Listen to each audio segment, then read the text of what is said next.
This horror began on March 4th, 1424, according to the Nars calendar. The continent of Nars became the place where one of the bloodiest wars called Sonma began.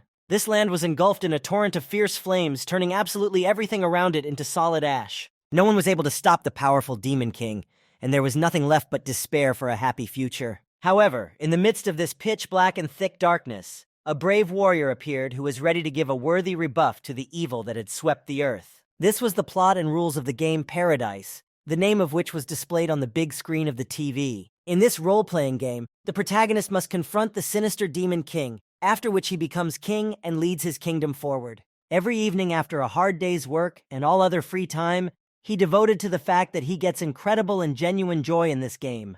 The development of the protagonist, kingdom management, game bugs, dungeon attacks, finding items and all that, this man knew the game through and through. His blog about the game Paradise was in the first place for 10 years, but one day the guy couldn't and just rotted away. This job was really hard and stressful, especially since he spent all his time on it, and the gamer died from overworking his main job in gaming, but it scared him. In all his 34 years, he had never dated anyone, so he didn't want to die so easily. However, after a moment, in a cold sweat and with heavy breathing, he sat down on the bed, and next to him stood the maid, who was frightened by his sudden movements. She stepped back a little and addressed him as if he were a king, saying that he had just had a bad dream and that everything was fine now. The guy silently looked her up and down and turned his gaze to the room he was currently in.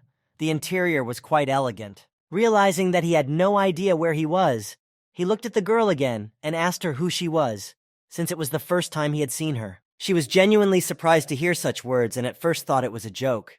For a while, they both looked at each other in silence. She was shocked, and the guy himself did not understand anything and had no idea how he got to such a place. After a few minutes of thinking, he got up from the large and soft bed and walked over to the mirror hanging in the spacious room. When he looked at himself, he refused to believe it. His body was in a terrible state. It took a lot to get fat to the point where his life was shortened by 20 years, but now he was no better than garbage. Unable to bear all that he saw in the mirror, the guy decided to calm down first and sat down in a large chair that stood nearby. The blonde man's name was Shin Tae-pung, but it was a name from his past life. He had died of overwork and was reborn in the body of a fat king named Jared. Judging only by the graphics and the presence of Nars, he had entered the Paradise game, but now it was no longer a game, but a real reality. If all these theories turn out to be true, then this life will soon come to an end. It was from 1414 to 1424 that the Great War of Sonma took place, and 5 years later, in 1419, there was to be a great drought and famine, a volcanic eruption and an earthquake, an epidemic and everything else. A whole catastrophe, and the Great War of Nars would begin due to the lack of food. If a war broke out in Nars, all the kingdoms would be involved, including this kingdom, and he was afraid to imagine what would happen to a fat man like him. Shin, and in his present life, Jared started to get very angry with himself, because he was literally a living encyclopedia about the game Paradise, but now he didn't know what to do to avoid such a disaster. In novels about rebirth, it was always written that the hero is reborn as a nice guy who lives a very decent life, but with him, it was the other way around. He was not as handsome as described and very fat, so much so that at that moment even the legs of the chair could not stand and cracked under his weight. He fell loudly to the ground and hit his head on the floor. Without getting up from the ground, he remembered Jared as a child, and then it was already clear that this little boy would grow up to be a handsome man. But then something went wrong. But the boy did not give up. He knew that there was still a chance to fix everything. He could lose weight, although it would not be easy because it was worth the effort. This time, the guy did get up. He also had memories from his past life. There were too many glitches, and since he was alone in this world, he could take advantage of everything. He really had more opportunities because of his knowledge of the game, and thanks to it, he could secure a great future for himself and get things that others could not even imagine. He thought that in this way he could become the strongest warrior and be famous as a great king who united the whole world. And now this became his main goal. Meanwhile, the maid was calmly dusting and cleaning the castle, humming a tune to herself. She was in a very good mood. She wanted to clean the palace as well as possible today so that their king could use his study and feel comfortable. Suddenly, Jared burst into the room where the girl was and called out loudly to her. She immediately stopped cleaning and looked at the king, expecting him to ask her something. But the fat boy didn't say anything. And quickly, at least as fast as his body would allow him to do, he ran to look for something. He looked in every drawer, but he couldn't find what he came for. Jared was already sweating because he wasn't used to moving at such a pace. But he needed to find the thing his father had left him after his death.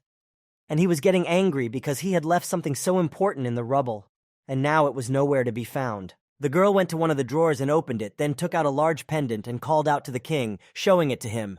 He calmly walked over to her and took the pendant from her hands, thanking her for helping him find it. The maid was also happy to have helped her favorite king find a valuable thing and asked if there was anything else she could do for him now. The boy smiled and asked her to leave the room for a while, and the maid silently walked to the door, not knowing what he was up to. The girl noticed that Jared was not the same as he used to be, too active and kind, which was a little alarming, but she put it down to the fact that he was in a good mood. Compared to his usual state, he was too energetic. The girl was fascinated by the king's behavior and decided to follow his example and do her work and clean the palace with the same energy. When the boy was alone in the room, he picked up the pendant and carefully examined it from all sides. It was an heirloom of his father's that Barrett had made especially for him, an artifact that enhanced magic. Jared stood with this thing in his hands and thought about what he should do with it now to prevent a catastrophe and live happily ever after. In the end, the boy decided to destroy his father's pendant. He was going to just break it. He remembered that in the game Paradise, the only achievement of the Fat King was the title of a fourth-class magician. But no matter how hard he tried, he could not summon it with his own magic. And sacrificing this artifact was now the only way to succeed and live in peace without war. In any case, in order to become even stronger, he was ready to do everything in his power, and Jared believed that his father would understand this decision. Eventually, the boy started to get it right and his magic began to work, even though he could barely stand up from the gust of wind. After a while, out of this strange brown smoke, he saw a strange monster appear in front of him, wearing a long dark cloak with no arms and red eyes. The creature asked in a creepy voice who the person was who summoned it and why they disturbed it. And Jared was a little scared at that moment, looking towards this monster. It was something that could be summoned only once in his life. Isabella's demon now turned into a long-haired creature with the same red furious eyes and approached the guy, who was sweating with fear in a crucial moment. Isabella was not at all happy to be disturbed and summoned to the human world, but then the boy said that he wanted her to make the best of him. He also knew very well about her, that you shouldn't show your fear in front of Isabella, because this creature quickly lost interest in those who were afraid, and you shouldn't worry either, because she is attracted to open-minded people. Jared realized that this was his first and only chance, because if he sent Isabella back now, he would never get another such opportunity. So he said what he needed, loudly and decisively, namely, he needed a spiritual eye. The powerful demon laughed, for what the boy wished for was indeed a very powerful ability that would allow him to see through people. He said firmly that this was exactly what he was missing, because only one person in the Paradise game could have the spiritual eye, so he wanted it for himself. The spiritual eye allowed you to scan the performance and character of any person, and depending on the user's level and abilities, you could see even more accurate information. Jared needed this ability to manage the kingdom and find promising players, and Isabella was ready to agree. But she needed to give something for it, to sacrifice something. So the creature looked at the boy closely and asked him what was the most important thing in his life. Isabella, who was much bigger than the boy, approached him and ominously said that he would have to pay for everything, that he would not get anything for free. Isabella kept laughing, and clearly laid out all the necessary conditions for the boy to receive the desired spiritual eye. He would only have to give away what he considered most valuable. If the most important thing in his life was wealth, she would make him poor. If it was fame, she would turn him into a slave in the next moment. And if it's family, the evil demon would be happy to eat them right now. The boy froze in his tracks as Isabella read all the memories that came to his mind. It was the worst demon curse he had ever heard. But suddenly something very strange began to happen to her lips. Then Jared laughed and told her his plan. He had been keeping something valuable in mind all along, but not as much as he had thought, because he had already known about her cunning plan and its terms. He succeeded in deceiving her, even though it was difficult to keep the same thing in mind and not get caught up in other thoughts. He was thinking about something he had kept in his mind for the past 34 years, his first kiss. But the demon hesitated. Isabella was against it. It was strange, because what kind of idiot would think about his first kiss in such a situation? But she began to be literally pulled into him like a funnel, no matter how hard she tried to hold on to something. Isabella was almost at his face, even though she didn't want to be, and Jared certainly wasn't too happy either, because it was his first kiss with a demon, and he was disgusted by the thought. Later he succeeded, and then he felt light and proud that he had saved the whole country with this sacrifice. Meanwhile, the two maids were approaching the study. They were talking about Jared, who used to sit in one place all the time, but now he was like a completely different person. His energy seemed endless. They kept comparing their king to his previous life, when he didn't care about anything and was too lazy to even get up from his chair. There was only one occasion when he looked like a normal person, his face taking on a lively look only when he was eating. Now Jared was even able to go down to the basement, where no one ever goes, and the maid had no idea why he was there. She ran as fast as she could through the corridors of the palace, and when she came across the others, she immediately yelled at them to part and let her through. Hayes was running as fast as she could, and 2 others asked if she needed help. But she ran past them and said she could manage on her own. Hayes was very hardworking and always did her best. But then she cried at night that the king didn't like everything and was always fighting with her, and the girls felt a little sorry for their friend. The maid took the documents and all the information about the royal family, as Jared had asked, and went to his office. But when she was about to go on to show everything to the desk, Jared stopped her and told her to stop at the door. He was already over his new powers that Isabella had given him. He had seen right through Hayes and was surprised that her loyalty was as high as S, and that she had so many other characteristics. Now he even felt sorry to leave her as a mere maid, so he decided that he would definitely make her a healer. She also had unrequited love in her readings, which meant that she had been in love with someone for at least 10 years.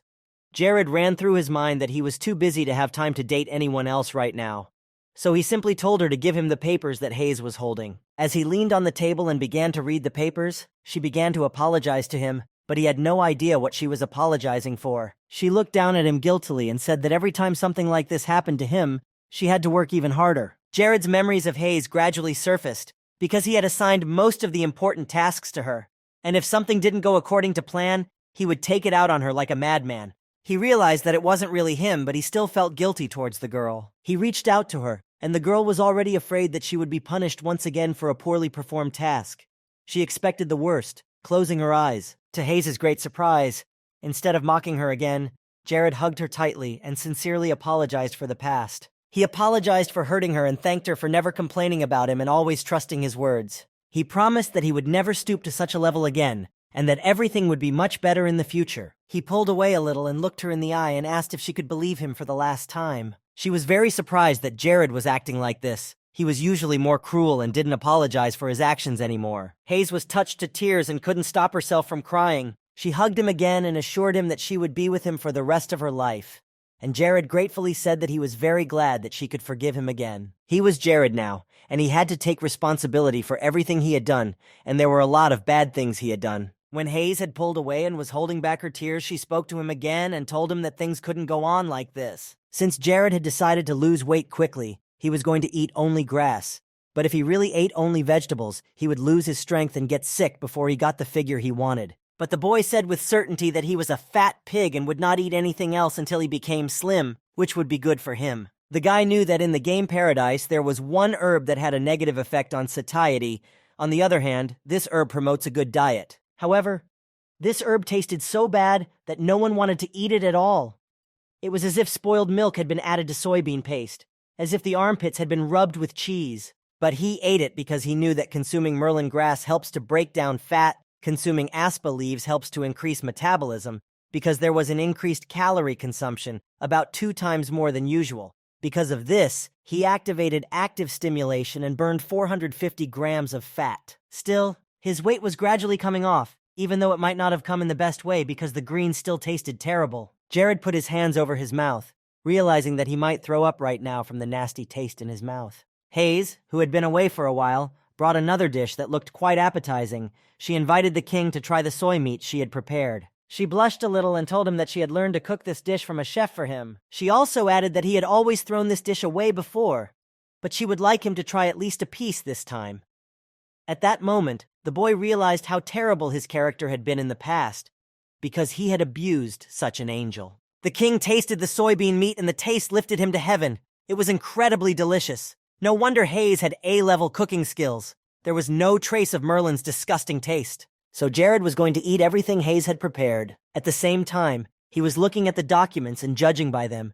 He was now in the northern part of the country, and he remembered what kind of kingdom it was. The land was very cold, so it was impossible to grow anything. A Class F desert land, home to poisonous insects, wild beasts, and robbers. It may not have been the best place to live at first glance, but it had many charms. The problem was, however, that he was still too weak to take advantage of all these advantages. First, he had to change himself, and then he could take on the rest. As Jared contemplated his next steps, Isabella appeared before him, demanding that he give her the spiritual eye right now. He was surprised to see that the demon was still there, but she wasn't going to leave until he did as she said. She wanted the spiritual eye back because Jared had dared to mock her like that when he kissed her. She began to threaten him and said she would follow him for the rest of his life and torture him until he died of it, and gave her the spiritual eye back. And that's when Jared realized that resolving this difficult situation would not be as easy as he thought. 10 years ago, someone began knocking on his castle door, asking him to open it. The young man with the small cloak on his shoulders knocked hard. Of course, it was sad to hear about the king's death, but now they all had to forget the past, stay calm, and think about what would happen to them in the future. Although no one opened the door, the boy kept knocking and assuring him that he would help him through such a difficult and sad period. Then a young boy, Jared, who had just recently lost his father, sat in a dark room by his bed and cried, not wanting to hear or see anyone. It was still a fresh trauma, and all he could think about was his beloved father, who had passed away when he was so young. No one thought that anyone was summoned here for no reason. No one thought that anyone was called here for nothing. A young man with red hair stood next to the door with a bottle of alcohol, hoping to be invited to the New Year's Eve party. He opened the bottle and took a few sips. After that, he decided to go inside the palace and saw Hayes and another maid standing outside the king's room. He immediately rushed to hug them, especially happy to see Hayes, but she tried to pull away from him because he smelled of alcohol and behaved badly. She closed her eyes, hoping that he would not touch her too much, and greeted Mr. Glagus, who in turn remarked that he liked her politeness. But her hopes were dashed when he once again began to emphasize that she was too beautiful to love a fat pig like Jared. Glagus always focused his attention on her when he came and made a promise to himself that when Hayes was with him, he would. But luckily for her, Mr. Lakis soon entered the palace, and he was always arguing with Glagus when he flirted with girls and telling him not to do it again. But he didn't care and continued to behave in a very uncivilized manner. The elder always said that a servant of His Majesty should not behave like that. Hayes looked around happily. She was really happy to see him. Glagus, on the other hand, hadn't expected Lakis to come here and start bothering him. The boy got nervous when he started to lecture him, the head of public order, on manners. Glagus turned away and said that he was always whispering something to the king, but he was always left with nothing and never came to his senses. These words really hurt Lakis, and he approached the boy with a stern face and ordered him to repeat what he had said to him. But Glagus only laughed at him, saying that he was so old that he could not even hear well. However, while they were settling their differences, an old man with gray hair came to them and ordered them to stop quarreling immediately, because the king was coming soon, and it was unacceptable for him to see such things. Oberyn managed to stop them, but Glagus was not particularly happy to see the old man. With that toothless dog and the old pensioner still hanging around and ruining the kingdom, Glagus wanted them to leave the castle as soon as possible. Lakis didn't understand how this rascal had been entrusted with such an important position, and Oberyn understood his feelings perfectly, but it would not be easy to change it.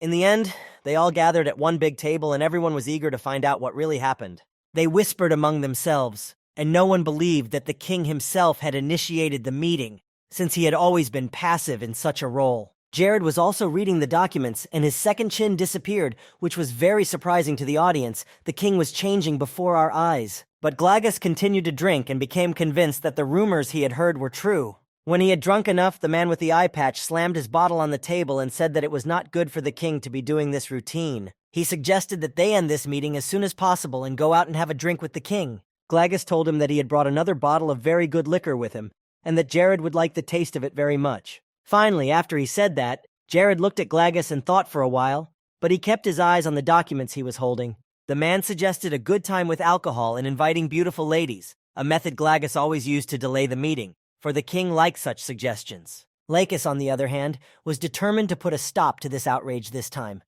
Whatever happened, he was determined to put the man in his place for the sake of Crivius and the people of the country. But before the man could say anything, the king uttered a very strange phrase for his person, pointing his finger at Glagus and asking him why he had come to the meeting so drunk.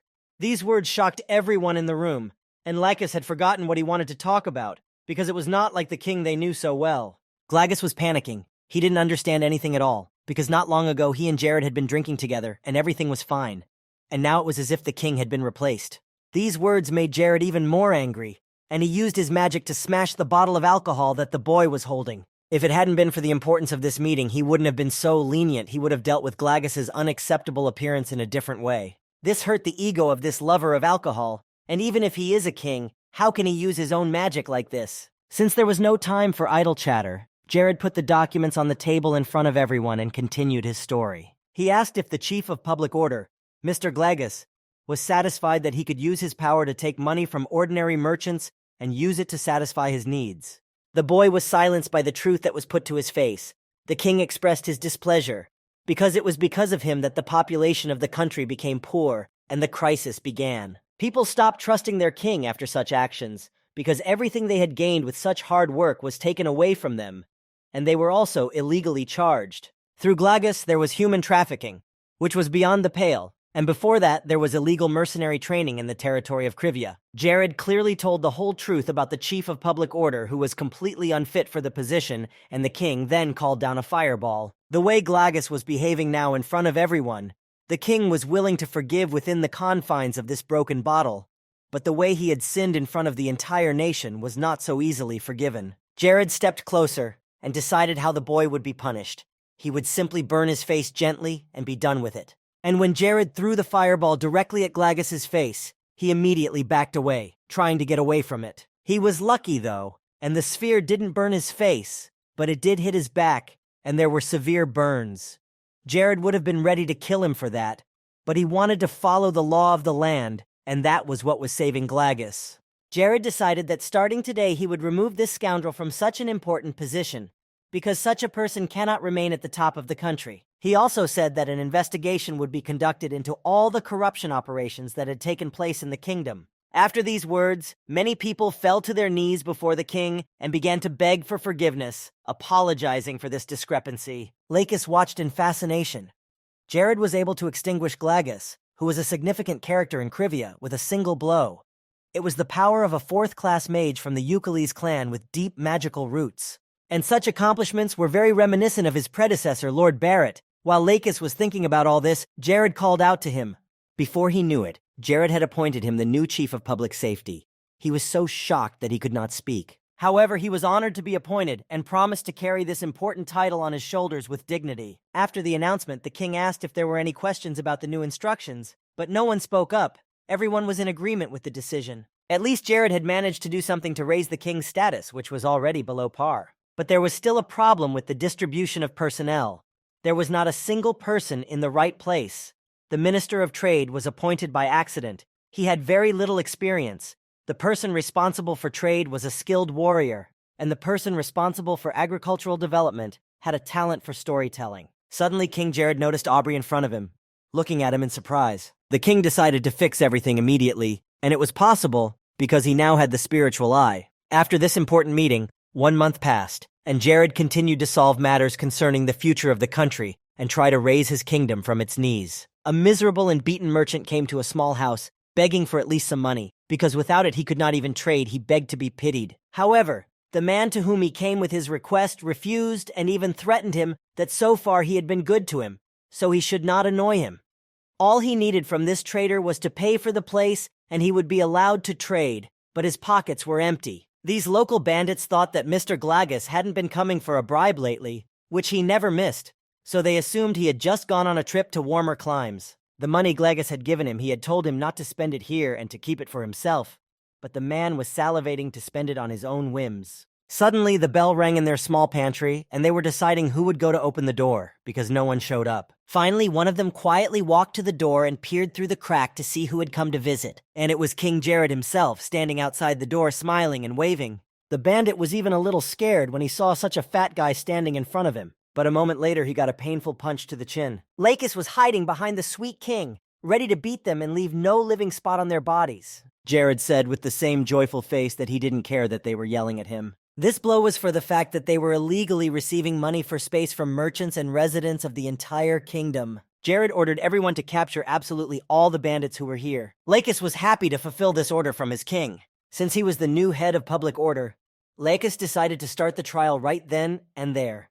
The two criminals opened their mouths, realizing that they had nowhere to go. Meanwhile, while the king and his ward were dealing with these scoundrels, another criminal was gently trying to leave the room, carrying a large sack on his shoulder. However, Jared noticed him as soon as he was closing the door, so he approached him and did not let him escape. The criminal was about to run away, letting go of the sack, but Jared wasted no time in using his magic to stop him. When the people saw this, they immediately began to applaud and loudly thank the king and the head of the guard, Lacus, because now they would no longer be deceived by these criminals. The knight in armor kept the three of them chained and handcuffed. They had been hunting for this dastardly company for a long time, but could not catch them, so they were very grateful to the king for his help. Lacus also said that His Majesty Jared had frankly confessed to his past misdeeds and promised to put the lives of his citizens first. And the fact that they caught these criminals was just the beginning of a new life. Such actions of the king should not be forgotten because they proved that his people were important to him. On Jared's orders, bread was distributed to the hungry in the streets. At every step, the people emphasized that they should be grateful to the king for such decisions. Street musicians appeared on the streets, humming melodies to light instrumentals, and a new bright sun rose over Krivia. After a while, Jared called everyone back together to discuss what had been done, and the community began to feel a little better about the top of their kingdom. This was indeed a great success, because now Jared even had fans. People gradually began to admire him, and then he realized that he had not worked in vain. Jared asked how Lacus was feeling in his new position, and the man was very pleased to be promoted to this status. He felt that this kingdom really needed him. The king sipped his tea quietly, and Lacus thanked him once again for finally being promoted to a position he was really comfortable with and well-versed in. And since his charges were happy, he was happy too. Jared hoped that Lacus would lead his charges to the end and stay in this position. There were also statistics that could not but rejoice. Over the past month, all the criminals who were in the kingdom were caught. Security and public opinion was improving every day. Lakisu was given skillful soldiers who had been selected by the king himself with the help of the spiritual eye. And all these soldiers were united under the king's name. This was all due to the spiritual eye, but Isabella was still not far behind and persistently tried to take it back. The horde of Oberyn, in turn, developed a new method of cultivation. He was engaged in agriculture, but things were not going well in this area because of the long and cold winter, and there were many harmful plants. Abila promoted the magic stone of Krivia to the masses as a special product, but it took even longer for good results. In the absence of special talents, there was no point in the spiritual eye, so Jared had to put in a little effort. While Lacus was sitting with the king at the table, he noticed something. Jared was repeating the same action very often, so he wondered what it meant. Jared told him that it was a very popular exercise in other countries, and that it was used to lose weight. Lacus smiled and signed him up for it, because without being so overweight, Jared was looking more and more like a real king. However, this move had nothing to do with dieting. It was a way to increase the performance of killing magic. To begin with, it was necessary to channel magic into both hands and then back into the body, so you could cause a magic glitch that would strengthen it. Although the developers claimed that there are no yuan in the game Paradise, this was far from the case. Jared noticed the same effect of raising his level by 12 points within a month using this method. With this method, he would be able to use grade 4 magic once or twice more. While he was quietly practicing, one of his students burst into the room, urgently hurrying to tell him about something. The thing is, the search party Jared had sent out had finally found a group of thieves who had found a hiding place in a mine. The king was very surprised to hear that there were slaves in there too. A year ago, 2 young boys were fighting with each other, both very skilled with their weapons. The boys were very absorbed in the fight and did not notice anything else around them while they were fighting. The blonde girl watched them in a dreamy and impressed way, admiring how well they were able to use their weapons. However, their colleagues did not like it much, and they turned to the young girl with complaints, asking why she came here so often and watched them. At this rate, there could be trouble. But the girl smiled happily.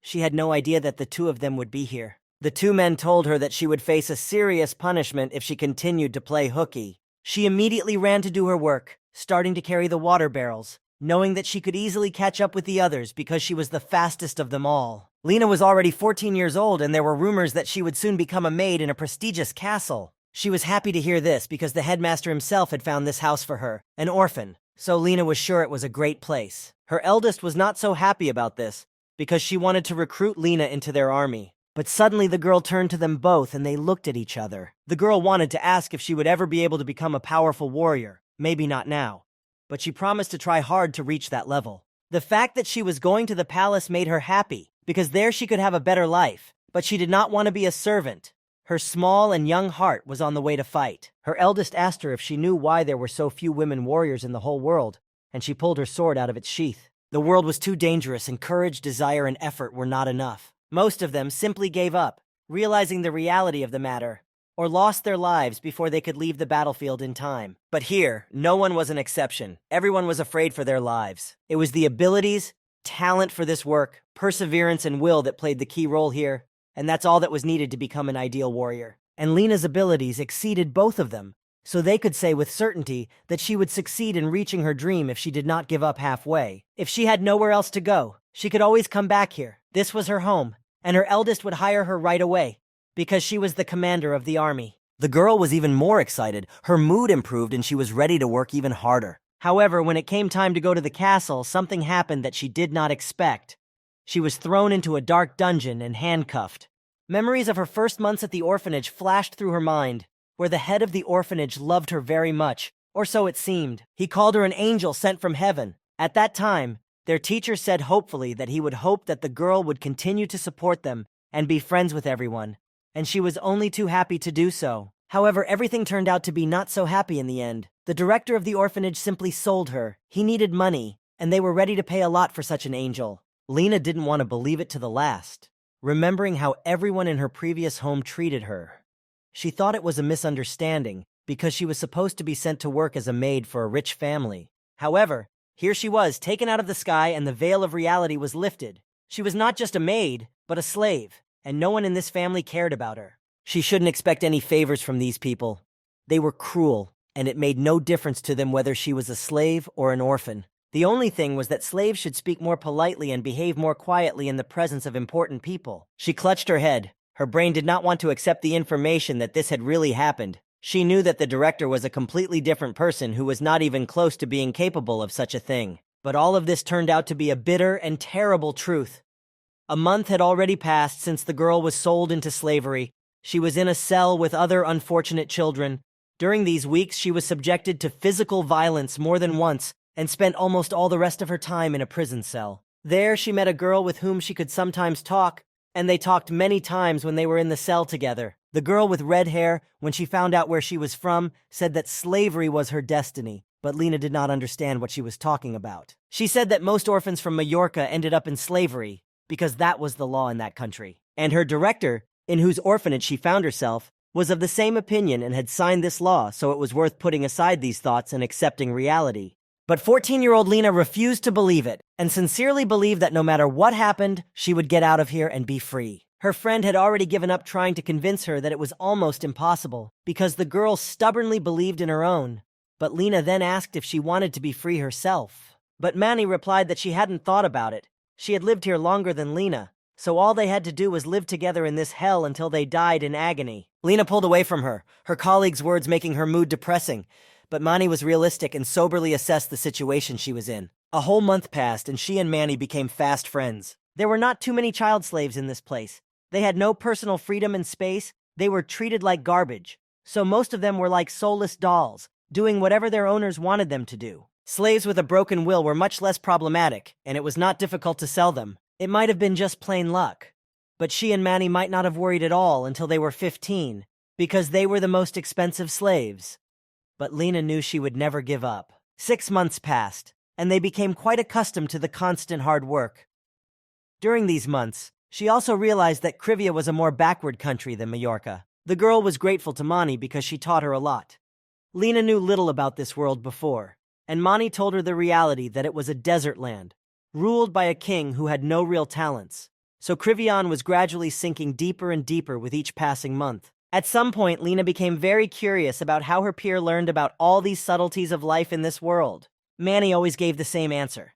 She just heard everything from those who put her here, because she had very good and sharp ears. Also, there were a lot of monster hunters in Krivia, but there was no work for hired soldiers, so her appa and the ogres, about whom she often talked, would definitely not come here. However, she still wasn't going to give up. No matter what she knew, Shock would get out of here someday and start her life anew. Manny shook her head. She was amused by the whole thing. She had never seen anyone more stubborn than this girl. And she really liked that about Lena. Eventually, the whole year passed, which was more like one long and horrible day. They turned 15. Manny was sleeping that night. They didn't have a bed. The children slept on a simple cloth spread on the cold and hard floor, and they didn't even have a single blanket to cover themselves and stay warm. And it so happened that Manny got sick because of all this. Her body was literally on fire. Lena noticed it and she tried to wake the girl up, because if left like that, it would not end well. One of the bosses of this terrible dungeon, which consisted of several prisons, was very evil. Glagus shouted so hard for them to trust him, but he himself fell so easily into the clutches of this fat King Jared. The man was drinking something hot and complaining about his hard life. Because of Glagus, they couldn't even sell these dirty slaves, and they had to hide in some dungeons. She demanded that only 1 cup of warm broth be brought to the cell, because her friend had a very high fever and was about to lose consciousness and die there. She fell to her knees and promised that she would obey orders and not say anything against it, but she needed that cup of broth, at least half of it. Perhaps he took pity on her, or maybe he was sick of hearing all these requests. In any case, Lena got her way and Manny was given some broth. Her friend covered her with a piece of cloth because she was running a fever, and eventually Manny sat down to eat. Lena took care of her and told her to eat until it was cold, and she was given something to eat and something hot to drink. The man took her by the arm and said that Mani had eaten by herself while she was here, and she had business with him. So the man was about to take her out of the cell, and Mani was not happy about it. But her friend assured her that she would be fine. The man took her face in his hand and turned it towards him, and with a strange smile he said that the patient should rest in silence, so they should leave her alone. But before he could take her away, something very hot flew into his eyes. Manny reacted quickly and poured the soup on his face. Taking Lena's hand, she exclaimed that now was the time to get out of here. The girl ran after her by inertia, but she didn't understand what was happening, because they had just asked for soup. She just couldn't let Lena do that. The other slaves were ready to do anything because they had no incentive to get out, but Lena was eager to get out. It was all she ever talked about, getting out, so there was no time to stop. This man was coming towards them. And no matter how hard they tried to get out and run fast, the guard caught Lena by the hair and pulled her to him, but this time, he was very angry. Although she was shocked, the girl immediately turned to him and slapped him across the face, telling him to let her go immediately. When the man fell down, Lena turned to Mani, tears streaming from her eyes. Seeing that her friend was almost unconscious, Lena sincerely did not understand why she had sacrificed her own life for her. However, Mani barely audibly replied that her life was already too bad. There was nothing left to save, and she could not imagine herself different in the new world. And she knew about Lena that this girl could not stay here. Mani grew up among bandits. All she saw were murders and brutal showdowns, so she was not capable of anything else. And Lena had a good dream, even though she was an orphan. That's why Mani wanted to protect the girl, realizing that she needed this chance much more than she did. She believed that with such a passion, the girl could do anything, so she finally told her to never give up in the face of difficulties. Lena promised in tears that she would get out of here for the sake of herself and her protector, by any means necessary. But she did not want to stay here. But the same guard who had recovered from the blow had already come for her head. Lena wiped away her tears as she continued to sit over the girl's helpless body. But she was ready to do anything to get out, even kill anyone who got in her way. Vicholovetsov did not let her move, and quickly pressed her head to the cold and hard ground, holding his sword. He was furious that her friend had burned half of his face, and the two of them had been giving him a headache since the morning. But just as he was about to finish her off, a voice came from the other end, distracting him from his task. And before he knew it, a wave of flames poured out on the man, burning his entire body. It was King Jared, and he showed him what a real burn was all about. Indeed, this small mine was Chad's real hideout, and Lakis asked Jared how he had found out. But the boy had figured out Glagus and the company's plans. They must have thought that after Glagus disappeared, the lazy king would make a little noise, but in a few days everything would die down. That's why they came here, and Lakis asked with a smile if the king knew of any other hiding places for criminals. Jared, however, said that this was too much, and that he shouldn't be pushed too hard.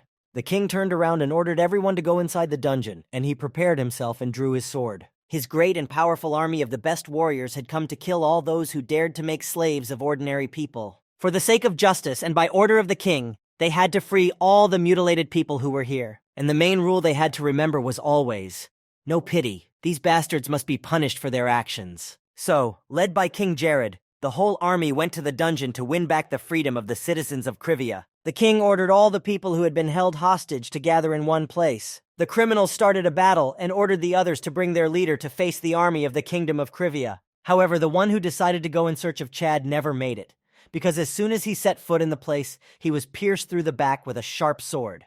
Lakis was serious about winning and was not going to let any of the criminals leave the scene. And when part of this group was finished, the army was about to move on. But a new problem arose. There were too many passages and they did not know where to go, so the king ordered them to split up and search absolutely all the passages.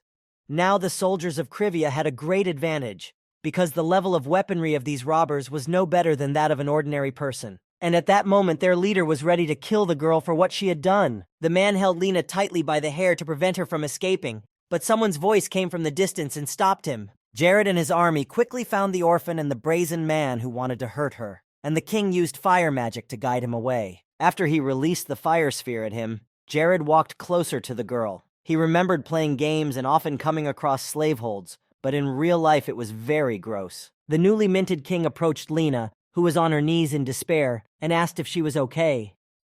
The girl quietly and timidly replied that she felt fine, since others had come in time to save the child. But if Lena was a miracle and her health was not complete, Manny, her friend, could not say a word. She had died saving Lena, protecting her, even though she knew it could have ended that way. The little orphan turned her face away from her to stifle the tears that were coming to her eyes in waves. Jared could have used magic to save Manny, but by now it was too late. Nothing would have saved her. The boy felt guilty for not being there in time, and hugged Lena, who was covering her face with her hands and couldn't stop crying. She and Manny had become very close during this time, and losing someone like that was a big blow to her. Jared noticed that the girl's body was very tired. She was thin, unhealthily pale, and the skin of her hands was very dry, even in appearance. She had been through a lot. While the king was trying to calm Lena down and somehow reassure her, Chad came into the dungeon and heard the noise and decided to check what was going on. He looked around and saw the fat king, and then he got angry because he was not expecting such a person in his prison. Chad stepped toward him, even though he was shielded in different directions. But he said that this lazy king would rather stay at home and eat fatty meat than go to places like this. Jared was angry that his life was extremely worthless. If even the last alcoholic knows him as a lazy fatty, the guy swore to himself that he would definitely catch him, or even better, personally send him to hell. Chad laughed again, calling the king a fat pig, saying that people like him could not use magic. Jared was even more angry with himself when they made eye contact. And then Chad unleashed his own magic. Using the magic of lightning, he wanted to kill the King of Curve and free his mind from the intruders. But the lightning hit the wrong target. It hit the ground and did not touch Jared, who was about to use the magic of speed.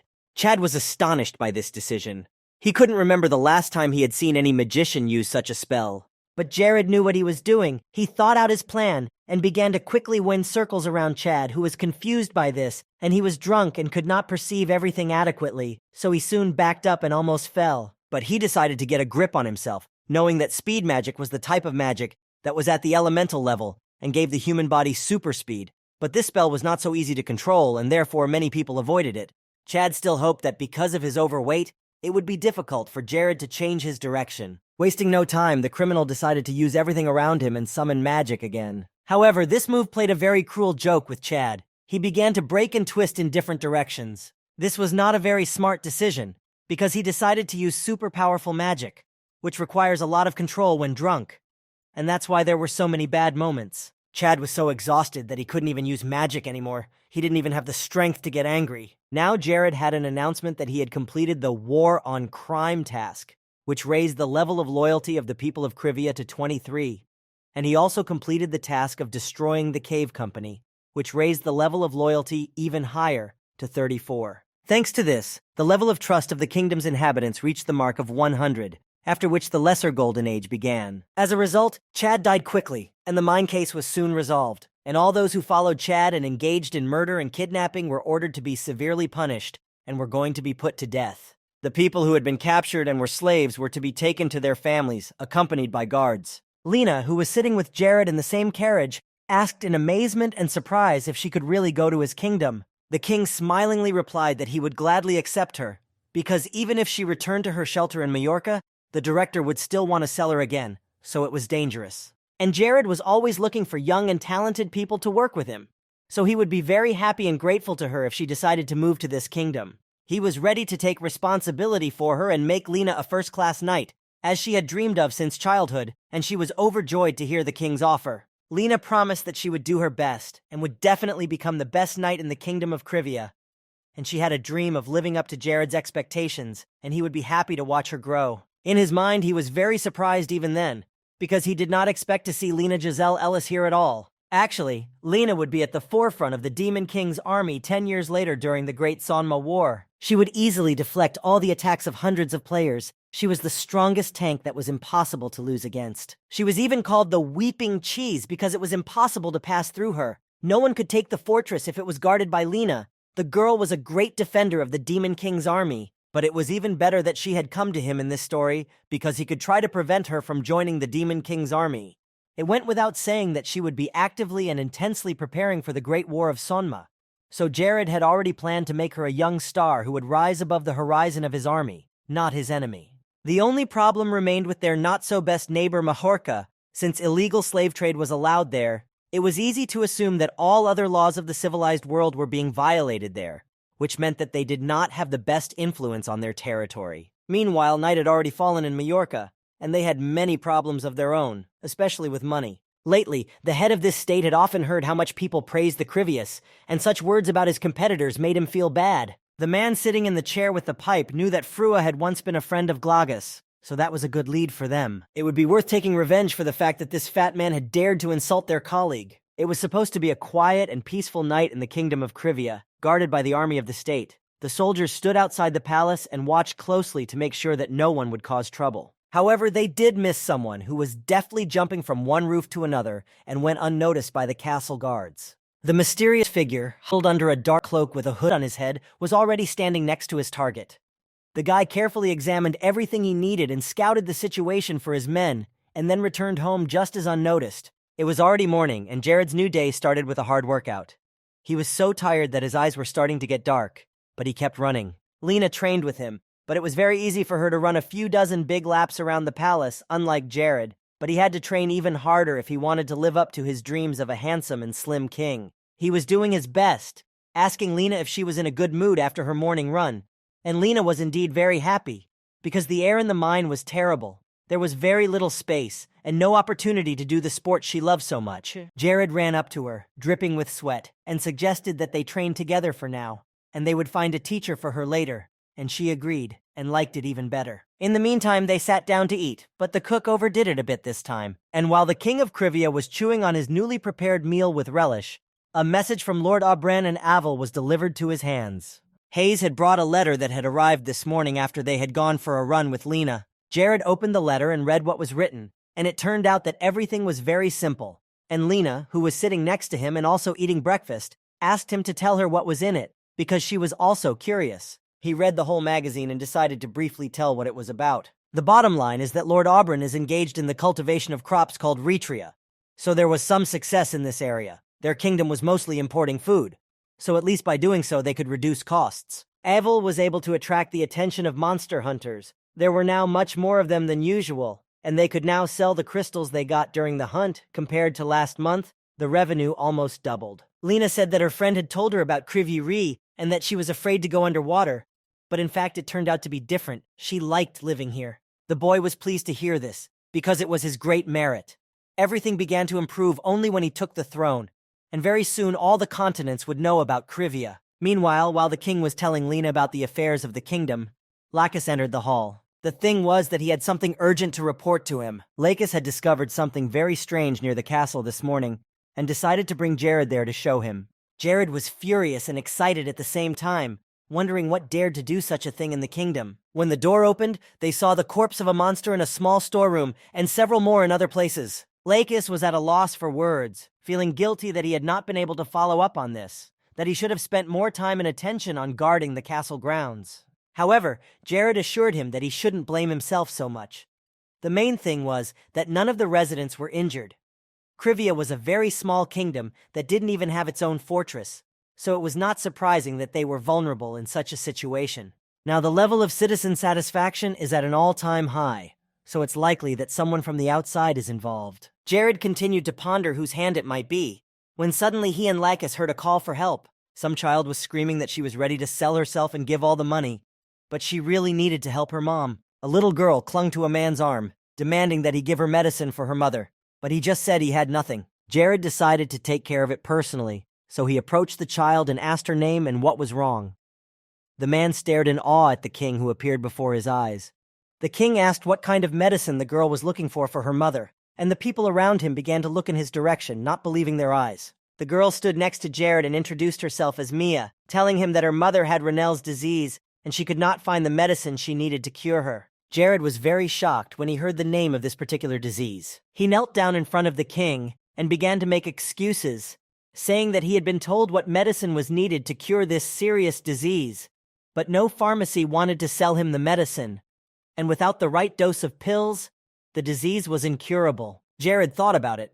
He knew that this disease could only be cured with the blessing of a great priest, or with a precious medicine that could cure literally anything, and that medicine was made in the country of Ithima. Ranella's disease was a lung disease that was similar to tuberculosis, which could be caught in dungeons or from wild monsters in the kingdom of Ranella, and that's where the name came from. Jared sat down next to Mia and asked her to take him to her mother. At her surprised look, he said that he knew how to cure the disease.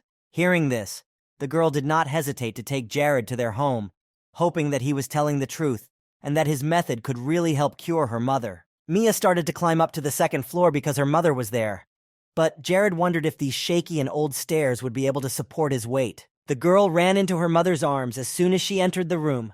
Her mother was very tired and lying in bed. It was not the first time the girl had brought people who promised to help, so her mother did not believe it was possible. Mary looked up at Jared, mistaking him for a doctor. She immediately said that she had no money for treatment, so she asked him to leave, as the woman was now expected to die in 7 days. Seeing that time was running out, the guy realized that he had to act immediately, and he assured her that he didn't need any payment, she just had to trust him. Mia looked at her mother with joy, saying that this was not a doctor, but a real king who had come to save her. The woman turned her gaze back to Jared and greeted him, letting him know that she knew him, which he was very surprised to hear. Mary covered her eyes and told him that 8 years ago she'd been invited to work as a cook in his palace. Jared had already realized that nothing good could have happened there, so he immediately apologized, but he hadn't thought about his actions and was ashamed of them now. The king sat down next to her, to which the woman replied that it was better not to get so close to her, because this disease can be easily transmitted and is extremely difficult to cure. But the boy reassured her that everything was fine. He asked Mia to bring him a wet towel, so she quickly ran to the bathroom to get it. Meanwhile, while she was gone, Jared opened the window and looked out. The corpse of the monster Jared had seen near his castle was lying under the house where the small family lived, and he wondered how long Mary had been noticing these creatures. It was indeed not the first time she had encountered them. She had long worked as a cook for a group that sold crystals extracted from these monsters. Jared realized that Ranell's disease is not transmissible between people, but everyone who came into contact with these beasts got sick. The only problem was that the disease had no symptoms until the last, so most of those infected lived unaware of their condition. Mary held on to the last, but when she saw the corpse of an animal near her house, her condition deteriorated sharply. She already knew what end awaited her.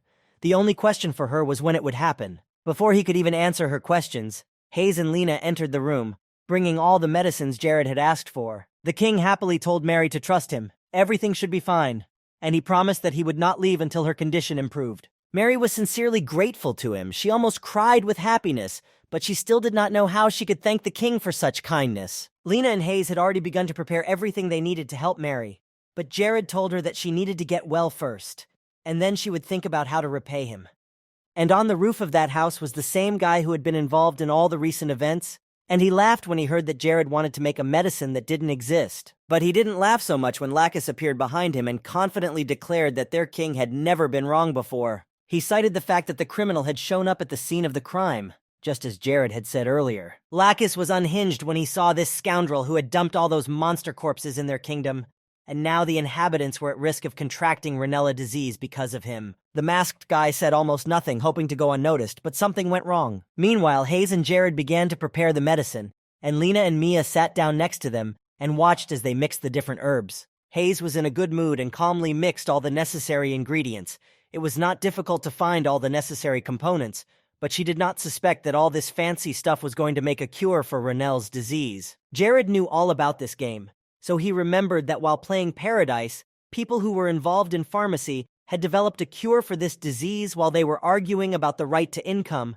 Someone leaked all the information to the website, and that's how he got the recipe. Thanks to this moment now, 10 years later, he is sitting and preparing this medicine to save a person's life. Mary was lying in bed. She could hardly speak, but she still wanted to ask something, even though she wanted to live. Mary sincerely did not understand why a man like him would work so hard for some poor person who was worth almost nothing to this world. Jared, however, only replied that anyone who has been constipated knows what it is and how unpleasant it is. It was surprising to hear that Jared, the king of Krivia, had also once suffered from Ronell's disease. However, he denied it, saying that he grew up in a loving family that always surrounded him with support. Jared took her hand and looked into her eyes, saying that there was something else besides his mother's sincere and devoted love. It was a very old story. They used to live very poorly, and they were not in a position to have their mother examined in a hospital. But when they finally managed to get to the hospital, it turned out that it was too late. His mother had the last stage of cancer, which was incurable. As he sat next to her in the ward holding her hand, he felt more anger at himself than sadness. He felt so helpless in a situation he could not change. 15 years had passed since then, but he continued to blame himself for her death. Jared understood exactly how Mia was feeling right now, and that's why he had come to help. He didn't want to let her feel the same way he had felt a few years ago, so he was willing to do anything to make sure that this little girl lost her mom. Jared was saving her, and in the meantime, Lakis had to deal with the perpetrator. They got into a fight on the roof of the building, and both were very good with their weapons. However, Lakis was using brute force to his advantage. He should have used his speed to his advantage. And this fight could have been over long ago with one well-aimed blow to the target. The criminal moved closer and barely touched Lakis, continuing to stand in a fighting stance. However, this light blow did not shake Lakis at all, but instead he arrogantly asked if this was all his opponent was capable of. The fact that this offender was so weak pissed Lakis off even more, because with such abilities, he had no right to attack Krivia. It was then that the boy realized that Lakis was much stronger than he seemed. He was not prepared for this because no one had warned him that the head of the guard was so powerful. The boy pushed off the roof and flew into the air, buying himself some time. But he still wondered how Lakis had gotten so much strength.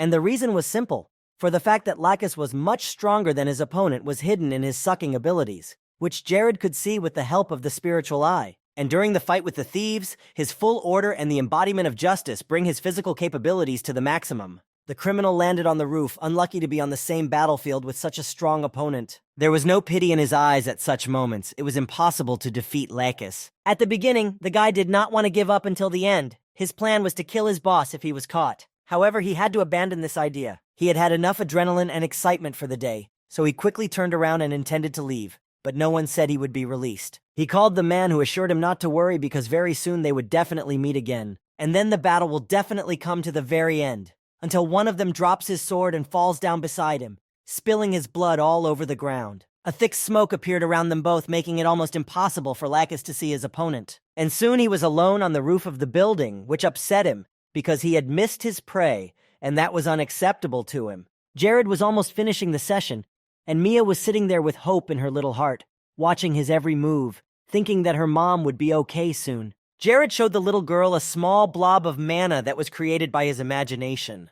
And in his other hand was mana that was created by a difficult method and with strong concentration. Maria wondered why there was such a difficult method if it was so easy to solve the problem.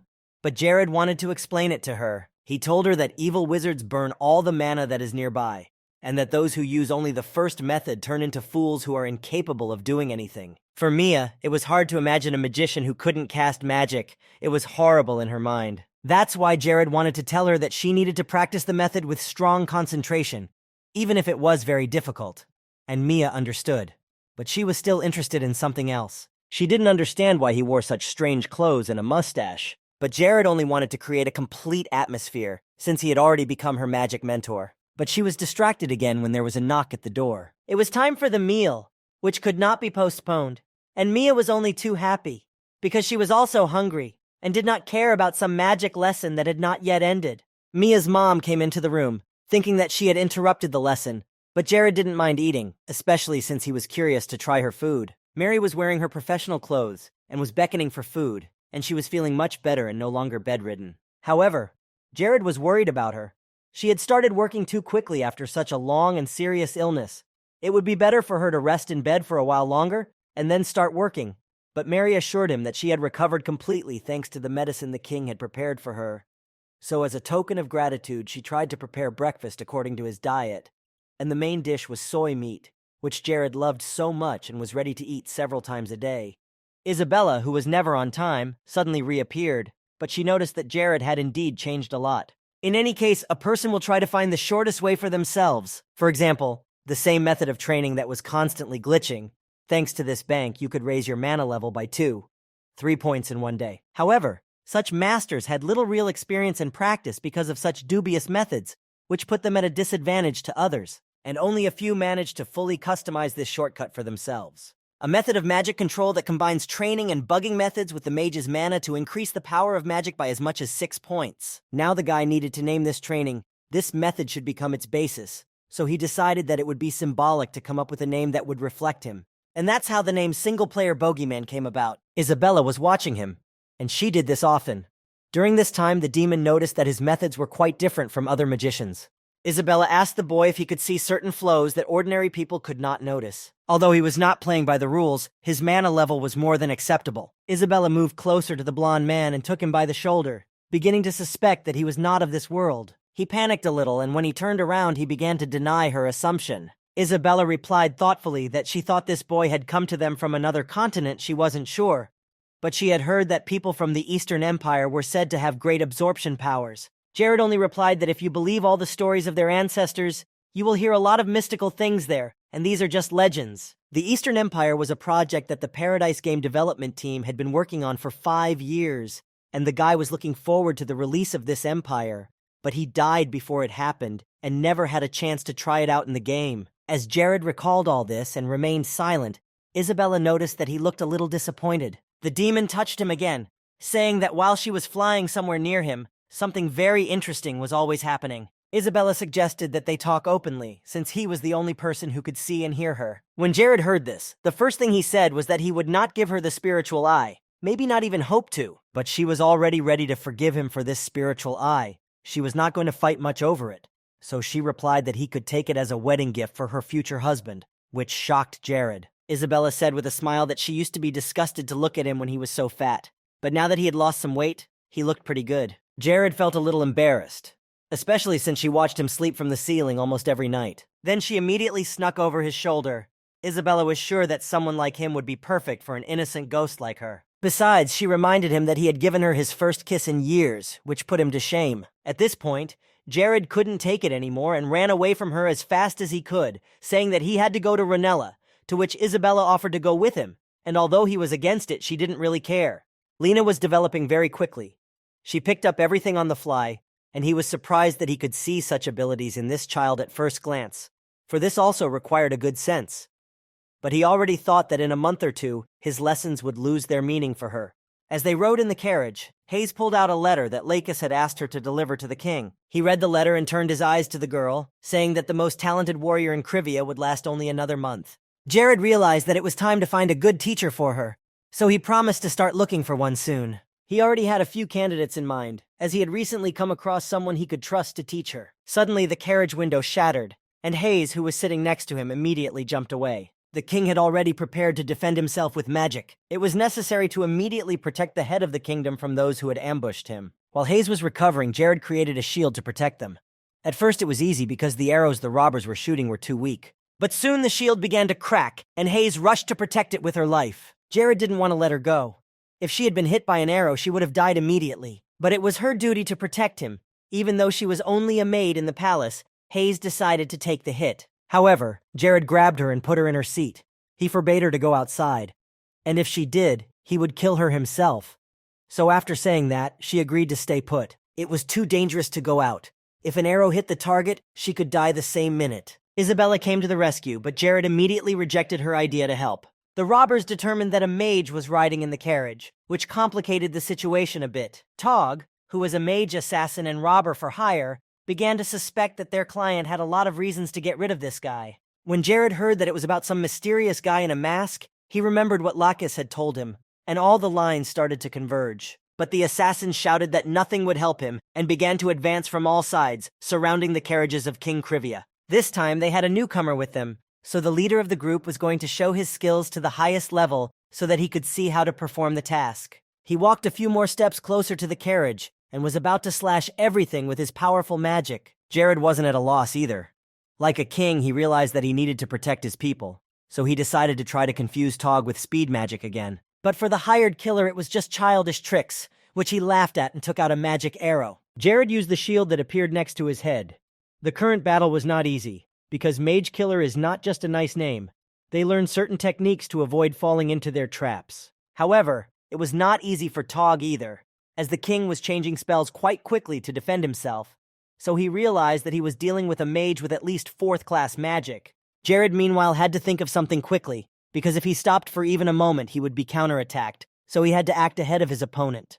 The king's knight stood next to the carriage watching this difficult battle, but Tog's team was completely confident in the victory of their leader. Suddenly, Tog noticed the staff, and he immediately realized what it was. It was a magical artifact for mages, and he was in need of one, so Tog immediately launched another attack. But Jared caught the stick, pulling the enemy before him and using magic that increased his physical strength many times over. The assassin staggered back, almost dropping the staff from his hands, and he noticed that something had changed. The mage had become too strong in his last blows, and at that moment he stopped moving at all. Jared had blocked all his physical abilities, which he had boasted about so much. Just one spell of paralysis magic was enough. Now it was very important for Jared to find out more about the strange masked man who had assigned this task to the assassins, but he suspected that Tog would keep quiet and tell him nothing. But to his surprise, the mage killer exclaimed that he would tell him anything he asked if he was spared and left alive. Jared stood beside him, the king holding a magic wand in one hand and a large hammer in the other, ready to listen to whatever Tog had to say. But there was one problem. He didn't trust criminals at all. So without waiting, Jared swung the hammer at the murderer. The little boy sitting in the cave next to the robber's lair listened intently to everything that was happening outside. He remembered the old saying that a traitor without money can't buy luck. He was talking about himself, because he hadn't been lucky at all lately. He began to knock on the door, already knowing that all the guards that had been hired were dead because of Tog. Suddenly he heard someone talking about a drug dealer, saying that he had good merchandise and probably a lot of guards. However, any guard would have fallen before Tog's hammer. He was too strong, so it was an easy task for him to deal with a few people, even armed ones. Tog was negotiating with this stranger about the task, and had already said that he could prepare the full amount, because he had never returned in defeat. But the masked man said that he would give the other 2/3 of the amount after the task was completed. He realized that this king was no ordinary man, because he was able to cure all the sick very quickly with his potions, and he had obtained all the ingredients very easily. Also, the young man in the black mask was sure that Jared would go to Ronella to get a lot of money from the sale of this precious medicine for a serious disease that was common there. They both set out to wait for the king's carriage to pass by on this road. The information from Tog's servants was always reliable, so he didn't even worry about whether they had chosen the right place to ambush him. The boy listened with horror to all this talk. He knew that these fierce killers had killed 11 people in the last 7 days alone. He wondered why there were no brave men who would dare to catch such a monster and stop all these horrors. But it seems he had found one, Jared, who had the strength and courage to end it all. The boy was amazed at Jared's skills, defeating a boss who never left a fight unscathed. Meanwhile, the king rose into the sky and created a large sphere of fire, looking at his opponent, who was also paralyzed in one place. The boy was very happy when he saw Jared fighting so bravely against this monster, who had terrified many people in the territory of Krivia. He had hope and even some confidence that this boy would be the warrior who would save him and take him out of this dark place. The boy was very happy and smiling, and he thanked Jared very much when he rescued him from this terrible place. Jared was, of course, happy to have saved him and to hear the gratitude and praise. However, he wished there had been some distance between them because the boy was hugging him and keeping up with him. The younger man blushed and pulled away from him, beginning to apologize.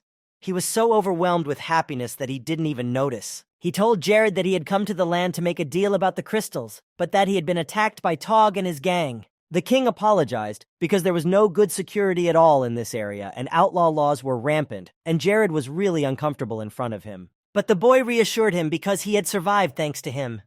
He had thought that he would stay in this dark cellar until he died of hunger. From his past life, the boy remembered that Arcanes was the most powerful NPC ruler who bought a kingdom in the east for a gastronomic price. Using his special powers of foresight and fashion analysis, he identifies trends and takes over all the popular products, and users who are startup merchants follow him and thus expand. Jared was surprised that Arcans was in the vicinity of their kingdom at such a time, and he was curious to know what exactly brought the boy who would become the most popular and powerful ruler in the East to these lands. Nevertheless, Jared decided to help him a little more and offer him something, because it would be very difficult for Arcanes now, both psychologically and because he had lost everything he had. The king offered to give him 15% of the profits, and in return asked that he sell all the medicines in Ronella that he had prepared and was going to sell there. Arkeens thought it would be much better to sign a contract with him first, get him interested, and then hire him, which would be much more profitable. So after a while, the kid told him that he would refuse the profit Jared had promised him,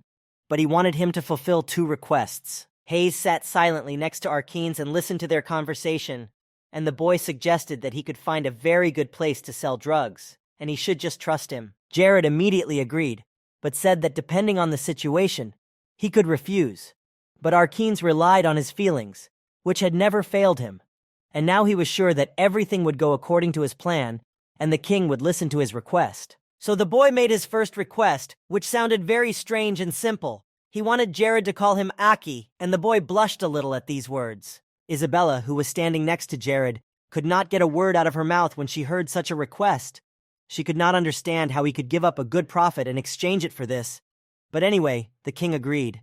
But Aki had to tell his next request later. Later they reached the kingdom of Ronella, and to their great surprise it was very different from what they had heard about this place. It was not gloomy and dull. The kingdom was full of life despite the decline. Arkeens and Hayes began to carry boxes to the carriage that they had bought from local merchants, and they contained bundles of paper. Ronella was doing well indeed, and if only the problem with the disease was solved, the kingdom's potential would immediately be maximized. Jared turned to Aki. He was grateful to him for helping them open their business in a good place, but it was just a thank you for everything the king had done, even though it seemed to him that it was not enough. Later, they put everything in its place and took out a large barrel that Aki thought was supposed to contain the cure for the disease.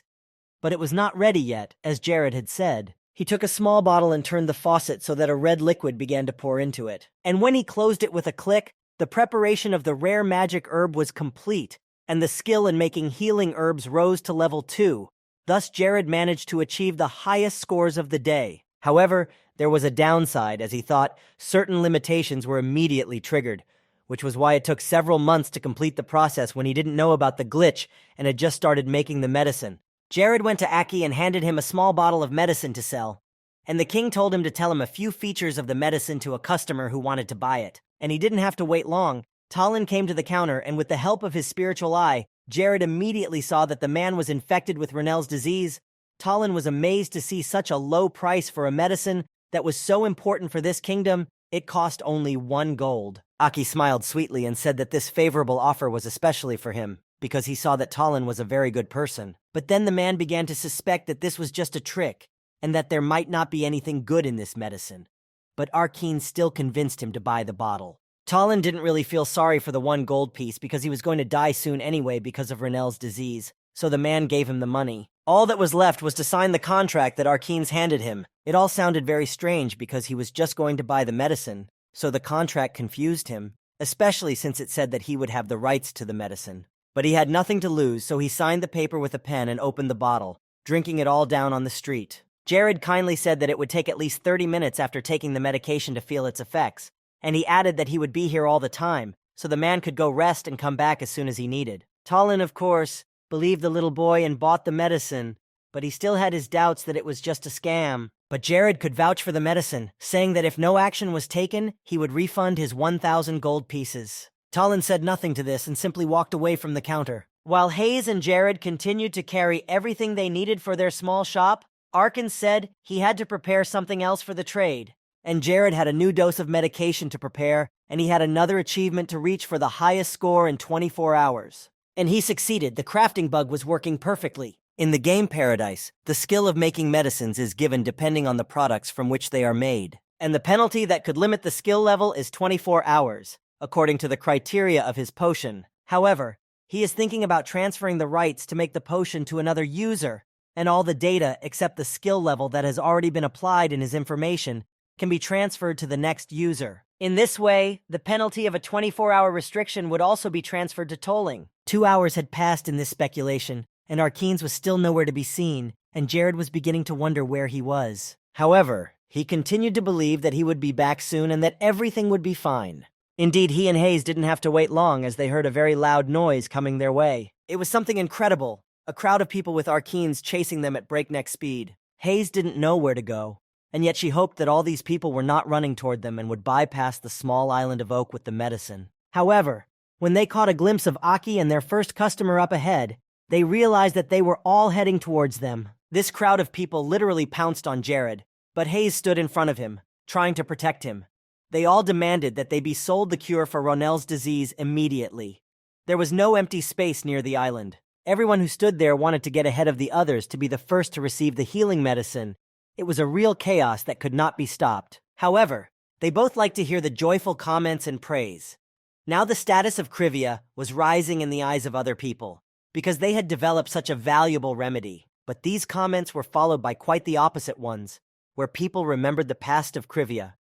When everything was very bad there, they again called the king a fat pig who had only recently taken up his mind and started to change something in the kingdom. Here, Aki decided to take matters into his own hands and loudly announced to everyone that he would sell this medicine here and only today, and if they wanted to buy it on any other day, they could come to Kriviri on their own. There were rumors that the nightmare forest of Krivia was almost untouched by hunters, and there were still many monsters there, which would definitely bring hunters there one day. The guy went on to say that in the territory of the kingdom of Ithima, such a thing can be found with great difficulty and will cost twice as much. Aki, thus encouraging even more visitors, said that everyone should stand in line and not push, as there was enough medicine for everyone. In the end, when night fell, they gave away the last jar of medicine and all the customers went home.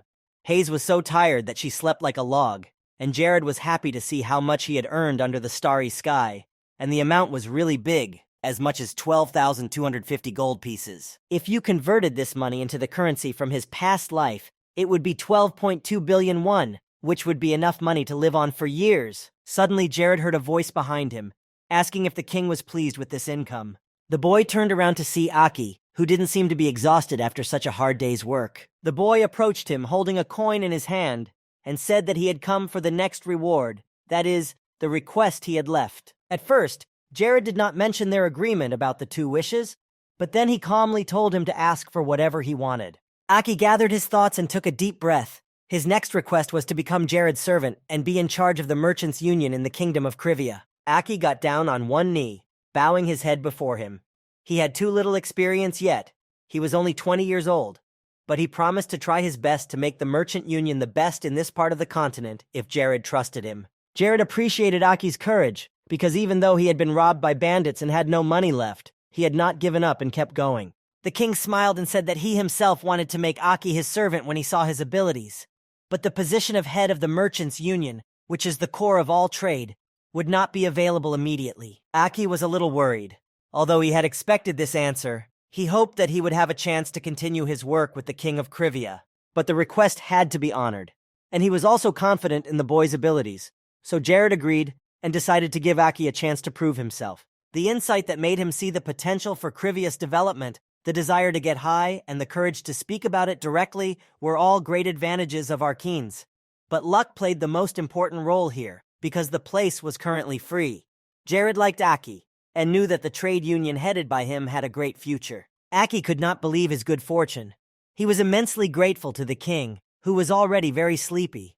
So he said goodbye, and told him that tomorrow they would return to the kingdom. To tell the truth, Jared was happy that they would finally return to the cold lands of Krivia. As he walked to his room, he again admired the starry sky as the warm spring breeze enveloped him. This time, thanks to the herb mixing bug, his crafting skill grew to level 35, and as a reward for passing level 30, they were able to gain knowledge of the automation of the production process and the technology of producing medium concentration potions. Using 5,000 gold and 10 curvature crystals, 24 test tubes of potions are produced per day. So if you take 39 gold for each, the net earnings will be equal to 900 gold. The medicine could be bought only in their kingdom, so monster hunters can safely hunt in the Nightmare Forest. So the number of crystals in Krivia will increase, and the damage from monsters will be less and less. In addition, traders from other kingdoms also knew well what the territory of Krivia was famous for. Therefore, they did not miss this opportunity to improve their earnings and began to come to the kingdom often for additional benefits. In the present day, only good things kept happening in Krivia, even beyond Jared's expectations. The potions they made became a starting point, and the king's achievements began to accumulate, so the mainland gradually began to recognize the name Krivia. On one of those days, Jared went to a very cold place where there was not a single soul, and Isabella did not waste the opportunity and came to him again. She thought he was going to this horrible place to kill himself, so she couldn't let that happen. They weren't married yet. He looked better now than he had in years, so Jared couldn't possibly be a ghost, but that wasn't why he was going there at all. He was going after the monster DeLuca to catch him, and Isabella had told him not to throw around such words and to stop making up stuff. But his idea frightened the demon even more, and she absolutely refused to let Jared go on such a dangerous mission. Lich is a powerful dark wizard who has been cursed, and if Jared is caught, his soul will be taken from him. Despite all Isabella's warnings, the boy was very calm, confident in his own abilities, knowing everything about DeLuca's methods of attack and further actions. DeLuca is a Lishi who lives in a hiding place he created himself and never shows himself to the world. He only waits for his victim and then steals his soul. In the game Paradise, he was chosen by the Demon King himself and freed from his hiding place during the Great Sonma War, thus gaining eternal life. During the main story of the game, all users had to go to a special part called the Wrath of DeLuca. If DeLuca became even stronger, he would no longer be affected by swords and magic, which is why there was no time to delay in destroying him, and only divine power could kill him. Isabella had already realized that she could not convince him to go back and forget about this idea. He seemed very strange to her now if he was taking such a risk. In general, Jared knew too much for an ordinary person, so she thought he was some kind of god pretending to be a simple guy. But he shouted at her to stop making noise and coming up with such ridiculous things. It was driving him crazy. After a while, Jared reached the hideout of DeLuca himself, the most powerful lich in the game of Paradise. He went inside the cave and began to explore it, remembering where the events in the game took place. Jared was trying to find a small crevice, and it was very difficult. He had already thought that it had disappeared when the game turned into reality. Isabella was flying around the whole time and noticed that he now looked like a very cute dog looking for a bone. Realizing that it would really be better to stop talking such nonsense, Isabella flew closer and asked him what he was looking for if Jared had come here for DeLuca. But the boy explained that he first needed to find the passage to the high mountain, because without it, he would not find the left. He remembered, however, that there were a lot of traps there that were almost impossible to deal with. At the entrance, they were met by the frozen corpses of people who had also tried to get there, but this attempt was unsuccessful. But still, his desire to catch DeLuca was greater, and soon he found a passage that could lead him to the desired place. He began to fall through the wall through the secret passage, which frightened Isabella. He only now realized Isabella's shock, because this magic passage was another bug he had found himself. Most likely, this will cause an invisible passage to appear on the map, which will make it possible to destroy DeLuca. The two of them made their way to the Lich's secret room, which was full of gold coins, precious jewelry, and valuable weapons. Actually, it was a reward room for those who could defeat DeLuca. These treasures were designed for a large number of people, so it was no wonder there were so many of them. There were also more than 10 artifacts in this room that the winners could take away. Jared wanted to find some of them, and as he approached one of the shelves, he noticed what he was looking for. It was a ring that had belonged to a greedy man named Melt. And it wasn't just any ring, it had something magical about it. So when Jared put it on his finger, gold coins fell from the jewelry, almost flooding them. It was a spatial bag that could expand to unknown limits. Isabella had advised him against stealing the Lich's things. She was a powerful evil spirit herself, but she could not defeat DeLuca. But Jared didn't consider it stealing. All those precious things and money were taken from the unfortunate people who had been in trouble here. The forest had killed her on the spot, and so much had been gathered here over the years. The guy wasn't going to just take everything for himself. He wanted to punish this DeLuca on behalf of all the people he had killed in his lair. And now they were almost at the very place where the mighty evil in the form of the Lich was sitting. He was chained with thick chains to his own throne, because many years ago a woman had lost a vein of vital energy.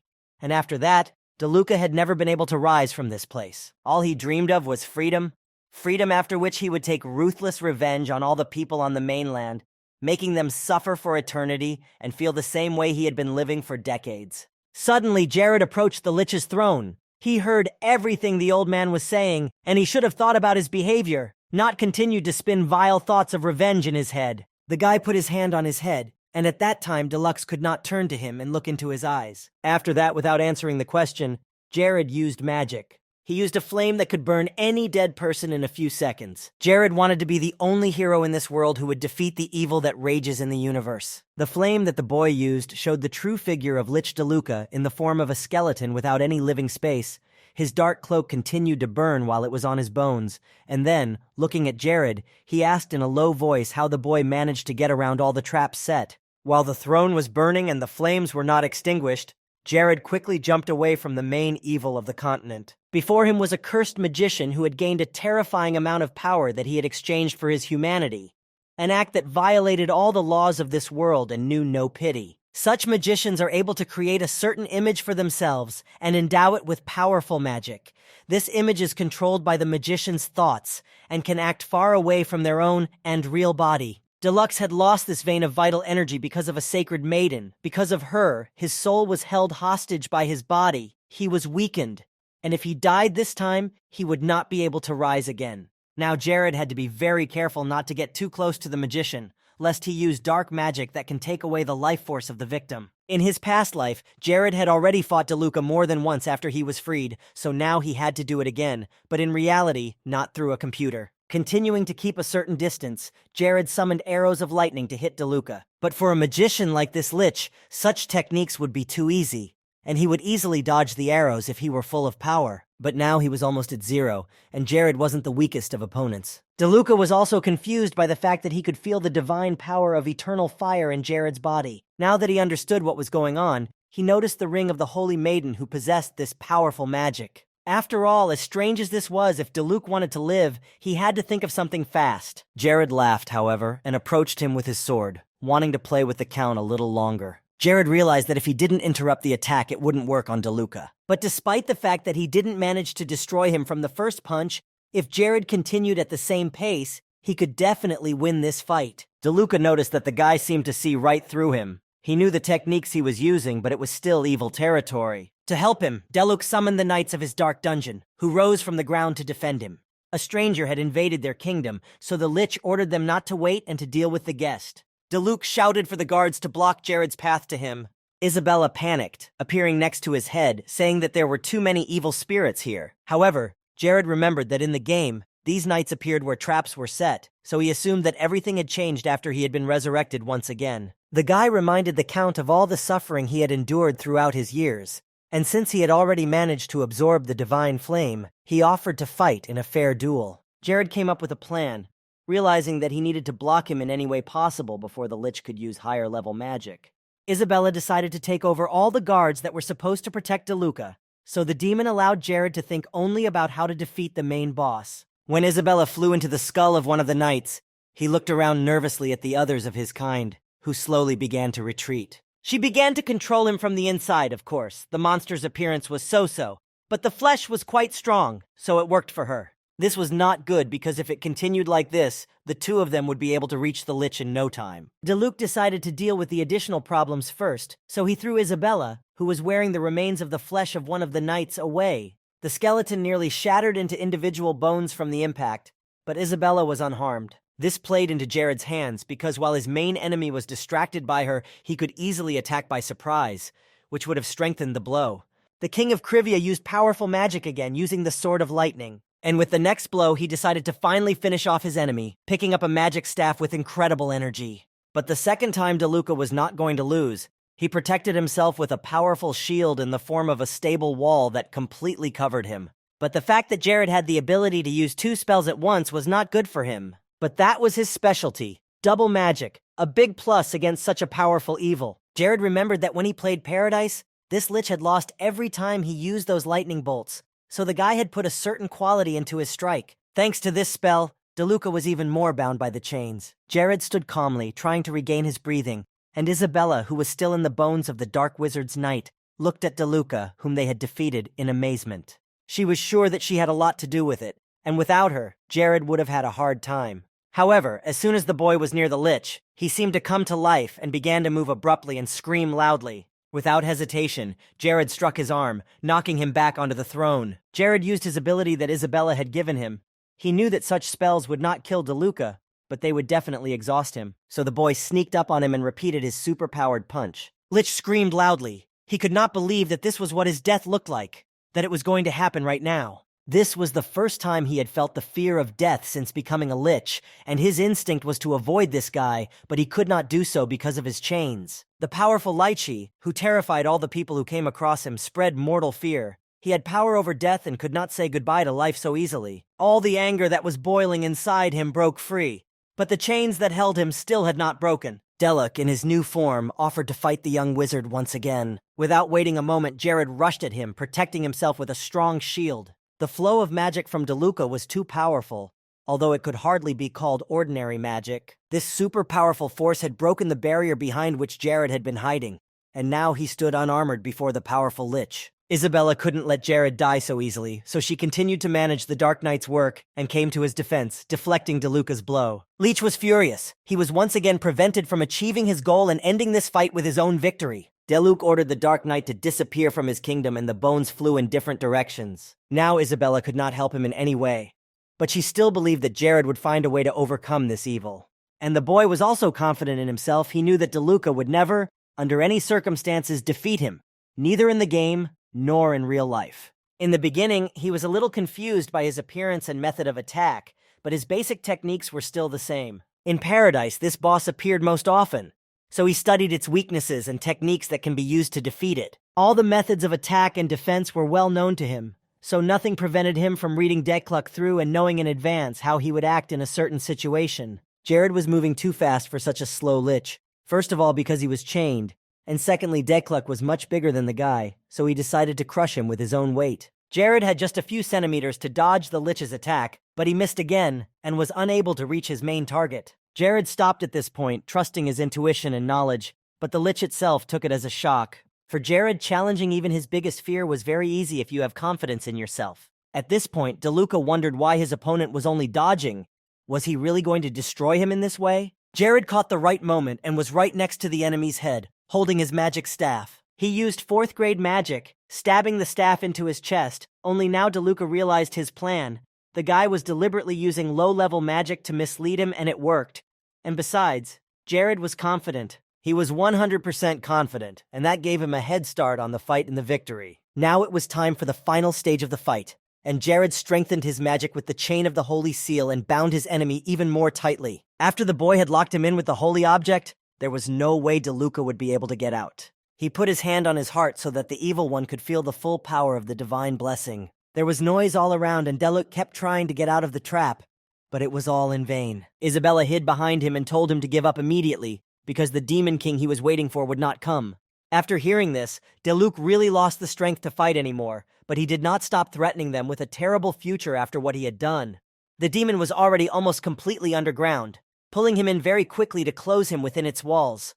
In the last seconds, the demon asked if the young magician was sure he could handle the next stage. Jared very calmly replied that it was still quite a long way to go. The 9th class of magical abilities could be considered the real endpoint, and he had only 4 so far. However, DeLuca had been sitting quietly and dying all this time. He didn't understand why the guy had come to fight him. But the boy had a simple answer. He had to finish off the most powerful monarch on the mainland. DeLuca considered it all just childish games, and besides, all these treasures were covered with the blood of innocent people. Jared wanted to get what none of the great knights who had been given their powers by the deities could get, what the Demon King himself could not achieve. DeLuca was interested in this young mage with such ambition and fierce confidence, and he was going to watch the developments from hell itself to see if Jared would pay too high a price for his enthusiasm. Isabella was frightened by this guy at such moments, as if he was ready for anything, and his instinct for self-preservation was simply turned off. There were a lot of people in the world who were much stronger than him, but Jared didn't care about that, as if he knew that sooner or later he would be able to climb as high as he did. When DeLuca's Lich was gone, Jared finally picked up the thing he had come here for, a large bracelet that was an artifact of growth. Now there was nothing better for him than this precious thing, but Isabella saw a strange book in front of her. She immediately told the boy about it. The current king of Krivia walked over to the book and picked it up. It could have been something that Lich had left behind after his death, but it was very strange because the boy had never picked up anything like DeLuca's books before. He looked at the binding, realizing that he was holding a book of spells for resurrection. It turns out that the object resurrected by the wizard cannot resist his wishes. It simply becomes his subordinate, and if someone decides to try to go against these rules, he will not just die, but disappear forever without a chance to return. As Isabella read a few pages of this strange book, she realized that it was more like slavery than a gesture of goodwill from someone. She wasn't going to go along with this. A demon would never allow herself to be bossed around. But Jared interrupted her tantrum and told her to tie him up first. Isabella was quiet for a moment, thinking she had heard something wrong. Jared said that she should use a curse on him and he would be patient, and Isabella liked that because she also liked similar things. The guy also emphasized that when the spell was repeated, the strength of resistance and resilience would increase significantly, and it would be ideal to hire a powerful wizard for this. but it was too expensive, and Isabella would do it for free. The demon looked at him as if he were a man out of his mind, as soon as she found a flaw in him for the first time in all her time. With some hope, she asked if that was all he had to say to her, to which Jared replied that he would think about the rest. Isabella agreed.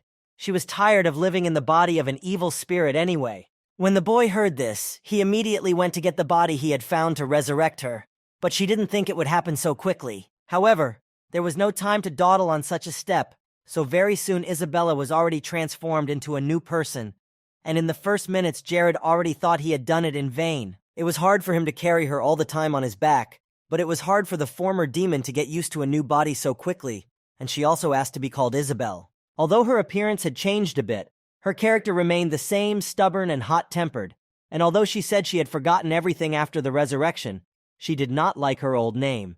Isabel began to pester him to walk faster, because it was very cold. He was just as perverted as DeLuca, and if he had worn the same clothes, there would have been no difference. He was pleased that Isabel's readings remained the same, but her temper was almost impossible to tolerate. It seemed that she had become even more emotional. But she changed the subject. She was more concerned about the fact that there were so many corpses lying around. But Jared reassured her and told her that they could relax, because it was an area with traps that he had managed to disarm. When she was still in the demon's form, they came to the body Isabella was about to move into, and she asked Jared if he knew how the girl had died. And when he said he had no idea, she was glad, because he was not a know-it-all. Isabella hoped that the girl hadn't become an evil spirit, because this life makes you tired very quickly. You feel almost nothing but cold and loneliness. While they were making their way through all these passages, Isabel even thought that this girl would be very grateful to her if she lived a decent and interesting life in her body. She suddenly decided that she would eat a lot of delicious food, go on adventures, and dress beautifully. She hinted that she could not get away from Jared because he was never boring and sometimes even dangerous. She leaned against his back. She felt good now, and Jared was happy to have a good partner. Meanwhile, the number of monster hunters was decreasing significantly, and the reason was that the cure for Ronell's disease was only available in Krivia, and they all went there. But the king of the kingdom was very disappointed and angry, and he specially allocated a large sum of money to hire specialists and produce a similar medicine to bring the hunters back here. But the problem is that in Krivia, they are very careful not to let the information about the healing potion leak out, and they barely managed to get one copy, but it was not enough. But the man was too angry. He didn't understand what his wards were doing if they couldn't even do that. He threw open the door and kicked him out of his office, telling him to get out. This little Jared was so brazen and had absolutely no fear of anything, which did not please the head of this state. But he decided to try his own way, which he had recently invented. He sent his men to Majorca to negotiate a treaty with them. However, such actions could provoke a war, and if this happened, they would be guaranteed to lose. There were very few warriors who were ready to tear the enemy apart, but the ward said that they had 1239 soldiers who would be ready to do anything to protect the king. However, this was still not enough to strike a fatal blow and defeat the enemy. They said that Jared himself had level 4 magic, so his army would be very powerful. Now this was not that stupid fat pig, and if he had known that things would turn out this way, he would have ordered Glagus to kill him immediately, but he was no longer there. The assassin sent by the master had destroyed Glagus. During this time, while the question of the army was being decided, the one for whom Horgus had been waiting for so long came to the hall. The magician Akron returned, bringing with him several people. These were powerful magicians, whom they had gathered on Horgus's orders, and it had already taken a lot of money, but the king had given permission to spend as much as necessary. Horgus approached one of the magicians, who was wearing a cloak, and asked him what class of magic he had, and the man replied that he was 3rd class. So if they were to attack Krivia now, that kingdom would disappear in a day. This was great news, and finally they could go into battle. Meanwhile, Jared had just entered a forest in the northern part of the continent. His men had heard that he was going to establish diplomatic relations with neighboring countries. However, he denied it because it was unlikely. Their closest neighbors were Majorca and Ranella, with whom they always had disputes over wages. So Jared was going to negotiate not with kingdoms, but with tribes. Very soon, everyone will know about everything. You just have to wait a little bit. And when that moment came, the king's ward almost fell off his horse. He was very frightened. The man saw a flock of red goblins holding weapons and not being very kind to the guests. Oberyn, who also went on the trip with them, was also shocked. He knew a lot about these places, but this was the first time he had heard that red goblins were found here. Now there was nowhere to go.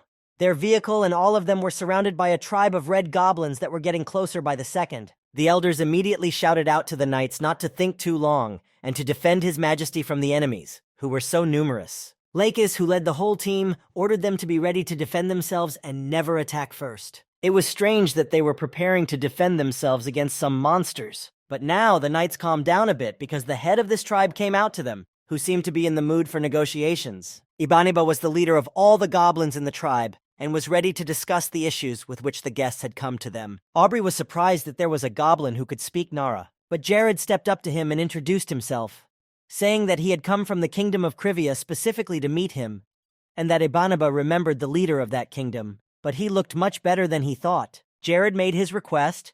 They wanted to start diplomatic relations and exchange their own resources for their gold and iron.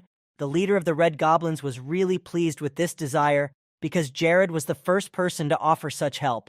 But the tribal king had a sixth question, and it was important to him that the boy should be able to accept their estate and soul. The next moment, a cartload of nightmare stones appeared beside them both. Jared wanted to show his friendliness and get them to make a treaty between them. King Krivia's wards were embarrassed because they were just ordinary stones, which were plentiful in the nightmare forest and had no value at all. And Lakis knew that the nightmare stones were only beautiful on the outside, and hunters often took them for themselves, but as a souvenir, so using them as a bargaining chip could have serious consequences. Ibaniba said what Lakis had been thinking, and he also knew that the nightmare forest was full of these stones. Usually no one wants these stones at all, but the king brought them as a barter item, and at this point it was clear that they were in big trouble. But the head of the tribe did not need anything else. He was so happy that he had been brought just such a thing. Ibaniba shook Jared's hand and said that he was very grateful to him.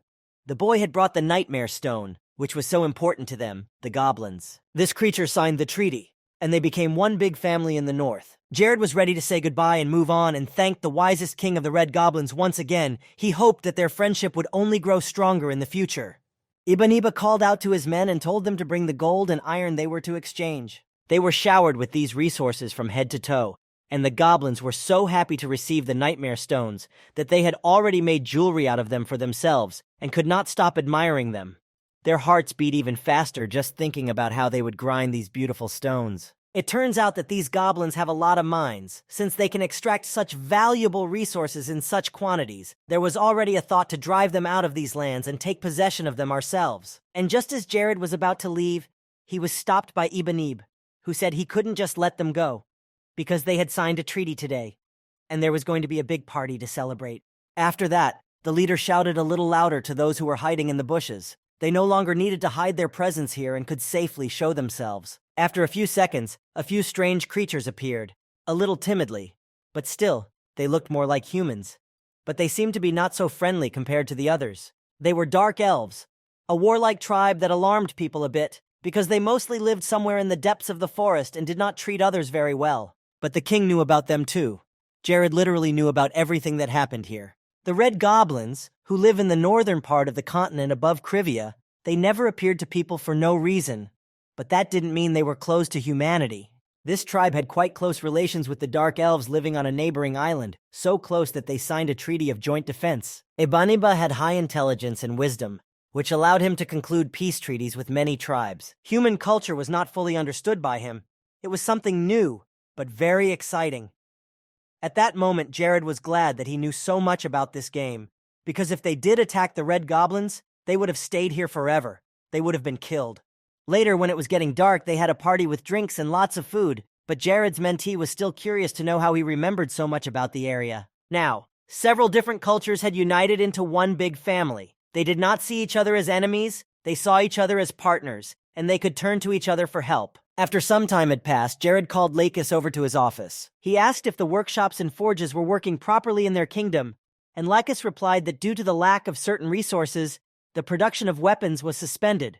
So now they were working on improving the existing weapons. So he ordered to send all the iron they had received from the goblins today to be used to make swords, arrows, and other defensive weapons. Lakis accepted the order and nodded his head. Now all that was left to do was to complete the task. But Jared snapped at him and told him that half of the gold they got would go to the kingdom's army, and he instructed Lakis to recruit soldiers in his stead. Ibaniba, who was sitting next to them drinking something, overheard their conversation and asked curiously if they were going to fight Majorca. There was only one reason why Krivia needed so many resources: war. He approved of the decision because Majorca had become a haven for criminals, and if left to its own devices, the kingdom would continue to spread a terrible influence over neighboring states. Jared apologized, thinking that he might be upset that they were preparing for war using their resources. But Ibanaba assured him that he didn't mind at all. He just wanted to speak out about the situation. In any case, the amount of gold and iron meant nothing to them, and he did not like Horgus himself, so he supported the decision. After the conversation, Ibanaba, the king of the Red Goblins, exclaimed that it was time to drink to the newest son of their family, King Jared. Everyone raised their mugs in the air, shouting a round of applause. Eventually, they returned home. Active preparations for the war continued, and Isabel tried to get used to her new body. 4 weeks had passed since then. Jared introduced her as his classmate, with whom he had been studying at Desmond Academy, and she got used to living in the palace much faster than Jared could have imagined. Every day, Isabel helped him to develop his own magical abilities. Her magic level was at the 2nd stage, and it allows her to give people hallucinations in the form of their fears. She created a giant spider, which the boy was very afraid of, and Isabel could not understand why he was screaming so much. It was just a common spider, but thanks to her, Jared managed to improve his skills to level 34. After the next training session, he handed her 3 candies in his hand. But the girl didn't want to eat them, because she was worried that she might get fat and spoil her beautiful body, which she had recently moved into. But he decided to think of something, saying that today was a special day, and that was why he had given her the sweets, and that was why he asked her to eat them. She didn't know what kind of special day he was talking about, but he was making it up, even though in the real world where he used to live, it was White Day. He said that on February 14th, according to tradition, she was supposed to give him something sweet, but now, a month later, it was the other way around.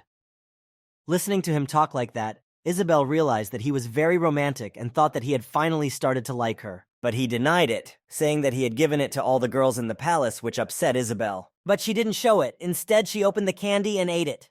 This guy was very interesting. He used her every day for his own training, and he didn't want to give up his heart. However, she was not going to give up and leave him so easily. They were bound by the spiritual eye, bound by the kiss of the eternal contract.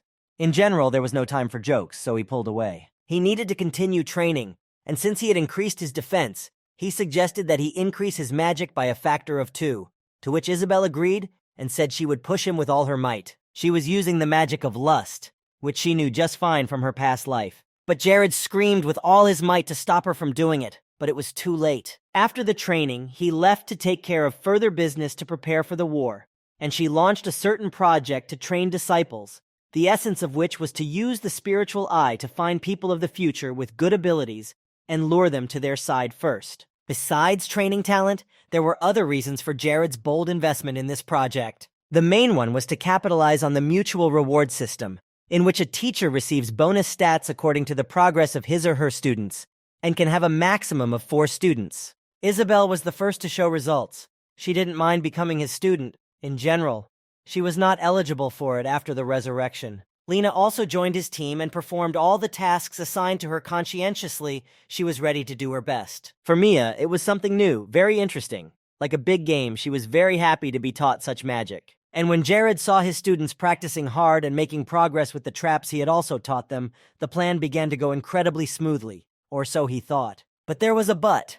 Hayes walked into his office. She was a mere servant, and did not think she had the right to call the king her teacher. It was impossible for her, and that is why the unforeseen circumstances had arisen. She, of course, wanted to show some progress and become the best healer, but her level of progress was 0. It was a special profession that differed from priests in the ability to heal. Her specialty was supposed to be in this, but no more than 5 such healers could be found on the entire continent of Nars. Apparently that was the case, he exhaled, realizing that he might lose his student, although he had originally had high hopes for her. So he stood up from his chair and began to scold her a lot, because she always put herself in the frame of a maid and did not value herself at all. He realized that everything should be in its place, and he did not want to lose such a person. However, to become a healer, Hayes needed to feel the title with her whole body and soul. She had been a maid in this palace since she was a child until she was 23, and breaking that mold would not be easy for her. Something inside her was holding her back. Perhaps she had a defense mechanism on a subconscious level or was too pessimistic. He needed to choose the right direction for her, but he didn't know how to do it. Jared put the cup of tea on the table. Then Oberyn continued to speak. Their king had found new and diverse ways to solve the problem, and every citizen of the kingdom was grateful to him. However, Jared was not obliged to be responsible for absolutely everything. Physically, he could not do it, because no one was to blame for the fact that Hayes could not achieve any result. All that remained was to believe in her and support her, because the girl was trying her best. She was also his person. Jared had once promised to make her a healer, and he was doing everything he could to make her one. And then he realized what the older man was getting at. Jared's traps that had worked for his other students just might not work for Hayes. There had to be a very honest way to get her power to come out, and as soon as he said that, he was attacked from behind by a guy who had appeared unnoticed. Hayes saw this and immediately ran to his aid, and she immediately entered the room where it happened. However, the king was already lying unconscious on the floor, unable to defend himself against the attacker. The girl put her hand over her mouth, quietly asking how it had happened. One of the knights standing nearby with Jared's body told her that the king had been attacked by a hired assassin. They had called for the best doctors, but the situation was getting out of hand. An ordinary human power might not be able to help. And even if there was enough medicine, it would be too late by the time the doctor arrived, so there was no time to wait. She was tormented by the thought that she was the only one here who had trained as a healer, and only Hayes could help this disaster. The knight did not leave the king's side, and then Hayes approached, and she decided to take matters into her own hands. Focusing only on this case, she mentally begged that she would succeed and be able to save Jared. Tears welled up in Hayes' eyes as the energy blob faded away, and with it the king's life. But the girl couldn't let him go like that. She promised to help him all her life. When Hayes closed her eyes, her memories were only of the moments with Jared, who believed in her despite all these difficulties. And a miracle happened.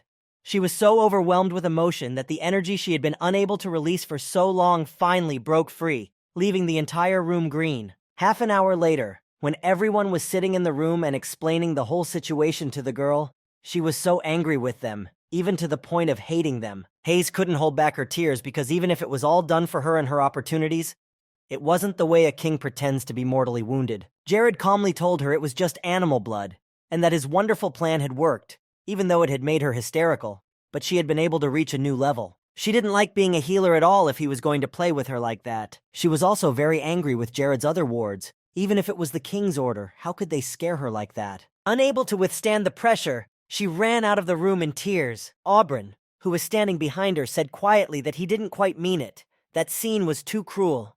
But the project to educate the students was going really well. Meanwhile, Lacus was wandering through the snowy lands of the kingdom. There was an extremely strong blizzard and he was almost blown away by the wind. Suddenly, he noticed a bright light in front of him. He didn't expect to see anyone else in such a blizzard, so he decided to check it out and walked on. And when he got close enough, he saw a bearded old man who obviously recognized him. Mr. Olson invited him into his home to warm him up and give him tea, and he remarked that the younger man had grown a lot since they had last seen each other, and that it would no longer do to call him a little boy, since Lacus would be turning 40 this year.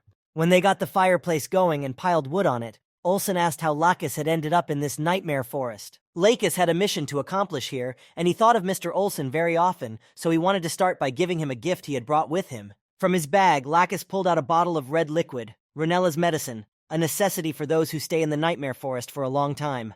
Olson had heard a lot about this medicine, as rumors had spread throughout the kingdom and across the mainland.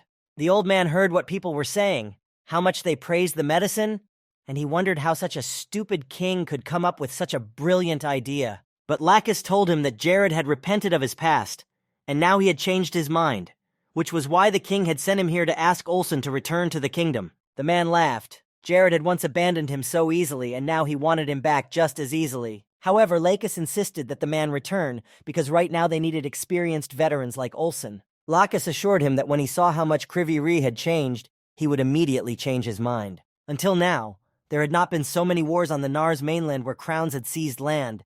An incredible number of lives had disappeared, and a large number of rulers' heads had been chopped off. Family ties or anything else did not help to escape death. You could get on the horse of death and ride at breakneck speed to the north. Jared was holding a mug of cool beer, which was incredibly tasty in Krivia, and because they were near the sea, all the seafood was very cheap. But Isabel had a different opinion. It was too cold here and nothing grew because of it.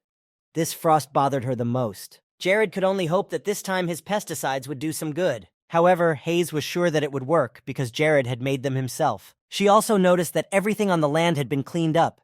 Even the roads were better. It was all thanks to Aki. He said he would set an example for others and keep everything clean and tidy. But some people were sure that Jared was the only one who had made the kingdom of Krivia rise from its knees. If there is a cure for Ranella, a potion, and full support from the kingdom in case of Ranella's illness, things will only go up. So Jared was asked to think about expanding the territory. It would be great to move their Hunters Guild headquarters here. It was something to think about, but it was good to see that they had found a lot of valuable things in each village. But Jared looked off to the side. A girl exclaimed loudly that the beer here was delicious, just incredible. She held up her mug and asked for another round. She turned to the girl and asked her if she wanted another beer, but she was sitting next to her, chewing quietly. Jared kept his eyes on her. He remembered this character. It was the same strange sword warrior named Ella. This is a very famous character in the game Paradise, who constantly helped the main character to solve difficulties. But for money, Ella tried to persuade her friend to take another cup of beer, but she resisted, saying that alcohol blocks the brain and mental abilities. But that's all. This beautiful character had her flaws. For a good amount of money, she was ready to help even the devil himself. Then Jared turned his attention to the girl sitting next to Ella, someone he had seen somewhere else while playing Paradise. Her name was Chloe, and she was quite calm and quiet, and so she was called the Queen of Silence, but it was not clear what she was doing in a place like this. He couldn't believe his eyes that this was the same Chloe who, 5 years after the Great War at the age of 38, would play the role of the Queen of the Dark Elves, a mystical character whose story the game developers had hidden for the purpose of the biggest match. Jared didn't remember Ella appearing in the north, and he shouldn't have known about evil at this stage. It was unexpected to meet two such important people in one place at once, and it probably wasn't a coincidence. So he couldn't miss this great opportunity to talk to these people. So Jared quickly got out of his chair, leaving the others to continue talking, and made his way over to the table where the two lovely ladies were sitting. Soon he was behind them, and deciding to start a conversation, he came even closer. But before he could say more than 2 words, Ella sent him away, saying that she was not interested in babies that way. The plan was a failure. Such a quick end was not expected. Jared collapsed to the ground and Hayes ran to him in a flash. She put her hand under his head, telling them to be a little more polite to him, because Jared was a high-ranking member of the Curve. Everyone in the room immediately looked at him, realizing that he was none other than King Jared of Krivia, and it was hard to believe that he was sitting in such a place. However, Ella did not like Hayes' response at all. She was just a maid and did not dare to address Ella herself in such a way. She also held a high position, and there were many places like this in the world. But Jared got up from the floor and gently put his arm around Hayes' shoulders, protecting them in front of Ella. He was willing to pay her a lot to accept his request. It was unexpected for their first meeting, but she thought about accepting it and apologized for her rudeness. She just thought he was an annoying guest at the pub. Jared assured her that everything was fine and suggested that they go to a quieter place to discuss the terms of the agreement. In the study, Jared made his request. He was willing to pay 5,000 gold pieces a year and give her his personal house for her to teach his student. The king even said that he would pay the money up front, but a contract would have to be signed. Chloe would have done whatever her mentor told her to do. No matter where they went, people lived the same way. This request was a little strange, not knowing these people at all. The guy asked Ella to do this. She herself had just recently started teaching Chloe, and it was all new to her. The girl asked if he trusted her to sign such a contract. Jared, of course, didn't trust either of them yet, but he had his own plan for all of this. Besides, he trusted who he paid. He knew perfectly well that Ella would not refuse the sum of 5 billion won, which was the currency of his previous life. However, he also remembered from the game that in the future, she failed to gain recognition among the influential characters because of her character. It was the most tempting offer she'd had in a long time, so she accepted without hesitation. Chloe drank her tea in silence and waited for the child who was worth 5,000 gold pieces to enter the room. Jared was happy because the problem of finding a good teacher for Lena was solved. It was very late, but the boy was still awake. Thanks to Gorius's pendant, Jared didn't feel tired when he wore it. He had forgotten a lot of information. Too much for one person.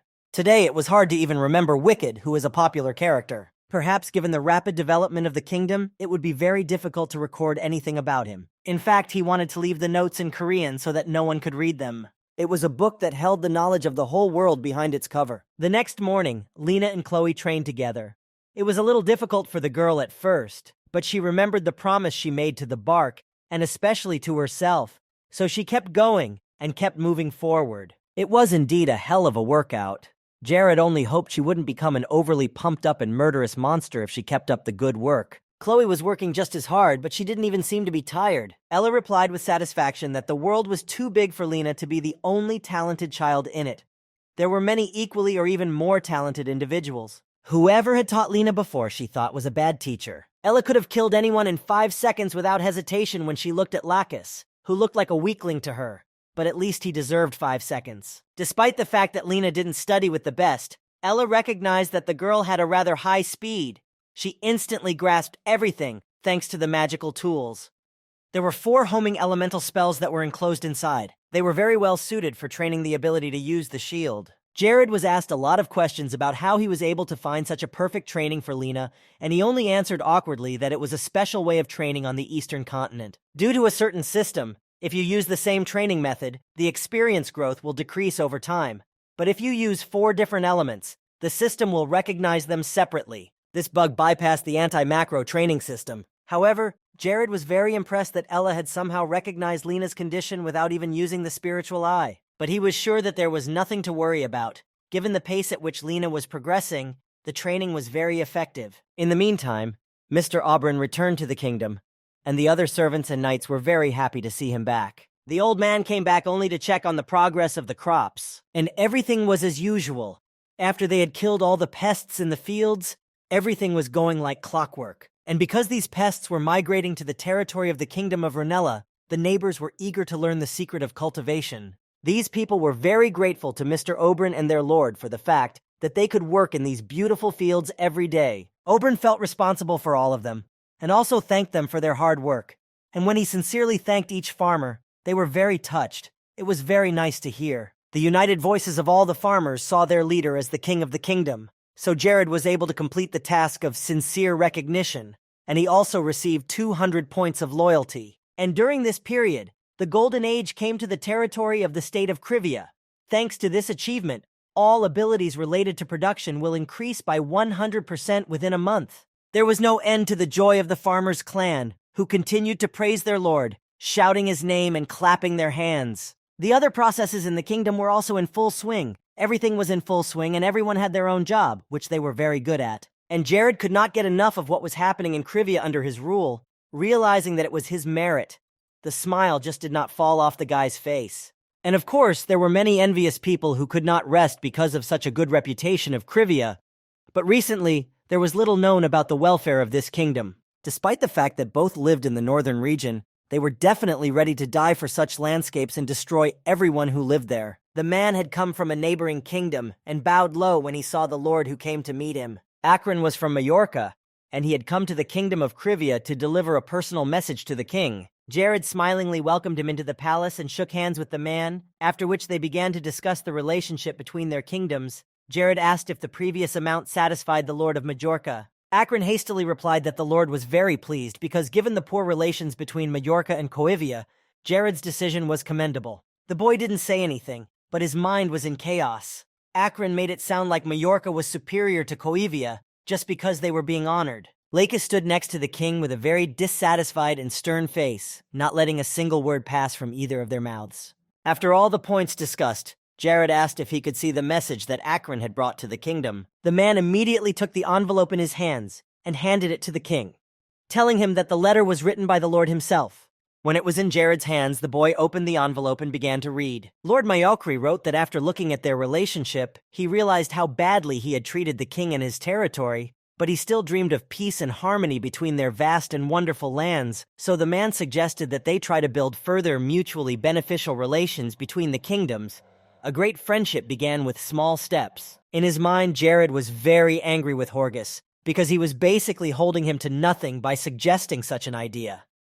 The boy dreamed of peace between all countries more than all of them together, so he was outraged by such words. Still, Jared said that very soon he would send the best crystals from his entire kingdom to confirm the beginning of a strong friendship between the countries. Akron looked at him with satisfaction.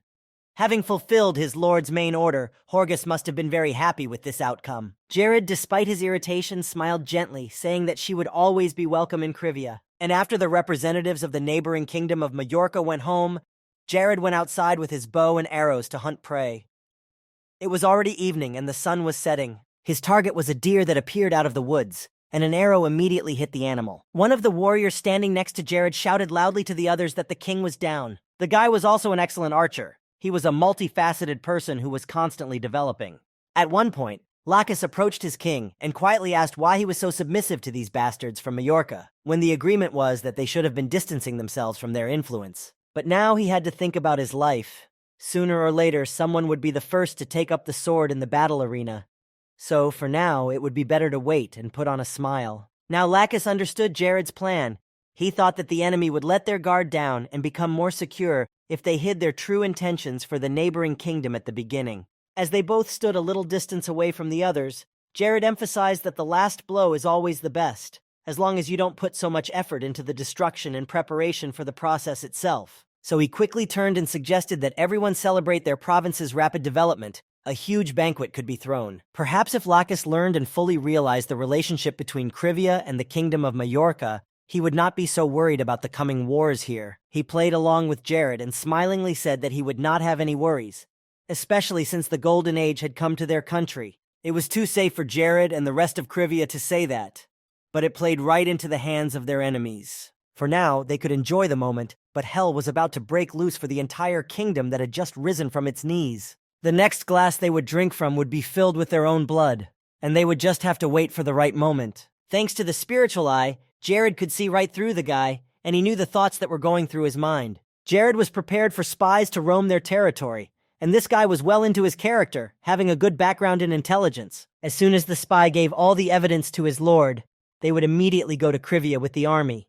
Jared was already waiting for this moment, when they would come to their territory and then realize who they had contacted. After a few glasses of alcohol, Jared felt sick and went to a tree, leaning on it with his hands. Lacus again blamed himself for the king's condition, because he could have taken better care of him. The banquet was over, everyone returned home, and the whole month, which had been full of expectations, passed quite quietly. And it happened today.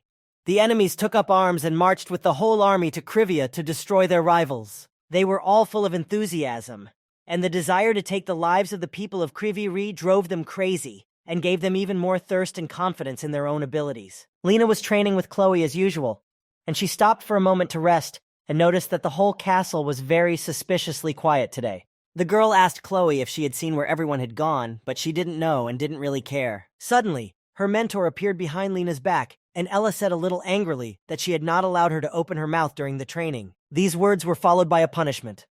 Ella ordered the girl to run 20 laps around the training ground, so Lena quickly ran to fulfill the task. Ella already knew about Jared's intentions, but she didn't understand why he hadn't told her about his desire to start a war before. He wasn't thinking at all when he didn't tell her. She couldn't just sit still if something like that happened, even though Jared might have been against her hand in the war. And suddenly and unexpectedly, something flew at the warrior who was supposed to be keeping a close eye on the territory of the kingdom.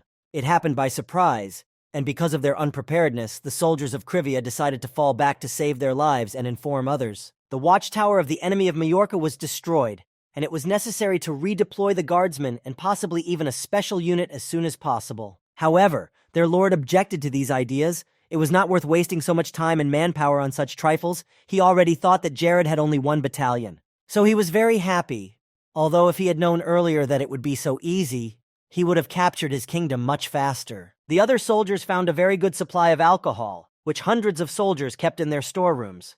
This news cheered the man up even more, because Jared seemed more and more worthless with every step they took forward. The soldiers of Majorca raised their swords, adding to the morale of the army. Right now, they were about to take back what was supposed to be theirs by right. The people who lived nearby came out of their homes, hearing the soldiers shouting so loudly. Yesterday, everything was fine, but today they were under threat, but everyone was worried about the Lord. Jared was informed that the enemy troops had already broken through the 4th line of defense. Given their speed, the enemy would soon reach their location. Jared had planned everything a long time ago, but he didn't think they would be able to advance into their territory so quickly, so he had to speed up. The king turned to Lacus. He was his right-hand man, and Jared could rely on him in any situation. It was crucial to hold this place now, because if it was captured, there would be nowhere to retreat. Lacus set about fulfilling the order, and at the same time an excited haze ran up to Jared. She didn't know why he hadn't taken her to this war, and she begged him not to leave her out of it. She tried to persuade Jared that she had healing powers, and that would be very useful to many on the battlefield, but the king was adamantly against it.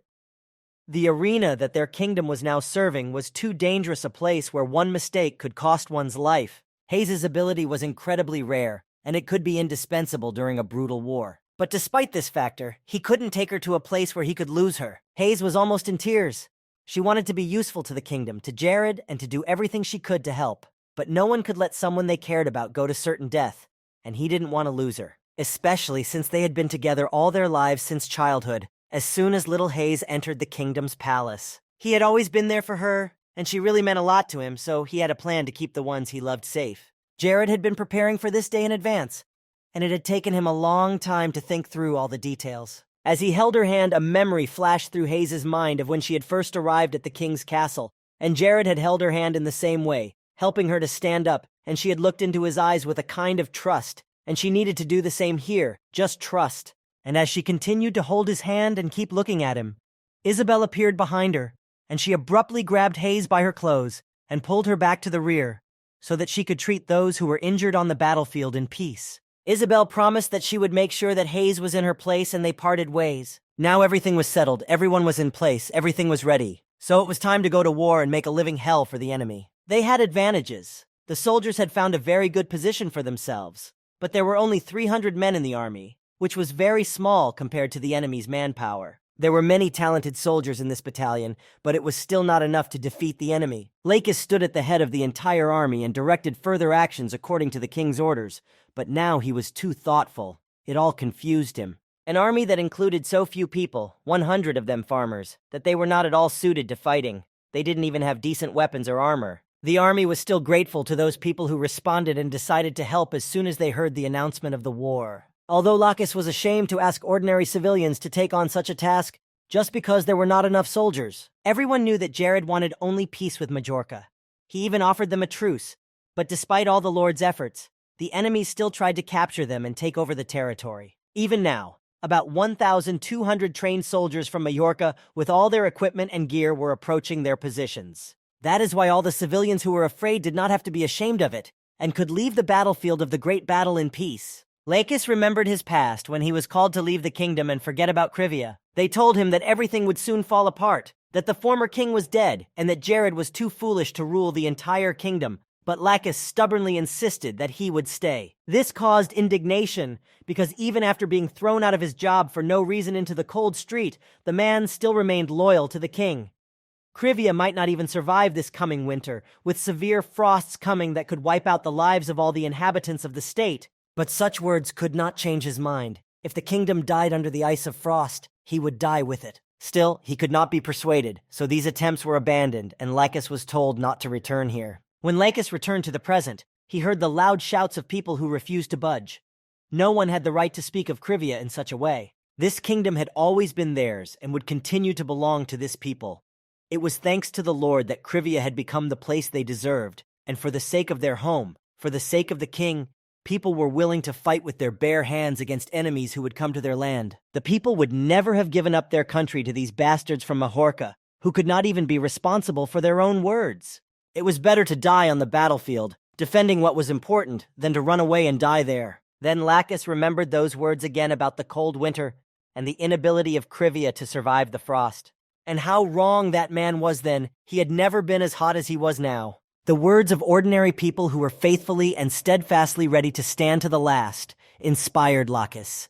So he ordered his soldiers to give armor and weapons to their new fighters. Suddenly, one soldier appeared behind all the barricades, running as fast as he could to tell him that the enemy was approaching and would be here soon. Lakis looked around the area. He could see someone approaching from afar, and the thing they had been preparing for so long was about to begin. And everything turned out to be right. The warriors were indeed extremely close to the borders of Krivia.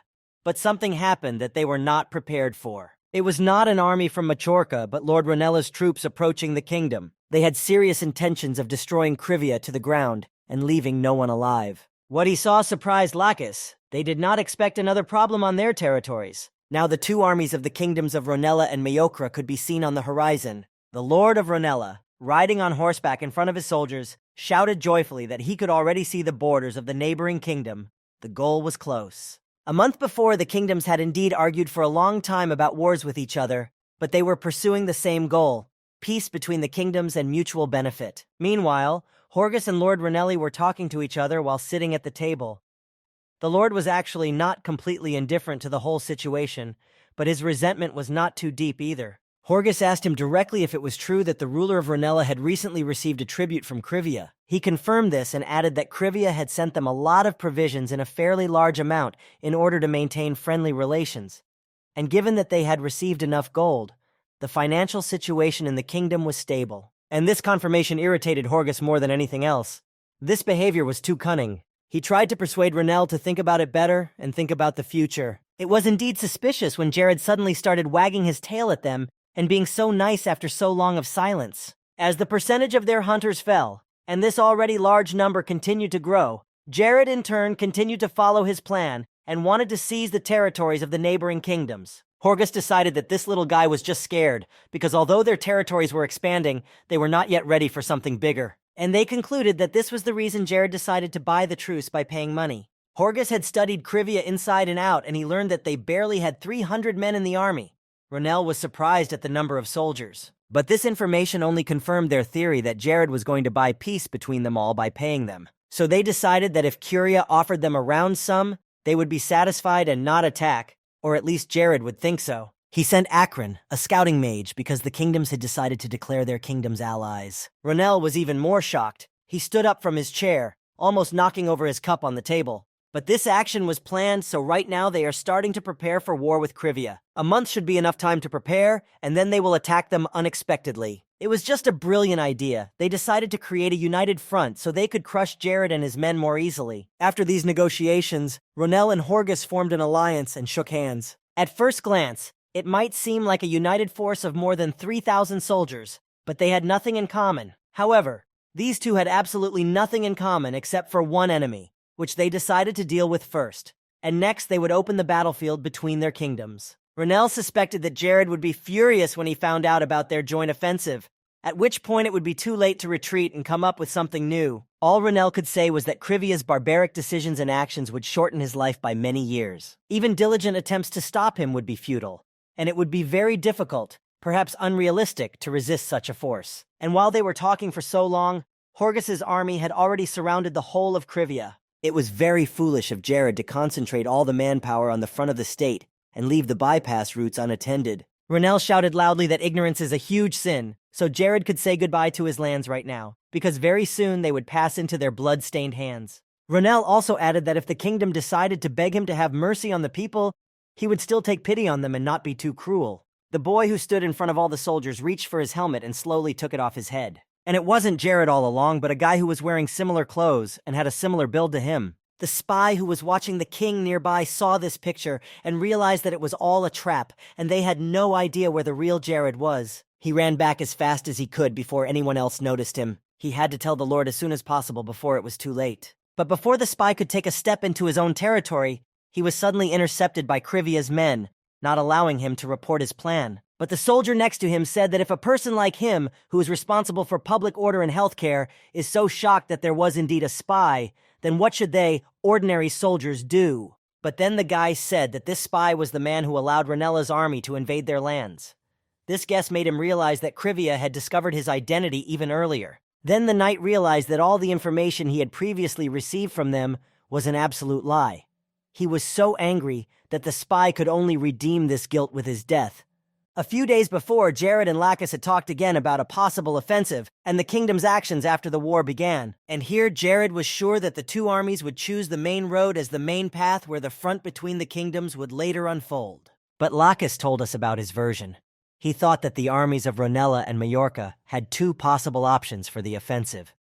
It is very easy to ambush and attack by surprise near the main road, and Horgus also realized that there was a very high probability of losing his soldiers while Krivia was occupying the hill. Jared agreed with Lacus' thoughts on this. Anyone would notice their geographical advantage. Ronell then asked Horgus what option they had left to take action, and the Majorcan leader said that after careful research, he had found a bypass route to the kingdom. Jared suspected that if their spy was good at what he did, they would find out about the bypass road, and since the guy was pretending to be a lumberjack, he probably already knew the road to the smallest detail. So Jared decided to lay one of his traps on this particular path.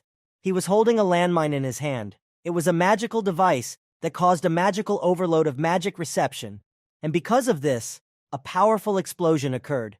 Comparable to the power of fourth-class mages, this measure was his personal creation. Lacus had never seen anything like it before, so he was curious to test the device's capabilities and asked the king for permission. Then Jared asked him to stand behind him to show him how it worked, and the man was very surprised because he didn't remember since when he needed to be protected like that. Then the man pulled the string that was attached to the mine, which was supposed to transmit a magic signal that would set off the mine.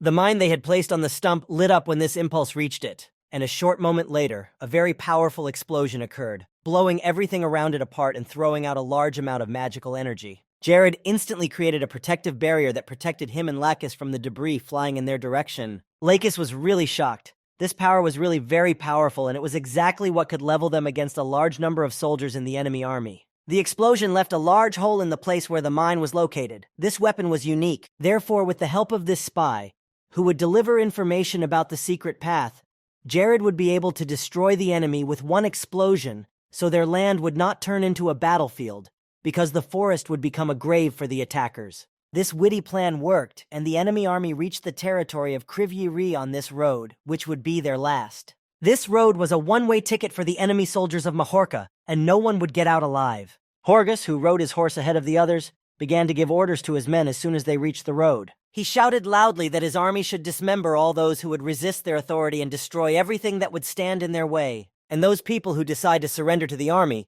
they should be chained. With the beginning of this great war, the era of their wealth, glory, and rule will begin. The soldiers raised their weapons, shouting loudly. Horgus was in a great anticipation of what was about to happen. He had already seen himself ruling over conquered lands. But something disturbed Lord Majorca, and he looked around where he saw Jared. The boy was ready to pull all the strings in his hand to put an end to them. Horgus was very wrong to shout at his soldiers to raise their weapons, for they were better off raising their shields and trying to survive. Sitting in the bushes, Jared pulled the ropes that sent the signal to the mines, which he had placed one next to the other underground to maximize the effect, so right now the enemy army could enjoy his traps. They were placed very carefully, and would explode in a moment under the feet of the soldiers from Majorca. Horgus tried to stop the horses from going so fast, but he realized too late. They were already standing on dozens of mines that were about to explode.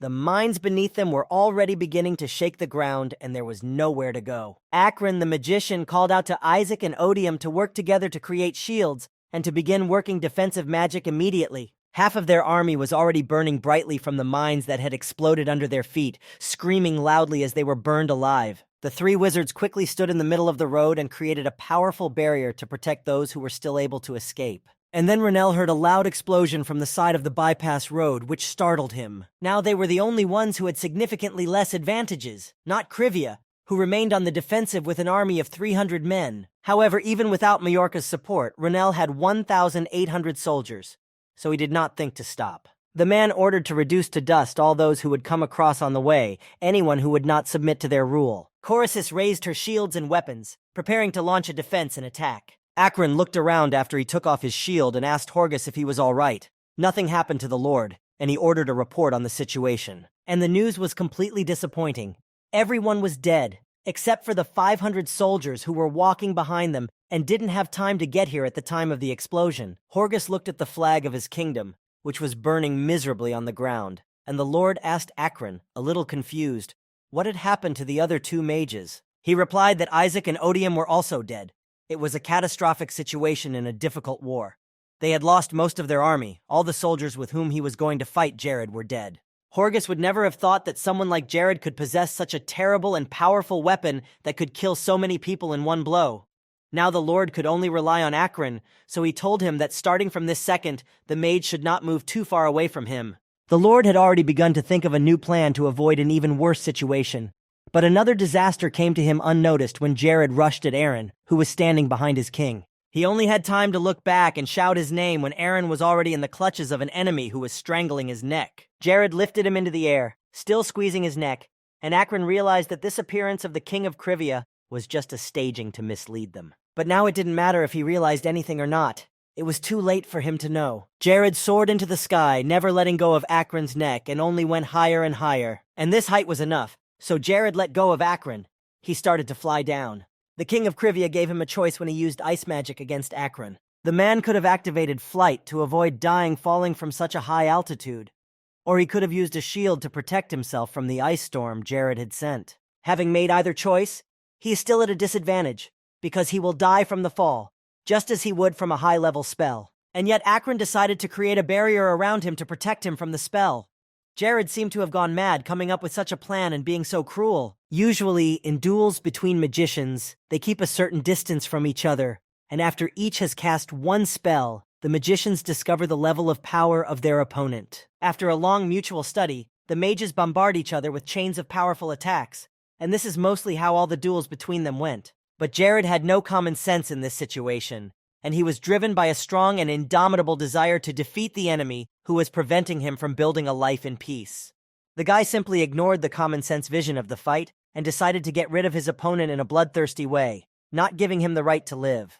After Jared grabbed him with both hands, they flew down together. Akron did not realize where this situation would go, so they could both crash. But it was actually part of Jared's plan. He had created another magic circle while he held his enemy tightly in his arms. It was only then that Akron realized his intentions, although it was not clear whether it would have helped him in any way, because with every second the meters to the ground were becoming fewer and fewer. After a general overview of all classes of mages, the fourth class is definitely not the last among them. Even Horgus, who had filled the ranks of Majorca with criminals, was not strong enough for mages of this level. The Lord of Majorca spent a quarter of his fortune to hire third-class mages to do his work in his territories. But nevertheless, Jared had two reasons why he had screamed in horror when he saw his body in the mirror for the first time some time ago. In the past, his strength had been enough to conquer the transformations of the Lich DeLuca, who was famous for his power more than once. And in comparison, a fat sack like Jared could only use 4th grade magic once at most. His skills were balanced to the max, making him a perfect match for a mage of his level who was proficient in 4th class spells.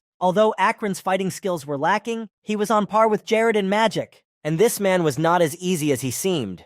And to defeat him, you had to try very hard and give it your all. Jared used the shield again, which would protect him from Akron's attack.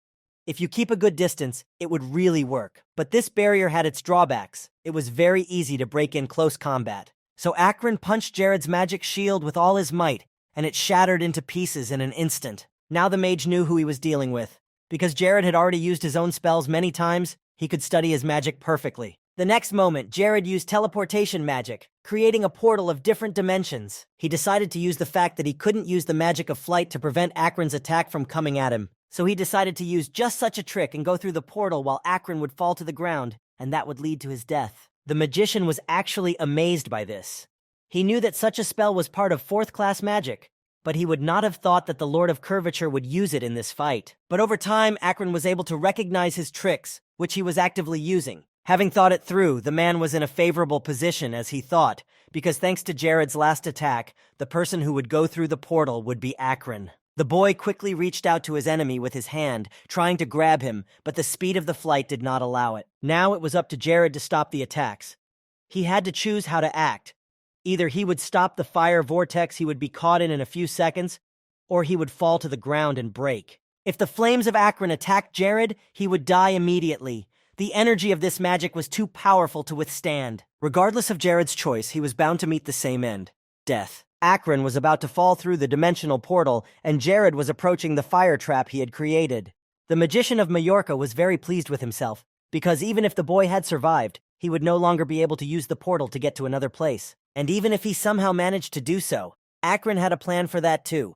He would simply stop him at the entrance and destroy him completely. But this overconfidence played a cruel joke on him, and Akron eventually fell, not into the portal, but onto the sharp spears that were stuck in the tree. Jared landed safely. Using his own magic, Akron missed, even though he said he had studied the opponent's magic. He went down to him to tell him that Akron's face showed that he was very embarrassed and confused. Without his magic, he was just a bumbling man. Jared shook his head, looking away. Jared had managed to cushion his fall, thanks to Akron's last attack, and he shouldn't have attacked his opponent while he was on top. But the ice storm that the guy used against his opponent, on the contrary, accelerated Akron's fall. He had deliberately thrown himself under the magician's attack, making him the first to fall into the portal that served as a trap. He had seen him. He had emerged victorious from that duel, and he had seen all his weaknesses, which he had managed to strike. People say that if something looks too good to be true, it probably is. If something looked too perfect and appealing, it probably wasn't the best opportunity. From the very beginning, Jared had been walking so close to him, and it could have been over, but Akron believed so strongly in his brilliant plans that he completely stopped seeing the trap in it. Jared wanted to take revenge on him, and Akron, who had done so much evil and sowed panic among civilians, would find justice at his hands, not from his victims. Finally, the king was able to complete the next task, for which he received 15 points of wisdom as a reward. Akron was such a miserable creature that he couldn't even touch Jared's robe. The boy crushed the magician's glasses. It was the last thing left of him. But at the front, a fierce struggle continued, with both armies fighting to prove their worth. Several of the soldiers from Krivia had already been injured, and she was sent to the rear to be saved by Hayes with her healing abilities. Ronell was no longer as confident as he had been at the beginning of the offensive. He had lost an ally for this fight, and the Krivian troops were already closing in on them. The fierce struggle continued. Jared's men had already managed to finish off several dozen of Ronell's soldiers, but they needed more men in the center, so the warriors turned to Lacus. Due to the lack of soldiers, the enemy still managed to break the center and break further into the territory of Krivia. After the breakthrough, Ronella's army was ordered to ignore the soldiers and use ordinary people first. They had already seen their victory, and how they would fill all their pockets with gold coins and various valuables, after which they would become rich and not know hardship. With such thoughts, they rushed into battle. The number of wounded was increasing every minute. They knew no pity. Barrett, a veteran whom Lacus was able to persuade to return to the kingdom, had heard the predictions of the kingdoms about the breakthrough of their troops, but he did not think they would be driven out so quickly. Another veteran also came back to help, but he noticed that without their presence, the army of Krivia was completely helpless. Apparently, this was the reason why the Lord was looking for all the experienced warriors to improve the situation in the country. Lacus was of course very happy to see Barrett and the others, but wondered why they had come only now, when the war had already begun. Barrett said that they had a good reason for doing so, because before coming here, they had put the warriors of Majorca in their place, so that they would not interfere in the future. Now the master of Krivia, the great leader Barrett, accompanied by an equally great man, the current king of Krivia, Jared, were on one side of the front. 100 of Barrett's elite soldiers and 900 of Jared's army. All of them will continue to fight side by side against the enemies of their state. Despite all the past events, Barrett was ready to forgive Jared for all his past mistakes, but he would never forget the day he was released. The king praised him and said that all the time the experienced warrior, a veteran, had done his hard work very well. He had served very well and for a long time, but then the king decided to dismiss him. The old man was against this decision. He swore his loyalty to the kingdom, but Jared immediately interrupted him and said that the rules had changed. His father was gone. Everything was different now. And since the previous king, Jared's father, was gone, his soldiers would not be needed by the next king. Barrett still did not understand how such powerful soldiers could be dismissed so lightly. But Jared did this to many soldiers. He dismissed almost all of them, and the reason for this was the lack of funds and other resources. Most of the money disappeared because Jared spent it all on his own desires to enjoy himself and live a luxurious life. After that, the parasites took advantage of this situation and, led by Glegus, conquered Krivia without any problems or obstacles. All of Barrett's bodyguards were removed from their positions, fired one by one, and the soldiers who had been receiving high salaries faced a steady decline in their pay, and then they were removed from their positions as well. Olsen and the other veterans did not want to watch this. The state they had built for so long and stood for against all the invaders was simply falling before their eyes because of the new ruler. So they all decided to disperse into the forest and quietly continue their lives among the tall and dense trees. It was hard for Olsen at the beginning, like for all the other veterans, even though he was used to weapons in his hands in similar conditions. But here he had to survive every day, hunt and get food. And once again he took his spear in his hands and went hunting. The spring snow was too heavy today, and the man already thought that he would not hunt anyone here. At this rate, he could stop coming here at all. But suddenly, someone caught his eye. He could not see well because of the heavy snowstorm, so he came closer. And it turned out to be goblins. They were gathering resources and were very surprised to see an old man in front of them. It was actually very strange that the goblins had come so deep into the forest. They usually did not do that. Olsen was already prepared to attack. However, after a few seconds of watching the stranger in shock, the goblins calmly went on with their work. These goblins, they simply ignored him instead of attacking him alone with the whole army. The reason for this behavior was unknown to him. Later he went home and told his friend about this strange situation. Olsen said that the goblins were collecting iron nearby and that this also surprised the man. Apparently these were the ingredients they had ordered, as they had recently sold a lot of weapons to the military. Because the Lord did nothing but give orders to the workers, they worked all day and had little time to rest, and this schedule made them all very tired. It was very hard, but because of that they lived like real blacksmiths and had a good income. The blacksmith was very grateful to the Lord, despite the fact that he did not spare him, literally throwing him with tasks. But it was with his help that the man was illuminated by the flame of passion. The blacksmith also told Olsen to keep this information a secret, because this information about the weapons they deliver should not be known to other citizens. But Olsen did not care about this. He was already tired of these stories. Still, with the right decisions by the organizations, the drought problem was completely solved. The problem with the arrival of new population was closed with the improved road network, and the attitude towards soldiers, the availability of new positions, and the recruitment of new talent were better than in previous years. Soldiers who had left the Krivian army due to dismissal returned to military service, all of whom gave Jared a second chance after he had done such a great job. These men stood shoulder to shoulder with Jared and worked together to defeat the monster that invaded their homeland. They were the best of the best. The army of Ronella and the army of Machorka were simply no match for such a majestic force, and their blood was spilled on the territory of Krivia as proof of their defeat. Even though the enemy soldiers were outnumbered, they could not defeat the vast experience and skills they had gained over the years. These pathetic creatures could not even look the veterans in the eye. They were ashamed. Ronella's army was ready to kneel down and beg for mercy. Those who stood farther away from the front lines rushed to escape from Krivia's troops. Ronell was furiously riding his horse, retreating from the enemies. Some time ago, he was sure that he would win and become the best. In his eyes, Horgus was a real fool, because he could not detect and think of the fact that there would be enemy traps on the bypass routes. They had formed an alliance with each other in vain.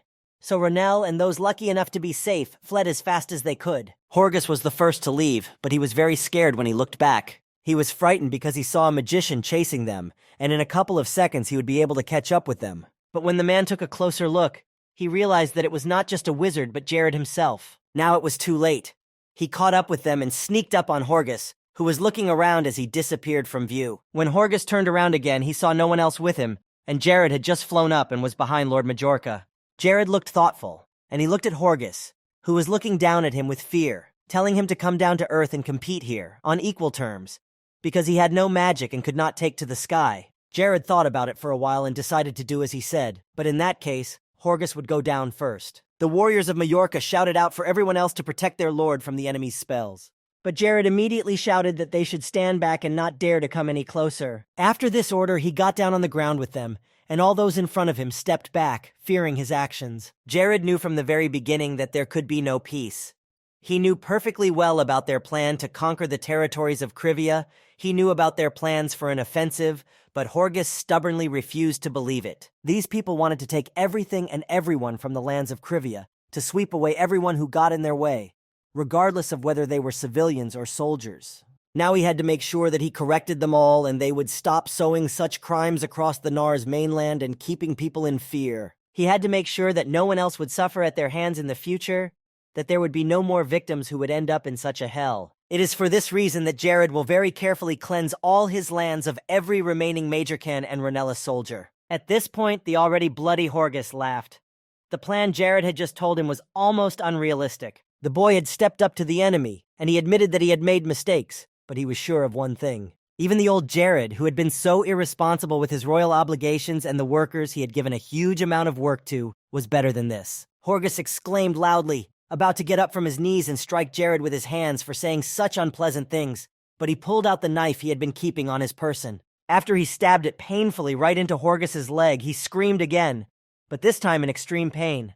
But Jared managed to calm him down and bring him to his feet so that he wouldn't be so rebellious. He was writhing in great pain, but he warned him that it would not be over so easily at this stage. If the general of all the knights found out what Jared had done here, he would surely bring his mighty and large army to take revenge on Horgus and his army. Meanwhile, Jared took out of his pocket the small green book he had been poring over for so long. He writhed in great pain, but he warned that it would not be over so easily at this point. If the general of all the knights found out what Jared had done here, he would surely bring his mighty and large army here to avenge Horgus and his army. Meanwhile, Jared took out of his pocket the small green book he had been poring over for so long.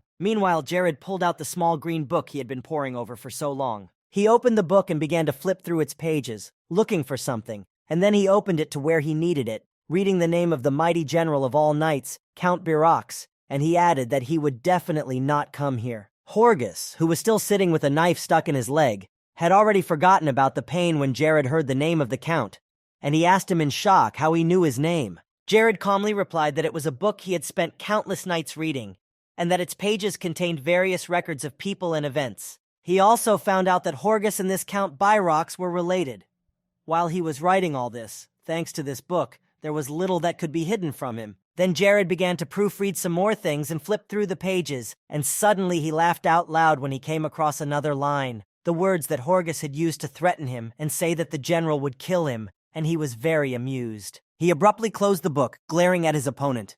It was wrong of Lord Mallorca to think that a general of a knightly order from the Ithima Empire would come just to save his nephew. Jared was now talking about traveling more than 5,000 kilometers, overcoming the borders of all 4 kingdoms, and it was simply impossible to cross so many territories. Besides, it's unlikely that Birox would be very sad about his nephew's death and would want to do something to avenge the situation. For a man like him, who only pursues power, fame, and wealth, for Birox, Horgus was just a thorn in his side. Jared asked Horgus another question. Would anyone regret the death of their lord, or would everyone be completely indifferent to all the recent events and his name would be forgotten in the next few days? Moreover, most likely everyone will only feel relieved that such an executioner, a tyrant, is no longer in this world and people will be able to breathe easy. Horgus's life was so miserable that there was not a single bright spot that he could have clung to. It was time to end this war, for which Jared was much better prepared than the other kingdoms, despite having fewer soldiers in his army. Jared stood over Horgus and nobly asked him what words he wanted to say in his last moments of life. At least he gave him that opportunity. But at that moment, Horgus lost his mind, pulled a knife from his knee and prepared to attack Jared, screaming at him. But despite his efforts to rush forward and somehow harm the boy, he could not do so, because Jared immediately used ice magic and waves of snow knocked the unfortunate Horgus off his feet. After the snow had melted a little, Horgus stood frozen, looking like an ice sculpture, and now he would not be able to move and cause Jared any trouble. The words he managed to say at the last moment were indeed a very terrible wish, the end of which Jared would hear only in another world. After he touched the frozen body of Horgus, Lord Majorca was snowed under even more and began to crumble to dust in the snow. In the end, the task of the first successful defense was completed. He was well rewarded for it, and the value of his territory increased by 50%, regardless of how good the state of internal affairs was. Now Jared could at least breathe out calmly for a few minutes. With a sigh, the guy fell to the ground and closed his eyes, realizing that it was not over yet and that he had a lot of work to do. The Majorcan warriors, who were standing behind him and silently watching him, tried to be as quiet as possible so that he would not pay attention to them, but suddenly, Jared turned to them with a displeased face. All at once they raised their hands in the air and began to shout that they were surrendering, hoping to escape death. And Jared listened to them, and their armor was stripped off. They were put in chains, and they finally surrendered, an easy victory. But the king did not become complacent or focus on this victory. Instead, he disguised himself as a resident of Majorca with Lacus and continued to move forward. From the very beginning, he devised his plan in such a way as to achieve his main goal, which he persevered in spite of all troubles and obstacles. He wanted to take control of the kingdoms of Majorca and Ronella, so he did not stop at killing the leaders of these kingdoms. And as a result of another struggle, Majorca fell to its knees under his army. The remaining soldiers begged for captivity and surrendered. On this day, the leader of Majorca changed. Such great changes happened very quickly. Now Krivia was a free and independent state, of course. Those who wanted to capture it did not disappear, but they all realized that they could face a terrible ending in this case. That evening, Lacus approached his lord and asked what he was going to do in the future. Ronella no longer had any fortresses left, and the entire army was smashed to pieces by the army of Krivia. It is unlikely that they will have the strength to resist them in the future after such events. Jared turned to him, and Lacus was right, because the battle between the kingdoms always came down to the number of soldiers in the army. And now, Ronella was losing to Curia in that regard. So Jared was determined that their next move would be to invade Ronella's territories, and they had to do it as soon as possible, so that they wouldn't have time to come up with any plans, and the fight wouldn't drag on for too long. However, after he had already made this decision, everything went wrong. The plan was shattered by the unexpected appearance of one man. General Capre, who served in Myceria, knew that the genius of this war, Horgus, had been killed by Jared, and his lands were under the rule of King Krivia. And when they captured the lands of Majorca, they thus lost the reason to wage war and achieved very good results. However, Jared thought in a completely different way than this man. He was sure that it was not only Horgus who was responsible for the decision to go to war. He started to bleed, but he began to say something incomprehensible to Lord Capra, though he was confused by his excitement. But the latter did not even listen to him, understanding what Jared wanted. Capra said that in this case Lord Ronell should pay a considerable fee, because as a peace-loving pacifist he would not want to see his neighbor's territory involved in a bloody war. Jared did not express this opinion, but he suggested that Lord Capre of Miseria had long been planning to seize Ranella's territories. And all these stories about peacefulness and pacifism were just a cheap show, but Ranella agreed to such terms of compensation and was very grateful for such an outcome at least. But Jared was not at all satisfied with this decision, and he reacted quite aggressively and was already preparing to attack both lords. Without waiting another minute, Jared immediately cast the spell Ice Storm and wiped the two idiots out of his sight. And he wasn't going to stop there. Jared used fire magic to release a fiery arrow from his hands. And then he decided to end the fight completely and shouted the spell Lightning Bolt, releasing it towards the enemies. But Lord Capre calmly walked out of the cloud of dust and chaos that rose behind him. Not even a scratch on him. Instead, Capre ran past Jared and struck him with his sword, which was now bleeding from the impact. Jared suspected that this magic might not hurt Capre. He was a B-ranked tank, and unlikely to be affected by something like these spells. Capre was also the leader of the Central Territories, with a large army that outnumbered Krivia's by 2-1, so Lord Misery asked Jared again if he agreed to all the conditions. The boy had no choice but to agree to all the conditions, because it would be very foolish to start a fight with him and his state. It would be sure death under the feet of the enemies, so Jared just bowed his head and tried to accept the fact that he could not do anything about it now. Besides, if he wanted to move from the north to the central parts of the continent, he would have to pass through Miseria. That would happen, but later Jared promised himself that one day he would kill Capra with his own hands and put his state to rest. Everything was calm in Krivia for the moment. It was a quiet night, and Lena was sleeping peacefully in her bed, very tired after the hard training she had been doing under Ella's guidance. Ella was sitting outside in her bathrobe, sipping wine. Night was her favorite time of day, so she was just enjoying herself. After taking another sip of the sweet wine, she looked to the side, quietly asking her friend what she was doing out so late. Chloe calmly stepped outside to get some fresh air, her voice monotone and quiet as always, barely a trace of emotion in it. The younger girl sat down on the chair next to her, and Ella noticed that Chloe had been very thoughtful all day, and not the first day either. She asked what was wrong and if it was the war that was affecting her so badly. The girl's face was lit only by the dim flame from the candle on the table next to the bottle of wine. Chloe was not really worried about anything. She didn't even care about the war, but she still couldn't answer the question about Jared not calling Ella to help in the great battle. Kola cared much less about that question, but she assumed that the king wanted the guests to simply defend his home, not to take part in a dangerous war. Kola was a powerful warrior, but she had come here only to train Lena. Chloe didn't understand why a warrior like Ella wasn't even asked to take part in the fight, but the girl calmly replied that Jared could tell that he had been preparing for this for a long time, and Ella picked up her glass again and took a sip. Chloe continued to speak hesitantly, not knowing whether to talk about it at all, but she had noticed it since their first meeting. It seemed to her that Jared could see into the future and thus think his moves ahead. During the holidays, she had quite a few opportunities to talk to him, and once he asked if she was okay after training. As he continued to talk, Jared knew that most gray elves were much more comfortable and safe in their own territories. He wondered why Chloe had stayed in this world instead of living among her own. Jared also knew about the horrible end her father had met when he saw the Black Years, when they tore his flesh to pieces and feasted on his body. This alarmed Ella a little, because only the gray elves knew about such details, and she was the only one who did, because she was close to Chloe, and she told her about the situation. Jared also gave her one piece of advice. He said that she should not only look for revenge in this dirty world. You should also look at the bigger picture and soberly assess the situation and your options. Jared was really a very interesting person. They had no idea how he could know about all the nuances of their lives. Ella stood up from her chair and took the bottle of alcohol in her hands. She suggested that Chloe follow Jared if she was so interested in this behavior. There was time for that, because they would not leave the territory of Krivia soon. She added that Chloe should let her know if she started to feel anything in the near future, and she laughed and moved on. Chloe sighed and turned to her. This was a common behavior for Ella, and even though she was her teacher, she sometimes acted like a small child. Ella stopped for a moment, not turning to face the girl, and began to make excuses, saying that she had just wanted to ask Jared if he wanted a glass of wine as well. Chloe sighed again. There was nothing she could do about Ella. Freedom was a wonderful feeling for Ella, but it was the reason why there were so many double rumors about her. In Majorca, meanwhile, things were not so happy and peaceful.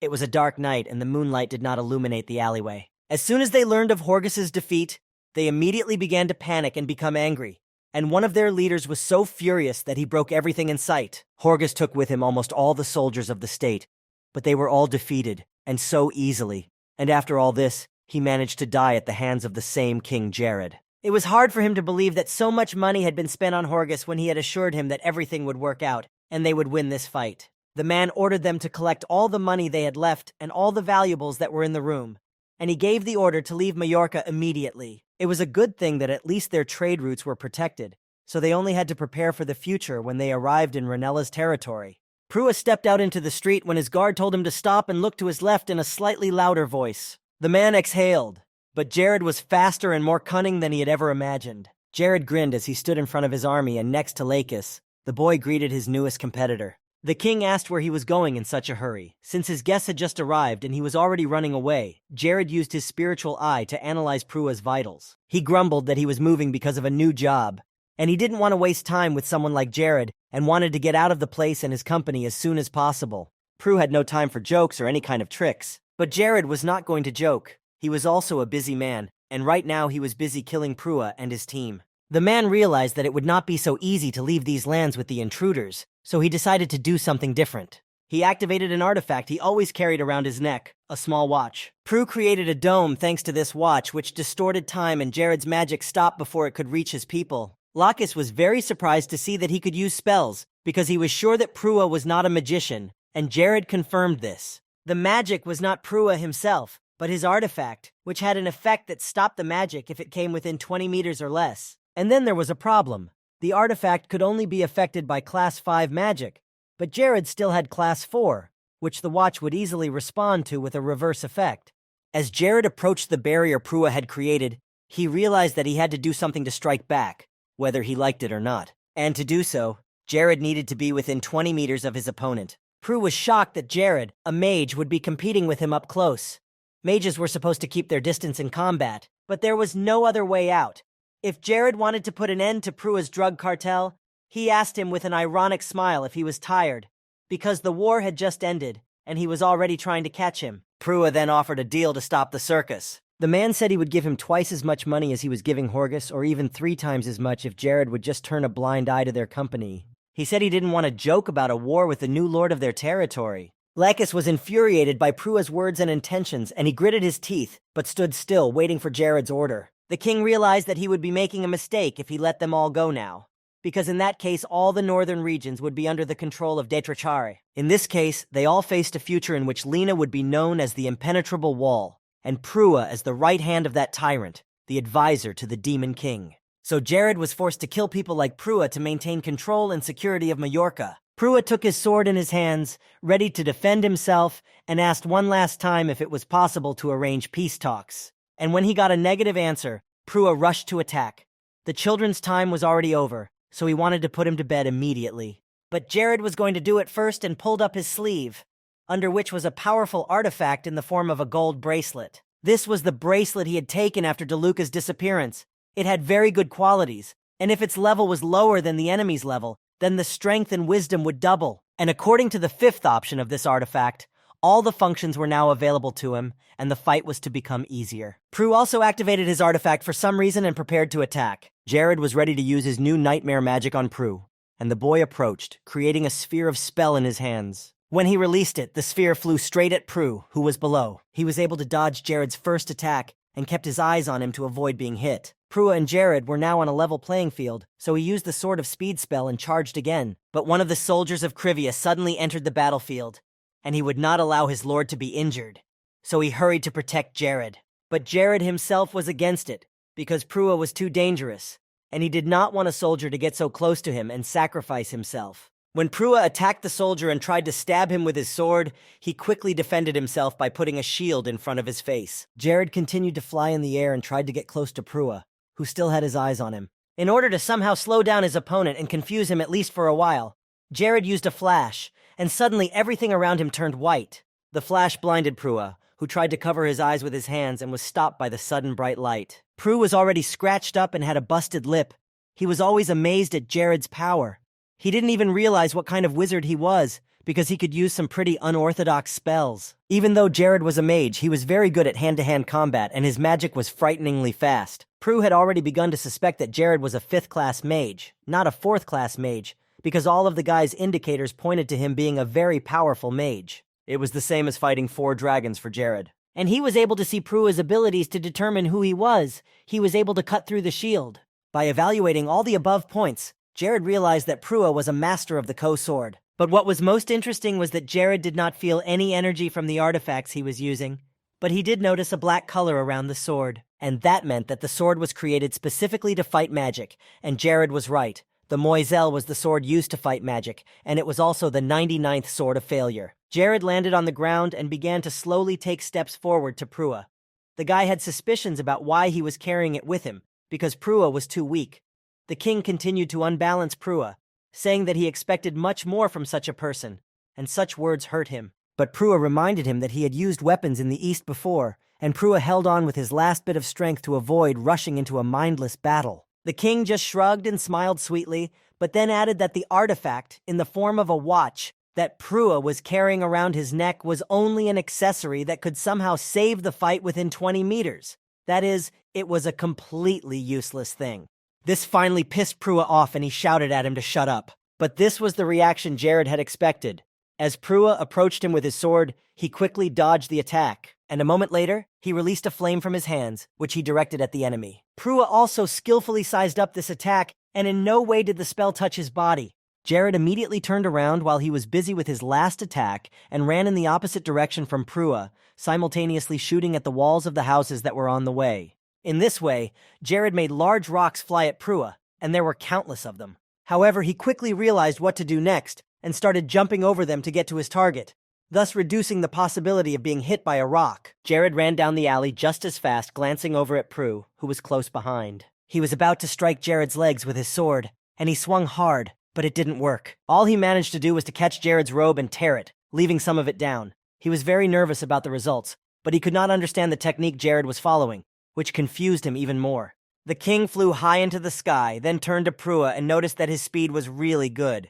He even had to use a spell. But now it was time for the fatal blow, so Jared prepared himself and once again created a sphere in his hands that glowed purple. With all his might, he shouted the spell of lightning and the awakening of the night, and a purple light appeared in the midst of the dark realm, shining brighter than the full moon. Jared calmly sat on the roof of the house and told Prue to give up. The boy had too many advantages here, and if they were to fight with swords only, Prue would not be an easy opponent. He was much faster than any ordinary swordsman, and at the same time, every blow Prua struck was quite powerful. But despite all this, Jared was not in his range of attack, for he kept his distance. Prua said with a smile that in the analysis, Jared really deserved to be applauded. But that wasn't enough. The man had improved his speed level by one more, and he was even stronger. And since the king was so good in the tests, Prua suggested that we determine who would win this difficult battle. Jared, who was still sitting calmly on the roof, said with confidence that he knew he would win this fight.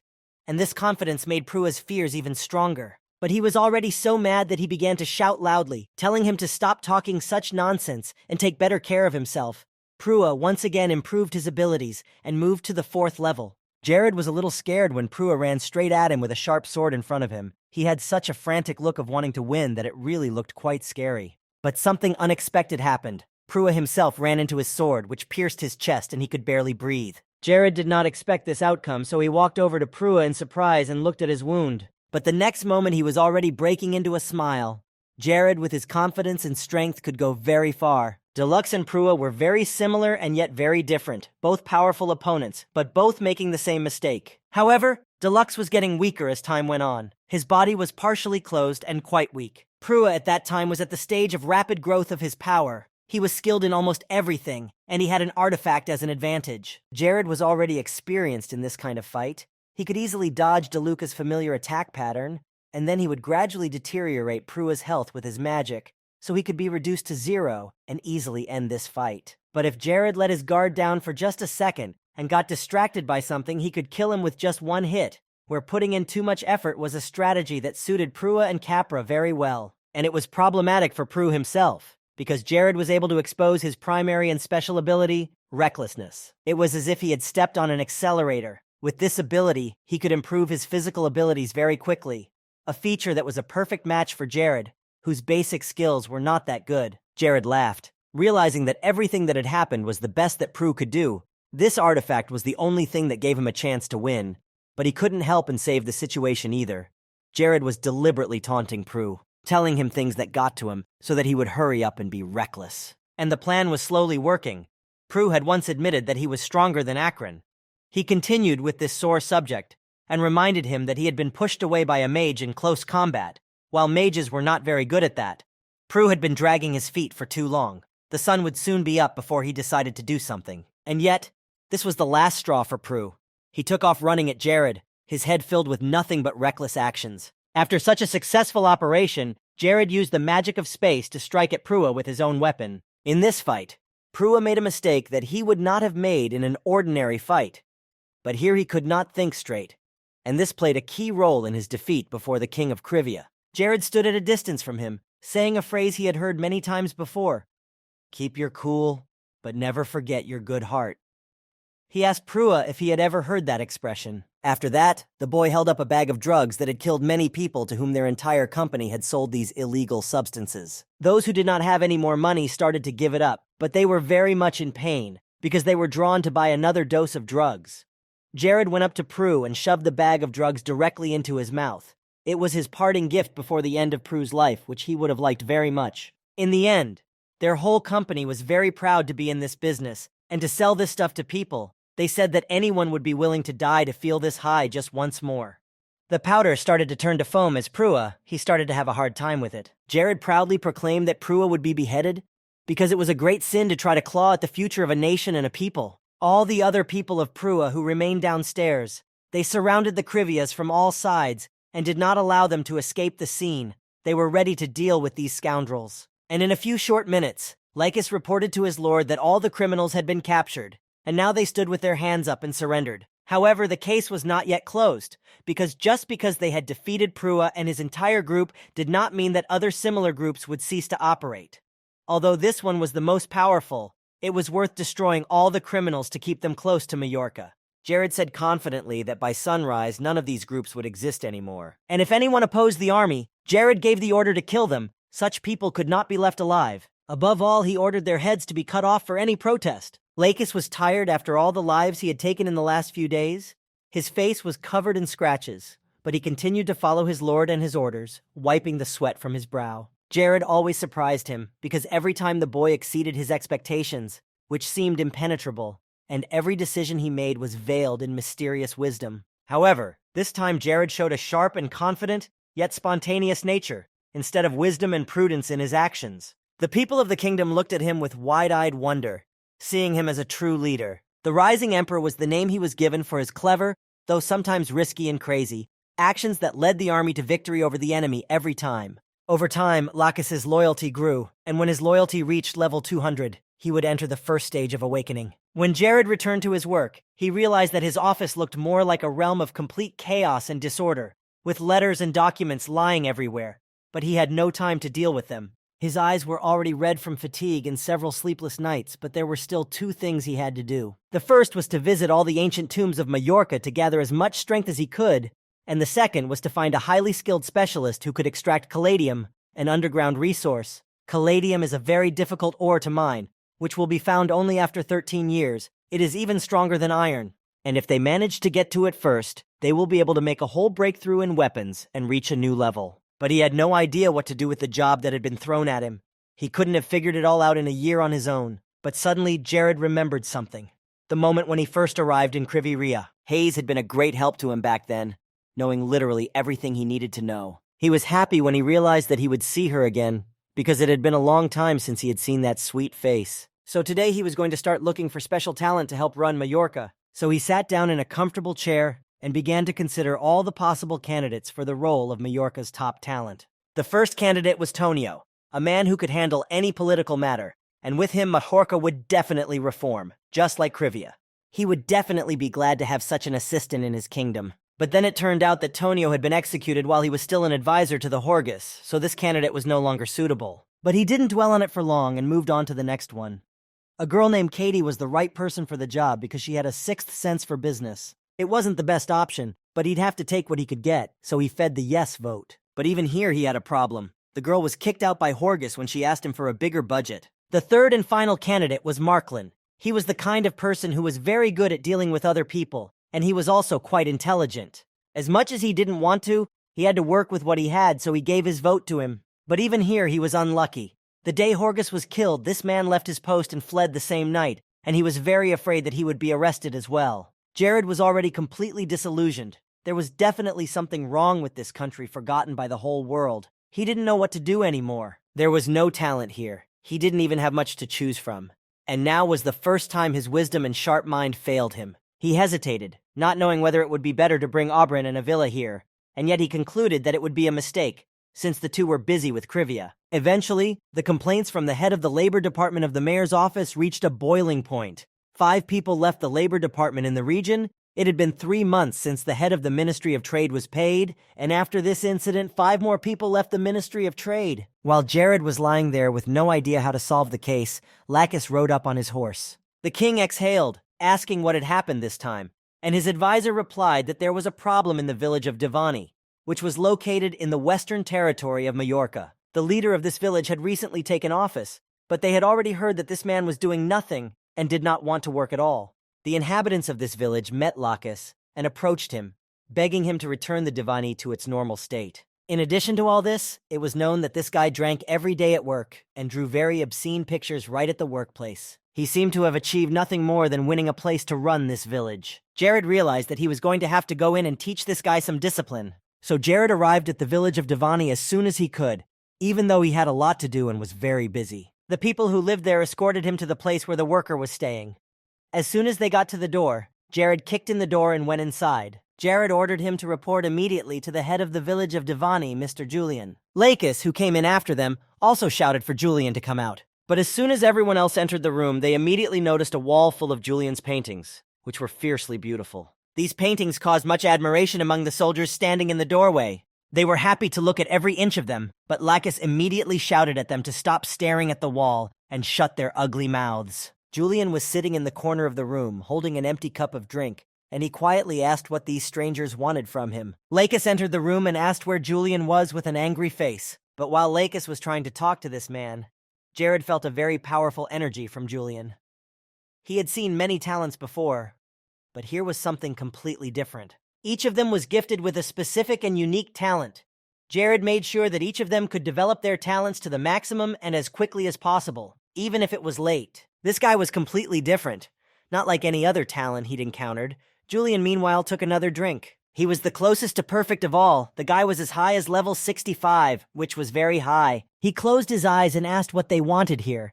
Jared used the spiritual eye to find out that he was a high-ranking administrative specialist, and thanks to the powerful synergy of his special abilities, Julian's wisdom had increased significantly. Lacus was about to pounce on Julian, but Jared asked him to wait and let him talk to him. Jared did not understand what was going on here, because Julian had very powerful skills, but for some reason he was hiding them. Jared demanded to know why he wasn't doing anything at his job, which he had been able to get. He wasn't being paid to do nothing here. Joaline, still sitting calmly in his seat, said that it was because his job was too trivial. He took another sip of alcohol, saying that he shouldn't be dealing with such matters. He was not the kind of person who should be in such a peaceful village. This made Lacus insanely angry, and he wanted to deal with this guy as soon as possible, and he was about to pull his sword out of its sheath. However, Jared calmed him down with his calm demeanor, and he sat down on the floor calmly, about to talk to Julian. The king asked him again if he did not agree with his work, and Julian shook his head and confirmed that he did. At the same time, Jared asked Julian to tell him only the truth when answering questions. The boy asked why he was hiding the truth. Maybe he couldn't tell it or just didn't want to. For a moment, Julian stopped drinking and looked at the boy. After that, he repeated once again that he did not want to talk at all and turned around unhappily. Jared then asked him kindly if Julian could prove his words, to which he replied that the king could watch him from the side to make sure he was a good worker. Julian called out loudly to the boy who was an assistant here, who immediately ran to the office at his boss's request. The manager immediately told him to bring him all the old documents on his desk. He had to check them and even consider the smallest public issues that concerned citizens. But while he was waiting, he went to his art gallery to look at his masterpieces. Joaline asked Jared and the others to help him take it all down from the wall. The boy's excuse was that he was always painting and hanging them all up, but over time there were so many that he didn't even have room. They all began to help him at his request, wondering how he was able to hang the painting so high, but Jared noticed that he painted very beautifully. He definitely had a knack for it. But there was no time to look at it for a long time. The matter needed to be resolved as soon as possible. People from the village of Divani began to come to Julian, telling him about all the problems. The woman who brought the little calf here said that it was not growing properly, and she did not know how to solve this problem, but the boy advised her to feed it properly or not to wean it from its mother's milk. The next to come to him were workers from the mills. The girl said that if the wages for milling flour increased, they would process much less grain, so Julian said that the wages would be reduced by 16%. Julian was also visited by beekeepers who told him that if the population in the hives decreases, something bad can happen to the queen bee. But Julian said that they can simply destroy the old hive, and then the bees will fly to the next one on their own. And they decided to do so as soon as they returned to the apiary. Julian turned to Lakis after so many tricks and quietly said that someone was spending the money they had earned that was supposed to go to the harvest, and Lakis started to rebel again. He was ready to catch the rascal and punish him for his insolence, and Jared also noticed that this guy could do a month's worth of work in just half a day. Wallin was just the perfect candidate for Jared. As the workday was coming to an end, the guy said that everyone could leave. They had worked hard today and completed all the work. Jared also let his soldiers go, but he had to stay to talk to Julian. When everyone had left and the two of them were alone in the room, Jared and Julian sat down at the table. The king now realized why he was so confident. He had already studied his course of action. But Julian spoke first. He said that only now he began to realize that until now he had not even tried to manage the village. All this work would not take too long if he solved the problems as they came up and put his heart and soul into it. All this time he had been putting off the work for later, and then never got around to it. Then Jared praised him, saying that he had managed to do his job perfectly when he was already here. And then the king asked if he had any idea what he was sitting in front of him. And Julian laughed a little, not knowing what to say at first. But Jared immediately continued to talk about it, not even letting him answer the question, and told him that he had some business to attend to. Julian exhaled heavily and asked what the Lord wanted, already imagining in his mind what conditions he might be given. He remembered all the other lords who had come to him with similar requests, but none of them had treated him like a normal person. They all called him too arrogant, although they recognized that he was a very good worker, because he approached his tasks with skill. Even in his lifetime, Horgus considered him to be a man who was delusional. He brought him here to revive the nation, and Julian had all the qualifications for this, because he was taking a test to manage an empire, but such arrogance spoiled him. The ambitions of the leader himself must be much greater than those of the entire nation combined. And even he, who served his master, felt very small and helpless, no matter what he did. And then Jared told him his greatest wish, which struck him deeply. He wanted to become a hero of the continent of Nars. Instead of remaining a nameless lord of a small territory, he wanted to become a world hero. Julian did not believe the king's words at first because it sounded too good for him. But Jared was very serious. He was very purposeful in his pursuit of this great goal in his new life. He wasn't some insignificant person who would lie about it. Words like that drove Julian crazy.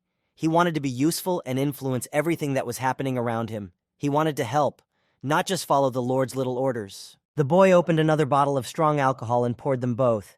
He had wanted a lord he could look up to for a very long time. If there is a vassal who looks up to his master and who makes a mistake, it will most likely be the lord's mistake, not his ward's. So he smilingly told Jared to become an earl by the end of this year or head a conglomerate of territories so that Julian could make sure he got his dream. Then the guy handed Jared a drink, saying that he would definitely prove that he could do a lot. When the glass was in Jared's hand, he invited Julian to watch from the sidelines if he wanted to see exactly what the boy was capable of. He laughed, saying that he would never betray the trust of a lord who had earned his complete disgrace from the first. But he would. Julian would have left if he did fail, and Lakis stood outside the door, listening intently to every word of their conversation, even though he should have been home with the others. They made a pact that they would stay together forever, and then they toasted their decision. So he decided to take him on as acting head to manage all the internal affairs of Majorca. Very soon they returned to the castle. Mia had already learned a lot during this time. She had special abilities to sense and control mana. Despite her age, the little girl did not study new things intensively. Everything was calm in Krivia. The sun was shining, illuminating the roofs of low buildings, and the noise of people and merchants could be heard trying to sell their goods to passers-by. Every day, Hayes diligently performed her duties, not forgetting to practice healing magic, and she was looking forward to the Lord's return to his mansion. Olsen and Avila entered the spacious room where Hayes was cleaning, and they were actively discussing something that interested her, so she listened. Olsen knew that even if the Lord decided to install a single vassal as acting head to rule the entire territory, they would see it with their own eyes. Oberyn, who had just entered the room, heard this loud conversation and looked at Avila, who exclaimed that they all needed to leave for Majorca immediately. Then Auburn asked Hayes if she would like to come with them and say hello to the Lord, whom she had not seen for so long. The girl thought about this suggestion and stood silently in the middle of the room for a while. Still, she decided to go with them because she missed Jared, and soon they all arrived in Mallorca. Jared was busy as usual, writing something as he sat next to Julian. After he had appointed the guy as the acting head, Mallorca had achieved stability in a very short time, and Hayes had been working hard all along. For the past week, they literally lived in the office and never left. On one of their most routine days, Hayes came into the office and brought in a tea made from the Carlacus flower. She had heard that this tea was very useful for weight loss, and Jared smilingly thanked her for it, even though his diet had been completed for a long time. Hayes asked if Jared was tired and she offered to massage his shoulders, while Julian watched them silently. Soon, he decided to break in and told Jared to take a break from work and get some rest. But Jared assured him that he was fine and could continue working. Julian insisted, however, that Jared take a break because this concentration of work was taking all his energy and would negatively affect his ability to focus. Julian stood up from his chair and bowed, saying that he would go meet with the other vassals and return. Jared's vassals from Krivia came here to Mallorca as soon as they heard the rumors, eager to see for themselves, worried that such a young administrative official could create global problems in the administration of the territory. However, they quickly got past this stage of acceptance of Julian's skills, and now everyone praises him. When he and Hayes were alone, he asked her to have tea with him, as there was another cup. The girl shook her head, feeling uncomfortable with the offer, because she still thought she had no right to do so, being only a maid. But Jared had already told her 100 times not to worry about such trifles when they were alone. Eventually, she agreed, but she still felt awkward. After a moment, she sat down at the table and picked up her cup, glancing over at Jared, who was savoring his drink. She gently picked up the plate and brought the cup to her lips, taking a sip, at which point her name was called, and Jared spoke it. While he was calmly sipping his tea, she had already doused herself as soon as she heard him suggest that she quit her job as a maid. She started to shake, but she tried to show that she was not worried at all, even though she was already sitting there covered in tea from head to toe. Hayes was beginning to worry that she wasn't doing a good job as a maid, but Jared wasn't going to let that slip with his offer. The girl had already begun to make up all sorts of excuses. She remembered that everything had been perfectly clean before she came here, and attributed it to the fact that she had no powers, and the Lord had to clean everything himself. But Jared denied her claim too, saying that he had cleaned the place because he wanted to practice his cleansing magic. After all, there were times when that kind of magic was very useful, and in a flash he had erased all the stains Hayes had managed to put on her clothes. He explained that since she was now a healer, Hayes could be promoted to a higher position, and that she could quit her job as a maid forever. But she almost burst into tears at that, and Hayes really didn't want any other maid to take care of him. He exhaled calmly as he said her name again. But the next moment, he raised his tone and demanded that she listen to him at least once. After all, she was supposed to be obeying his orders. But she also responded to this one by screaming and saying that if she stopped being a maid, she would no longer be a healer. Suddenly, the pendant they were standing next to, which they were arguing over, floated into the air, and the only word that came out of it was death. And after it began to glow with a green light that radiated throughout the room, 3 more words were heard: plans, despair, God. Hayes and Jared fell silent, not understanding anything, but they listened to the pendant and heard 2 more words: mirror and dungeon. And the last thing the pendant said was rebirth, a situation that gave them mixed feelings.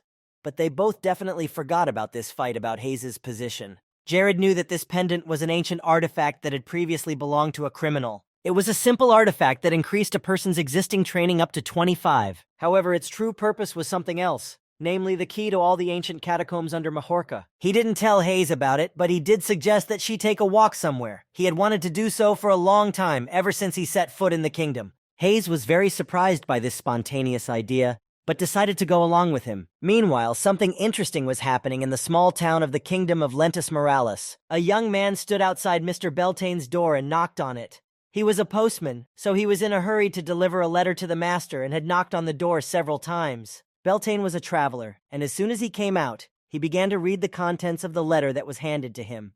Several large packages also arrived at his address. The postman asked if he had any idea what might be in them, but Beltane replied that he did not know the person who sent them to him. After hearing the answer and completing his work, the young man went on delivering letters around the town, leaving Belton to think about the mysterious person who had sent him all these things. But soon the traveler began to guess who it could be, and he was right when he read to the point where the personality gave his name, and it was Jared, who questioned his level of magic and asked that he give him his instructions. That was all that was required of him. He glanced at the pile of gold coins Jared had sent him, and in return he had asked that Belton come to him. This was very naive of the young lord. And suddenly there was a flash of light around the boy. Instead of the young traveler, an older man stood in the doorway, a powerful 9th-level mage whose name was actually Belhard. The man thought. Even the words from Jared sounded very strange. Perhaps it was a clue that he had reached a new level of ability. He recognized that even geniuses sometimes have no idea what they need to do to get to the next level of magic. And Jared was a small man. He wouldn't even dare write such a thing. Belhard shook his head, holding the letter in his hands. But suddenly he suspected something. His pupils narrowed in surprise and he stopped. Belhard drew a parallel and realized that Jared was the same worthless son of the former King Barrett, but he did not want to believe his own theory, so the magician tried his best to put it out of his mind.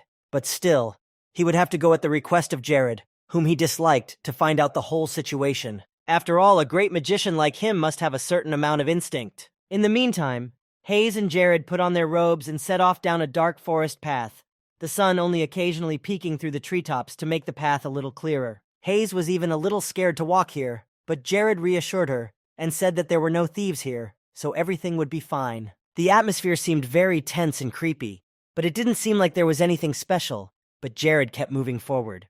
During the development of this game, no one had the slightest idea where the catacombs were, and even if you look at the places that were modified by the developers, you still can't find anything. Everyone was ready to give up.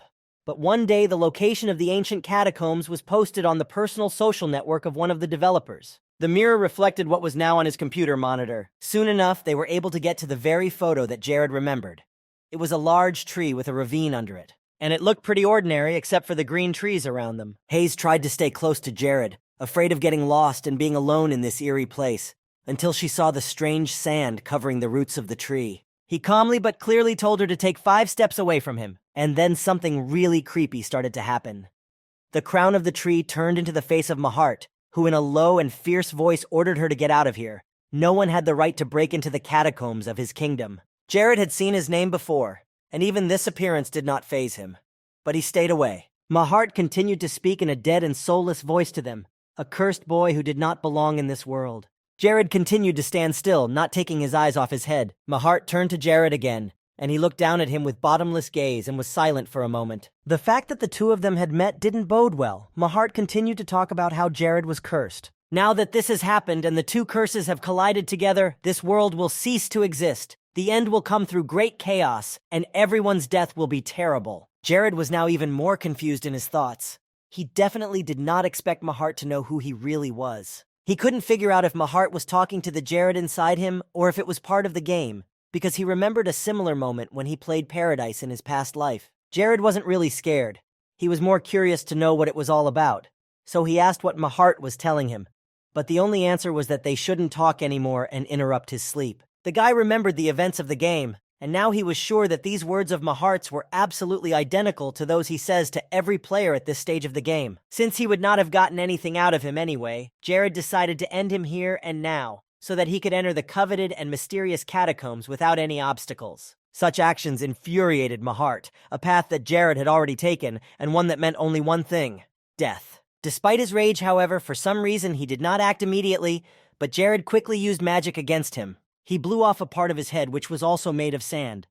Mahart did not say anything because he no longer existed here with them. Instead, the boy managed to open a passage to the catacombs and suggested that they move forward. Hayes wasn't entirely sure she wanted to go in, but there was no other way to go, since they were right there in front of the entrance. So she and Jared walked forward into the dark tunnel of the catacombs of Majorca. Later, they returned to Lord Majorca's residence. Jared had asked Hayes to sketch all the places she had seen there, but by the time she came to him with her work done, she thought she had missed something. Even though she had been sure before that she had painted everything she saw there, but Jared reassured her and said that he had no doubt that she had drawn everything perfectly. He admitted that he had no idea that she had such a talent for drawing maps.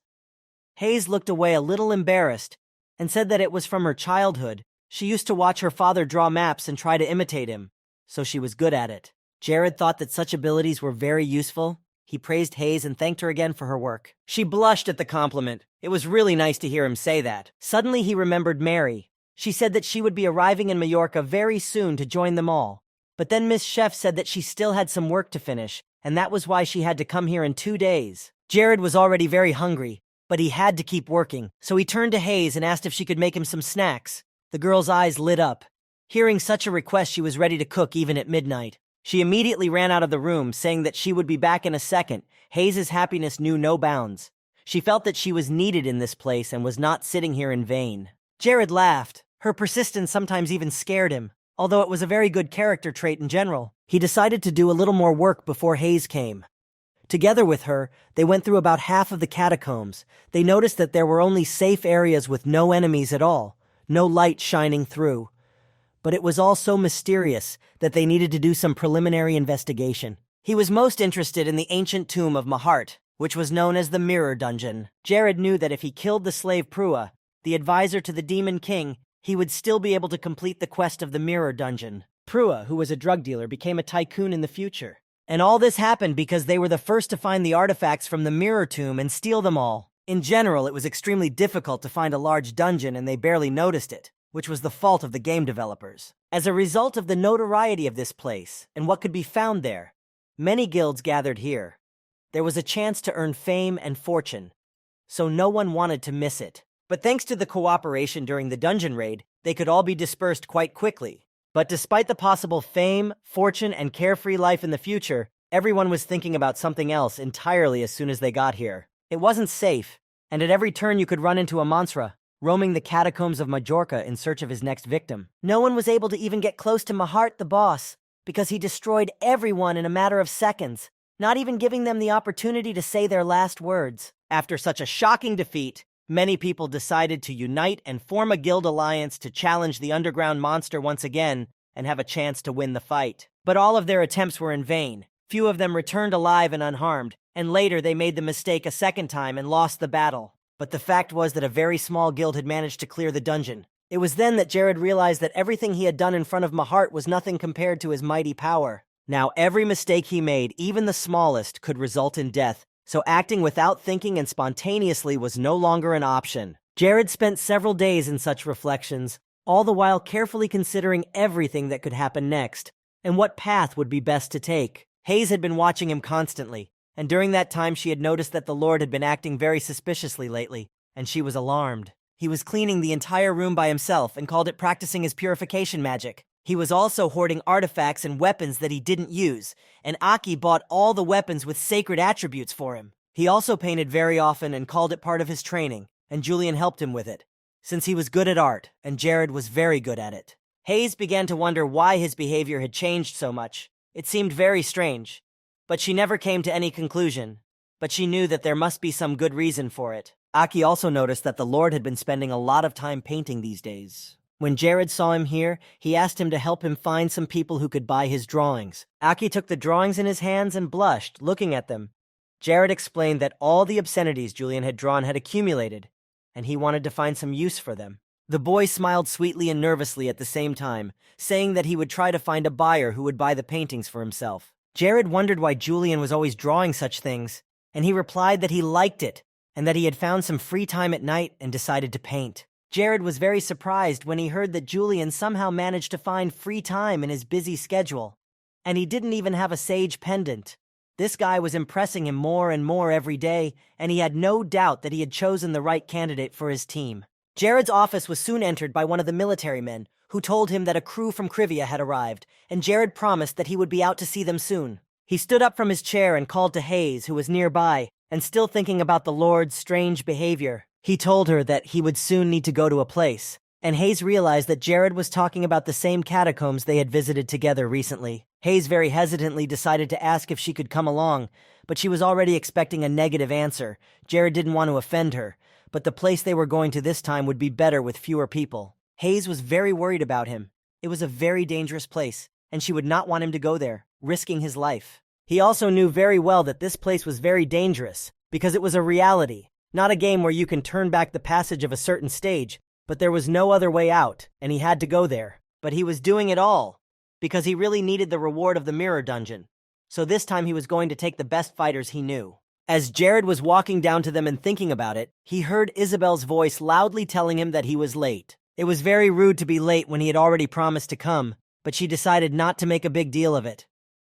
Ella and Chloe were standing next to her, already packed and ready to go to the dungeon. They didn't talk too much, They had a clear goal, and the team quickly reached the triplets, stopping only before the entrance to the catacombs, looking at the passage. Jared said that he had already walked around the dungeon with Hayes, so all they had to do now was follow the map, and Isabel suggested that they get it over with and go home as soon as possible, because she had already missed him. Chloe still wanted to clarify something before they went in, so he stopped and came over to her. Meanwhile, Ella and Isabel stepped into the catacombs. It was very dark, and she didn't know if they had brought a flashlight, but Chloe was interested in something else. Isabel had come with him. She was a powerful sorceress and a great swordsmanship teacher, so she understood why the two of them were here. Chloe had no idea what she was doing here, though, but Jared calmly told her that she was devaluing her skills too much. She was just as important here as everyone else. She didn't say anything to that, and gave him the same tired look as he headed into the dungeon. Actually, they didn't all like this place very much. Some of them hated the demon realm and the blood of the Church of Darkness, but that wasn't really important right now. Ella, on the other hand, suspected that Jared had come here for more than just the power of darkness. But all Jared had told her was that he was only interested in the ancient artifact and had no need for any dark powers. Ella calmly walked on, and he could breathe a sigh of relief, because if the answer had been different, they would have most likely ended up in a fight. He started to feel a little nervous, but it was really a relief, because it wouldn't happen in reality.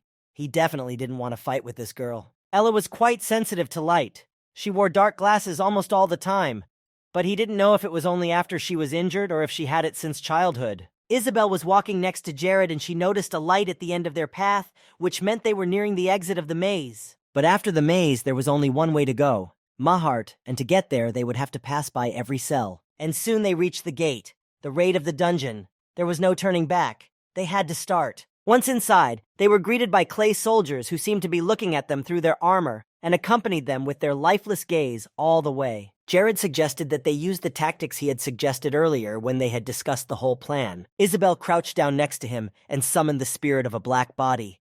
Something black began to appear from her hands and began to move towards the clay soldiers. This entity started pushing the clay soldiers in different directions and kept jumping. This stirred them up, and the soldiers began to say something in a language that everyone else could not understand, and they got into a fighting stance and were ready to defend themselves. Jared stood in front, and behind him was Isabel, and to his surprise, all these soldiers passed him. They were not even going to touch him and ran on. They ran on to Isabel. She got to her feet and was surprised and couldn't do anything. Jared, meanwhile, quickly knocked the bastards down, and they fell on top of each other, never reaching the target. In a moment, all of these clay soldiers shattered into dust, and gems flew out of them and hit the ground. Isabel exhaled calmly. They were really only aiming at her, and she didn't like that, because they were just bypassing Jared and coming straight for her. Jared didn't fully understand why they did that. These knights had attacked dark wizards and sorcerers first, so maybe they were just familiar with this black magic and attacked her because of it. So they had dealt with these gate guards, and now it was time to change. Chloe and Isabel, he had given them the magic stones that were left over from the warriors, and they went to change their clothes to look like the glossy gatekeepers of the dungeon. After a while, they put their helmets on their heads and were ready to move on with a disguise that would help them avoid trouble. Breathing was difficult, and they could see almost nothing through the small holes, and Isabel was already tired. But despite this fatigue, they moved forward and entered the next stage. Ella immediately noticed that there would be at least 2,000 soldiers here. She could not even imagine that there could be such a large army under the ground where she lived. They wondered where Jared got this information, but there was no time for idle chatter. Isabel asked a little unhappily if the thing she was wearing on her head would help them, and Jared assured her that the longer it was on her, the longer she would be fine. Together, they started to fight their way through the army of clay warriors, which were so many. Jared knew that there had always been about 2,500 soldiers here, but now there were even more, because they had to make up for the guards who were standing at the entrance to the dungeon, so now there were 2,504. When the Guild Alliance consisted of 500 people, there were 3,000 soldiers here, so we can conclude that this group of people started a very dubious battle. Since there were so few of them, they didn't look too suspicious. And there was another important thing. Thanks to the camouflage effect that Chloe had put on them, by making masks for them, they could get to the right place very quickly, even without a fight. As they passed through the crowd of these strange soldiers, Jared turned to Isabel, who had questioned the need for the thing on her head earlier, and assured her that it was the reason they hadn't had to waste time fighting. Chloe was at least a little pleased that her masks were useful, but she didn't know that it was a necessity, not just a bonus. Even though the helmets made it very difficult to see, as there were only small holes where the eyes were, if they walked around without them, they would be noticed immediately, and the defense would begin. Chloe's voice sometimes made it hard to tell what mood she was in, and now you couldn't see her face. Jared told Chloe that the room where they would fight would be located, and he was counting on her.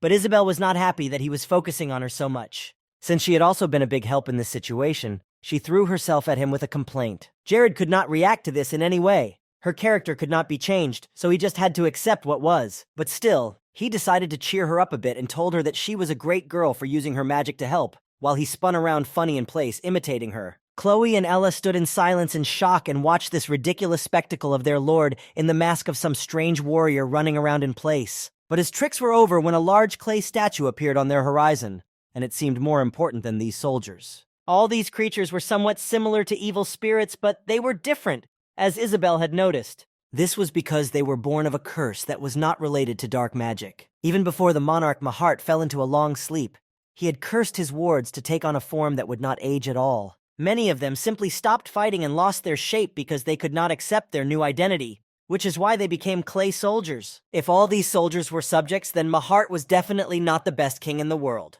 But Jared also warned that there were some clay soldiers who had managed to keep parts of their real bodies, so they should be very careful.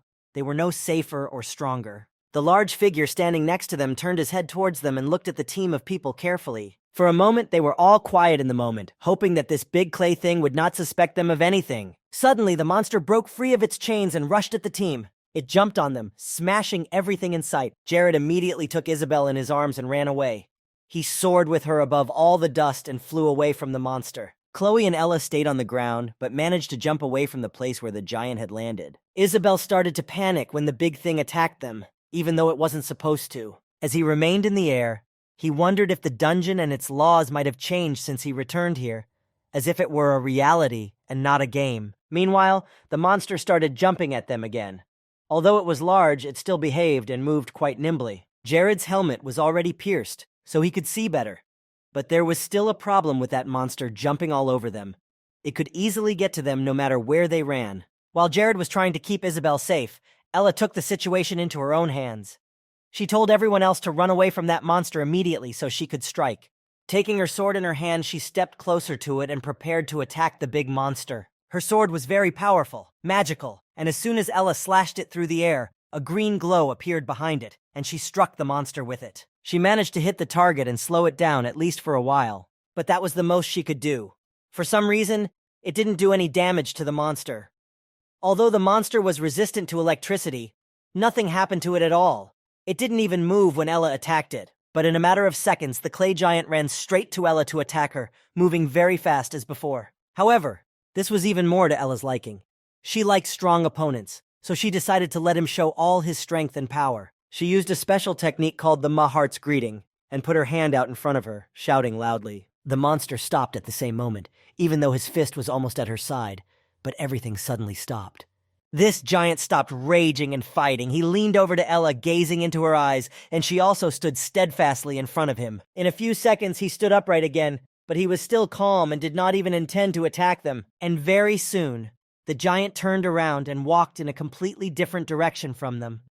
Neither Ella nor Jared had any idea what had just happened, but they were still happy, because now there would be no battle with this monster. She didn't know if it was magic or what, but the war doll backed away after just one phrase she said. She began to suspect that it was some kind of password, after which the monster calmed down and returned to its place, and that it was some kind of completely different clay doll than all the others. It was impossible to defeat this monster. It was very rare that this giant was endowed with such invincible powers. This can only happen with a probability of 0.1% per person, and if there are 4 of them, it's 0.4%. So in the end, they should forget about what just happened, but it can't be erased from their memory. It was the first time Chloe had ever heard of such a concentration of power in one creature, and it was a little scary, but Jared explained to her that these monsters were created from a curse, so the side effects could be quite scary indeed. There were 2 options here. Either these monsters cannot leave the area to which they are attached, or their creator dies and they go to the next world with him.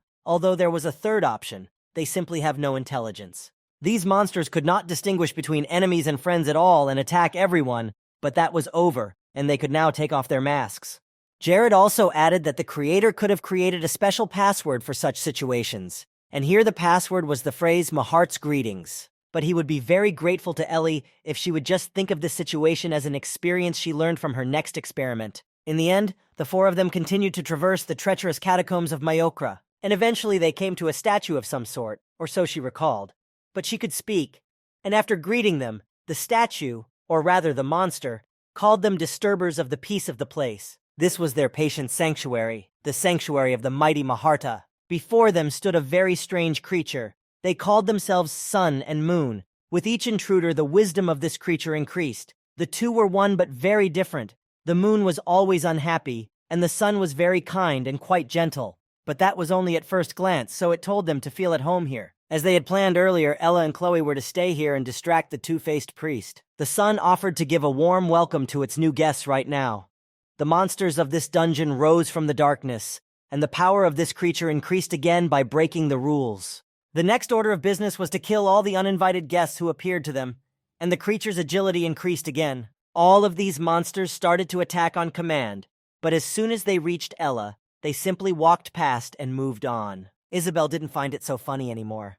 For some reason, they all came to her first, so she screamed loudly and took a step back. She began to run away from these creatures, and Jared tried to destroy them with magic. The whole scene repeated itself again, and it probably wouldn't be the last time. The sun and the moon were too angry. She was angry that some people disturbed her peace. Having created another big monster, they both started to control it and try to hurt someone from this group. And while they were doing this, Chloe managed to get so close to them that she was able to hit them with her swords, and blood poured from their bodies.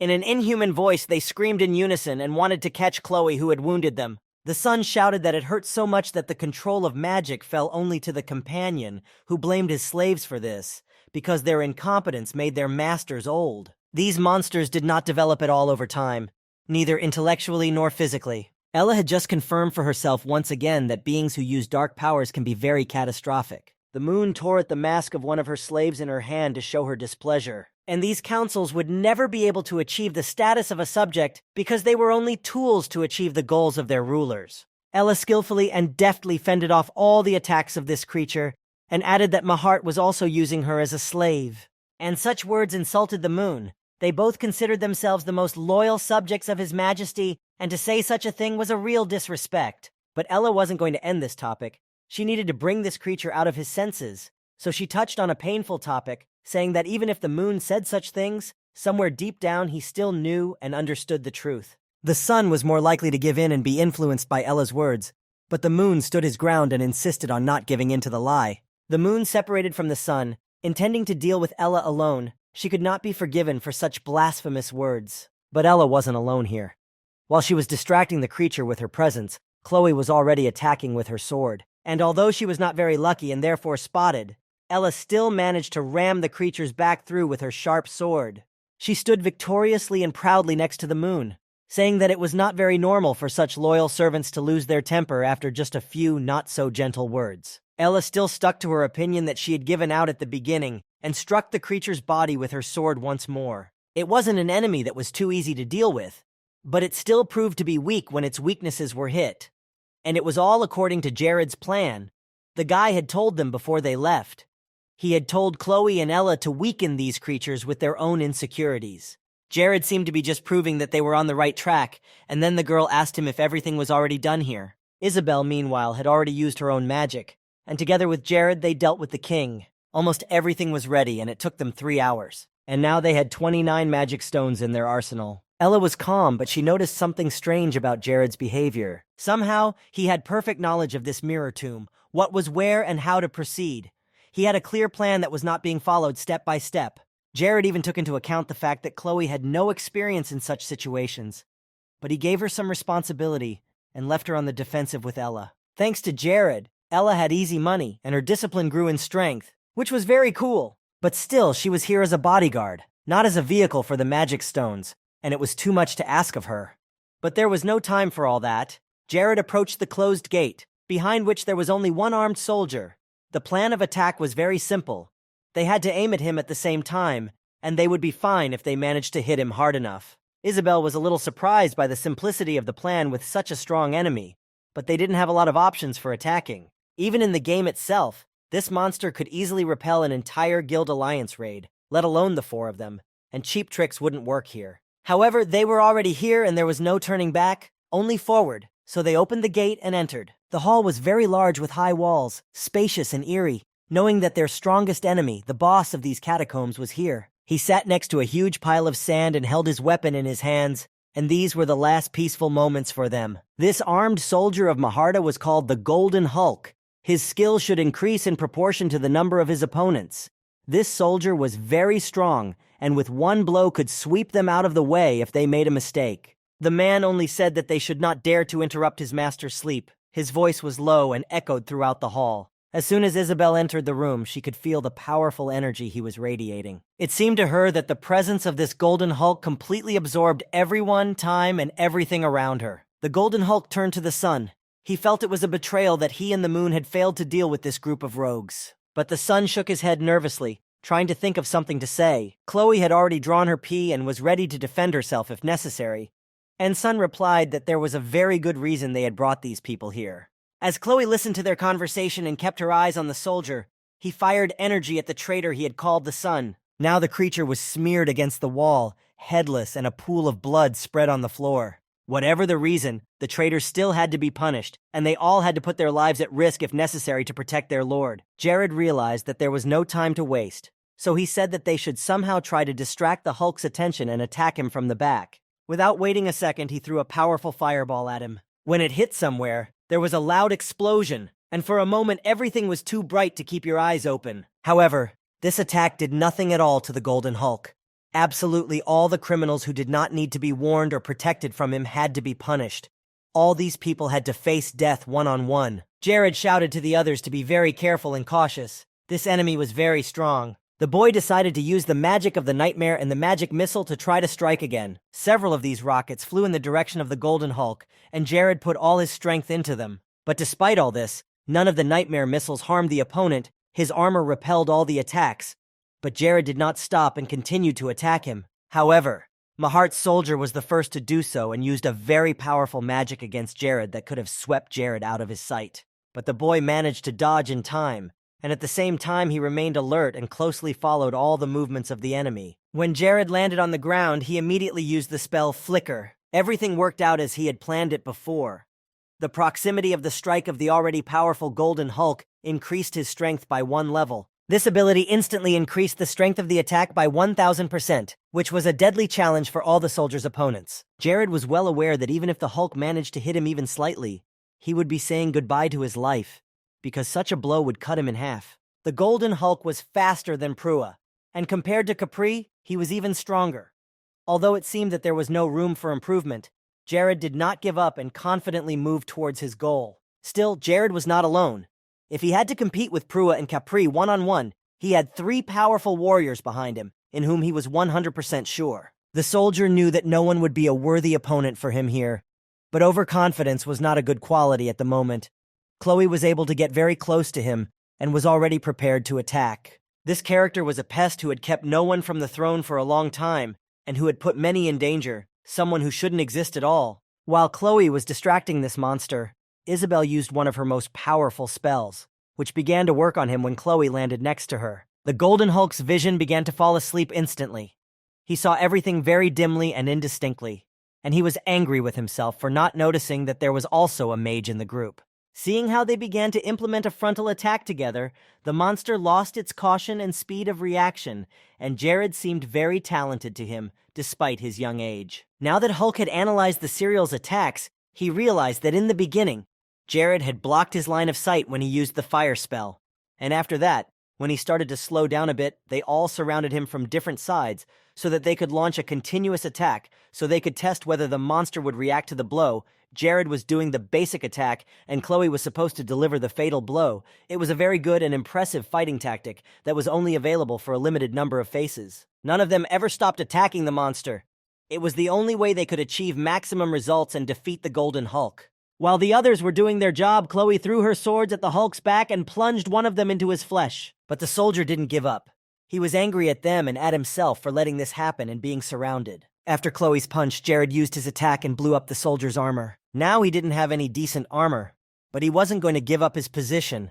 This warrior would definitely stand to the last to protect his lord and not let him down. Now it was very dangerous for him because at this rate, his already decomposing body would not last long. So the Hulk came up with a strategy.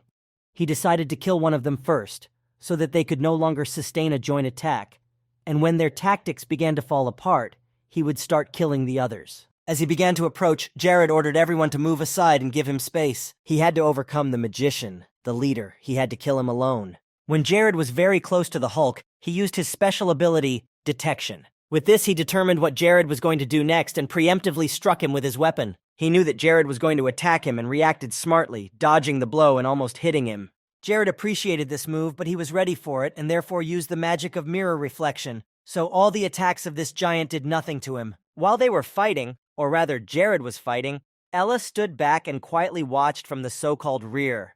If the four of them had fought together, they would have won the fight, but Ella's instincts had completely failed her. No one could know for sure why Ella had done it. Maybe she was just jealous of Jared's performance as a teacher, or maybe she just believed in him. Even she didn't know why she did it.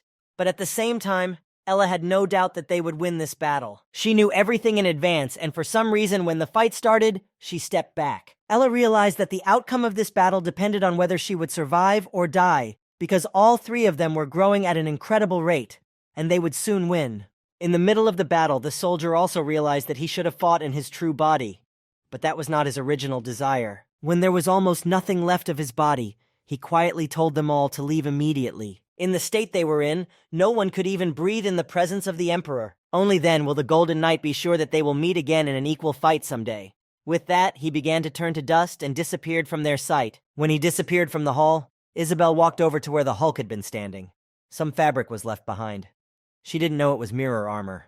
But Ella immediately came up to them and started saying that the weapon from the grave would bring Jared bad luck. It might even be cursed. And the two were about to throw it away, but Jared couldn't let them, so he immediately grabbed it for himself because he couldn't throw it away. Isabel asked him if he knew anything about this armor, and Jared certainly did.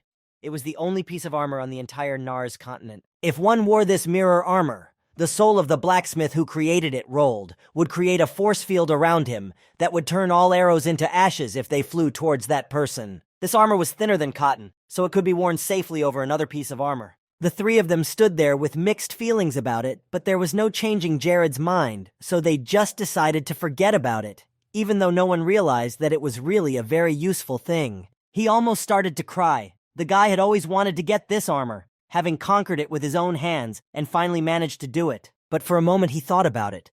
Jared thought about the armor and remembered that the player who owned it said he had made it himself. He had given him a ton of metal and raw material to create the thing, but Jared felt like the whole thing was a lie. It was pretty funny and sad at the same time. It turned out that he couldn't use the Nightman from his past life. In general, the guy was a little confused about this time. In the end, he took the armor with him and they moved on, and soon the team found the gate they had been walking to for so long. They had already reached the very end, so Isabel suggested that they deal with the next enemy using the same strategy. But Jared said that from now on, he should go on alone, and the three of them should wait here. The girl was speechless for a while. She couldn't believe that Jared had said such a thing, but he explained that the Doma Hearts were the ones who spread their curse everywhere they went, so if it touched Isabel or anyone else, it would simply destroy them. It was too dangerous to go on. But then Isabel asked him what he had to make sure he came back alive. Jared had the Ring of Gracia, which he had received after defeating DeLuca. With this jewelry, magic doubled, and all negative mental buffs were supposed to be neutralized. But he reassured them that they didn't have to just sit here and beat around the bush. They had a difficult task to accomplish as well. Jared asked that they absorb all the demonic energy that Mahart would release during their battle. There was a small hole for that. Demonic energy was like toxins. It might hurt a little bit, but it would be possible to absorb his demonic energy. Isabel said that he could rely on her and she would take care of everything here. Chloe had a different task. Jared needed her to guard the entrance so that no clay soldier could interfere with their fight. Ella came up to him and asked him, as always, with a slightly smiling face, if there was work for her. And Jared said that she would not be idle, and Ella was already glad that at least that was the case. But the next moment, all her hopes came to an end, because he told her to guard the magic stones, and she did not understand whether he was mocking her on purpose or not. After that, Jared went to the gate with the big lion and opened it using magic. There were clouds of dust everywhere, but he stepped inside, into a dark room, but Jared's eyes quickly got used to the pitch blackness. He turned to Mahart, saying that it had been a long journey to get here, and he might have died several times already. Mahart said that he would not mind if Jared decided to take a little revenge for all the fun and adrenaline rush, so the boy took his magic wand, which had many good functions, and went on. When Jared went further, he noticed that the tomb was glowing green from the inside. It was slightly open, but he could not see anything inside. Hen Mahart himself appeared. He stepped out of the tomb and onto the ground. Jared was the one who had broken his peace, the one who had entered Mahart's realm of tranquility, and he praised him for making it all the way here. Mahart was standing quite far away from Jared himself. He started to say something else to him, but suddenly fell silent. He looked at the boy and asked what he was doing here, watching him in surprise. Mahart was really shocked and very angry at Jared's behavior. All over Mahart's grave were many pictures that Jared had just drawn. Mahart became even more angry because no one dared to offend him so much. It was vandalism, and he almost turned red with anger. But Jared confidently said that today's appearance was the last appearance of the tyrant Mahart. The guy was here to end his life, which was filled with murder and blood, so there was no point in setting any other mood in this situation. Mahart, in turn, said that he had created this place with great difficulty. It was made especially for the soldiers he had come to love. But Jared knew all his true plans. Mahart simply wanted to resurrect and conquer the mainland, and as for love for his subjects, it even sounded ridiculous, because he made them work very hard and drove them to death with his orders and attitude. And when all the subjects in that place died, he simply left their bodies to rot further. But he said that giving their lives for him was a blessing. Jared couldn't take it anymore and exclaimed that it was all a social lie. Mahart was so afraid of his death that he began to imitate immortality. But Mahart was also on the verge of destroying the place, and he didn't even want a pathetic guy like Jared to say his great name. And then, when Mahart managed to get a shot off, Jared's magic began to work. The mental curse disappeared thanks to the effect of the Ring of Gracia. Even though Jared fell to the ground and seemed to be in a trance for several seconds, the artifact had worked and fulfilled its function. But Mahart didn't stop there. He wanted to finish the job, saying that he would brand him an eternal sinner, and he released a dark force towards Jared. The large black skull from Mahart's hand began to approach the boy, who had just barely gotten to his feet and managed to recover. It was still unusual for him to feel the effect of this artifact, but he quickly gathered himself, seeing this stigma that would eat a person until he died. Even he could not dodge such a thing, because this thing would pursue the target until it caught him and there was no point in running away. Within seconds, the stigma was on Jared's face, and he looked his rhinestone in the eye without wavering. He had a plan this time too. He could be clever and dodge when the stigma caught him with the blink. At that moment, he would be able to close it, and the piece of paper where he had previously drawn a certain picture. Mahart was amazed by this ingenuity. Jared not only managed to evade the curse, but also avoided being labeled a sinner. When Jared flew into the air, Mahart created a wall so that he could not escape. So if one of them dies, the other cannot leave this place. Mahart also added that if Jared decided to become his loyal subject, he would pity him and forgive him for all his sins, and he was even ready to promise him immortality and great power. But then Jared asked him what he meant by immortality, because the prospect of becoming a bald skeleton that could not rot and die did not suit him. However, this brought Mahart to even more negative emotions. He took it as a very strong insult. So he decided to show the Emperor's true power, and many green lightning bolts appeared around him. They smashed the walls around him, and all these pieces flew right at Jared. Now it was even harder because dodging such a stream of rocks is not so easy. But Jared held on and tried his best. When he got a little further away, he quickly summoned fire magic and threw a fireball at Mahart. He was able to hit him, but Mahart simply took the hit and remained unharmed. Now it was his turn to show what he could do. Jared knew he couldn't beat him that way, but he was very grateful that at least Mahart's body needed to regenerate, as it had in the game, so he could buy himself time to land the fatal blow. So now he needed to throw spheres of his magic at him with all his might, because Mahart's stamina would definitely run out faster than the guy's magic. But nothing was settled for Mahart, and he raised his magic arrows upward, aiming them at Jared. Jared also had something to say about this attack, and he used several spells at once to get the best results. Jared had a stronger artifact than the great Emperor had thought, and the energy rammed into his head. But he didn't give up, releasing green plants from the stone ground that were eager to capture Jared. To avoid being trapped, Jared used his shield and began to approach Mahart very quickly. He didn't care about his opponent's magic. He saw his goal in front of him and moved confidently towards it, forgetting about the obstacles on the way. But he was still getting tired, and because the fight had been going on for so long, Jared felt like he was in a burning hell. The attack that was being used against him was still stronger than his own magic. Mahart's spells were pouring down on Jared in endless waves, and even with full concentration, his body and mind were too exhausted. He had lost count of the number of times he had been on the verge of death, and Jared's mana and physical strength were almost at zero. But the guy realized that he had to hold on just a little longer, and then he would be able to defeat the enemy. Mahart was fascinated by this struggle, because he saw that Jared was fighting to the last, but he was not going to give up. It was very desperate. And surprisingly, all of his techniques worked. Mahart was also exhausted over time, even though he was stronger than Jared and it took much more time and effort. However, it seemed to Mahart that Jared's struggle was contrived. Perhaps he was the one who made up for the lack of strength with skill. Nevertheless, Jared was acting like a simpleton, or he was really trying to hide something from his enemy's eyes. Suddenly, Mazar fell to his knees from the instantaneous decrease in his strength. He did not understand what had happened and why such an incident had occurred. He absolutely did not want to believe that this was one of Jared's traps, which he had fallen into simply because of his carelessness. He pushed all these thoughts away, which both made him angry and distracted him from Jared's further attacks, and the man's strength was fading with every breath he took. But when Mahart looked around him, he noticed that he was standing right in the center of the circle Jared had drawn earlier, and it was not just any circle, it was a magical one. Now he realized that this was exactly what Jared had been trying so hard to hide from his opponent, and he had succeeded. Suddenly the circle began to glow with a bright green light that blinded them both. Mahart realized that Jared had closed him in a magic circle that allowed him to turn the enemy's attack against him, and the fact that Jared was onto him was not good news. For such friendly methods, Jared should have been severely punished, and Mahart was about to make it happen. Jared merely replied that it was arrogant of him to talk about other people's dirty methods when he himself had committed so many crimes. And then Mahart was instantly at the side of a tired Jared, who was trying his best to end the fight with a victory. Mahart managed to catch Jared with his chain. He grabbed him right by the leg because of the guy's exhaustion.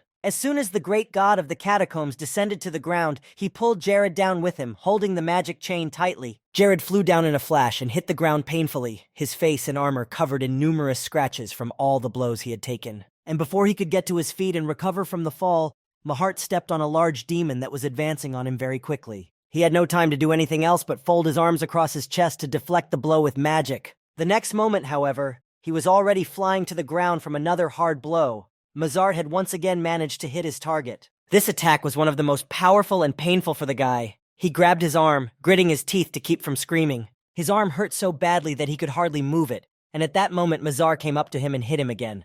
This finally knocked out what little strength Jared had left after everything he had been through in the catacombs, and it seemed that Mahart was just starting his game because it was all just a warm-up for the real battle. Mahart hit him in the face, punishing him in this way for everything the guy had done. Jared was already bleeding. It was everywhere. But his opponent didn't stop. Maybe coming here was his biggest mistake that would lead to a fatal end, and all dreams would fade away in a moment. Once Jared stepped through the door, there was no turning back, and no time to enjoy his life. A small sign appeared, informing him that Jared had less than 10% of his health left, and he needed to get treatment immediately, or at least leave the battlefield. Already almost exhausted and at a complete loss as to what was going to happen next, he tried to use magic to give himself a chance to hold out a little longer. However, Mahart quickly came up to him and gripped his hand tightly, preventing him from doing anything. That was it. That was the end of it. Jared would not be able to use his magic, which was so weak against Mahart, and he would not be able to think of a way to lead his enemy into a trap. But with all these thoughts running through his mind, and all the memories of what he had already accomplished and where he had been able to go, Jared gathered himself and tried to hit Mahart with all the strength he had left in his hands. But unfortunately, he failed. His body was too exhausted even for a simple punch. Unlike Mahart himself, whose anger was boiling in his blood, he had gathered his magic and was about to end this unequal fight. But as soon as he swung, a small but sharp dagger flew out of the ring. Jared thanked himself that he had managed to put the accessory on his finger before Mahart attacked him. He had a dagger in his pocket, and there were many other ways to win. And besides, Mahart's body was very soft and resembled ordinary sand. It was very easy to plunge the swords into him, one after the other, and they would pierce the enemy's flesh. All these weapons had divine power, which increased the power of the blow. Each dagger was equipped with a purifying magic that penetrated the flesh of Mahart. This magic began to spread throughout his body, and since there were many weapons, it happened even faster. Mahart irritatedly said that Jared had a low level of magic, but he interrupted him and did not let him finish his sentence, saying that only the weakness of his demonic energy was noticeable at the moment. Demonic magic was also subject to purification magic, and it didn't matter how much of his energy he lost at this stage. Eventually, Mahart would still die. The energy was already reaching every point of his body, and it was impossible to do anything about it and stop this effect. Mahart realized that now he had nowhere to go. He was caught again, but this time it was much more serious. So he ordered his army, which consisted of countless clay soldiers, to protect him. But in order for the army to get to the king, they had to pass through Chloe, who reacted immediately to the visitors and rushed to deal with them. While they were marching in time to the hall where the fight was taking place, Chloe managed to get around them all and completely break up the group of soldiers, preventing them from getting to the leader. The girl managed to do her job quickly and accurately. No one stopped Jared from fighting Mahart. And the Lord of the Catacombs of Majorca himself was very angry when he felt that all the soldiers approaching here were destroyed right at the entrance to the hall. Jared smiled, mentally thanking Chloe, and Mahart now knew that he was not fighting against Jared alone because he had at least one ally. However, even this information did not deter Mahart's desire. It only made him more eager and determined to win. As the energy continued to spread through his body, he summoned an immortal army from the portal, a spell of soldiers who were able to escape the clutches of death. All he wanted to do was leave this world, but Jared suddenly appeared out of nowhere and began blocking all the entrances and exits. Mahart's main goal was to take over the entire continent. Listening to all these words echoing in Jared's head, he plunged another dagger into Mahart. His eyes could hardly see, but there was also a destiny. He had to win this fight. Now he had to take the last step to achieve what he had been working towards. So Jared continued to hold the knife firmly in his hand and shouted loudly that he would destroy Mahart's plans and unite the entire continent as one. Something exploded loudly in the great hall where the heaviest fight of the day was taking place, and Isabel held her breath as fragments of the door flew past her, broken by the explosion. A layer of dust rose up around her, and she got up from her knees when everything was quiet, thinking of Jared, hoping that he had survived the explosion. Next to the mountains of sand and amidst the silence, which this time was very sharp, stood Mahart, and next to him lay Jared's body. He didn't open his eyes anymore. He didn't have the strength to do so. And Mahart laughed with satisfaction. The Emperor of Immortality had won again. But then he made a mistake that cost him his precious life, which was gone in a matter of seconds. Mahart's body was crumbling into the sand, and he gradually began to disappear and turn into dust. He had lost to Lord Jared, who was the owner of the smallest and weakest land in the north, Krivia, at which point Isabel approached Jared's lying body. He managed to do what seemed impossible. He managed to defeat the tyrant and the great Emperor of Immortality. Although he was exhausted, the thought of victory made him happy, and Jared smiled broadly, not even opening his eyes. He was so happy that it was over, and that he had proved to himself that he could do more, even if it seemed like the end had come. He barely raised his hand, trying to say as loudly as possible that he had won the battle, still not believing what had happened. However, at the same moment, his hand fell to the ground from powerlessness. But despite all this, Jared's raid was very successful. He was able to defeat the head of the Mahat Empire. Isabel started to scream that he couldn't just die and leave her, because they weren't even together yet. She wasn't ready to lose him and was ready to commit suicide if he didn't wake up. But Ella calmed her down. She stood behind her and quietly answered that he wasn't dying. Jared had turned over on his side and still didn't open his eyes, but he softly said the name Isabel, and she tried to be quiet to hear what he was saying. But Jared didn't say anything but slurred sounds, and she tried her best to understand if he was in pain and if she could help him in any way. Still, Jared took a deep breath and spoke into her ear, telling her to take care of the artifact for him. It was not a happy thing to hear, but at least he was okay, if he could still speak. He also pointed with a trembling hand somewhere to the side and told her to make sure she took the magic book and the secret hiding place. Isabel could not perceive him normally now. To her, he looked like a mercenary creature, and the most mercenary she had ever met in her long life. Chloe and Ella approached him. The gray elf had no emotion on her face, except for a kind of indifference to everything that was happening around her. And the fencer was too calm after everything that had happened. So all the trophies from the raid were eventually returned to the lands of Majorca. The calendar had turned to July. 23 days had passed since the tomb raid, and life had returned to normal and routine. But on this day, Jared suddenly remembered that he had forgotten to ask Mahart about his existence. He knew more, but that chance had been lost with the life of the Lord of Immortality. Julian was sitting next to him working when he heard Jared exclaim, but at the same moment the Lord told him not to be distracted by trifles and to continue working. So Julian continued to read the results of the raid. This event had a very good effect on the lanterns that had the mana stones of the lands of Krivia and Majorca installed in them, and the crime rate decreased by 90%, a result that was impressive. There are very few blind spots left, but given the pace of new deliveries, lanterns should be delivered to other places this week, in addition to forests and areas abroad. All the residents were extremely grateful to Jared. From now on, anyone could safely move around the streets at night, and if they reach wider areas, illegal deforestation will be reduced. It was all thanks to the fact that they had gotten the trophies. It was usually very difficult to get any magic out of the very hard stones. But Julian was still worried about something. The wound on Jared's left arm from the fight with Mahart hadn't healed yet, even though it had been a long time. Jared knew that it was an unusual burn, so he doubted whether it would ever heal completely, and he could consider it a small price to pay for the victory. After that, Jared turned to Aki and asked him about his new clothes, and the younger man was very excited because he was looking forward to this question. So he readily answered that it was very fashionable now. They said that such things are now at the peak of popularity among the nobility of Cinders. He had bought it all to explore the latest fashions and expected to be showered with compliments on his look today. He was in a good mood, expecting a standing ovation, but instead Jared could only say that everyone's standards of beauty were different. He didn't want to offend Aki, so he decided to stop there. These clothes weren't Jared and Julian's style, so they couldn't say anything exciting about them. Aki collapsed on the floor, crying at these comments, and Jared asked what he had learned about the collection he had asked to study and research. The guy told him not very happy news. All the items from the collection were sold, and he forgot to tell him about it earlier, so Jared asked who was the buyer of all this wealth. The answer was not too surprising.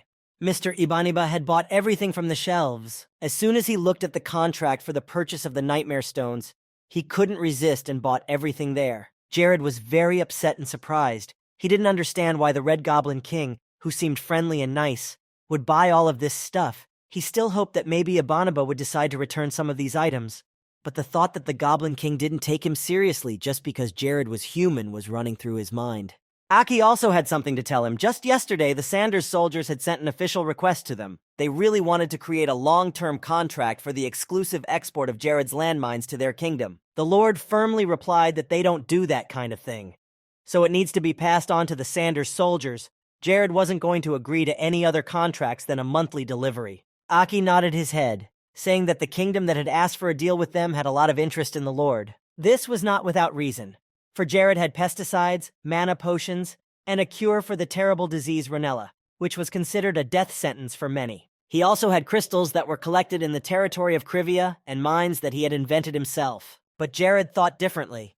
It seemed to him that people were interested in his territories only because the kingdoms were very close, bordering each other. He was sure that there was a reason for all this, and that something was happening in the kingdom of Cinders, and that this something was not good for Krivia. Aki didn't understand any of this, but Jared thanked him and said he would keep an eye out. Jared remembered that according to the storyline of Paradise, the king of Cinders, Decod, was supposed to die soon. And after the death of Decotus IX, as many as 4 princes would claim the throne of the kingdom, and that was when the battle of the throne was to begin. By law, the new king, who would be named Decotus X, would be Prince Phthalon, which would not have ended as well as one would have liked. The problem was that he is a follower of the black magic religion, and thus an ally of the Demon King because of this. And this Umbreism could be the cause of the downfall of his state and the king himself, because it was the followers of this faith that had once started the Holy War. At the time of the Holy War, all states fell under the pressure of Umbreism, and judging by the fact that the Demon Lord is seizing power, he can easily become the main enemy for all kingdoms. Jared decided that he would keep a close eye on the situation, and as problems arose, he would make some decisions and take action. Since he was not a subject of Cinders, he could not interfere in the political affairs of the state.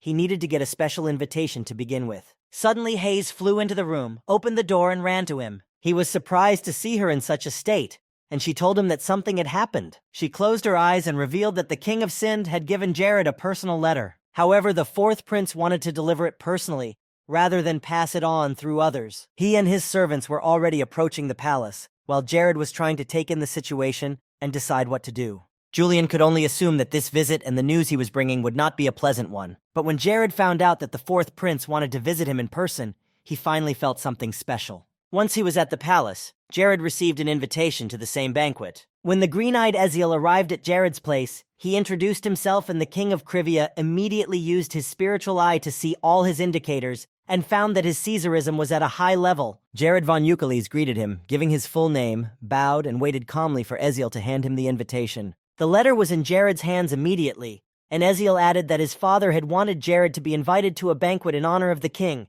and he asked that Jared accept the invitation, as Decotus would be very happy to see him at the party. Jared carefully opened the envelope to read what was inside. Eziel said that most of the letter was just a formality, but Jared was surprised that Decod was showing him so much attention compared to other kingdoms. and it was still too dangerous for a boy to attend such royal ceremonies. Eziel added that he had suggested to his father that he deliver the invitation himself. He was eager to see Jared in front of him, because Jared was the first person who had aroused so much interest in him. He felt a little embarrassed by the words, not even knowing what to say, because it was the first time he had ever heard so many compliments at once. So Eziel hoped that Jared would come over and they could have a good drink and talk. But the king of Krivia immediately dashed those hopes. He was not a subject of their kingdom, and was not obliged to bring him. So he just thanked him, and was going to leave it at that. He was uncomfortable talking about this, but Eziel saw no problem with it and was impressed by his response. After a moment, he turned and started to walk towards the exit, saying that his personal visit here was a big mistake. He stopped and turned his head to Jared, saying his name. Eziel emphasized that after all this he would not dare to disturb his father, King Dekad, no matter what happened in his kingdom. Jared in turn promised that he would not ignore this letter sent by the king, and wished Eziel a safe journey back. The prince turned out to be much smarter than Jared had expected. As he had thought, the prince had the aura of royalty, and he also possessed unrivaled knowledge that could serve as the basis for a sacred state, which was the exact opposite of Mato's concept. But Eziel had to be very careful and cautious. For some reason, Jared did not want to trust the people around him, and he could not show outsiders that he and the prince could have a good relationship. Jared decided to show him something that Eziel didn't know for sure, the power of the Northlands. In the end, the prince traveled to his home, the Kingdom of Cinders. Phthalin's descendant, who was to be the next to take the throne, called his servants to him to settle a few matters. The fact is that Phthalin had heard that this servant had worked for Lord Krivia for quite a long time, but he invited him here to verify the accuracy of the information. The old man confirmed that he had indeed served Krivia during Barrett's reign, but had left last year to join Cinders. Phthalin said quietly that this was very good news for him, and that the old man would be useful in his plans. Because his grandfather probably knew more about Krivia than all the citizens of Cinders combined, Phthalin told him to tell him everything he knew about Krivia. Meanwhile, in the kingdom of Majorca, Mia had already learned to use her magic, but this was not good news, because the child played with it as much as she could. Lena tried to catch up with her and tell her that she shouldn't run around the corridors using her magic. It made too much noise and could be dangerous. But Mia didn't listen to her. She ran into Jared's office and was eager to see the Lord, ready to throw herself into his arms. But they didn't see Jared there. Only Julian stood there. So the girls asked where the king was, because it was him they were looking for. Julian himself felt a little embarrassed, but he calmly replied that Jared had to go away for a while, but would be back home very soon. The Lord left for Cinders 2 days ago, and in total his trip should take about 4 days, and this was a little disappointing for Mia and Lena. Hayes was very happy.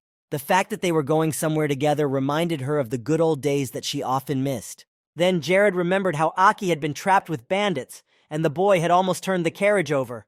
A horrible memory he would have wiped from his memory for the love of God. The boy begged Jared to forget about the incident and never mention it again, which was unpleasant to hear. But the Lord calmly replied that thanks to this incident he had met such a beautiful and talented person as Aki, and Jared was very grateful to him that the boy had always supported him. Aki blushed, turned away from him, and said that it was all in vain, because it was thanks to Jared that he had survived that day. Meanwhile, Hayes looked out the window and saw that the Kingdom of Cinders was very close by, and they would soon arrive. The banquet was about to begin, and the palace was crowded with people from many different kingdoms, with waiters serving drinks and snacks to the guests. When the next guest arrived, he immediately met the king and bowed to him. The others whispered about something very quietly, so as not to disturb anyone, and waited for the celebration to begin. At that moment, Jared entered the hall, and everyone immediately turned their attention to him, because there were so many rumors about this king. He pushed on through the crowd of people who quickly parted to make room for him to get to King Dekad.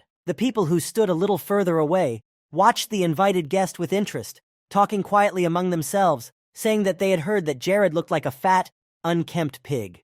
They had also heard that only a couple of months ago he had only 200 men under his command, and that this number had grown to 5,000 under his authority. And it is unlikely that the Lord's soldiers were gathered from nowhere, randomly and without any reason, while others believed that he was simply so rich that he could afford such a huge army of soldiers. However, he had created a cure for Ranella, which was actively sold.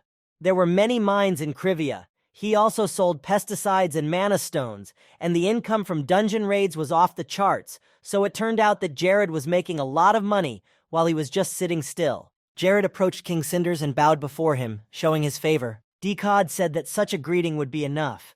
He had a lot of respect for Jared's father Barrett, especially since it had taken him so long to get here from his kingdom.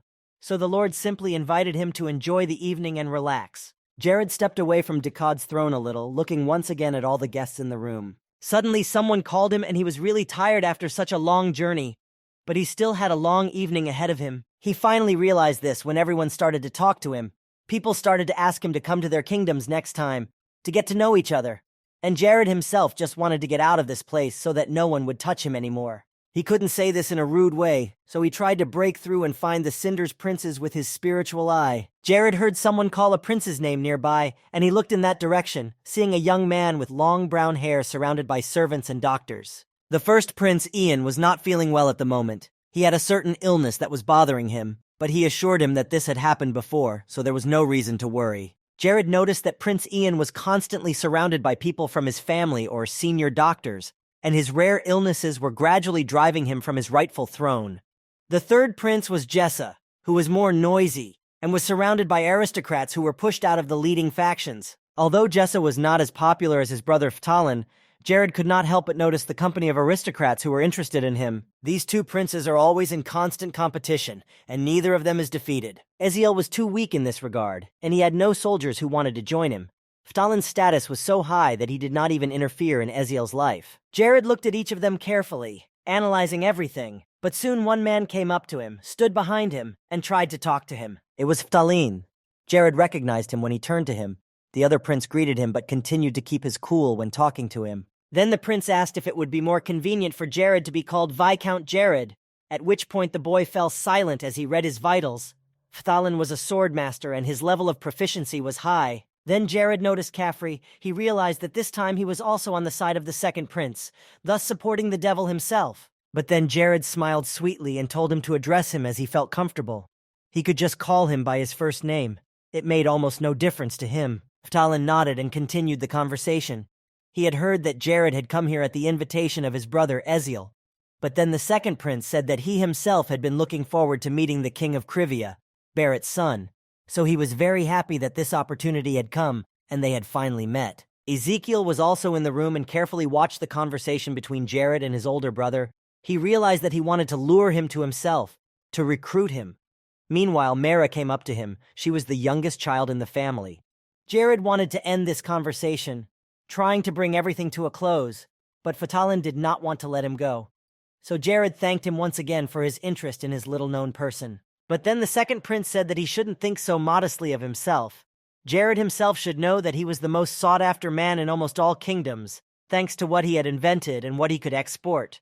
But the guy with the same smile stretched over his ears, assured him that he focused all his thoughts and efforts on improving his lands, and didn't pay much attention to such a supposedly respectable status. Phtalin then moved on to the next topic. He had heard that Jared was not involved in foreign political affairs, but somehow he had managed to get the lands of Majorca to join him. Jared only laughed, justifying this situation by saying that he was just lucky and still the weakest in the north. Phtalin said it in more polite words, but with his eyes and tone of voice he seemed to insist that they should cooperate in the future, once they found a common language. The second prince called him a very ambitious person, and he personally came to this conclusion knowing all the nuances about Jared. However, he assured him that it was all just a desperate struggle at a time when neighboring lands were trying to seize his territory. Phtalin didn't try to convince him, so she simply agreed with him and put her hand on his shoulder. He added that they would definitely need to meet one-on-one someday, and Phtalin had many things he wanted to ask him about and talk about. After this conversation, the second prince finally left Jared and walked away from him. Yet he couldn't focus too much attention on him without appearing too suspicious. Jared exhaled calmly as he was left standing behind him, and then the grumpy Prince Jess came up to him, cheerful as was his personality, and asked loudly how the conversation with his brother had gone. And without even waiting for an answer, he said that everyone was trying to establish contacts with Jared because he was a very influential person and very popular. So everyone wanted to be in a relationship with him every year. But still, no matter how hard Phtalin tried to make a good impression on Jared, he was very bad at it. Jess, on the other hand, had a lot of connections among the warlords, and he was even willing to order ammunition for him if Jared wanted it, so he could resell it on his land for a lot more money. But then Jared said he didn't want to sell under pressure from someone else. It would have hindered him, even if the price had been agreed with the person in charge. Jessa appealed to his aristocratic acquaintances, telling them to give Jared some space and not to press him with their eyes. Jessa was quite abrupt and insistent, but he only wanted to show that he was very interested in Jared's personality and further cooperation with him. He felt a little embarrassed that he had put the guy in an awkward position, but then Jared assured him that he was the only one who should be embarrassed. In his opinion, Jess was going too far with his interest in a lord like himself. Jared's remarks impressed the aristocrats, including Jess himself. He took it too personally, saying that for some reason Jared had entered into a canado with his older brother and was now trying to escape from it. While Jess was angry, Jared realized that he had a lot more complexes than his brothers. The next moment, Jared was blunt. He believed that he could have gotten more out of it for himself with Thalen. He would feel more secure and confident with the second prince. Jess's friends already knew that these words would not lead to anything good because their friend was taking things too personally. He started to get very angry and was on the verge of starting a fight with Jared in the middle of the room at his father's banquet. But it ended more or less peacefully. He was hurt, of course, but they just parted ways. Jess didn't even want to see him anymore. Instead, Jared met up with Eziel and Princess Mara again, and the three of them sat down at a round table away from the prying eyes of the guests. First of all, Eziel wanted to apologize for his older brother. He was ashamed of his behavior, but there was nothing to be done about it. His temper was very hot. But Jared said it was okay, and after that, even the atmosphere of the banquet began to become more lively. Lord Krivia picked up his cup and took a sip of tea, and for a moment there was silence among them. Then Mara decided not to miss the opportunity to talk to Jared. She had heard a lot about him, and she added that it would be very cool if a person like him became a citizen of their kingdom. Jared was getting a little tired of them all saying the same thing. He firmly stated that he was still a resident of Senju and did not want to be a subject of another kingdom. She was not satisfied with this answer, and then Mara exclaimed that her brother needed the help of a man like Jared, but Eziel calmed her down a bit. He was calm, but he told her to watch what she was saying and not to get so emotional. She apologized to him, realizing that she was wrong to say such things, but for some reason the people had turned away from her brother, and she wanted to help. Jared also calmed down and put the cup of tea on the plate, saying that he could help them if outsiders were so interested. Jared would be able to make it so that for some time they could talk quietly without paying attention to others. Eziel looked at Jared's hand in amazement. He was now using sound-blocking magic. After that, the boy asked what they could tell him about Prince Pralin and Jess. Eziel didn't follow his brother's every move. He wasn't interested in it at all, but he knew what was important. Jared asked the next question. He was interested in whether the fourth prince knew that the two were adherents of the Umbrism faith. The look on the brothers' and sisters' faces showed that they were very surprised by Jared's words. Eziel knew that there were rumors about this, but he did not believe it seriously. The fourth prince took this as an attempt to insult the royal family. He became angry, saying that Cinders was a country that was only committed to the divine nature of Radius. Jared calmly took out another sugar cube to put in his tea, surprised to hear that Eziel didn't know that about the prince. He slowly raised his hand to the cup and said that Eziel's brother might not care about the kingdom at all, or he might just lack faith in Radius's nature. Eziel didn't want to admit it to himself, but he knew there was nowhere to run, because Jared had figured out his brother and ripped the veil off. Nevertheless, he gave away the fact that neither he nor Mara nor anyone else knew about this secret. Jared said that if the two of them had already known everything, their conversation would have gone much faster. But from now on, Eziel and Mara would have to secretly gather all the information about the two princes and their actions. Jared gave Eziel a strange object with which to record a video of some secret meeting or ceremony, and after that he could collect evidence that no one could deny or justify. Eziel couldn't trust everyone, and he didn't know what Jared's specific purpose was in helping him. But since Jared was not a citizen of the kingdom, he simply wanted to help the people living in the kingdom's territories out of his own free will, so that their country would move in the right direction. The power or close associates will no longer be able to influence them in any way. As the sugar cube sank into the cup of hot tea and dissolved in a flash, Jared added that sometimes it happens that even the strongest relationships between people start to fall apart for some reason. Mara said that now it would be worth removing the sound-blocking magic, because if they sat for so long, some suspicions would arise. So Jared removed the spell and said that he would leave the rest of the details to them. In the meantime, several people stood behind Jared, all dressed in black and wearing disguises to hide their identities. Jared told them to keep a close eye on what was happening in the kingdom and report back to him. Since he had chosen them as the best of the best, he was confident that this group would do a much better job than the spy Prua. The spies dispersed, and Jared picked up the cup again and began to drink the tea he loved so much. But it would have been better not to put so much sugar in it. The last cube was definitely unnecessary. A new hard day began after a deep night had passed, and they had spent it quietly in the palace enjoying their sleep. Jared and Hayes were ready to head back, but Aki was running late for some reason. Hayes remarked that they had to wait for him again. just like last time. She then added that she thought Jared was the only one of all the lords who was waiting for the Gotzi to arrive outside. He offered to buy her some clothes while they waited for Aki, and Hayes asked him, a little confused as to why. She added that what she was wearing now didn't make her uncomfortable, so she shouldn't have worried. But he convinced her, saying that he wanted to do it. Taking Hayes by the hand, he led her to the store. She didn't know how to react or why Jared would do this, but she followed him. Very soon they were in the store, and she began to try on different outfits. First, she put on a red dress and went out to show it to Jared. Jared smiled slightly and said that it looked great on her, and the salesman also complimented the young lady. But Hayes decided to try on something else. It would be a shame to leave her choice on the first look. Shopaholic mode was on. Hayes was very happy trying on the clothes, so Jared just made sure they did the right thing when they came here. But as he waited quietly for her to look at her next look, an urgent warning appeared. The territory of Krivia, which was next to the Nightmare Forest, was under threat. Every year on July 1st, the main star of the sky, Deus, and sometimes the star Wendell, would align. At such a time, there would be a large-scale invasion of the kingdom by evil spirits. Today was June 9th, and there were still 3 weeks to go before the event. Jared was thinking about how to respond, but he was very nervous, because the day of the invasion was coming very soon. Massive invasions of evil spirits in paradise, it was called Monster Explosion. Until now, the monster invasion had been prevented by numerous tribes led by Barrett of Krivia from the north. And from the south, Ibaniba and his army helped stop the chaos. If you fight monsters without proper preparation, it can lead the whole continent to disaster. But if you go into the battle prepared, you can gain tremendous experience on the battlefield. So he decided that this time he would dominate such an important event. Before he had time to think over all the details, Hayes came to him in a new look. She had decided to choose this dress. It fit her incredibly well, and Hayes looked simply gorgeous. Jared thought she looked like an angel. Hayes really resembled something unearthly and beautiful. After these compliments, Hayes used healing magic to create a small sphere in her hands, and then she threw the sphere around her throughout the store. Jared stared at her in fascination as she stood there in the light. A little uncomfortable now, but she wanted to ask anyway.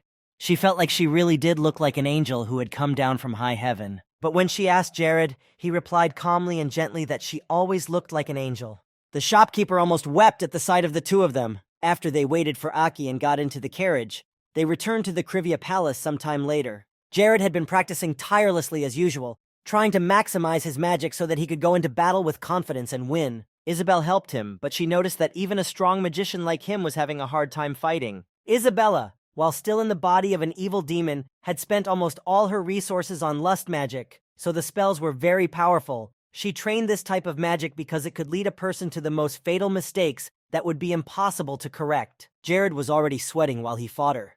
He assumed that she had Mahat magic, and that was why Isabel was so strong. And since her test was already over, he could destroy her. But suddenly, Isabel disappeared behind a red mist, from which a large mirror soon appeared. Jared stopped talking and looked in shock, and then saw Hayes standing calmly next to the door. He didn't know what the girl was doing here and thought it was all just a misunderstanding, maybe an illusion. But Hayes began to speak to Jared, saying that he had disappointed her very much, that he had seen a suspicious plan, and thought that the two of them had agreed to do this, and that Isabel had invited her. The little demon kept whispering in Hayes' ear that she was doing the right thing and it was better to give up on such a lustful boyfriend right away. Then she added that she needed to dump Jared and find someone new, more calm and balanced. But Hayes clung to her own then. There was no reason why she couldn't wear such clothes, but it was too much to do. Isabel immediately shut her up. She didn't understand what the clothes and everything else had to do with it, and insisted that Hayes say everything gradually and without any nonsense. After that, Jared decided to end it all, so he approached Isabel. She had already passed the stage of magical training, but she still lacked power. He told her to train even more to increase her strength, but she responded by hitting him, telling him to shut his mouth and stop bragging. It was a dark night, with only a few lights on in the windows of houses, and the Nightmare Forest had a simultaneously calming and eerie atmosphere. On his road, among the endless trees, a group of people was walking, carrying weapons, and talking to each other about something, deciding to stay in this place, because it would be impossible to find another normal one, because all the hotels were full, and some people even stayed on the streets. Their leader added that the dungeon had been completely destroyed, so it must have been hard for them. But suddenly the man's attention was drawn to Jared, who had no idea what he was or why he had come here. But his friend only replied that it was very strange to be in Krivia and not know the king of the state. If he now understood who it was, he still did not know why he had come to this place. His friend replied again that he had heard that Jared had been visiting the Nightmare Forest lately, and moreover,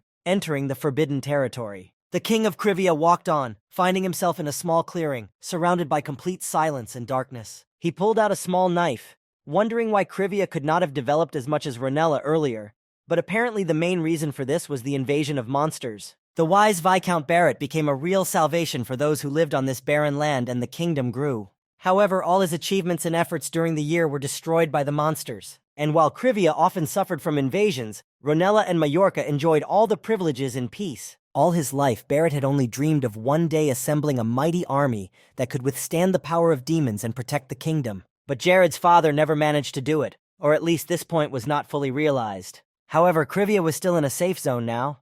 At least there were not as many mishaps as before. Jared set up several magic stones close to each other and made them work with his magic. A dome spread over the entire Nightmare Forest, completely covering it and working as a barrier. Meanwhile, the goblins and various monsters were already advancing towards him. This army was really very large and powerful, and it was scary to imagine what could happen if you did not withstand their attack. One of their leaders, who stood in front, loudly declared that today was a day of blessing, and they must deal with all their rivals. He gave his soldiers permission to eat the wretched people they met along the way, but he ordered them to gather food and precious things in one place. They were the center of the world, and everything should belong to their army. The biggest monster turned to the commander when the portal was opened, and it was time to go to the battlefield. Crandall, the commander of the Blue Ogre Legion, told all his men to enter the portal. All the evil spirits that had gathered here in one army instantly slipped into the magic ring, waiting for the moment when they could eat human flesh and take possession of their belongings. They spent some time in the portal, but soon came out and surprisingly immediately encountered the first people standing in front of them. Jared stood calmly in front of the monster, which was moving very quickly towards him. He thought that it was just an unfortunate guy who was unlucky to be near the magic portal. He was ready to attack him and make a chop out of his body, but Jared continued to stand there as if he didn't care about anything that was happening. Meanwhile, more and more evil spirits began to emerge from the portal, seemingly endless in number. The ogre, who was the commander's right-hand man, came up to him and said that their warriors should have already cleaned up the surroundings of this place. By the order of the elder, they were all supposed to hurry to the nearest villages where people live, but Crandall stopped them and told them to look around. It was a very strange place. They had planned to go somewhere else, but they ended up somewhere else, and Crandall looked around. He said in surprise that there must be another land somewhere nearby with people living on it. And Jared, continuing to stand calmly away from them all, said that this was a warped world that he had created using mana crystals as doors to other dimensions, and that he had done a great job. The evil army could consider this an obstacle they would not be able to overcome, because he had clearly indicated all the coordinates for them to return to their world, which would happen as soon as they passed through the wall. Crandall listened attentively and was glad to find the culprit of the terrible situation they were in. Jared stepped closer and said that he had come out here as a representative of the humans to greet them and welcome them to the new world. Crandall also stepped closer and asked who he was, knowing that ordinary people could not possess such magic. Jared confirmed that there really were no such people, and as a result, the Great War would soon begin, and all this was just a way to confront the enemies. The ogre had no idea what the boy was talking about, but he managed to get the gist of it. No matter how powerful a super crystal people had, such heavy magic required a lot of power. Crandall asked if this obstacle could disappear by itself if they waited here, and Jared said that was correct. The Legion commander also sensed a strange energy emanating from Jared, so he ordered Tabanon to go and check if his guess was correct, and the aide immediately jumped down. The ogres, goblins, and all the other evil spirits began to watch as Tabanon dealt with this tiny fellow. He gladly agreed to start a fight and keep Jared entertained until the barrier was gone, as they had nothing better to do for the time being. Jared has always had a plan and followed it to the letter, so at this point he decided to use the magic bracelet to summon the magic of the nightmare. Crandall felt that Jared's aura had become even more powerful. Apparently, the guy had been hiding his full potential all along, and then he remembered the warriors who had come with him to the kingdom, but he hadn't seen them anywhere. And when he looked out of his carriage, he noticed that the entire army was already lying dead on the ground. Then the commander realized that something was wrong and immediately ordered Tabanon to stop, but the truth came to him too late. At that very moment, Jared threw a large fireball at Tabanon and burned his face. Tabanon caught fire, and now there was almost nothing left of him. His horn flew away from him and hit several goblins on the head. They watched with stupid faces. Then Crandall ordered everyone who was left to immediately grab Jared before he could get away from them. They were going to attack and destroy him, and Jared had already prepared to defend himself, asking himself if Mahat felt the same way. Jared was ready to defend himself, and from his hands began to appear spheres of light, which he launched at his enemies. In a moment, all these spheres were already near Crandall and his carriage. While the battles were going on in the lands of Krivia, things were not going well in Renell's kingdom either. Curry promised Renell that he would protect him if necessary, and he fled to the central lands. If things continued to go on like this, Jared could come here. Besides, the treaty had already expired, so we had to find another solution somehow. At that very moment, a servant ran into Renell's office, shouting that enemy troops had already approached their borders and were beginning to attack. The commander was not very surprised that Jared had come, but he was very scared because he did not know what to do next. But the servant added that there were about 100 people there, and it was probably not Jared's work. The boy threw a book at him. He scared Renell very much with such loud words, but in fact, nothing serious was supposed to happen. But the boy assured him that it was urgent news because the enemy had entered their territory. He understood that this was the best and most reliable fortress to block evil spirits, and it was captured by some villains, an army of 100 people. Then the servant suggested that they were most likely traitors who had let the enemies in, which angered the Lord even more. They came downstairs in full armor and with the army, and Renell ordered his assistant to deal with the enemy. He was extremely angry when his kingdom was considered weaker and underestimated. They were not some kind of Krivia, weak and inept. A man wearing a robe that covered his entire body came forward and summoned the head of Renella, with a large number of people standing behind him. When Renell recognized the man, he went crazy. It was a complete betrayal. It was one of his aides who had been gathering information about Krivia and now decided to get rid of his former lord.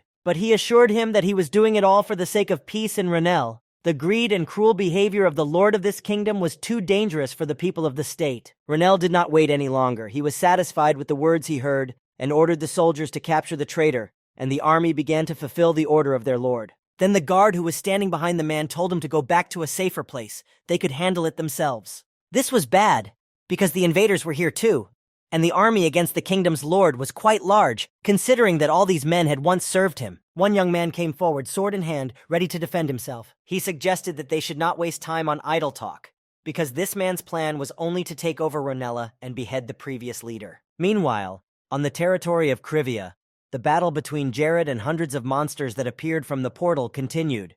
The blue ogres attacked him from all sides but could not reach him. Jared was a really strong opponent and didn't even let them get too close to him, immediately neutralizing the enemies with magic.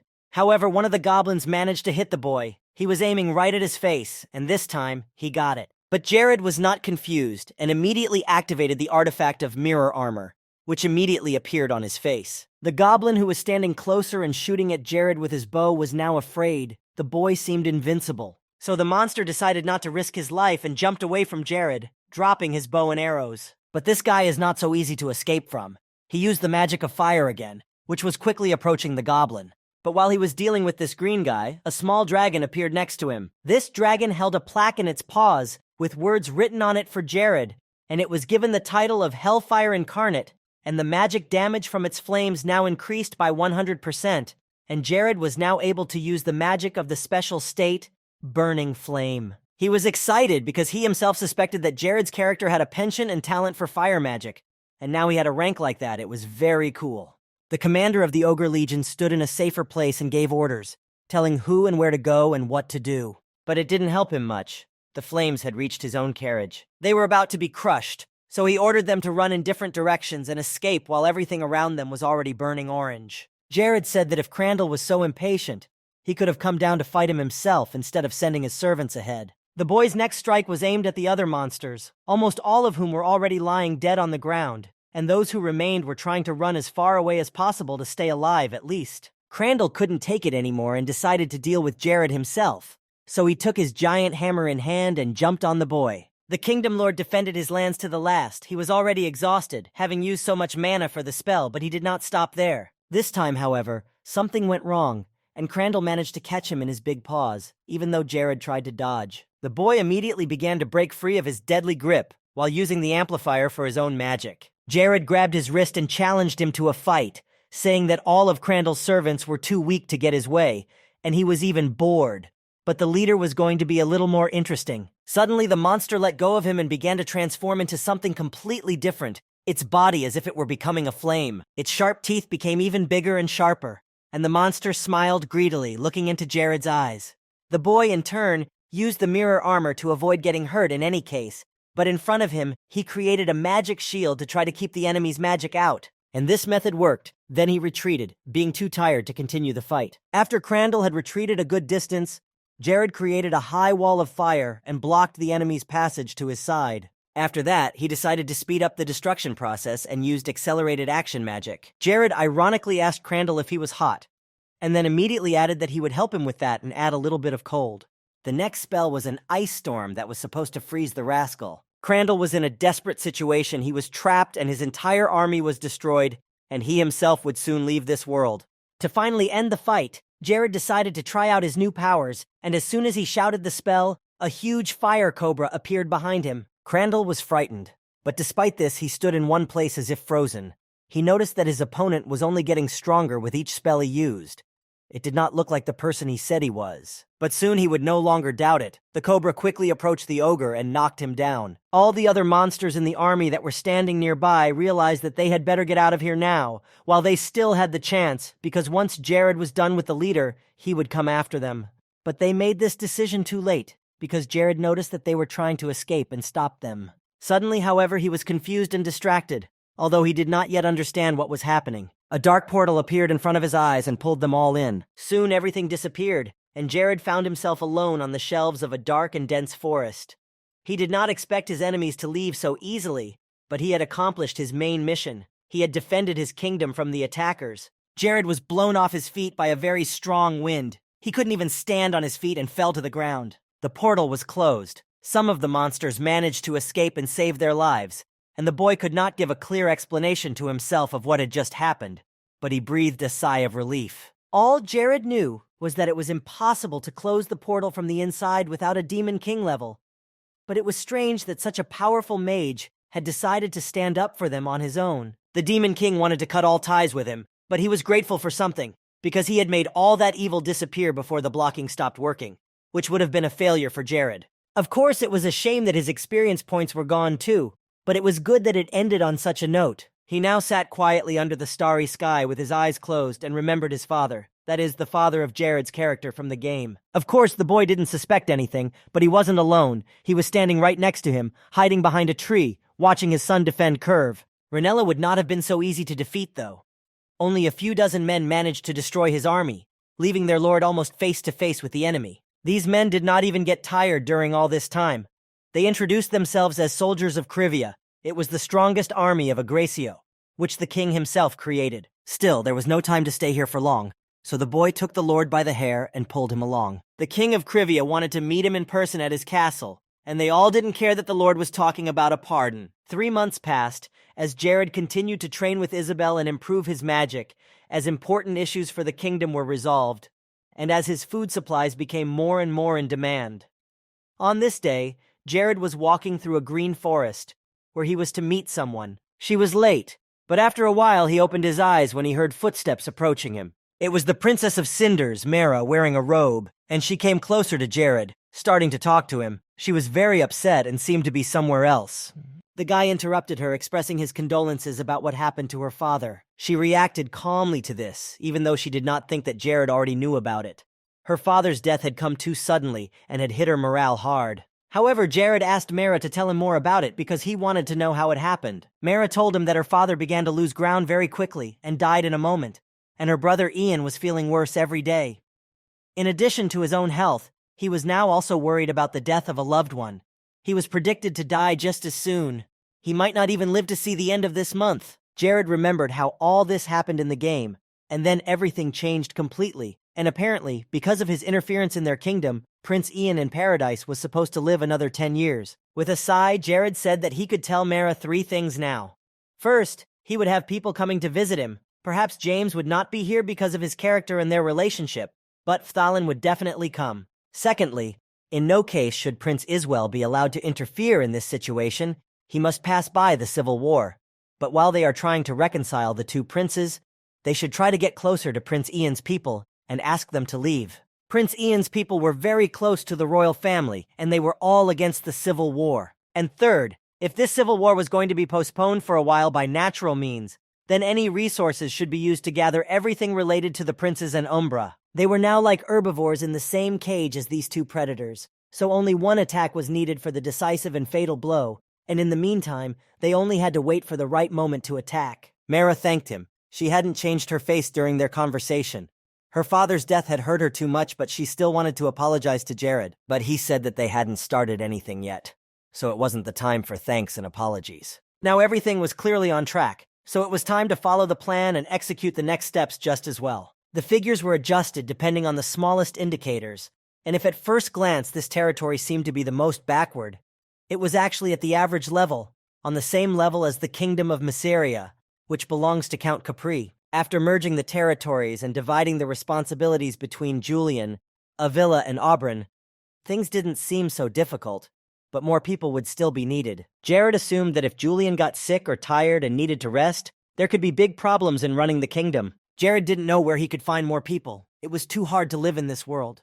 But after Jared said that, someone shouted very loudly behind him, which scared him. His heart beat faster, and Jared turned to the person who had frightened him. Behind him stood an older man with a long gray beard and equally long hair. He asked why Jared was looking at him like that, as if he were his first love, and he was getting annoyed that the boy was not talking. The great mage Verhad, who was at level 9, did not like the way Jared was receiving a guest in his kingdom. The boy immediately apologized, not recognizing the man at first, because he didn't think he would just show up like that. Verhad remembered the letter that Jared had sent him, so he came here.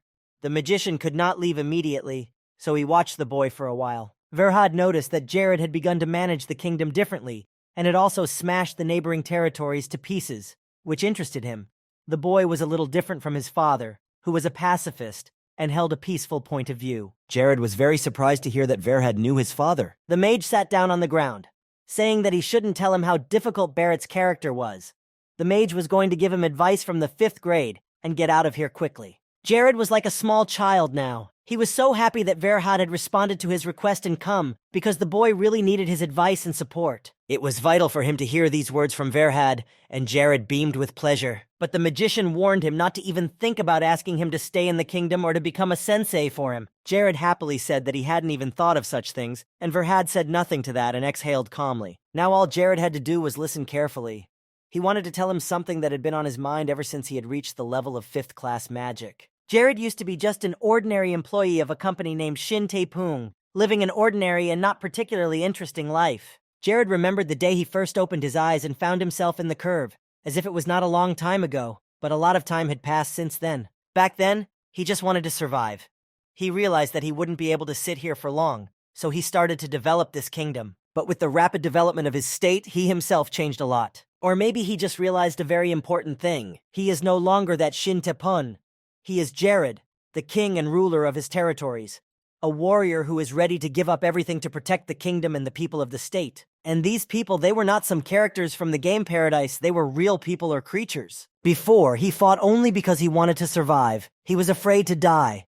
But now he realized that he was fighting because he wanted to protect his people. He was fighting for them and for his country. He did not rely only on his magical or physical abilities. On the contrary, he was very much driven by the fact that the enemy was too strong and powerful. Even knowing absolutely everything about various strategies and glitches, he was far from perfect, because he is a human being first and foremost. That's why Jared gathered around him loyal people whom he could trust completely and rely on. As long as he has them, he will have himself.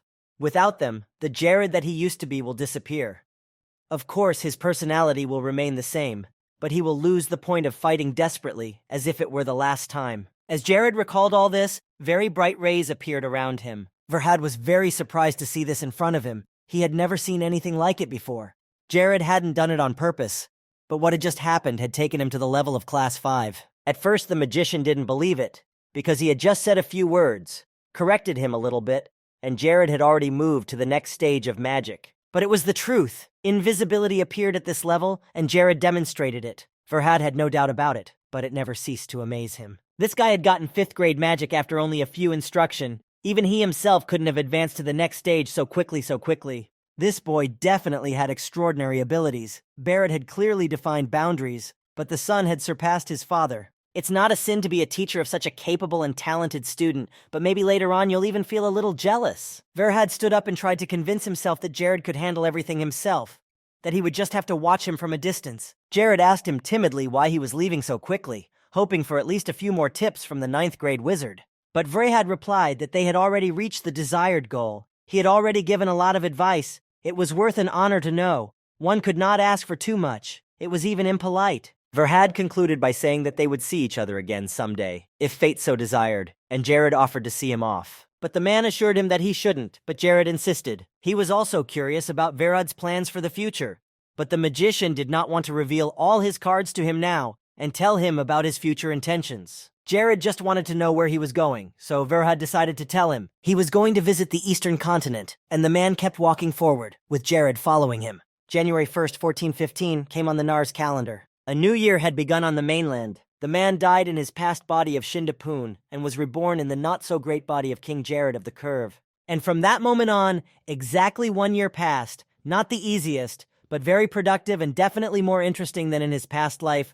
Time flew by very quickly. Jared decided to celebrate this small anniversary and have a drink. He reached for the rapier potion, the experience potion they had obtained from the tomb of Mahat III, and drank it all in one go. But if you pour plain water into the empty bottle of this potion, then every year, on January 1st, this water will turn into a potion. So the year started off very nicely, with leveling up, and all the characteristics that Jared would gain after that he was going to put into Mania. There was always room for improvement, so he had to invest endlessly. You could level up in just one sip. It was incredible, and it was also very tasty and sweet. Jared's scores increased significantly, rising to 63. But just as he thought, his level was still too low. Because of DeLuca's bracelet's ability, he had been putting off leveling up, but it seemed like now was the time to do it. He decided that as soon as he finished his work in the kingdom, he would need to take his students with him and go through the dungeons. Julian actively and deeply studied the management of mysterious objects, and after that he received an epiphany, and Jared, as his mentor, received a reward of 10 points, which he could distribute as he wished. Months ago, there was a feature in the Paradise system. When you increased your class level, you could get a certain reward for it. Depending on this, you could choose several rewards. However, Jared had long ago decided what kind of reward he wanted to choose as soon as he reached Class 5. He made this decision at the moment when he was thinking about how he could get the most profitable reward. And his decision was to improve the learning project. That is, it had to be passed on from teacher to student. He was going to be taking care of them anyway, so he was well worthy of reaping the rewards. At the moment, he had 4 students: Hayes, Isabel, Lena, and Mia. All of them had good abilities and were quick to learn new things, which pleased him. Julian managed to master not only management standards, but also higher skills. He was very grateful to his sensei. He was able to learn a lot from him.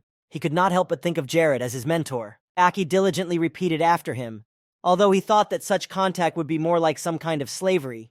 But he agreed. He was pleased to work with Jared. Lakis, on the other hand, had overcome the obstacle called age, so he was also developing successfully and confidently. He was taking his cue from Jared, and the king was really inspiring him. Now Jared watched his students develop, and it seemed to him that everything was going very well.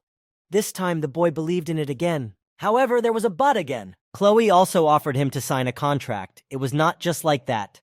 There was a reason for this decision. It would be a small oath between the two of them. Chloe said that she would be able to pass on special fighting skills and knowledge to him. He had previously thought that a cold wall had grown between them, with no feelings, so he didn't think it would work out with her here. But Jared didn't know how to explain it to her gently so that she wouldn't get offended and kill him on the spot after such a rejection. She could tell by the look on his face, but she wanted to hear his final answer. She asked him directly if he could make her stronger and help her develop her potential even better, because Chloe realized that although she was already a strong warrior, she was capable of doing much more. Jared replied that he would help her and be ready to answer any question she had honestly. That's what you call being a true mentor.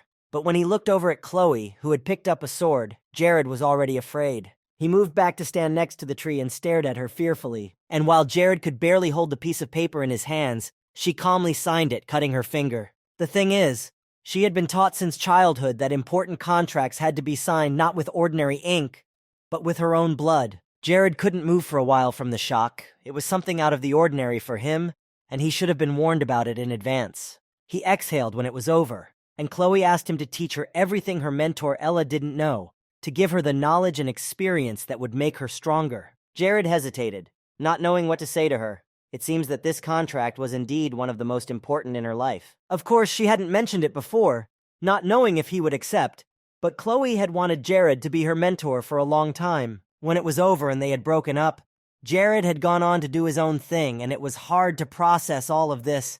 and he had a lot of other unfinished business to attend to. He was sitting at his desk with piles of books next to him, using magic to make his work easier. Paradise had a certain ability that very few artisans have the ability to use. If you disassemble several artifacts, you can combine them to create a single, but new one.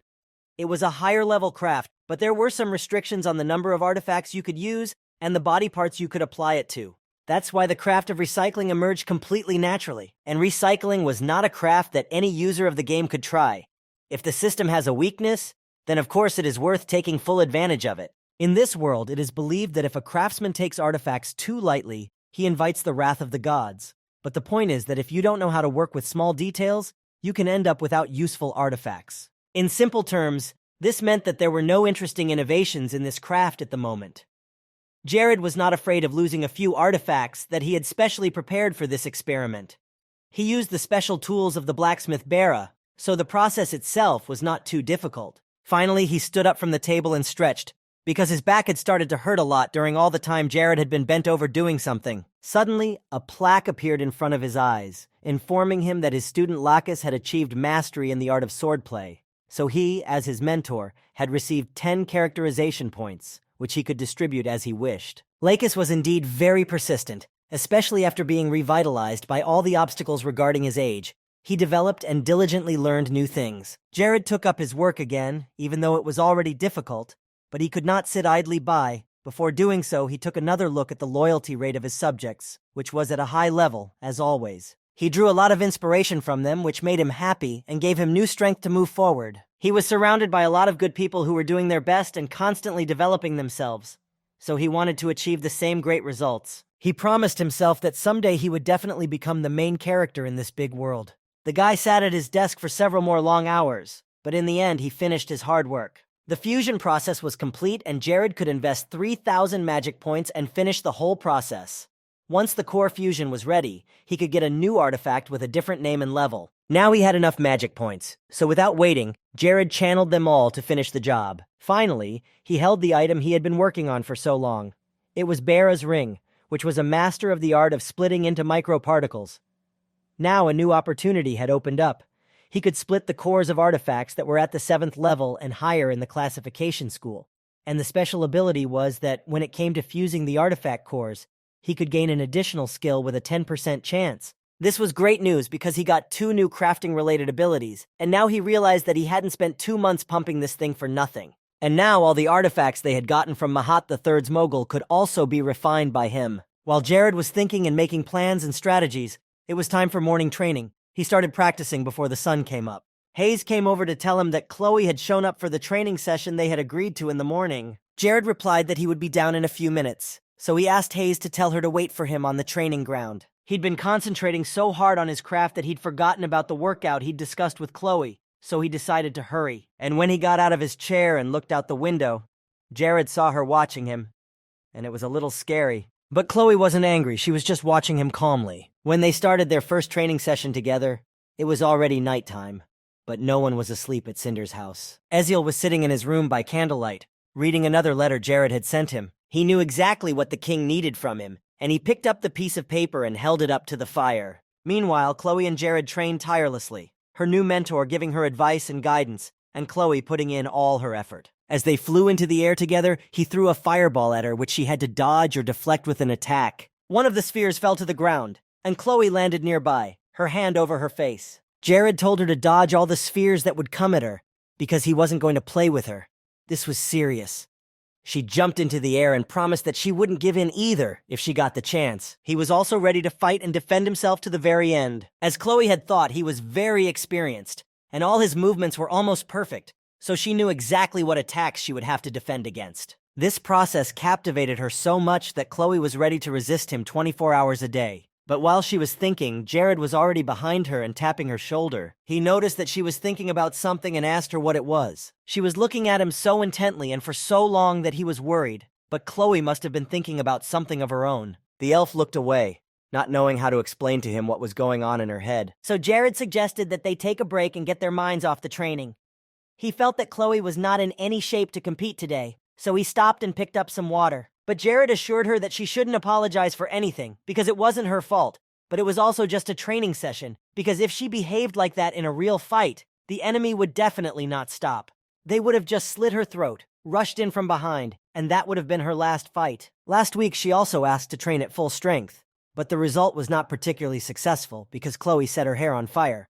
But that was not important to her, because she would buy new clothes and her hair would grow back later. So it was better to take a break and watch your actions more carefully next time, because you could get severe burns. While Jared was calmly drinking the chilled water, Lycus approached the gate, calling out to the Lord and waving for him to come over to talk. Jared closed the water container and told Chloe to take a break from her studies while he went to talk to Lycus. Chloe was really tired, but not just from the workout itself. Something was tormenting her inside, she was thinking. She thought again as she sat down on a bench near the training ground. She remembered a conversation with Ella, her mentor, when the two of them had talked about how Jared was acting strangely and could seemingly see the future. Ella had hinted that she was imagining things and didn't believe that Jared could really think ahead. Even then, she was hurt by the words, but they still bothered her, especially since Chloe couldn't figure out what she was feeling. Jared had already come out to see Lycus, and he apologized for disturbing him so early and asked him if he had interrupted their date. Jared folded his arms across his chest and grumbled that it wasn't a date, it was just a workout. But Jared was angrier and more serious, so he asked to get down to the business at hand.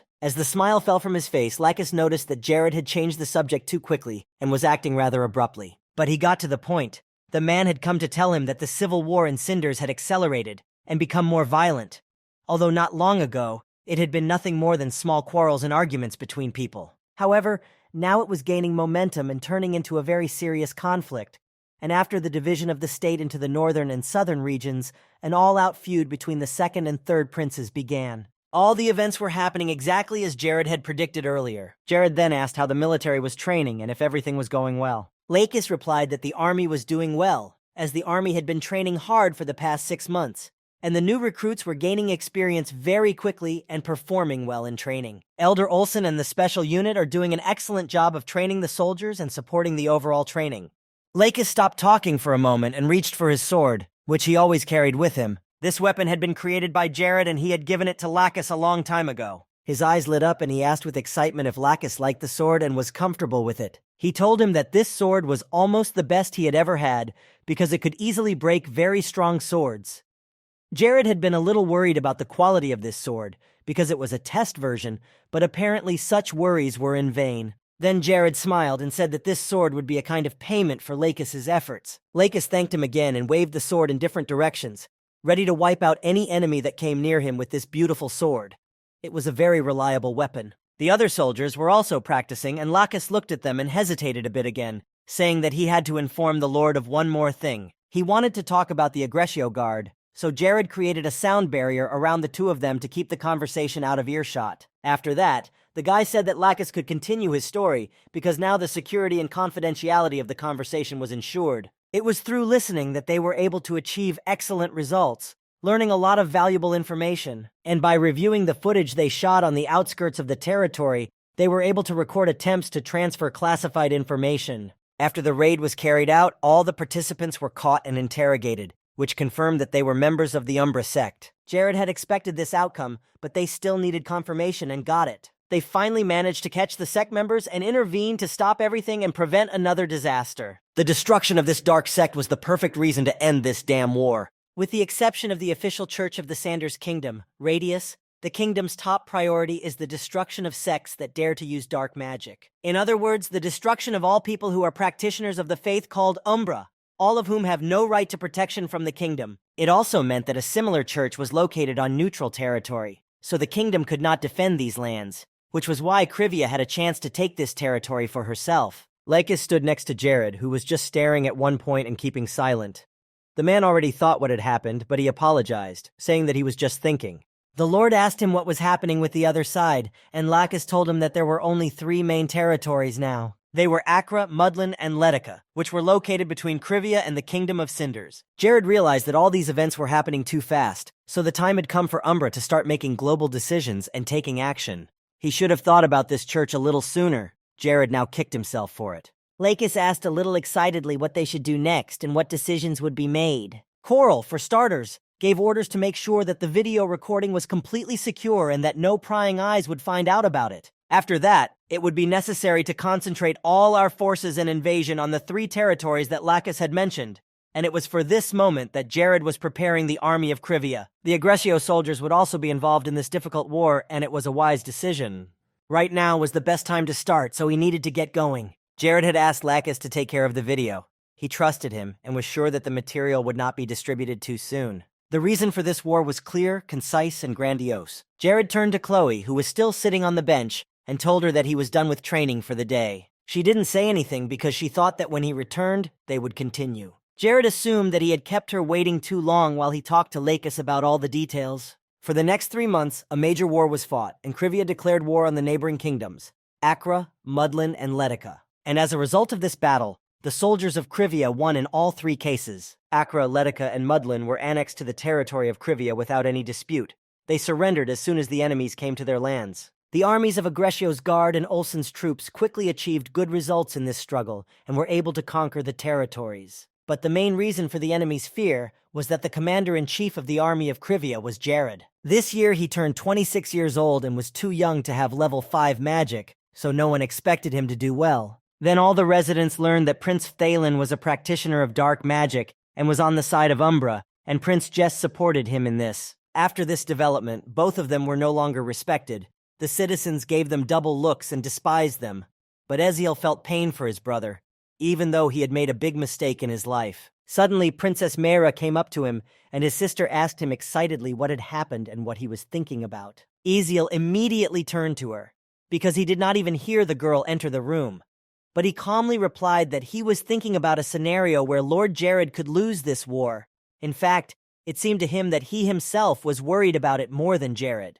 But Myra said that these were all vain worries, because if you look at the indicators, then Krivia and his army won a huge number of victories in battles.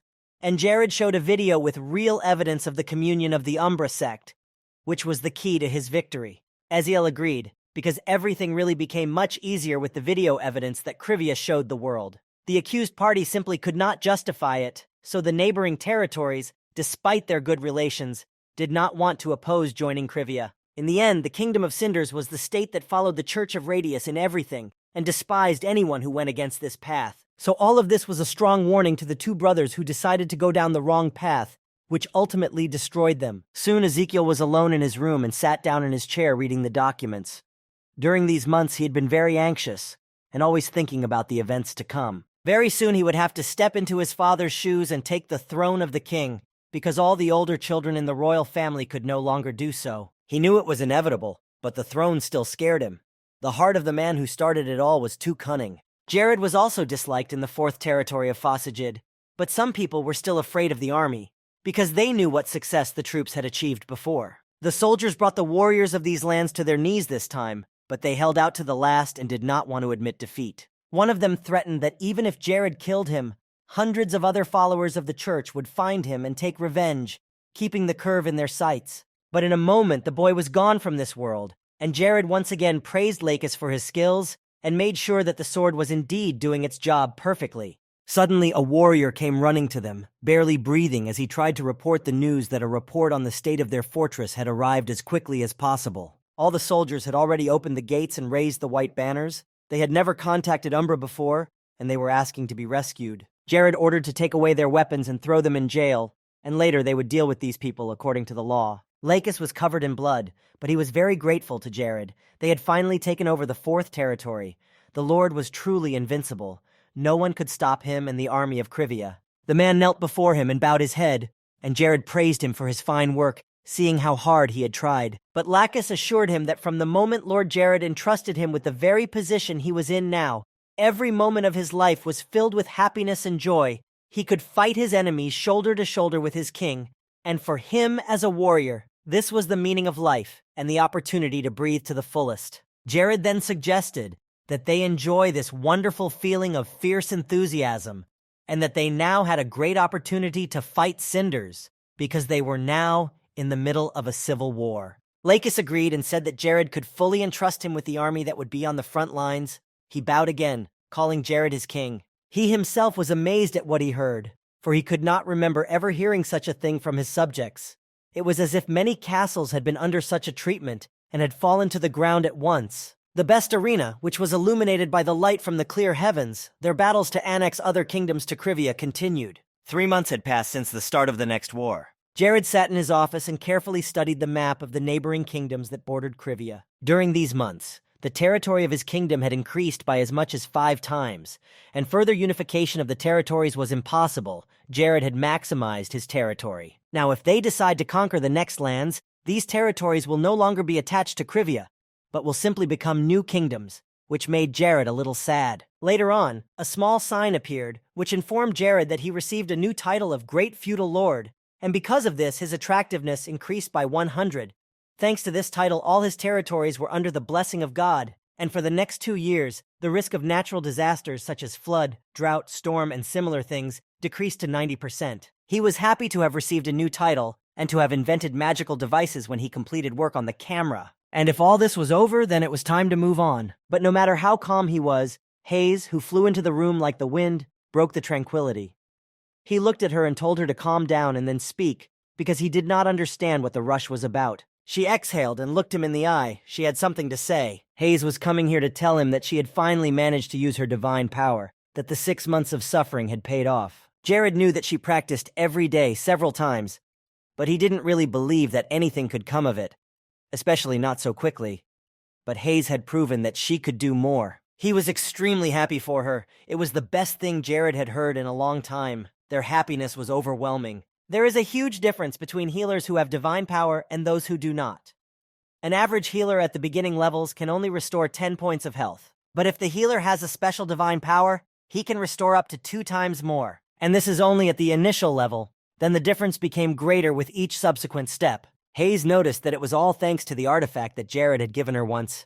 That cursed bracelet. When she put it on, she instantly started to feel extremely sick. Her condition worsened every second, but she also had a ring that covered the entire effect of the bracelet. So when she wore them together, she could train without interruption and not feel worse. She was very impressed with how Jared came up with this idea, and he laughed awkwardly and said that it was a special Eastern way of training. The fact that Hayes had moved on to the next stage meant that she could handle the intermediate levels of Divine 3. This would no longer be a problem, which was very important. So Jared decided to test her abilities right away by picking up a dagger. At first, Hayes was scared, because even though she already knew her abilities and was confident in them, the situation looked very scary, and she didn't want to hurt him. There are many other ways to test new skills without hurting him. Hayes looked at his arm because Jared was wearing a short-sleeve shirt. His burn from the fight from before was clearly visible, and she wanted to heal Jared. Every time she saw that big burn, she felt very painful, and that's why she trained so much, relentlessly and diligently. Jared was pleasantly surprised to hear her say that, because he didn't think that all that effort was mostly about him. But he wanted Hayes to make him experience it as soon as possible, even though it sounded scary. There was a scream from the room, and Jared meant nothing more than the feeling of being healed, that was all. Hayes sat down next to him and told him to give her his hand. She began the procedure, but Fallen was not happy about Jared coming here and giving away so much information about himself. He was now with Capri, who had come to his cry and asked what was wrong. Besides, his brother Ian and his father had gotten so sick because someone had poisoned them, and Jess was almost knocked out during the Civil War. He was one step away from death. Eziel had no interest in the throne at all, and with Mayra still a minor, Fallen was confident that his personal victory was only a matter of time. Success was within his grasp, but slipped away from him when Jared released a video behind his back, and Fatalin was angry that Eziel was in league with Jared. Everything was on the verge of a major disaster, from being fine and not boding well for anything, to being worse because of this horrible recording system that Jared had invented. Capri stood silently next to Fatalin, not saying a word, until the Prince of Cinders called over an old man who had served in the Krivii. The boy began to express his complaints and reproach the old man for not knowing anything about the recording devices. It was impossible that they had been able to invent and install these devices in just the last year. The old man tried to justify himself and prove that he really hadn't heard anything about these devices before, but Fathalin ordered him to shut his mouth and hit him hard. The old man was lying in a pool of his own blood, and Capri was breathless at the sight, not knowing what to say. When Fatalin turned to him, he timidly answered something, and the prince loudly ordered him to take away the old man's corpse. After that, they had to gather their troops to finish off Eziel and try to put this terrible situation in the right direction. A few hours later, they were on their way to Ezekiel, assembling the soldiers, Capri and Fathalin riding in the lead, with the army following. Though Capri had no desire to start a war with Eziel, he could not refuse the prince's order, but he tried to persuade Fathalin to change his mind and not do something that would lead them all to their deaths. Capri knew that Eziel could not have set it up himself, but the prince ordered him to shut up. But Capri didn't leave the subject. He reminded them that it was Jared who had created this device, which meant that Eziel was most likely working for him. Eziel's military forces were nothing compared to Phthalin's, and they could have dealt with him any time they wanted. Phthalin was fed up with this long talk and ordered them to get to the point. Capri wanted to say that they needed to focus all their energies on Jared, not Eziel, because he was the one behind all this. But Phthalin stood his ground and was sure that Jared was not interested in meddling in the affairs of their kingdom. Capri realized that there was no way to convince the prince now, because his sober mind had completely left his head from such intense anger, and all his efforts would not have made the situation better. This was not at all what he had sent in his intelligence report to Prince Eziel. It was all just a game, and they were only now realizing it. The curve was so much higher than all of them. Phthalin wanted to get to his brother as soon as possible, so they immediately set off for the capital. They had to destroy their enemies before they could prepare for their arrival. They all shouted in a chorus that they would soon destroy the traitor of the kingdom, Eziel. But at one point, Phthalin shouted loudly for them all to stop, but it would have been no use. They arrived at a very strange place, and what they saw made them stop. One by one, people in the town learned that Prince Jess and Phthalin were using black magic. But none of them wanted to believe it. It was hard to accept that their leaders had betrayed the entire kingdom. The second and third princes contacted the Dark Church. They had been acting like such great heroes all this time, but in reality they were following the laws of the Umbra sect. While the people were discussing all these nuances with fear and hatred for the princes, they heard the sound of hooves. It was Eziel and his army. He stopped his horses in front of the people and confidently announced that he would capture and block all entrances to the capital. Prince Jess and Prince Phthalin, as the main traitors to their state and disgrace to the royal family, would be killed as soon as they were seen. As soon as the people saw him, they begged him to save them from the dark magic of the older princes, but he said that they should not be afraid. They would protect their people, and soon the citizens of Cinders would be able to continue living their peaceful lives. Everyone began to shout out the names of Mera and Eziel. The two of them were now Cinders' only hope.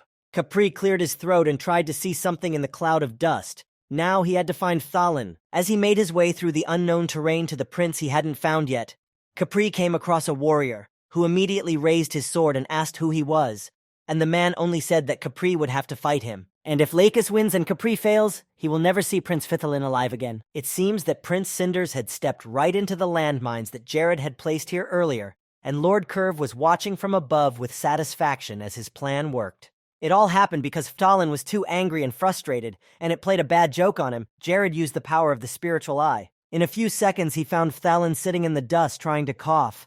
The prince looked around and saw that all his troops he had recruited were dead, during which time Jared learned that his enemy was at level 77. Without waiting for the prince to realize the horror of the situation, Jared went down to him and Phthalin looked around. Phthalin became even more angry as soon as he saw Jared standing next to him. He was ready to tear him to pieces. He was pissed off. He dared to meddle in the affairs of another kingdom. It was so mean. Phthalin promised him that Jared would not come out of this battle today with his head on his shoulders. Jared thought about it. He was certainly no fortune teller or prophet, but he thought that today was not the day for him to die. But there was news for Phthalin too. Jared said with a smile that from today on, Phthalin had no reason to be so angry, because he would no longer have any business with the Kingdom of Cinders. Since it so happened that he met Jared first, the prince decided to deal with him first, and then finish with his younger brother. Jared was happy to hear such words. It was not a game of chance because he knew he would win, but still he was very interested in competing with this opponent, so the boy prepared to attack. Jared was annoying Phthalin with every word he spoke, and the prince was already eager to kill him and smile at the sight of his spilled blood. So he instantly rushed at him, sword in hand. Jared had his own advantages in magic, which he always actively used, and this case was no exception, so Phthalin had to resist the still existing magical power. He skillfully defeated the first sphere, but he felt that Jared was not an easy opponent, and that victory would not be easy. The next time, the Prince of Cinders used a special technique with his sword that could dispel magic. He was very good with swords and dark magic, so after defending himself, Phthalin began to attack. But all Jared noticed at this point was his robe, which was torn by Phthalin, and Jared was upset. But after a moment he laughed, and asked if it would be better to call Phthalin not just a prince, but Umbra's dog. Just as Jared had thought, the prince was upset, even though he was already feeling very upset. And now it was Jared's turn to attack, so he flew Phthalin away. As he remained on the ground, the prince fired dark fire toward Jared, but Jared managed to create a small shield in front of him in time to stop the attack. However, Fthalin was sure that Jared's magic was no match for his sword technique, which was excellent at blocking magic. The boy knew what he was talking about, namely armor that was resistant to magic, even though her sword techniques were also good. Perhaps if Jared hadn't been wearing DeLuca's bracelet, his enemy's abilities could have caused him some trouble, but for now, everything was going well. As soon as Jared took off his shield, the Prince of Cinders was almost right next to his face. Though it was unexpected, the blonde man managed to dodge the sword and jump aside. Jared realized that this was not going according to the scenario he had envisioned in his head, because all he could do now was dodge, and Fthalin was only a 4th-level mage, so the guy should have had some advantages, he thought. But Jared had a way to move on. He didn't get confused and created a shield again, starting to distract the enemy and try to get him emotional again, so he would get an advantage over him. Fthalin was not giving in for now and only repeated that his special sword technique specialized in blocking magical energy. But Jared kept using the same traps to fight him. But the young magician did not listen to him and continued to follow his own plan.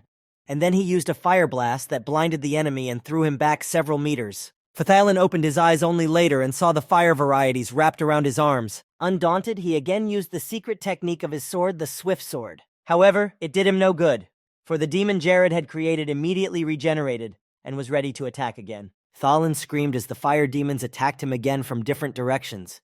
He realized that his magic was powerful, but Jared was still too strong. The prince didn't give up and started swinging his sword to the side to get the fire devils to leave him alone. Jared used a power projectile while he tried to deal with the demons. Fthalin screamed as he looked on, already realizing that his chances of winning were diminishing with each enemy strike. Suddenly everything started sparkling, and for a moment the prince was blinded and could not see anything around him. After the next blow, Jared shot fire arrows at him, which appeared one by one from his hands.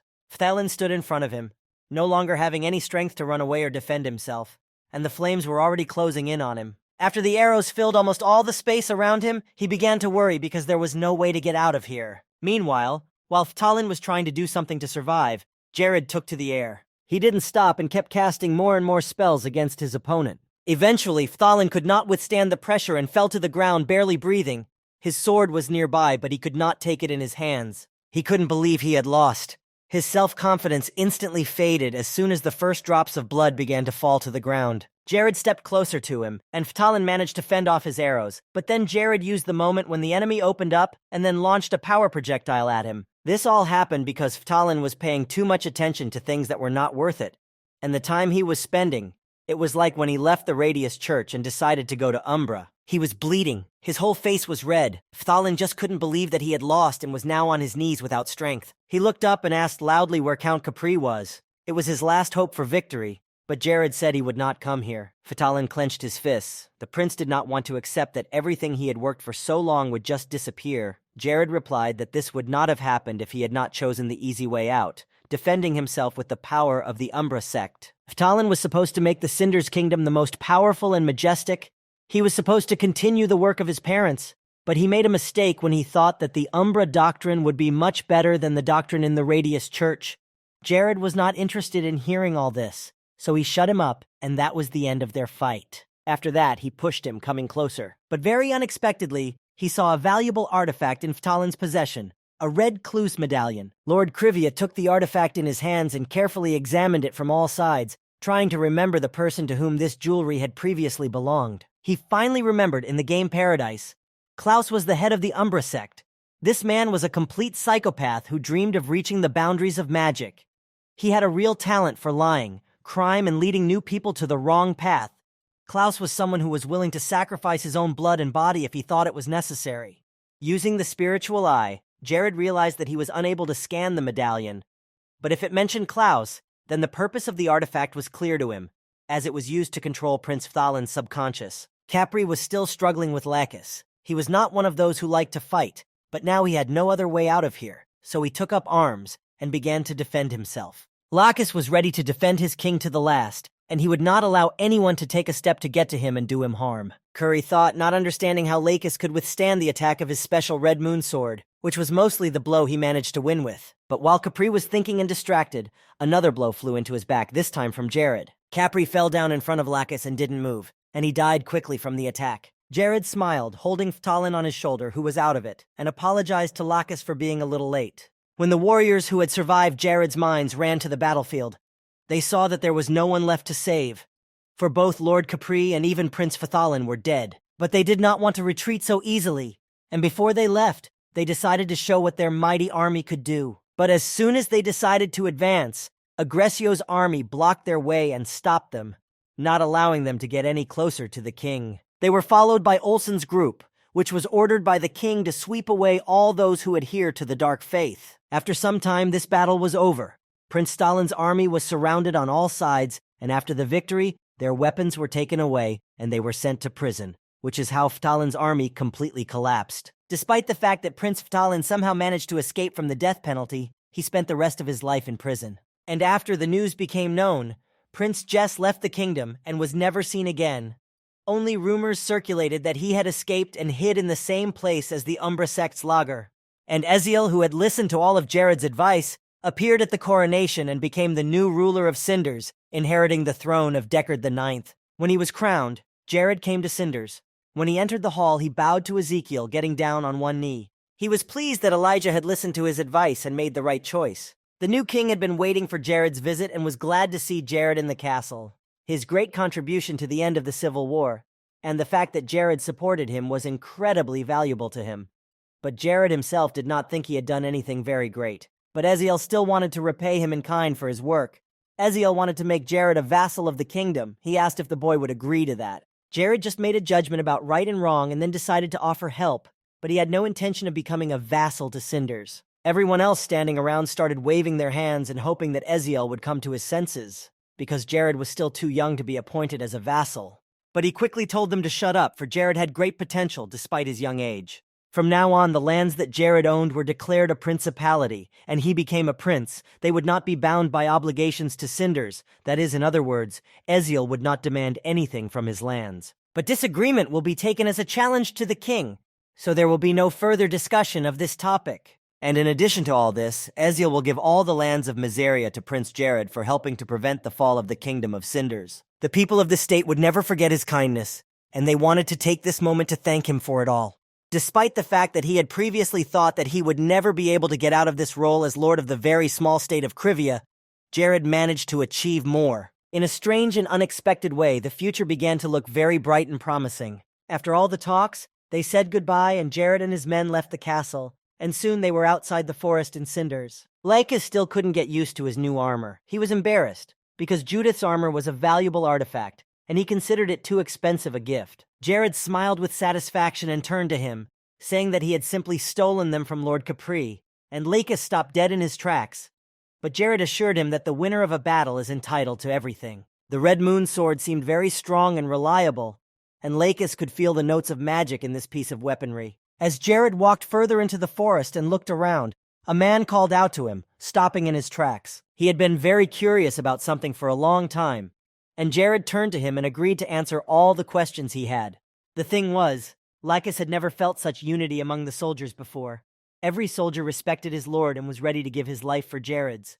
Each of them wanted even greater achievements led by their lord, and maybe some of them were even ready to worship the god who was above them. But the god that Lycus was ready to worship was now standing right in front of him. He knelt down in front of Jared. Jared was very surprised by this confession, and Lycus cried as he looked him straight in the eye. Lycus's loyalty and respect increased dramatically. It went up to 360, and then his loyalty to Jared increased to 800, and he achieved the third awakening. These words touched Jared's heart. He was touched and hugged him. Lycus couldn't stop crying, and being hugged by Jared made him even more touched. In the castle, the king's chamber, a bright light was on, and Mara entered the room. After Eziel's coronation, she did not know what to call him, so when she came to him, she addressed him as the king. But Eziel said that there was no need for such a formal address. He was still her older brother first and foremost, so he told her to call him that. As she came closer, Eziel noticed that she had been wanting to tell him something since she had met Jared. The girl nodded her head in agreement, and then Eziel invited her to sit at the table and drink tea while they talked. Her attention was drawn to the super-fast development of the kingdom of Krivia, agriculture, seals, commerce, dungeons, and many more things like that.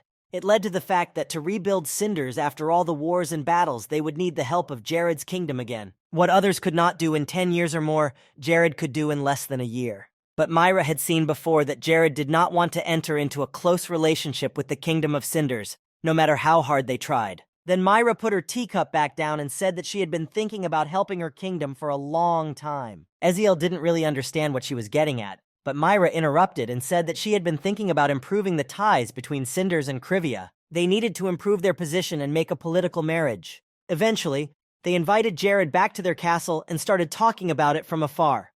Eziel said that he himself had almost been tempted by the devil, and had miraculously not taken all the titles and rewards after the battle to himself. But he knew that Jared would then turn his back on Cinders for sure. Eziel was behaving rather strangely, and could not decide to get to the heart of the matter. He knew that even if their kingdoms were to become enemies, he should repay Jared for everything he had done for them.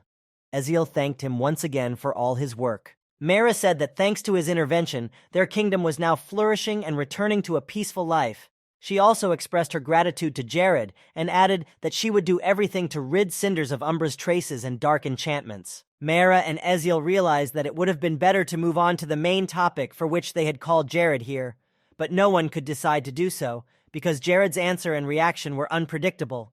But he smiled and assured them that they should not worry, and that he would listen to their requests. Eziel exhaled and Jared looked at him, waiting for him to continue. Then Eziel asked how Jared felt about becoming his younger sister's husband. The new prince was shocked by the offer, to say the least. They both wanted to establish a friendly relationship with Jared and had long admired his actions. Mara was strong in her decisions, especially those that affected the lives of her people. However, Jared apologized and put his cup on the table. He could not accept the offer. And even if he had accepted, the northern part of the Cinders kingdom was very weakened and in a very precarious state, and Jared understood what was so troubling to them. Despite everything, he was always ready to help them in any way he could to rid the country of all the consequences that Umbra had brought. Jared didn't want to be tied down by a political and forced marriage, and it was his late father's will.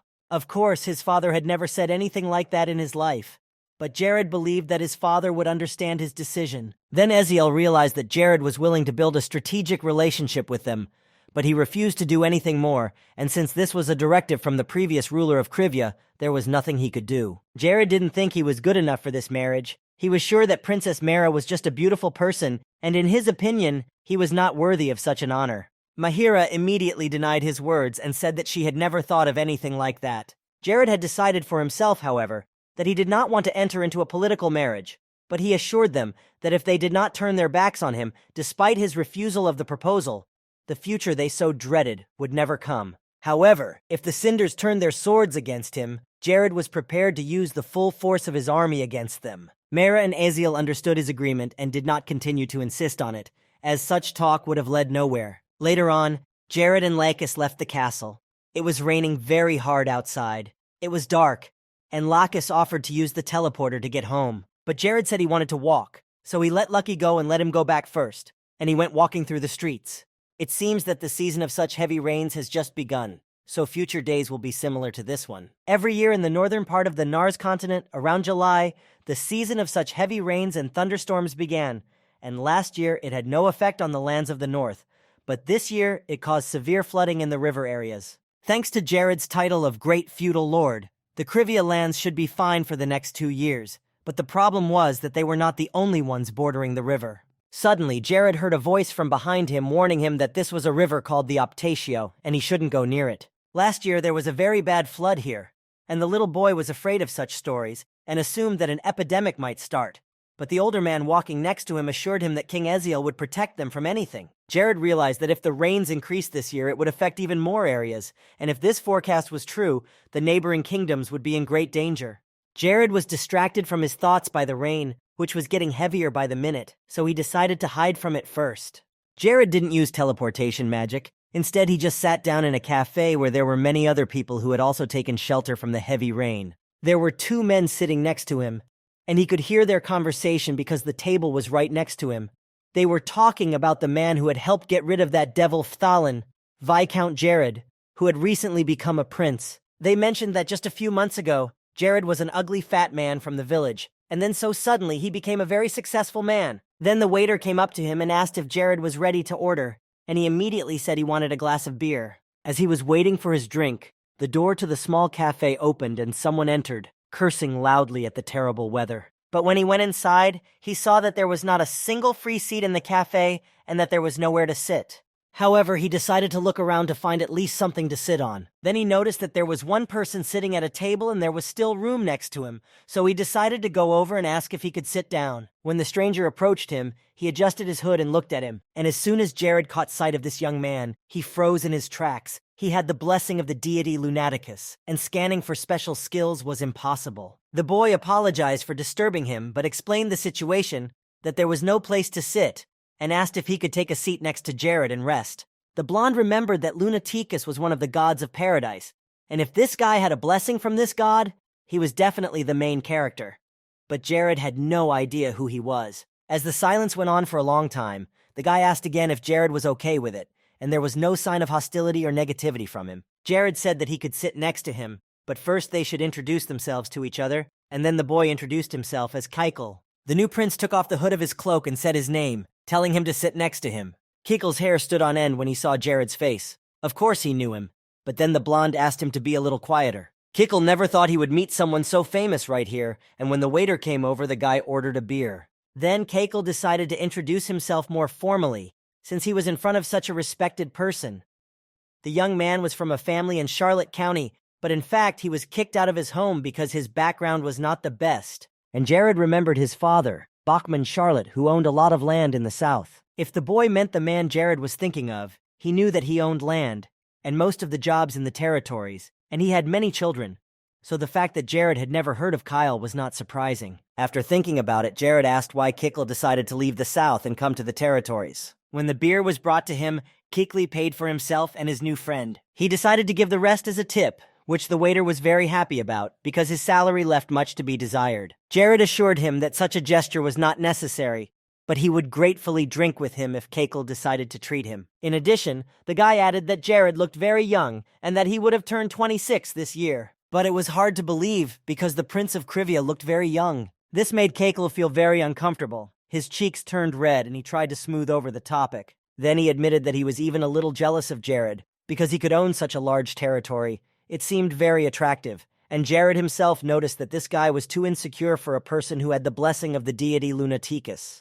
This young man could really become the main character if he worked on his self-esteem, which is clearly low, and he was even curious to see what the path of someone with the blessing would be like. Jared decided to lighten the mood and asked where Keikel was going to go next, to which the young man replied that he wanted to join the Arachne mercenaries. He had heard that the mercenaries were gathering a group to attack a ruined underground cave, and the dungeon was the best place to make a lot of money. The Arachne mercenaries were a talented group of people who gathered to raid the most difficult dungeons. Others even laughed that if you got injured during a raid with their company, they would just throw you out. But despite all the horrible rumors about them, they were called the best mercenaries. The crumbling underground cave is a place that looks like an ordinary cave in the north of the kingdom.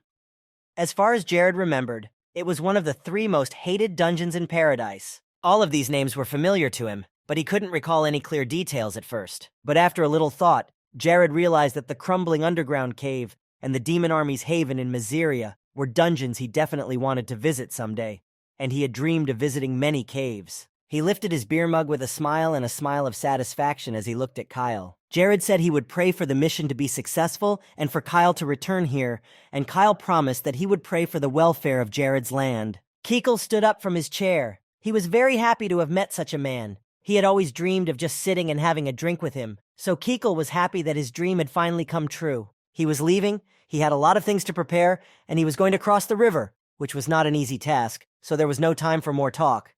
Finally, Jared invited him to come to Kriviri if he had the opportunity. He wanted to thank him for this time and treat him to a glass of delicious Kriviri beer. Keikel thanked him. He traveled a lot, so he said that he would try to stop by his land someday. After that, they said goodbye and Keikel went outside. This encounter will definitely remain in Jared's memory for a long time, yet he decided to take a walk and not go home right away, but to come here. However, as soon as the young man left the cafe, Jared began to have a very bad headache, so unbearable that he grabbed it and clenched his teeth. He did not know where the pain came from. There was no explanation. He glanced around at the people sitting there, trying to figure out where this unbearable and sudden headache had come from. Jared began to breathe nervously and couldn't calm down. He tried to find the source of this energy that was doing this to him, and finally he found it. His eyes fell on a girl with black hair. She was the Red Queen, around whom many people were hanging around. She was also gifted and had the blessing of the demon deity Gerizes. Other than that, Jared couldn't scan anything. But the fact that he found another deity's blessing in this place surprised him greatly. He thought he must have found the secret protagonist. Jared realized that this main character, who was growing further, was unusual. It seemed to him that this girl had used an instant debuff or some kind of curse on him. An ordinary person would have collapsed from such pain, but he was able to keep his feet on the ground because of Grace's ring. The girl was holding a glass of alcohol and finally turned her attention to Jared. Jared was drinking his beer so fast that it was almost spilling out, and he was very annoyed that no deity had offered to help him, even though he was doing just fine on his own as he made his way.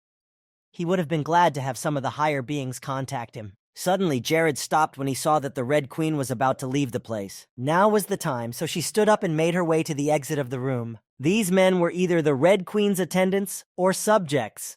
They did not seem to have any special characteristics, only sword skills that they had practiced for years. Now Jared wondered who the Red Queen and Keiklu were. He believed that this meeting had not happened for nothing. He picked up the mug of beer, which was almost gone, and looked at the girl who was already at the door. She was also interested in Jared's figure, but she made no sign of it, and neither was he. She decided that they would definitely meet again someday, but later. Jared later left the cafe as well. He found a place with goblins, where he started to level up by killing them. This year started off somehow too boring. Last year there was a huge influx, so Jared hoped that this time he would only increase his momentum.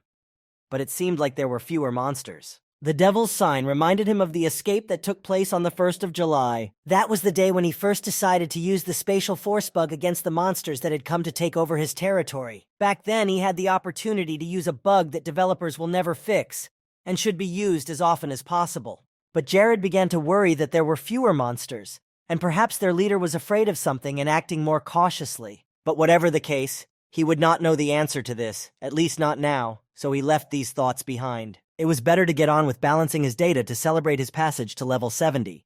So Jared sat down on a large rock that was lying around. His eyes were shining with joy. His level had risen because of the extra points he'd gained from his students' hard work and his frequent defense lessons with Isabel. He even began to doubt whether it was real because it seemed too good to be true. Not everyone had magic defense, and Paradise had different ranks, ranging from beginner and the weakest to professional, the strongest. He was probably already at a level where he could afford to ignore magic that was at level 3 or lower.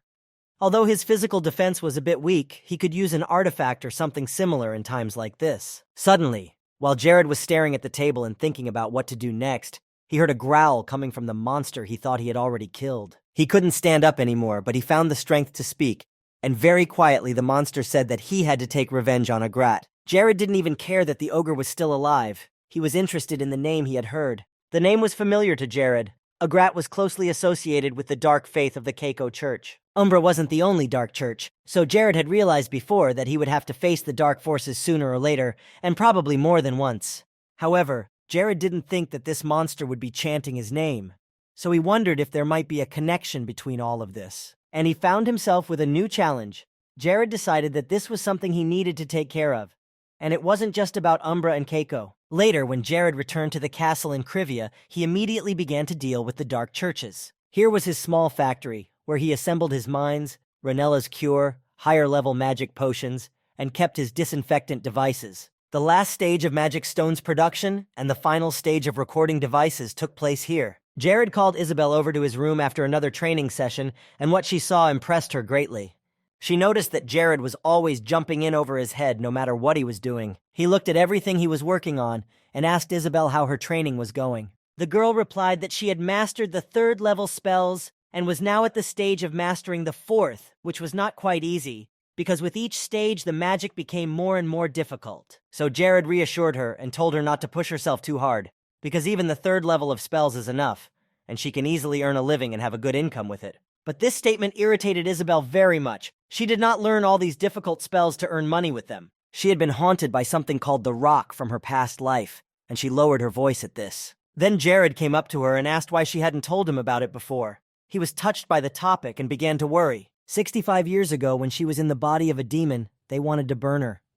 Isabel did not bother anyone and did not use her power to harm anyone, but the people of the kingdom still wanted to destroy her. She could not do anything. Her hands and feet were tied and her eyes were blindfolded, and as soon as the fire started, she screamed. The happiness of the people that day knew no bounds. They rejoiced that they would finally get rid of the demon and their kingdom of Transylvania would live a good life again. Isabel didn't want Jared to know about it, It was painful for her to mention it, and there was no thought of stirring up interest in her in this way. Jared didn't like to hear this. Isabel is very talented and strong in magic. She is mostly cheerful, but maybe due to frequent spell training, she's becoming more and more gloomy. This made him feel guilty, but he decided that he would try to cheer her up a little. After some thought, he happily asked her if she had any questions about controlling magic. Isabel replied that she couldn't use it casually, but if she concentrated all her attention, she could do it and manage to hold out longer. Jared used his spiritual eye again to look at her characteristics. Jared was silent for a minute and said that he would be going on another raid soon and was looking for a team. They need to focus on the same level as the tomb of Mahat III, which interested Isabel greatly. She asked where the place they were going to visit was. Jared named the dungeon. He had spoken of the Demon Army Vault before, and Isabel had heard of it before. Her mood immediately lifted. Isabel promised that she would train harder and get ready for the raid. She had heard the name so often that it was ingrained in her mind, and she was eager to be there. She immediately flew out of the room, explaining that she needed to study. Her mood was not very good, but after this conversation, it became much better. Jared said goodbye and smiled. He was glad that he had managed to improve Isabel's health. Now it was time for him to get back to his work, which he had already accumulated a lot of. He walked over to the shelves where he had many different jars of potions. Suddenly a thought flashed through his mind and he stopped in his tracks. Then he immediately ran to the recording device. Taking the device in his hands, he joyfully exclaimed that he had an idea. His territory was less than 2% cultivated, and he wanted to improve or compensate for this in some way. So he thought of playing the movie with a display device, a military visualizer to be used for cultural purposes. He already liked the idea of it very much, but he still needed to make it a reality. He wanted speeches that would win the hearts of the audience and evoke emotions from the depths of their souls. And given the number of viewers he could gather, the price for creating the product would be high, with some even asking for 500 gold pieces a month. Others wanted the highest possible position, at least to be in a position no lower than chief administrator. And there were some people who did not support this idea at all and called it too ridiculous to implement. The speaker also wanted a high salary, because no one can compare to his speeches and it is not an easy job. Then Jared sighed and realized that no one would help him in this matter. They all wanted only money and nothing else. But he had reached the last candidate, so he had no choice but to meet with him. Later, Jared went to Arkansas's pub, which was in the heart of Krivi. There he saw Aki, and he asked for the attention of all the customers of his pub, saying that he had invited a great speaker, Valdez Hanspeter, to speak today. Everyone began to give him a standing ovation and clap their hands, and Jared sat at one of the tables and listened intently. Aki himself was standing on the stage behind Valdez, waiting for him to speak, watching the audience's reaction. Suddenly he saw Jared standing in front of him, which surprised him, and he stepped closer to him. Now Aki was not even listening to what Valdez was saying. He was too excited that Jared had decided to come here. But the speaker did not stop his speech, which was about the vast territories of Krivia that were constantly being improved and expanded. Valdez suggested that he address this topic because it was relevant and remains important to every citizen of Krivia. Valdez said every word loudly, filling it with emotion. Jared looked at Aki without saying a word and continued to listen to Valdez, who was actively gesturing. Later, when the speech was over, people started discussing what he had said. They really liked what he had said. The speaker suggested expanding the power by sea rather than land, and now it seemed more worthwhile to deal with the real estate of the Curia. Jared was also touched by this speech. He listened carefully to everything the man said, but the young man was more skeptical than the others. He had felt the strange energy that Valdez radiated. Although it was not surprising, Jared expected him to have the magic that could win the hearts of the audience. In Paradise, he was known as a propagandist representing an army of demons, a criminal with a criminal record who had deceived countless people. Many people did fall under the influence of his magic and sided with the Demon King, and they lined up to get Valdez's autograph. He immediately began to talk about how the allied holy forces were corrupt demons, and unlike Lena, who in Paradise sided with evil, Valdez had decided to join and become a propagandist for the demon army, and that was why Jared did not want to meet him. When Jared was about to talk to Valdez, even though he didn't want to, he was stopped by Aki, who quickly ran up to him and asked what exactly brought Jared here. The blonde turned around and said he was here to see someone. Aki quickly realized that it was Valdez, but the boy didn't understand why Jared needed him. However, he wasn't going to ask too many questions and gladly offered to show Jared to a special guest, since Valdez was the speaker at their pub and had his own private VIP room. When the guy was about to show Jared where to go, he stopped him. Jared asked if Aki remembered the island he had recently talked about. An island called Tatar. Of course, Aki remembered everything. Dark elves lived on this island. And Jared had also told him that this place was very good for maintaining friendly relations with the Red Goblins.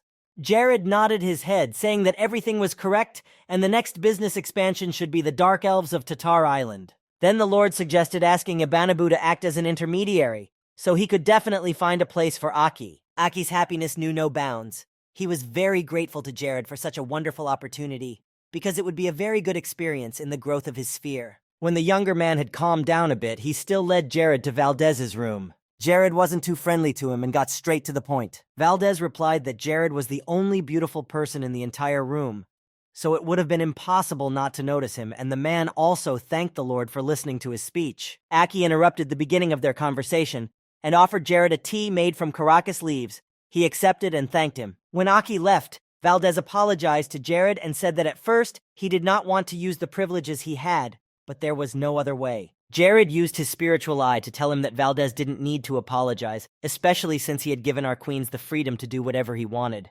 And now, here was the talent Jared had been trying to find, a man who was a professional in his field. However, Valdez still seemed too suspicious to him.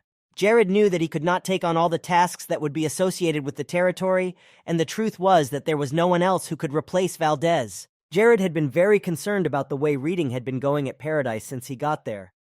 But he still wanted to believe that it was possible, as with Lena, that Valdez would change his future. He turned to Valdez, about to ask him a question. Jared asked him if he would like to serve him as the Minister of Public Affairs of the Great Curve, of course.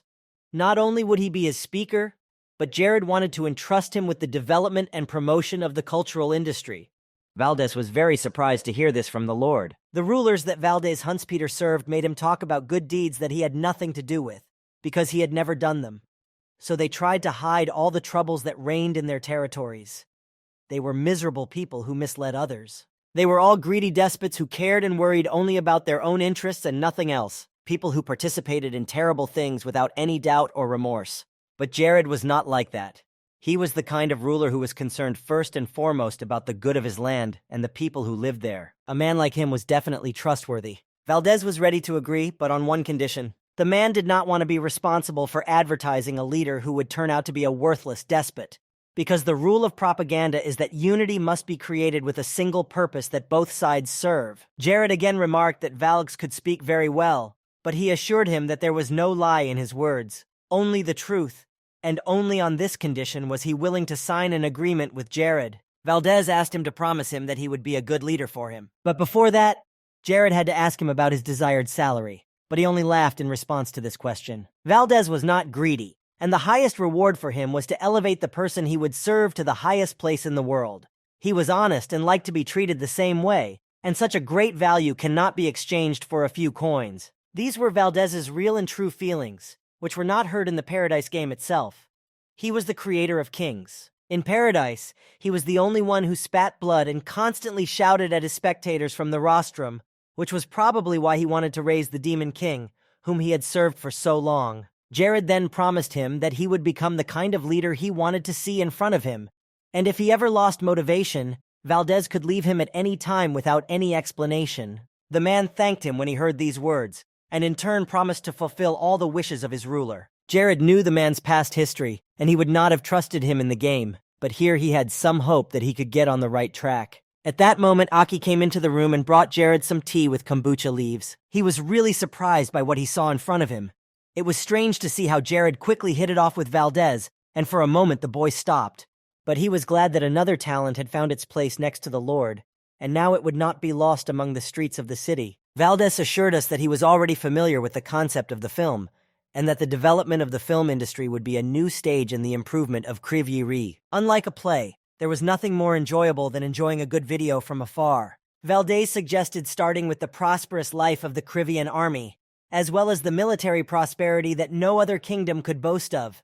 And then he suggested that the first minutes of the film should be devoted to Jared's achievements. The guy thought about it. It was supposed to be a promotional movie. Valdez immediately assured him that he was not going to use the film for propaganda purposes, and that it was probably better for them to start with an easily accessible movie, and then promote it in every way possible. In addition, several of his friends were discussing the development of new cultural content with each other, and Jared was pleased to hear that these people could help them with the film. After they decided on the beginning, Valdez paused for a moment and finished his tea. He had another idea that he wanted to bring to life. He had been thinking about implementing it for a long time, but no one wanted to take responsibility for it. Jared gladly said he would listen to him, so Valdez could start talking. His idea was to have the Lord write his autobiography to describe all his thoughts and beliefs about the development of his territories in a competent and interesting way, and Jared listened to him carefully. And he really liked the idea, so he got ready to start right away. Valdez explained how to put everything on paper and that the first step was to write an introduction to his autobiography,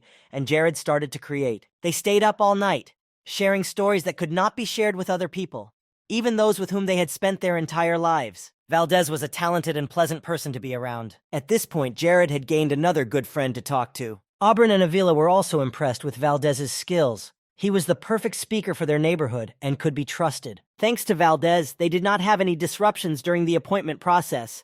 He was accepted quite easily and then took over as Minister of Public Affairs, after which he immediately began working on 2 projects. First, he had to make a high-quality and engaging promotional film, and the second part of the job was to publish Jared's autobiography. This project progressed very easily, like a boat sailing on calm waters. But Jared still had some work to do, namely another raid on the dungeon he had been dying to visit. So early on the morning of July 5th, he opened the map of the Demon Army vault. However, looking at it, the guy realized that this task was harder than he thought, even more difficult than the last raid to the tomb. Chloe came into his office very quietly and also looked at the map, standing a little behind Jared and confirming that it really wouldn't be that easy. Jared was so frightened by the unexpected visit that he jumped away from her to the other side of the room. He started to panic, saying that she scared him a lot. But what he was even more interested in was why she didn't knock on the door before entering.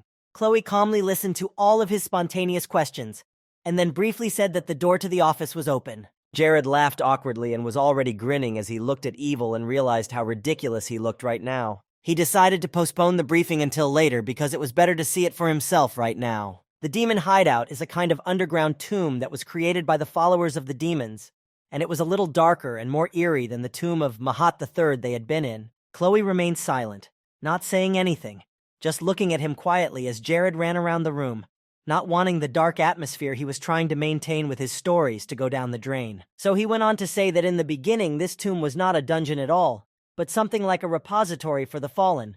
But later they began to build numerous altars and perform sacrificial rituals there. After such terrible events, people began to call this place a dungeon. Magnus made himself very comfortable there, and now this dungeon has become the place where scary monsters regularly come out. Chloe had also heard about this dungeon, and she remembered that in those caves, monsters were famous for their strength. It was true to a certain extent, but in fact, they could be killed with a slight swing of the sword, which would cut them in half. But they still had good strength when attacked. And the most important fact was that they were very afraid of death. Chloe thought that since they were monsters filled with evil energy, white magic might work well against them. But Jared immediately assured her that she should never use white magic against them. It was strictly forbidden. Then the girl became curious about this rule and wanted to know why it was forbidden. He told her everything, and then added that she should not worry, because he had a way to deal with monsters, and she should think about how to use her powers to the fullest. That was all she had to say, but Jared asked if she had anything else to add. Chloe didn't say anything, but she turned away from him, and Jared noticed that her face was red. He didn't understand why she was so suddenly confused, because a minute ago, she was fine. She was starting to feel shy, and maybe it was because the excitement in her subconscious was triggering feelings for someone. And Jared even had an idea who it might be. There were a couple of good-looking guys in the Aggressio Guard, so maybe she had a crush on one of them. While thinking about all this, Jared noticed Chloe's shoes, and he noticed that he had never seen a Tranquillus artifact like that before. But Jared remembered that Tranquillus was Chloe's brother. As he pondered this, and Chloe stood silently, Hayes came into the room and told him that Jared's training was about to begin. They walked to the east side of the mansion, where Jared began to explain to his team how to operate in the dungeon. He explained the plan in detail. There were 6 people on his team: Hayes, Isabel, Lakis, all of whom were decent and strong. Mia, Lena, and Chloe were also going to participate in the raid, and Jared was sure that all the people who had gathered here were capable of proving themselves in the fight against the demons. After telling them everything, Jared asked if anyone had any questions, and if so, they should ask them now, because once they entered the dungeon, there would be no time to answer them.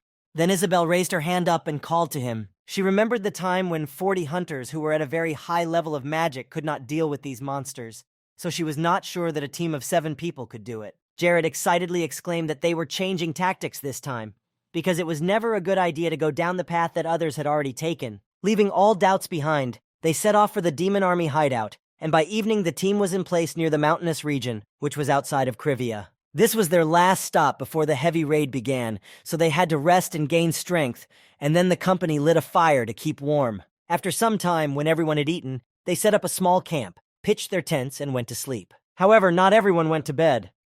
Javra stood outside, watching to make sure that no monsters came. Later, Lena came up to him. She couldn't sleep, so she decided to go for a walk in the fresh air. Together with Jared, she walked next to their tents. They talked, and her mentor praised her for her skills, which had improved significantly. Lega really spent a lot of time on training. He recalled that when he first met her and rescued her from the underground mine, she was like a little chicken. Since then, more than a year had passed, and she had really grown up during this period. Lena thanked him, saying that he was a very good teacher, and Jared asked her if she was happy with herself. She replied that she wasn't quite yet, because she had room to grow and wouldn't stop there. But she also recognized that she had gotten much better at using her powers, and she really wanted him to teach her from a different perspective, not just as a little kid, but as a real warrior. Jared stopped in the middle of the path they were walking on and praised Lena. He was very pleased that she had been able to exceed his expectations. He patted her on the head. Jared was really proud to have such talented and strong students. But Lena was proud to have such a smart man as the king of Krivia. She admired him, as did many of the people of the area, because since an ordinary boy had replaced the indifferent king, everything had started to rise. Everyone praised him for his actions and kindness. He cared about his people and their safety and comfort.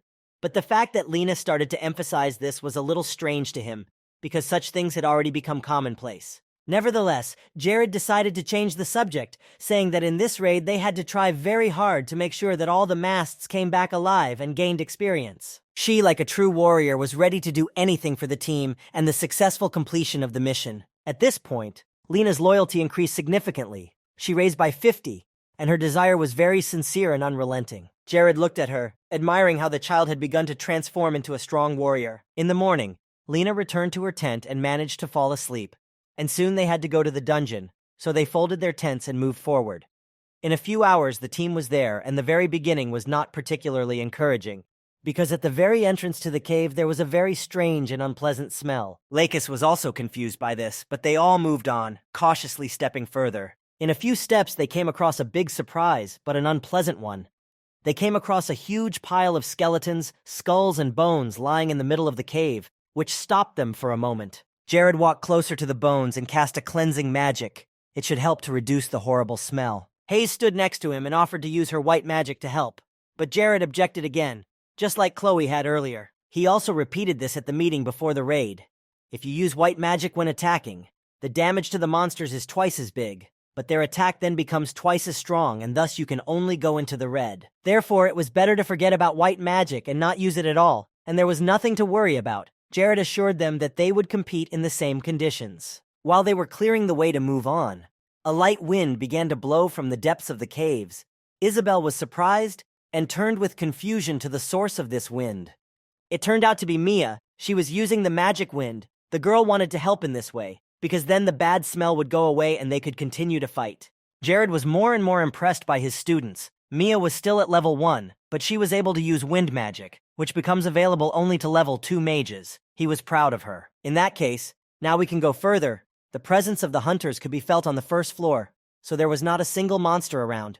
They were all full of energy and desire to win, so they did not hesitate to go inside. Jared once again explained their plan of action as they walked through the dark corridors of the cave. Lena was to help defend their rear, and Jared gave the order that no one should go ahead of him until he said otherwise. Lena felt a great responsibility. It was her first raid, and not an easy one either, so she wanted to show her strength. The company continued to move forward, when suddenly Jared came across some jewelry among all these stones and piles of bones. He picked it up, looking at the ring. It was an artifact, a ring of luck, enchanted with the curse of flare. Jared knew about it, that when the artifact was not near its owner, it would begin to consume its new owner.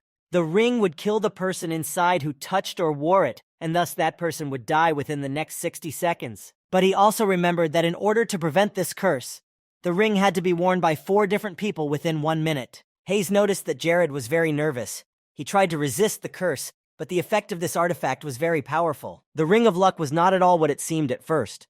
It was created by the developers of Paradise, but it was hard to believe that it actually fell into his hands. Now it was clear why there were so many corpses lying at the entrance to the dungeon. Jared was only getting worse and Hayes was already getting nervous. And since the ring's curse had been activated, the object that was to be sacrificed would be deleted from the system. But he had one more thing to save him, the artifact of Saint Grace, which made him immune to the curse, and the same thing happened the day he met the Red Queen. And now the cursed jewelry has been transformed back into a ring with Flair's blessing and light energy. Now it was truly a ring of good fortune. Jared silently thanked all those hunters who had died here, giving their lives for this artifact. This development was a very good start. He would do everything he could to protect this dungeon, and the deaths of these people were not in vain. After such an experience, they moved on. The team was still on the first floor, where they entered the fifth stone room, which is where Jared started looking for the secret entrance.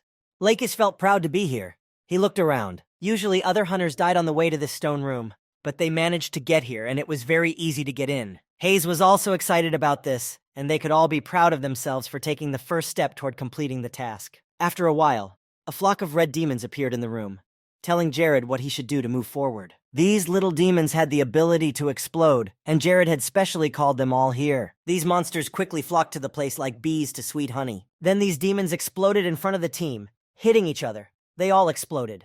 Hayes stood and admired Jared, and she was impressed that he fought 20 demons at once and was able to defeat them easily. Chloe was also amazed by the sight. She knew that Jared was a good magician, but these monsters were also at a high level. Isabel had heard that this was possible, but she was still surprised because it was the first time she had seen it with her own eyes. Meanwhile, Lena looked around the area and approached the others, asking what exactly Jared was going to find here. But before she could get an answer, Jared shouted excitedly that he had found what he was looking for here. He put his hand on some tiles in the stone wall and called everyone to look. As soon as he pressed lightly on the wall, it immediately shattered into hundreds of small stones that fell on them, and a strong gust of wind came up with it. But soon it was over, and they were looking at a passage that would allow them to enter the deep caverns of the dungeon. The road that led directly from room 5 of the first floor to room 8, which was located on the 4th floor.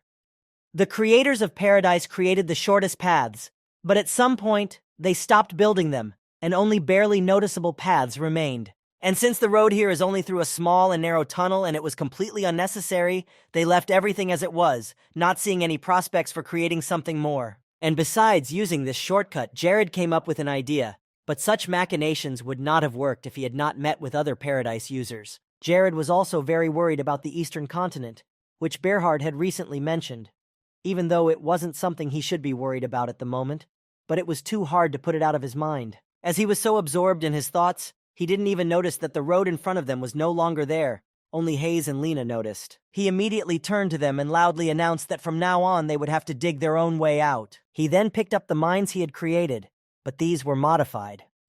Unlike the usual mines that explode when stepped on, these were like a time bomb, designed to explode after a set time. Before placing them, Jared emphasized that they had to be very careful as they walked through the tunnels leading to room 6.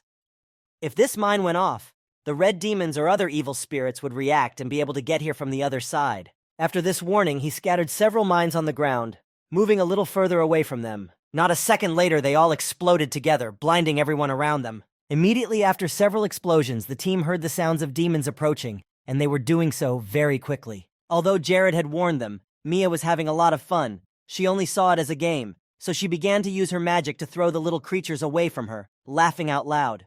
The demons kept flying on right towards her. They were angry that someone had invaded their territory. Lena intervened in this situation. She stood in front of these red monsters and put up a shield. In this way, they hit it and fell in front of her feet without hurting anyone. There were more and more monsters, and several of them were almost reaching Isabel, but she noticed and reacted quickly. Before she knew it, she had already used her spell against the red demons, and some of them were neutralized again. There were a lot of them, so Chloe said she'd take care of the ones that were coming from the front. Hayes offered to help her from the rear. Since she had healing magic, it might come in handy sooner or later. Everything was going great. They were easily dealing with the guards of this place. Jared was once again enthusiastically watching his team. There was an organized teamwork here, prepared with the right skill levels for the game, and step by step they were advancing. After the battle with the small red demons, the group of hunters easily and quickly passed the room 8 of the 4th floor, and before entering, they stopped to stare at the door. Lakis remembered Jared telling them about Boss Flair's room at the meeting, and it was hard to realize that they were standing in this place now. A lot of hunters who were considered experienced died from Flare's attacks. This room is full of traps and it is very difficult to avoid casualties. At this point in the story, Hayes was already feeling quite uncomfortable. There was even a joke about taking a picture of a person who is about to die while he is still alive. At first glance, this monster seemed very powerful and strong, especially for a team of 7, but strength was all he had. He had no ingenuity or cunning. The Flare is a wizard-like monster that can use dark magic, which means it would be difficult to attack given its defense and ability to cast magic. But Jared had a plan that would put them in a winning position. They would just skip it, taking the shortest route. It wouldn't be necessary to follow the sequence of attacks and go by all the rules. Just because they wouldn't kill this giant didn't mean they couldn't move on to the next room. Jared headed that way with a gleeful smile. Hayes watched him as enthusiastically as ever. There was nothing the Lord didn't know. He himself was closely watching every attack of his students, and although it was Hayes' first attack in the dungeon, she was doing well. Jared was glad that she had not suffered any moral injuries. They moved forward, and Lacus caught up with the boy. He had heard that there were 8 rooms on each of the 4 floors, and he wondered if the 8th room was the only one they could use to get to the next floor. He had the right idea. There must be a door in this room that would open the way to room 1 of the 5th floor. Jared started looking for the hidden button again to open the door. Lacus was afraid that a bunch of red demons would come out of there again. But when the gate started to open, Jared told him to calm down. There was nothing to worry about. As soon as they entered the room, they saw a large crystal in the middle of the room, which was emitting divine energy. So there was no way the demons could be in this place, and they did not even approach it. This room was here as a shelter, where one could feel completely safe and rest. However, there were no traces of a shelter or camp here, so we can conclude that they were the first to break through to the 5th floor. It was very strange to see a place in the dungeon that had not been moved by anyone. This opportunity was granted by the Celestials themselves. From the 5th floor, every monster they caught sight of would be a very valuable prey. The goal was to destroy all the monsters here and leave none in the underworld. They were all very eager to fight, but Jared stopped them a bit, saying that before entering, they should remember that increased strength and fast movement are a necessity in the dungeon. But Flare, who was making a lot of noise and commotion, was to be ignored. Now the team was definitely ready to step into the 5th floor of the eerie dungeon. As soon as they entered, the company was attacked by black demons. Lena and Chloe stood next to each other, and their confidence suddenly evaporated. On the other hand, they were attacked by white demons, all moving very fast and very many of them. But Mia was having a lot of fun. She wanted to show everything she had learned over the months, because she had been practicing every day and was able to quickly defend herself against the monster. But Lacus rushed at these creatures with his sword. He told her to back away. These demons were immune to magic. It didn't matter how strong the spell she used. It would be useless. Isabel was very calm, and Jared shouted somewhere behind her that he was taking on the red demons, so it was best not to approach them. Lacus and Lena agreed that he would take on the white monsters approaching from the right, and Lena would take care of those flying from the left, and they tried to bring the red demons up to Jared. Chloe was neutralizing the white demons with their own blood coming out of their mouths, and she took a position behind them to make it easier to kill them. Mia stood behind her to throw away any demons that would approach her. Hayes stood nearby and used her divine healing power on the black demons that surrounded her. Now it was up to them to execute everything according to the plan, each of them doing their best and using their abilities to the fullest. Lacus was exceeding himself and all expectations. He was the one person Jared could safely rely on and trust. But they couldn't be happy and stand still for long, as the monsters were growing in number, attacking the entire team in waves. Jared ran away from them and then blew up several of the demons. Several of these red creatures were already lying on the ground, nothing left of them but crushed lava. In the fight against them, you need to keep your finger on the pulse, because if the explosion hits the body even a little, the bones can melt. However, this time Jared was lucky and received the title of Red Demon Killer. Thanks to this title, his damage increased by 25%. After that, signs appeared that said he had achieved the titles of Professional Assassin and Guest of the Underworld, for which he also received a bonus. He laughed a little. The whole system could soon explode from these messages. There were too many of them. The fight with the demons came to an end, and the company spent another 2 days in the dungeon, during which time they were all exhausted, but they made it to room 7 of the 5th floor. It really wasn't easy at all, of course. There were warnings about it, but it turned out to be even harder than they had imagined. Jared was full of enthusiasm and was not that tired himself, but he suggested that they rest in this room and gain strength before moving on to the next one. There was no one following them anyway, so they could relax and take their time. As soon as they heard such gentle words for their ears, they immediately fell asleep. Despite the fact that there was no bed, or at least no comfortable conditions for this. Jared had a privilege here, because he always carried the Gorgia's artifact with him, which made him not need sleep. The guy didn't feel tired, and now had free time while the team was resting. He sat down a little further away from the others so as not to wake them up and took a small bag from his ring, which fell to the ground. During their time in the underworld, they had collected a lot of magic crystals, so now it was time to prepare for the final battle. These crystals were very expensive and valuable. One of them was worth 1,000 gold pieces, which was enough to make a fortune. In Jared's past life, when he was still in Korea, this crystal would have been worth 1 billion won. However, here he was no longer interested in money. Jared took the magic tool Bullet, which looked like a small knife. This artifact was created from the rare mineral stellate. It allows its owner to create magic crystals anywhere and any time. He began to carve some symbols on the crystals, and although Jared was destroying something that was so expensive, he felt at ease because Paradise had thousands of such crystals. He was just used to them and perceived them as an ordinary stone. However, if he was a salesman from his past life, he would have already fallen down here and lost consciousness. But here, in his new body, he wanted to end his life with dignity, and there was still a long way to go. From the very beginning, as soon as he moved into the game, his main goal was to become the main character, no matter what, and he was confidently moving towards the goal.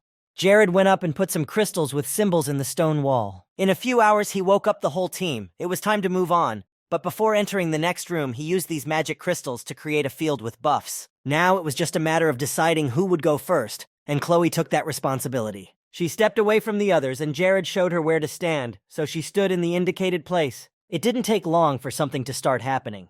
You have to wait a little longer, and only then you can feel the effect. Jared created a magic circle, standing in which strength, speed, and health would increase, and Chloe confirmed that the effect of the buffs was indeed felt here. Everyone else happily exclaimed that they also wanted to try it and do it as soon as possible. Of course, Jared was very pleased that his team was so confident, but he wanted to hurry up and get a good rest before the last battle. As soon as the attack on the boss begins, demons will start appearing from all corners of the cave. Their numbers will grow by the minute. 5 of them should split into 3 paths and take care of all the demons while the other 2 deal with the final boss. Lena took on the left side, and Mia was to help her with that. Chloe was on the middle part, and Lacus was on the right, so the 3 of them were divided. Lacus assured that Jared could rely on him and he would do his job to the best of his ability. Jared told Isabel to help the 4 of them fight the demons, and Hayes' head was already starting to swell. She started to make a fuss about not having a role, and Hayes was worried about it, and she thought he would ask her to wait off the battlefield and rest. But he calmly told her that the 2 of them would take on the boss, something they had talked about during the meeting, and Hayes calmed down a bit. That was the key to victory, working together as a team. So the 5 of them stayed in the room, and Jared and Hayes went on to meet with the big boss, Kapagis. He did look a bit intimidating, and for a minute they stood there looking at the giant. Hayes tried to be very quiet so as not to attract the attention of this monster, but Jared told her that she shouldn't do that. Kapagis is in a deep sleep and won't wake up until Flare attacks. Hayes was a little worried. It was her first experience and everything was happening too fast, but Jared used a level 2 spell, releasing shiny dust. They would be able to wake him up as soon as they touched one of the lasers that the magic dust had detected. So Hayes had to go through all those lasers using her unique flexibility. But she wasn't too happy about doing it herself. It was too scary to act so drastically right now. Jared was uncomfortable with the fact that if he was now at level 6 magic, they would have been able to move together with the help of a multi-teleport. It was a pity that this way was the best option for them now. Hayes gathered herself. Now was not the time to panic. She tied her hair up so that it would not get in the way when passing these traps. After that, the girl took off her robe and was ready to start. They would be there very soon. Lena wanted to say something, but her tongue was tied as she watched Hayes walk fearlessly toward the lasers. The others were also standing there, marveling at this, trying to keep their voices down so as not to distract her. Hayes was very flexible as she walked between all the lasers, everyone else watching in amazement at her skillful work. She moved forward quite quickly, but sometimes her own panic let her down. Her mind was full of the fact that if she made a mistake somewhere, she would touch a laser, and that would be the end of it. Lena started shouting something at her, which distracted Hayes from the task a bit, but also got her thoughts going. Not so fast, but very carefully, Hayes walked under the laser beams and with each step brought her team closer to the goal. When she was almost there, everyone held their breath. She was almost at the throne of Gapagis, just a little more to go, and she was doing better and better. But just as she was on the final straight, she was distracted by a strange sound that almost led to a fatal mistake. Jared was already near the monster. Noticing that Hayes was about to touch the laser, He immediately told her about it, and everything went back to normal. The sound that surprised her was a rubber band in her hair. It broke and flew off her head, but Hayes caught it before it touched the beams. Jared was already very scared, but when Hayes got out of the situation, he exhaled calmly. In a few seconds, she was standing next to Jared. Hayes had done her job well, and now they both needed to join forces and launch an attack on Gapajis. There used to be a saying, the slower you go, the farther you'll go, which means that even one small drop can cause a disaster by creating a crack in the mountain. This proverb was the key to their victory over Gapajis, and Jared asked Hayes how long the average divine healing lasts. If the girl used it without resting, it would take 30 seconds. This was a very good result. She had definitely advanced in her abilities. Just a few months ago, she would not have lasted more than 10 seconds. It was all thanks to the method that Jared had advised her, and he had decided that it would be better to use a sound-absorbing spell. And after this conversation, they were finally going to start the last battle. And first, they would have to climb on top of Gapajis' head. Jared flew upwards, being at the head of the great monster in seconds, and called Hayes to him. She came closer and was very surprised that there was such a strange device on this throne. Soon she was at his side, and soon her magic and healing skills would come into play. Jared felt that Gapajis would definitely wake up when they attacked him together, but for now he was sleeping peacefully. That's why the two of them were the perfect combination, because attacking and healing are the keys to winning this boss battle. Jared already knew everything about this monster, because he had spent his past life studying Paradise, and Hayes didn't really know what he was getting at. While the two of them were at ease, the rest of the team was already suffering from demon attacks. Jared had said that they would start appearing as soon as someone touched the throne, but there was really no end in sight for these creatures. All the damage was distributed evenly after they used buffs and pumped up their strength and health. Chloe killed the demons one by one, even though there were many of them, but she easily dealt with them all. Everyone else was not far behind, and confidently slaughtered the Monstras, keeping them from reaching the throne where Hayes and Jared were. And even if they did get some small wounds during the fight, they healed in no time from the buff spheres, which made the task very easy. Since they were in an area where the magic stones did not stop working, their combat attack doubled, but you still had to be careful. They had a very difficult mission. If these demons broke through this defense, they could hit the signal lines and wake up Gapajis, so they needed to continue to protect Hayes and Jared. They were risking their lives now. But no matter how hard they tried, the influx of demons was huge, and they did miss one. The little guy started moving quickly towards the laser alarm. Chloe's attacks on the earth demons were not working at all, so Lena suggested attacking them with magic. The two of them used spells, but Jared came to the rescue with a spatial door spell and a fireball. This saved them from failure, but it was too early to stop. The fight had just begun. Jared and Hayes smiled and waved at them from across the room. Now Jared and Hayes started to act on their plan, but this strategy was really crazy in Hayes' opinion. But there was no better option, apparently, because fighting Gapajis directly was not easy. But Hayes was sticking with this option. She really wanted to fight the monster, but this demon was unusual. Its attacks were different from most. Jared was shaking when he heard that Hayes wanted to fight this giant one-on-one. The thing is, if you want to attack the demon hideout in the best and most profitable way, the number of people they had on their team would not be able to do anything. First, you need at least 30 hunters who are at B rank. You should prepare for the fact that Gapajis may wake up early. Then it won't end with him calling all the other monsters from the first floor of the dungeon into this room. In addition, the force field surrounding the room would instantly disappear, allowing the mad monster from Flair's staff to rush forward to protect his master. Jared realized that he needed to end this right now, that he could take advantage of the first attack. This trick was quite simple in itself because in order to wake up this giant Gapajis, only two conditions are needed. The first was to touch the signal line in front of the monster's throne, and the second was to strike Gapajis 3 or more times. However, the problem was that the basic attack that Jared used took about 5 points. But if they could add a skill that would restore 2.5 points per second, it would be possible to adjust the strength of the blows for less than 3 points. He warned Hayes that if they went any further, they would see the part connected to the brain, so they couldn't stop now. She nodded, asking if she was doing well now, and Jared praised her again and told her to synchronize their breathing and keep going. Hayes was thrilled that they had made it this far, because even if a whole pack of hunters had come here, they wouldn't have been able to take down Gapajis.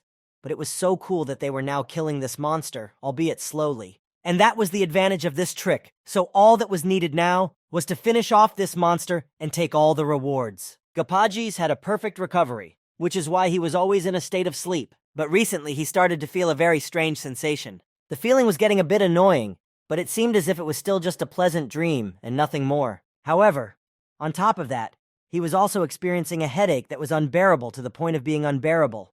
He still blamed it on the dream, but it couldn't go on for long. Jared and Hayes were about to finish their work, and he suggested that they finish the monster right now and deliver the final blow before it woke up. However, when they joined forces, Gapaji screamed very loudly, a mixture of screaming and animal growling, and he was tormented by a feeling of fierce pain in his head. The monster raised his hand. Now he was no longer in a state of deep sleep. But it was all over for him because before he could strike, Hayes and Jared quickly finished him off with magic. The two of them clapped their hands, laughing with joy. The mission was successful. It was a very sad death for the king of these demons. The two of them had just crushed his skull. The others who were fighting the demons had already noticed that the main boss had been destroyed, and the small creatures in the form of demons of various kinds began to fly chaotically from side to side, not knowing where to go. As always, Lycus admired his lord. He could do anything, and Jared had gained a lot of experience thanks to this victory. And yet they succeeded.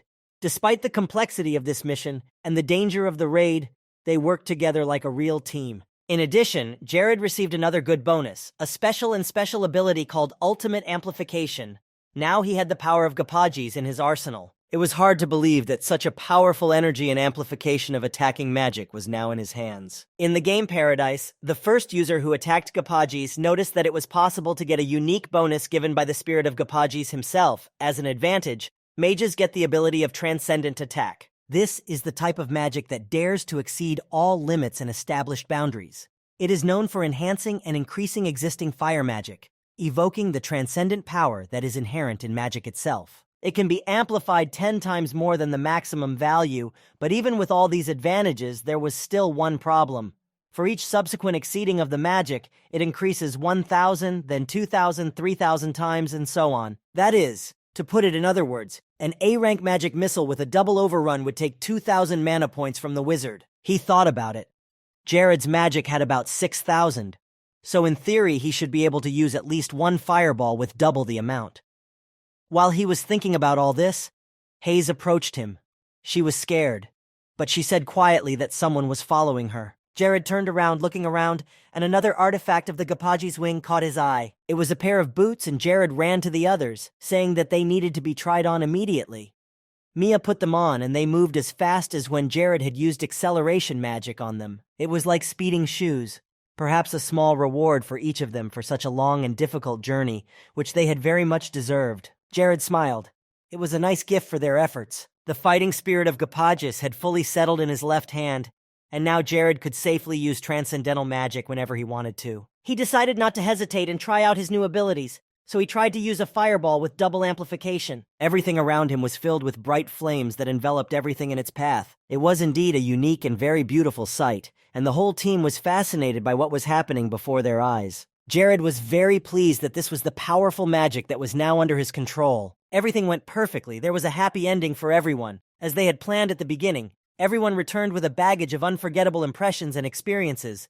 It was another successfully completed task. Now they were all going back safely, and there was even a shortcut that could be used to get back faster. Those hunters who decided to attack this dungeon after them could also use this passage to save their time and energy. But as soon as they came out of this passage, Jared happily announced that they would block this passage right now, so then Hayes thought that it could be an easy way into the dungeon for someone who didn't belong here at all. So they all decided to help block the passage. After the tunnel was no longer visible, they headed home. They hadn't been in Krivia for about 4 days, and after such a raid, they wanted to have a good and quiet rest. He remembered his first experience with this magic, when in the dungeon Jared had used a fire sphere with double the power. Then he had only been able to double the power, but with the help of Modus's prayer, he could now use the same magic, but with triple the power. Now he will have to use the staff more often, as the amount of mana required for use will increase each time. Long ago, during a fight with the mage criminals at the beginning of his stay here, he had gotten this staff, and now it was useful to him. Jared had saved Aki on that very day, and now it seemed like a long time ago, even though it had only been a year. He sighed, leaning back against the back of the couch, and as soon as he did, a cat jumped on his shoulder. But after a couple of seconds, the guy jumped away from the couch, screaming in fright that there was a cat. The animal carelessly came closer to him and continued to meow. It was the same cat that had been trying to get into the mansion several times and was hanging around the grounds. The maid was about to tell Jared about it, but he had just gone to the dungeon. When the heavy rainy season began, this little guy came here looking for shelter, and Jared noticed that the cat liked this place. He thought it would be nice to have a pet, and Hayes would love it. Jared decided that now was the time to try out the reward he had received in the dungeon. But the cat was not very happy because Jared had gotten this strange thing called the pure spirit of Gapagis, which is the pure energy left over after they destroyed the monster. And the animal that is possessed by this spirit will have special energy and special communication abilities. Jared went up to the cat and tried to put the spirit into it. The cat perked up its ears, starting to meow again, and a sign appeared in front of Jared that 5 people who are close to the target can impose buffs, debuffs, magic, and curses on the subject. Now the cat had unlimited potential. After such machinations, the cat began to speak, calling Jared simply man. The cat meowed at the same time, saying that it needed a nickname and would be very pleased to be called Cat. The maid was shocked by this sight, but apparently the cat could speak through this spirit of Gapagis, and this cat was also quite good at human speech. Jared came closer to the cat, looking at it carefully, and then a familiar name came to mind. From that moment on, this little cat would be called Terry. The cat didn't understand anything, because he had no idea what Terry meant, and looked with his big eyes directly at Jared. But in a moment, he stopped caring because the girl began to pet him and the cat was happy. It was raining heavily on the streets of Kriviri, and the weather was gloomy. It was the best time for the strangers to reach their target. This well was their last landmark. Klaus gave the order to dump the luggage right there. Several men holding a bloody sack threw it into the well, obeying their master's order. They had tied stones to the corpses they had cut into small pieces, so that the sack would sink very far under the water, right to the bottom of the well. Klaus then asked what the results of the latest tests were, and the answer was positive because the test with the young subjects went perfectly. This was a perfect opportunity to spread the disease. Anyone who drank the water would become a carrier of all waterborne diseases within 24 hours. This was exactly what Klaus had hoped for.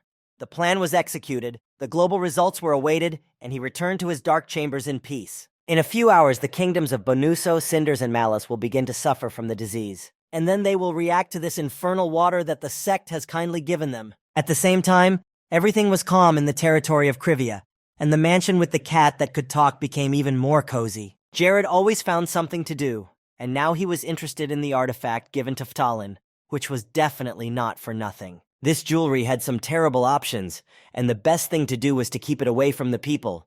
Now this artifact would never see the light of day again. Jared stood next to the window, outside which it continued to rain steadily. Their mansion was well constructed and equipped with measuring devices, so none of this should be a problem. It was a cloudy morning, but at this time someone started knocking on his office. He opened the door and saw Valdez standing there. He apologized for disturbing him so early, but Jared was glad to see him. He had an important conversation to have with the Lord. Valdez had mentioned it before. The thing is that according to Radius's laws, no natural disasters are expected in Krivia this year. Jared said that this was true. Valdez could forget about it as a sacred injunction. But still, Krivia was really safe this year. That was all Jared could say, because he didn't have the energy to explain the system and the Grand Lord's title to him. It would be a bad idea. Valdez didn't really want to know what Jared meant by those words. He had come here to pitch the idea of making a video of the Lord saying prayers for the safety and well-being of the country's citizens. He had already discussed this possibility with the temple itself. They had enough spiritual stones of light, so they could start the presentation at dawn without any problems. So they could start right away since they were already together. Jared was still surprised by Valdez's abilities. He quickly came up with new and improved ideas, but he shouldn't have expected anything else from such a person. Jared agreed to it. He liked what Valdez had to offer, so he was ready to start right away. One of the main qualities a leader must have is to work with the strengths of his or her diligent employees. Jared agreed to the shoot not only for publicity purposes, but also to support Valdez, who is loyal to the kingdom. The priest in the temple was shocked to see everything around him. It was so strange that in other areas there were floods and the spread of all possible diseases, but they were fine. People sincerely believed that it was Jared's prayers that helped. That it was because of them that they could now feel at peace and continue to live happily. All the people wanted to see the video with their own eyes. They sat quietly so as not to miss a single second of the movie called Prayer to God. The people praised this video. It was beautiful. The citizens of Krivia were very moved by this video. The hearts of the people were filled with loyalty, and Jared had accomplished another task of winning the attention of hearts. And as the loyalty of all citizens increased dramatically, it reached up to 1,000, which is why the Golden Age began in the territory. And with the beginning of the Golden Age, within a month, the total production capacity increases by 100%. Other lands and kingdoms outside of Krivia had already begun to sink underwater. People were getting sick, dying. Famine was starting to set in due to the destruction of farms.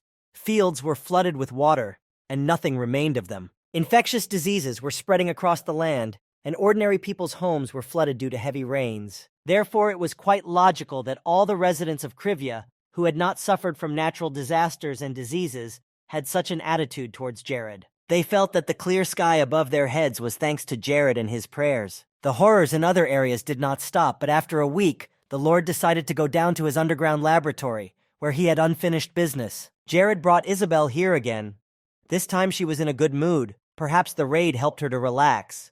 But when she entered, she was very surprised. Looking at everything that stood in front of her, the girl noticed that something new had appeared here since last week. Jared picked up a potion that had been prepared by the master in anticipation of the terrible rainy season. According to this formula, it has 10 different kinds of herbs mixed in it. It is a general medicine and should be added to the oni, which has been purified with manna beforehand. It was amazing, more than 10 kinds of herbs.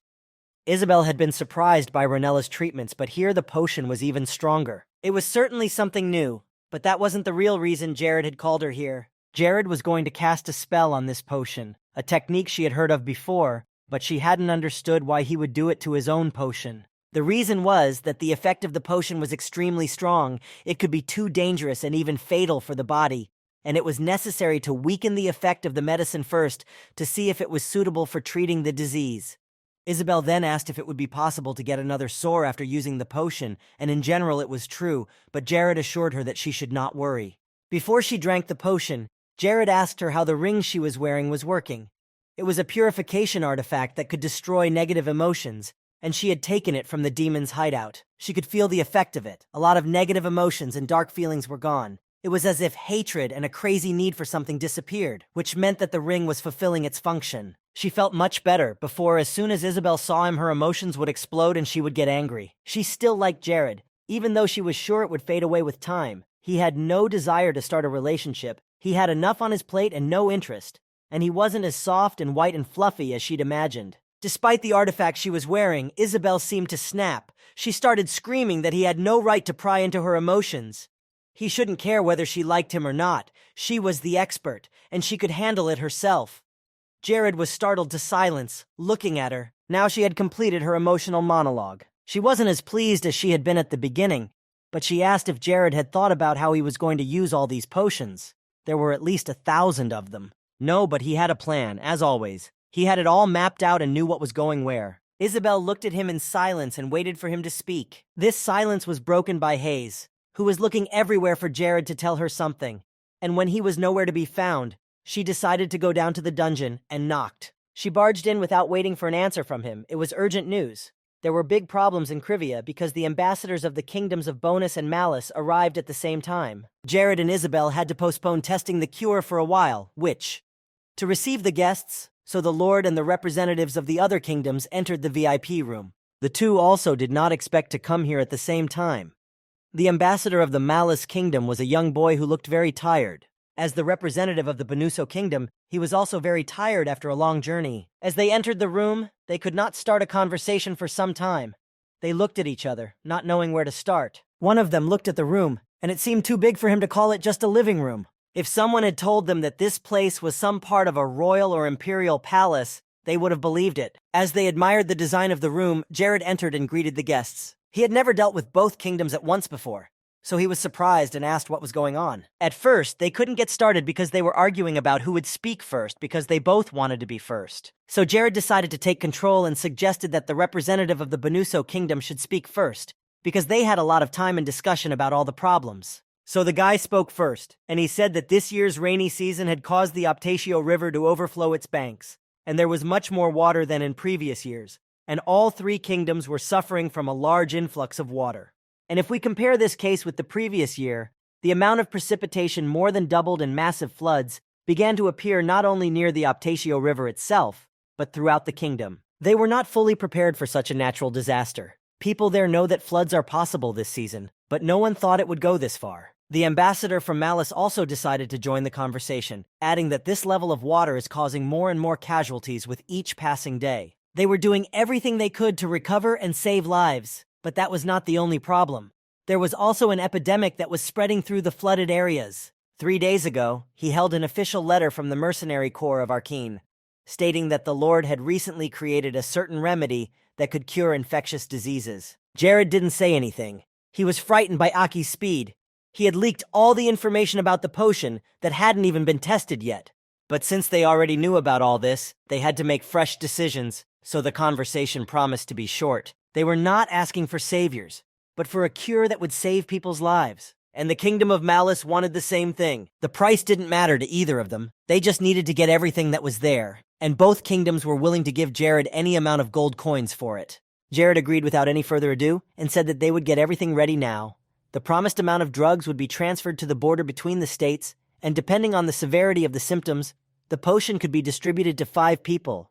But the effectiveness of the medicine would not be reduced at all. They stood up and thanked for such help because now Kriviri was the only salvation. But this conversation was suddenly interrupted by Hayes, who quickly burst into the room. She had come to tell him that the ambassador from Cinders had also arrived in the kingdom, and it was Princess Mayra herself. Jared was surprised that it was a princess and not a servant of the kingdom, so it could only mean that the situation in Cinders was extremely difficult and they needed help urgently. She sat down next to Jared and he offered her tea, but she refused it. Myra could not afford to drink such tea when hundreds of innocent people were dying and suffering on her land. But Jared convinced her that it was not only for pleasure. This tea gives people who try it a lot of strength and energy. Jared noticed that Matsra was not the same as he had seen her in her home kingdom of Cinders, but was tense and excited about the events. She thought she had prepared as well as she could, but the epidemic was moving so fast that no one had time to prevent the suffering. Then Jared asked her to fill him in on the details of what was happening in the kingdom of Cinders. Mayra bowed her head. Floods and pandemics were their constant friends, so they continued to prepare for more serious disasters. They had enough medicine, and at first it seemed that the kingdom would cope. But there was a problem. All the people who suffered from the water spill were moved to other, safer areas, and they also isolated other citizens who were considered infected. But nevertheless, the infection rate was still growing. They could not prevent the pandemic from breaking out, but they planned to stop it from spreading. It was an unusual kind of spread. Something was wrong. At the same time, the epidemic appeared in other areas that were not affected by the water at all.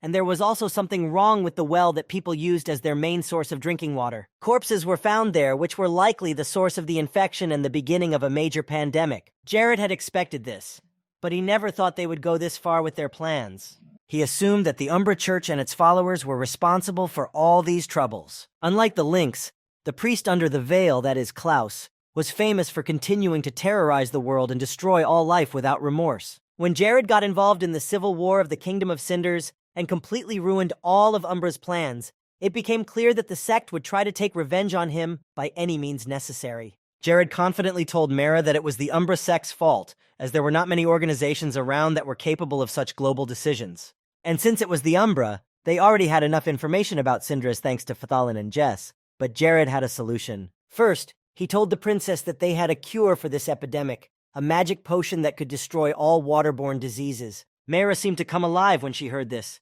She had heard that Jared had saved Ranella from the pandemic last year, and here was another rescue. In the end, Jared's lifelong study of herbal medicine began to bear fruit, which proved to be very helpful. Mayra asked him to sell the potion to their kingdom. She was ready to pay a very large sum for the hard work, but there was no time at all. People were dying every second.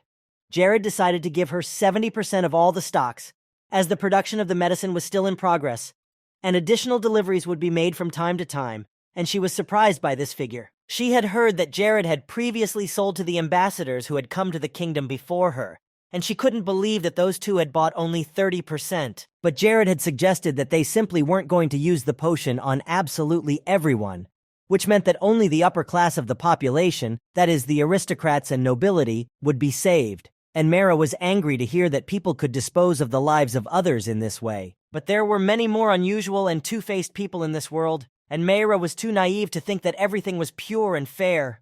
She knew this, but she was uncomfortable that Jared was willing to give away so much of the medicine that was now a necessity for everyone. But he assured her that he would give her the elixir right away, and that in the future it would be better to check all the wells in the affected areas very carefully, and that an ambassador should be sent to transport the medicine. Mayra thanked him sincerely on behalf of her people, herself, and her brother, and now it was time to transfer the money. After the girl left the mansion and returned to the kingdom with good news, He began to actively pursue the production of new medicines. Jared devoted all his free time to this, but now selling elixirs was not the best way to make money. If you pronounce it manually, you can get 5 times more product than when it is created automatically. So switching to manual production was the best solution. It was easy for Jared to focus on his work around the clock. He didn't need to eat or sleep. However, there was still one problem. Isabel was supposed to help him make the medicine, but she didn't have the artifact that Jared wore, so she often got tired and fell asleep. And now she was having a nightmare, screaming in her sleep for her mom to save her dad. They didn't deserve to go through this. Isabel cried without opening her eyes. Jared came to her excitedly, putting his hand on her shoulder. The girl did not wake up and her clothes were stained with tears, but Jared tried to wake her up. It wasn't easy. The nightmare had pulled her deep into its grip and wouldn't let go. And maybe what he was about to do was even the obvious solution to the problem, but it was the only way he could keep her warm. So Jared wrapped a warm and soft blanket around her and stood beside her, holding her close. After that, Isabel's nightmares stopped, and after a while she woke up. She looked around, asking Jared what he was doing, and he said a little awkwardly that he thought she was cold. So he covered her with a blanket, but it was not enough. So he decided to hug her. When she woke up, she immediately started screaming and calling him a miserable creature for talking to her while she was sleeping and allowing himself to do so. He took Isabel's words calmly and simply thanked her for working so hard and apologized for her getting tired of him. She also became quiet, saying that everything was fine and probably just fell asleep without realizing it. And since she was awake, they should concentrate on making the medicine. Their hard work could save thousands of lives, so they should concentrate on that. She snorted, saying that she was a professional and would do her job well. So they continued to make the potion. One should always seize an opportunity when it came along. There was no time to waste and no chance to use it. Aki was so fascinated that they had received so many orders for the potion from Krivia. Everything was sold out except for the stocks that were left for emergencies. Even the dark elves from the land of the Tatars and the red goblins had ordered the potions. Jared praised Aki for his work. It seems that the budget of Krivia has increased 5 times thanks to him. But he just laughed, saying that it was his job, which he was happy to do. He did expect a lot from Jared, but the Lord had once again exceeded his expectations and created so many potions in a month. Aki stared at his lab in awe, marveling at every corner of it. The reason Jared had been doing all of this all month was because he had the Dark Soul Stone. A creator must be at maximum level to use this stone at maximum level. Now he didn't have to ask Isabel for help and she could do her training. But Aki still wanted to add one more thing. Before he left, he suggested raising the price of the medicine, because the demand for it had increased dramatically. Jared said that from now on, Aki was responsible for this. In other parts of the kingdoms, it continued to rain, and people lined up to get medicines for themselves and their loved ones to treat infectious diseases. Some believed that the only way to survive was to go to Krivia, but others assured them that they had to wait a little longer. The queues were unbelievable, with people standing in the heavy rain for hours to get their hands on the medicine. Jared was sitting in his office again when Isabel came to see him. He said, sitting in his chair, that she could come in. She looked a little sad and came to him with a request. It was unexpected, but Jared gladly agreed to listen to her. Jared had promised her earlier that he would give her 9% of his income for the potion, but she said that it was not a necessity for her. But he didn't understand why she objected. It was just payment for her hard work, and Jared hadn't asked for free services, so it was fair. She understood that very well, and that's why she was going to ask for something in return for the money. Jared stood up from his chair, suggesting that they discuss it in more detail. She firmly stated that she wanted to create a wizarding guild, a guild where all the wizards of the continent could gather. Jared supported this idea, because wizards had very different mechanisms, and a guild would help develop their abilities even further. Wizards specialized in debate and were useful not only for raids but also for war, but there was a risk that they could become completely uncontrollable if not monitored. Isabel said that she would first of all pay attention to the behavior of these people, and if it was bad, she would not let them into the guild. This meant that wizards who could not control themselves would not be able to join the guild, so her task was to find disciplined wizards. Isabel wanted to gather all the wizards who had scattered across the continent after the murder in Transylvania. She was very eager to help the kingdom, and this was a great way to strengthen the army. And she wasn't kidding. The idea had come to her when she got her new body. Jared didn't even know what to say. It was an unexpected statement, but a very good one. Now Isabel was ready to forget about the past. She believed that she would be able to control all the wizards, and she promised that it would not affect him. Jared thought that Isabel was sad and lonely. He remembered all the wizards who used to be around him, but she assured him that this desire was only because she wanted to help the country. Jared said that he was ready to fully support her idea, but that she would have to be responsible for running the guild. He was worried about the possibility of mages touching forbidden dark magic, or turning to the dark side and contacting the Church of Umbra. Jared asked if Isabel had a plan for such a scenario. Isabel replied, just as clearly and firmly, that she would destroy anyone who tried to connect their lives with the Dark Church. He didn't have to worry about it. Isabel hated them more than she hated Jared. Then they decided to go ahead with the plan to open a guild. Soon the news that Isabel was going to start a guild spread to all the other countries. The other countries did not know the true potential of their mages, especially since their numbers had been greatly reduced after the massacre. But Jared had been paying a lot of attention to the mages from Paradise. If trained properly, it can offer many advantages in war. A lot of time passed, and it was August the 19th, and on that day what they had been talking about for so long began. A lot of people gathered in the streets. It seemed as if the whole country had to evacuate. It was very suspicious. Jared had expected a certain number of refugees, but not this many. There were 3 times as many people as he had thought. If you looked at their clothes, you could tell that they were fleeing from Bonus and Malice. Jared didn't understand what was going on in those 2 countries and why they were allowing this to happen to civilians. The 2 kings were just out of their minds. Jared was so angry with them, but now something had to be done immediately. Jared turned to Terry, telling him to have the cat detect dark magic in the crowd. He didn't have to say who, just how many. And the cat agreed, but he had to give Jared a treat when they got back. Lakis approached Jared and asked if the plan they had discussed earlier was still on. For starters, they were going to call the area Sanare and declare it a refugee area. They had managed to get all this land to Krivia, but there were not enough resources and forces for development on that land. But for Sanare, they would allocate all the necessary resources that the refugees would need. Lakis asked in surprise if he understood correctly that Jared was selling the potion for this very purpose. Larad remained silent. This was not the time for such questions. There was something much more important. If the population of Krivia grew to such proportions, they would have to worry about how to live and where to get their money. But there was no dungeon to work in or anything like that. It's not profitable for commercial parties and for resource extraction. And that's why the other masters left the land, leaving it untouched. And the only piece he could use here is to create a shrine for the pilgrims. No one in the congregation of Radius Church could refuse to visit such a place. So Jared decided he would create his own shrine. Meanwhile, Terry the cat went for a walk among the people to determine how many of them were followers of the dark faith. And suddenly, Terry came across something very strange. As the kitten approached a large stone, he noticed several people in black robes discussing something very suspiciously. It was Klaus, and he had been watching the whole situation closely.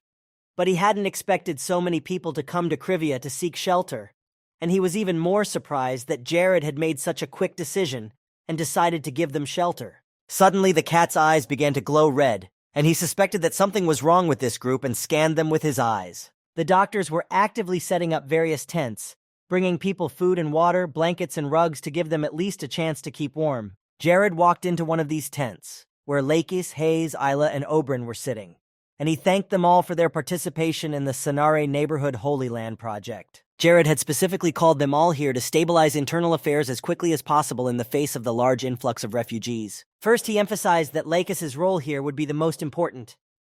Jared had given him the order to take over the entire formation, and there were only 2 things to pay attention to. The 2 key words were carrot and stick, like a cipher. The carrot meant helping the victims who were trying their best to adapt to this land and start a new life here, and the stick meant punishing all those who dared to commit crimes in such confusing and difficult times. Lakis listened to him with restraint and took his every word seriously. He felt that he now had a very big responsibility. After that, Jared added that he would even let him decide everything according to his own will and vision, because it was unacceptable to commit violence and persecute people in a new land, pretending to be a refugee. Lakis nodded, saying that he had everything memorized, and Jared still had to distribute roles and orders to everyone else. Hayes and Oberyn had to deal with the refugees through official aid policies. First, a full loan to build houses in the Sanare district, with a long-term repayment period of 20 years. Secondly, exports of manufactured goods obtained as a result of the cultivation of this land, for which you could get a 100% tax exemption for the next 4 years and 50% for 2 years. And the last thing Jared wanted to talk about was that if someone participates in the construction work of a large-scale project for the Sanare territories,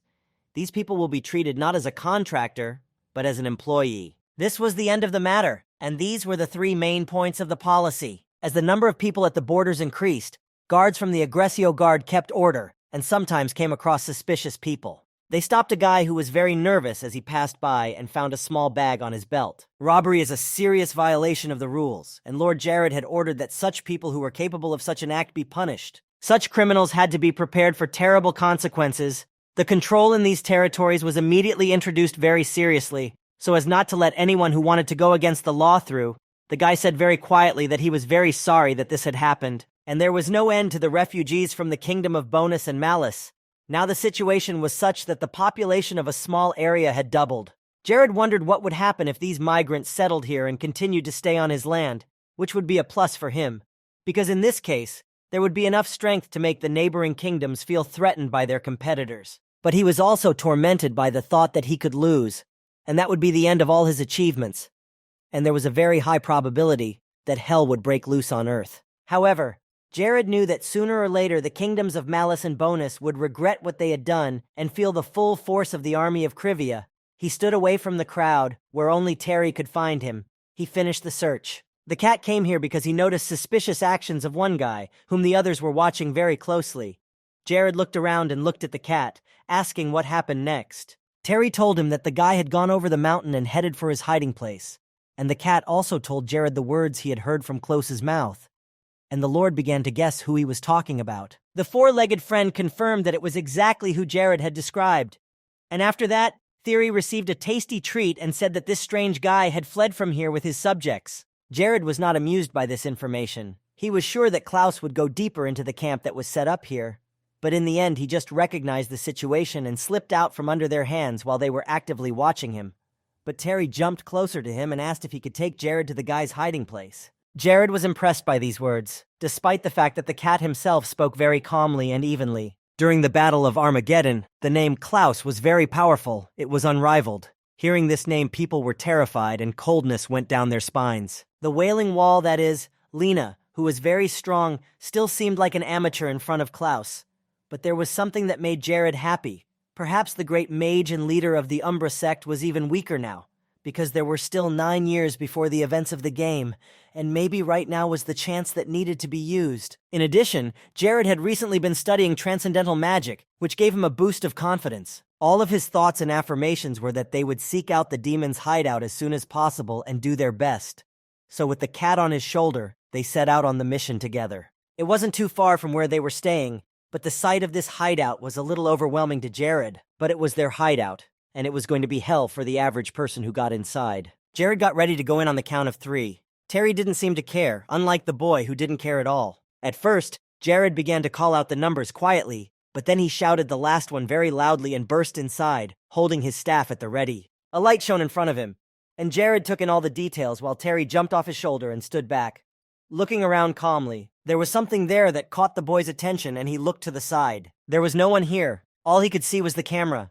Of course, it wouldn't be that easy to face a powerful mage right away. Jared realized that he had a stalker of sorts and that he would be watching his every move to the last. Jared returned to his land quite quickly. Everyone was working hard to provide the refugees with the necessities.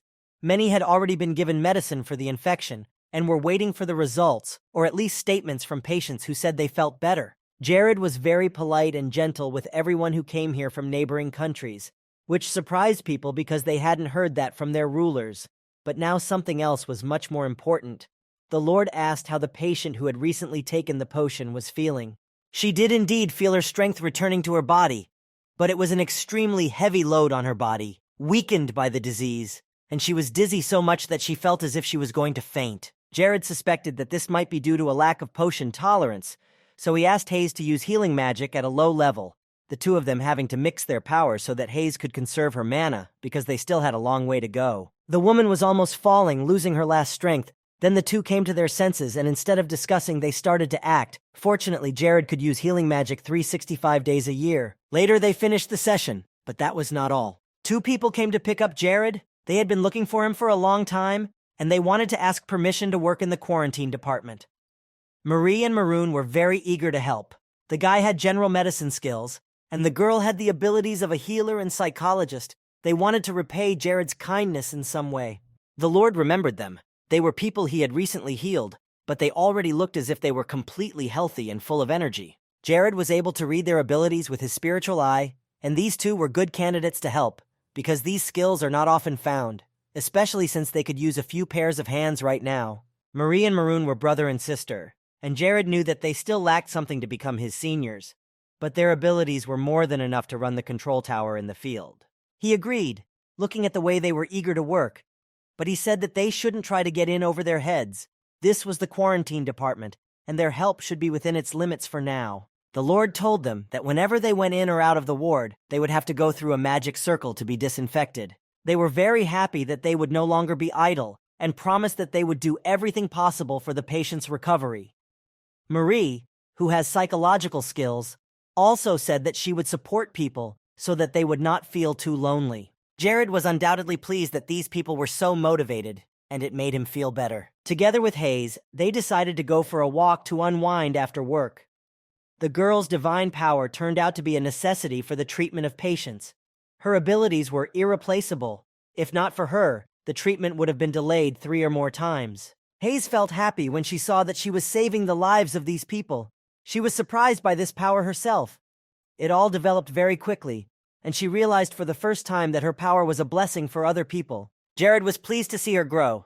She improved and became stronger every day. She managed to overcome all obstacles, and Hayes moved on with dignity. These compliments almost made her want to try even harder. Just 19 months ago, Hayes was an ordinary person working as a maid. But now she has developed her healing abilities so well that she is a highly sought-after healer. The only thing that bothered him about the situation was that Hayes hadn't yet reached her first awakening, but all the time and effort she had spent on perfecting herself shouldn't be justified by her first awakening. Even her 10th wouldn't be enough. He stood there for a long time, just looking at her or somewhere else, his mind racing with different thoughts, not sure if his heart had the defense mechanism he knew it had. Jared took a step back. Blushing slightly, he quietly started a conversation, saying that when he first got here, he didn't even have time to rest, but he kept thinking about how to show Hayes his appreciation for such a hard job. He started to say strange things that he didn't understand, but his mind was in chaos. Maybe it was all just a self-deception, and what he was doing would not be enough. At the moment when Jared lowered his head, Hayes interrupted him and said that she had no idea what he was talking about now, but she believed that all his actions were right and would only lead Krivia to a better life, and his heart was beautiful to her. Then he stepped cautiously closer to Hayes, wanting to thank her from the bottom of his heart. There weren't any words Jared could say right now. There were so many thoughts running through his head that he didn't know which was right. But in any case, now he just wanted to say thank you. He kissed her lightly and said, "Thank you," softly. Hayes couldn't move now, couldn't speak either. What had just happened was a shock. And even more surprising was when one by one, the signs with notifications began to appear. The first one saying that Hayes had received the kiss of the prince on a white horse. The defense mechanism that had been holding back all her inner desires and abilities was completely destroyed.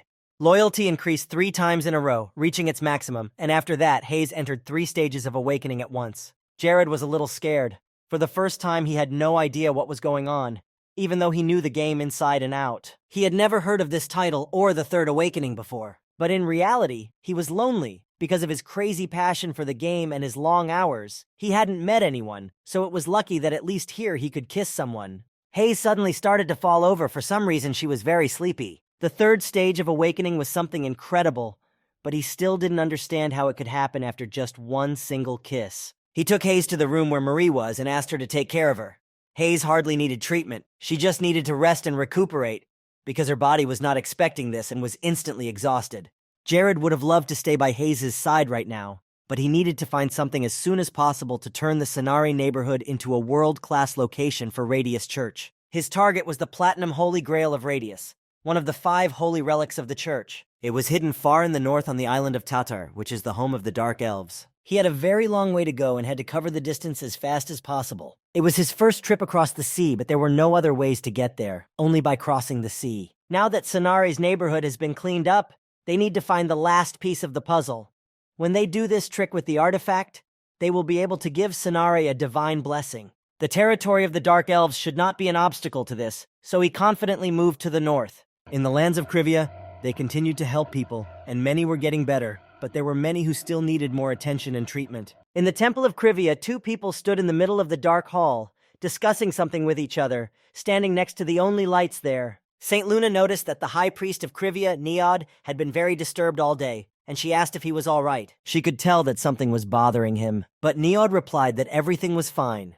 It was just that what Jared had said the other day was very strange, and no matter how much he thought about it, it was still bothering him. 2 days ago, before the Lord left for the Dark Elves, He came to Neod to tell him something. Jared asked him to be quiet, saying that he had just received information that the Platinum Holy Grail of Radius was somewhere in the Sonari area. Jared wondered if Neod would be able to officially recognize the Sonari district as a holy place if he could find the item. The Grail was one of the artifacts that had been lost in the distant past, due to wars, looting, and frequent robberies, and Jared finally decided that he had to find this relic. It was 2 days ago, and if he could actually find the relic, it would be a great blessing to their church. There was no arguing with that. It was the truth. But even though the power of the church was being used, Neod did not believe that Jared would succeed in bringing the Grail here, because even the two saints could not do it. Yes, Jared was certainly a successful Lord, Wizard, and Duke, and he still needed someone's help. But after the artifact is found, this place will become a holy cathedral, and the surrounding area will become a shrine, and in that case, the ruler himself can come here and put a sword to his neck, but the Holy Land will not move to another place. Once the valuable and long-lost artifact was found, the church would unanimously recognize it as a holy site, and Neod hoped that Jared would follow through. He wanted to see the Holy Grail with his own eyes. Luna was equally excited. It would be a great event if they managed to find such an important thing, and she would be able to see with her own eyes the relic she had dreamed of all her life. Though Neod hoped for the Lord's success, he assessed the situation as a whole and realized that it was unlikely, but Jared had gone there with such confidence that he had to prepare for his return. First, they should pull up all the archives containing the Platinum Grail and check them first. Jared kept moving forward across the sea, but crossing such a huge body of water at dawn and in the heavy rain was really scary and difficult. The only source of light was the moon, and below was pitch black, the black depths of the sea. But he had a good reason to keep moving forward, because if the Holy Grail is still there, then unanimously Sonari will become a holy area. That's how much the Radius Church wants to get the holy artifacts. They had no holy relics to rely on, and that is the main reason why Radius was attacked by the Dark Church. The Church of Umbra and Kako has the Black Shroud of Umbra, and a beautiful relic called the Skull of Kako. There was no rush to begin with, so the search for the next artifact was significantly delayed. But since Jared had decided to check out the Sonari area for a holy place, the artifact trick was the best option because time was now running out. Jared mentally turned to Saint Radius. He hoped that he and these desires to transform the land would be understood. As the sun began to rise and the rain subsided, he found himself on Tatar Island. He took his first step into the land of the Dark Elves, having traveled so far across the sea. This place also brought a lot of trouble. Back during the Battle of Armageddon, the Dark Elves teamed up with the Demon Army to attack the humans. The Demon Army is still considered the most powerful force and race, so it was not surprising that everyone perceives them that way. However, Jared, in his previous life, had researched the history of the Dark Elves, and the one who published it did not think the same way as others. About 4 years later, the Dark Elves began a full-fledged human trafficking operation after they let the decades-old law of the territorial sea slip. And thanks to this, the territories with which Krivia traded were able to obtain magical devices and weapons. The only problem was the greed of the stupid kings. Instead of paying a lump sum to buy the devices, they thought it would be much better to conquer the Dark Elves and take their knowledge. Jared remembered that this was precisely the reason why this race had given up theirs, as they no longer trusted humans, and why the elves sided with the Dark Army at the Battle of Armageddon. Anyway, Jared's intuition told him that he had already come to the place where the Holy Grail might be hidden. He put his palm to the trunk of the tree, feeling a very powerful energy from it, and the relic had to be right under it. He took a small shovel in his hand and started digging. It didn't take too long. He found it almost immediately. Now the boy held in his hand something that others had dreamed of at least seeing, something that was considered lost many years ago. Now all that remained was to check the Grail's parameters and name. But Jared heard a strange rustling behind him, something moving in the bushes. It scared him, and he gripped the artifact tighter, looking around. And when Jared looked up, he noticed that on top of it was the Tatra Nexus, the weapon that the Dark Elves used in the Battle of Armageddon, the ultimate in magical engineering. The transcendent body of Tatra Nexus was called Thanax, and then Jared hid. He didn't want to be caught by the locals. The truth is that Tanax are very frightening, regardless of a person's physical capabilities. The moment you put on a Tanic, you can get more mobility and quick adaptation to various factors. But it was strange to see such a thing in front of him, and Jared noticed that the creature was holding a test pistol. If he was in a game, he would have needed a pilot to maximize his combat capabilities, but there was no one there now. This made Jared feel even more nervous. Jared had a new idea. He wanted to take Tanax and do some research of his own. This was a chance to take his army to the next level, so he didn't think about it for long. As soon as Jared came out of his hiding place, he used mirror magic. At that very moment, this robot was right above his head. The object had only one goal in mind: to kill the target in front of it. Jared decided to turn back to disappear from the eyes of this creature. He hid behind a tree and watched it from there. However, he couldn't stay there for long because Tatranex noticed him and snuck after him, and only then did Jared start to run away. For a while, he just dodged him and tried to confuse him by circling over the treetops and climbing higher into the sky. Later, Jared finally came down to the ground and quickly ran into the forest, with Tatranex keeping pace and running right behind him. The boy saw that this object was about to catch up with him. The speed of this iron was higher than the usual human speed. Then Jared started running again, and the robot kept shouting only one word: kill. When the blonde man hid behind a mahogany tree, Tatranex was almost immediately there, and that was the moment. Jared held up the hand on which he wore the ring of space and commanded Tanex to enter it. He couldn't see much around him, but it worked, and Jared was almost there. He had almost no trouble getting Tanex out, and then he decided to hide the cup to be safe. The sign popped up again, with information about a new object that was now in the ring.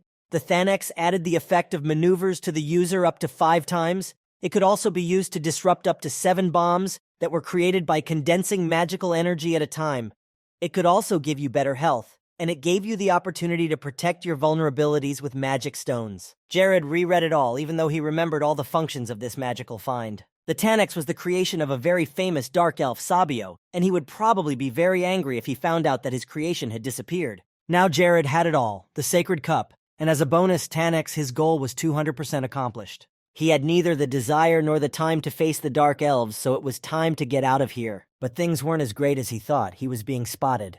And this girl wasn't going to let Jared off easy. He was going to be an interesting opponent. Jared saw the terrifying creation of Tatranex and was not afraid to fight it alone, and he was able to take it for himself.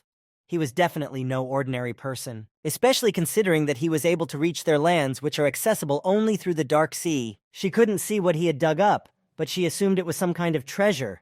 But that wasn't what mattered to her, so she decided to just forget about it. She wondered how Jared would do as a pilot. She pulled out a small remote control and began to press some buttons. After the screen came up, she entered a number, and from that moment on, all the user's patterns and information would be transmitted in real time. This was enough for her. There hadn't been anyone worthy among the Dark Elves for a long time, so maybe there would be someone among the humans. Besides, it was a level 5 mage, and she hadn't seen anything like it with her own eyes for a long time, so it was definitely going to be an interesting study. Jared had been flying for quite some time, so he decided that it would be safe to check all the notifications in this area. After Jared said that, he opened them in front of him, but did not stop moving forward. In one moment, his divine power had increased by as much as 1,000 units, which would certainly help against the Knights of the Dark Orders, and it would also make it easier to fight evil monsters. So from now on, he needed to continue pumping up his divine power. The use of this energy was very simple.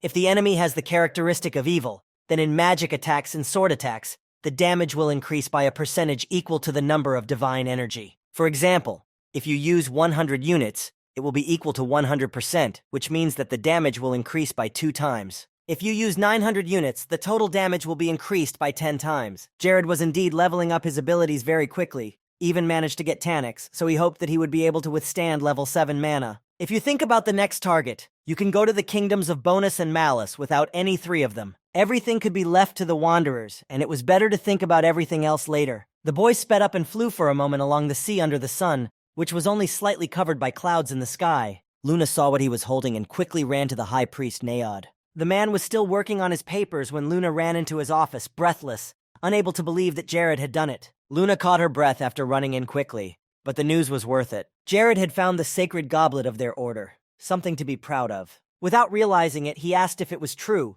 because it was beyond common sense that after all these years, when this grail had been called a lost artifact and never hoped to see with their own eyes, they now had it. Luna almost cried with happiness when she heard the news from Jared. Naod almost passed out on the spot, unable to believe that it had really happened. Jared did not even rest. He immediately gathered all those who served at the church near Lake Margarita. It was hard to believe that they were seeing such a valuable thing in their hands. People believed without a doubt that Jared was the one sent by Radius, because there was no other way to find this cup, this divine blessing. Right now, they were all staring at the Holy Grail, not taking their eyes off it, and it was something incredible. Jared didn't want to be called a messenger from a higher power or anything like that. He just wanted it confirmed that he had found the cup, and that was all. Even though they had said that the Grail was deep underwater and couldn't be found there.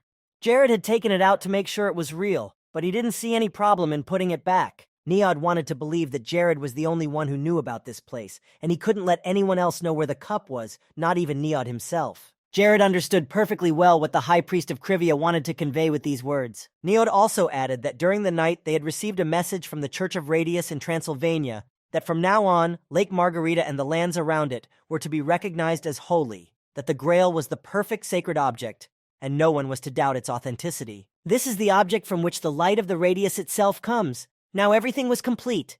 The High Priest recognized this object as sacred. The man very carefully took the thing in his hands.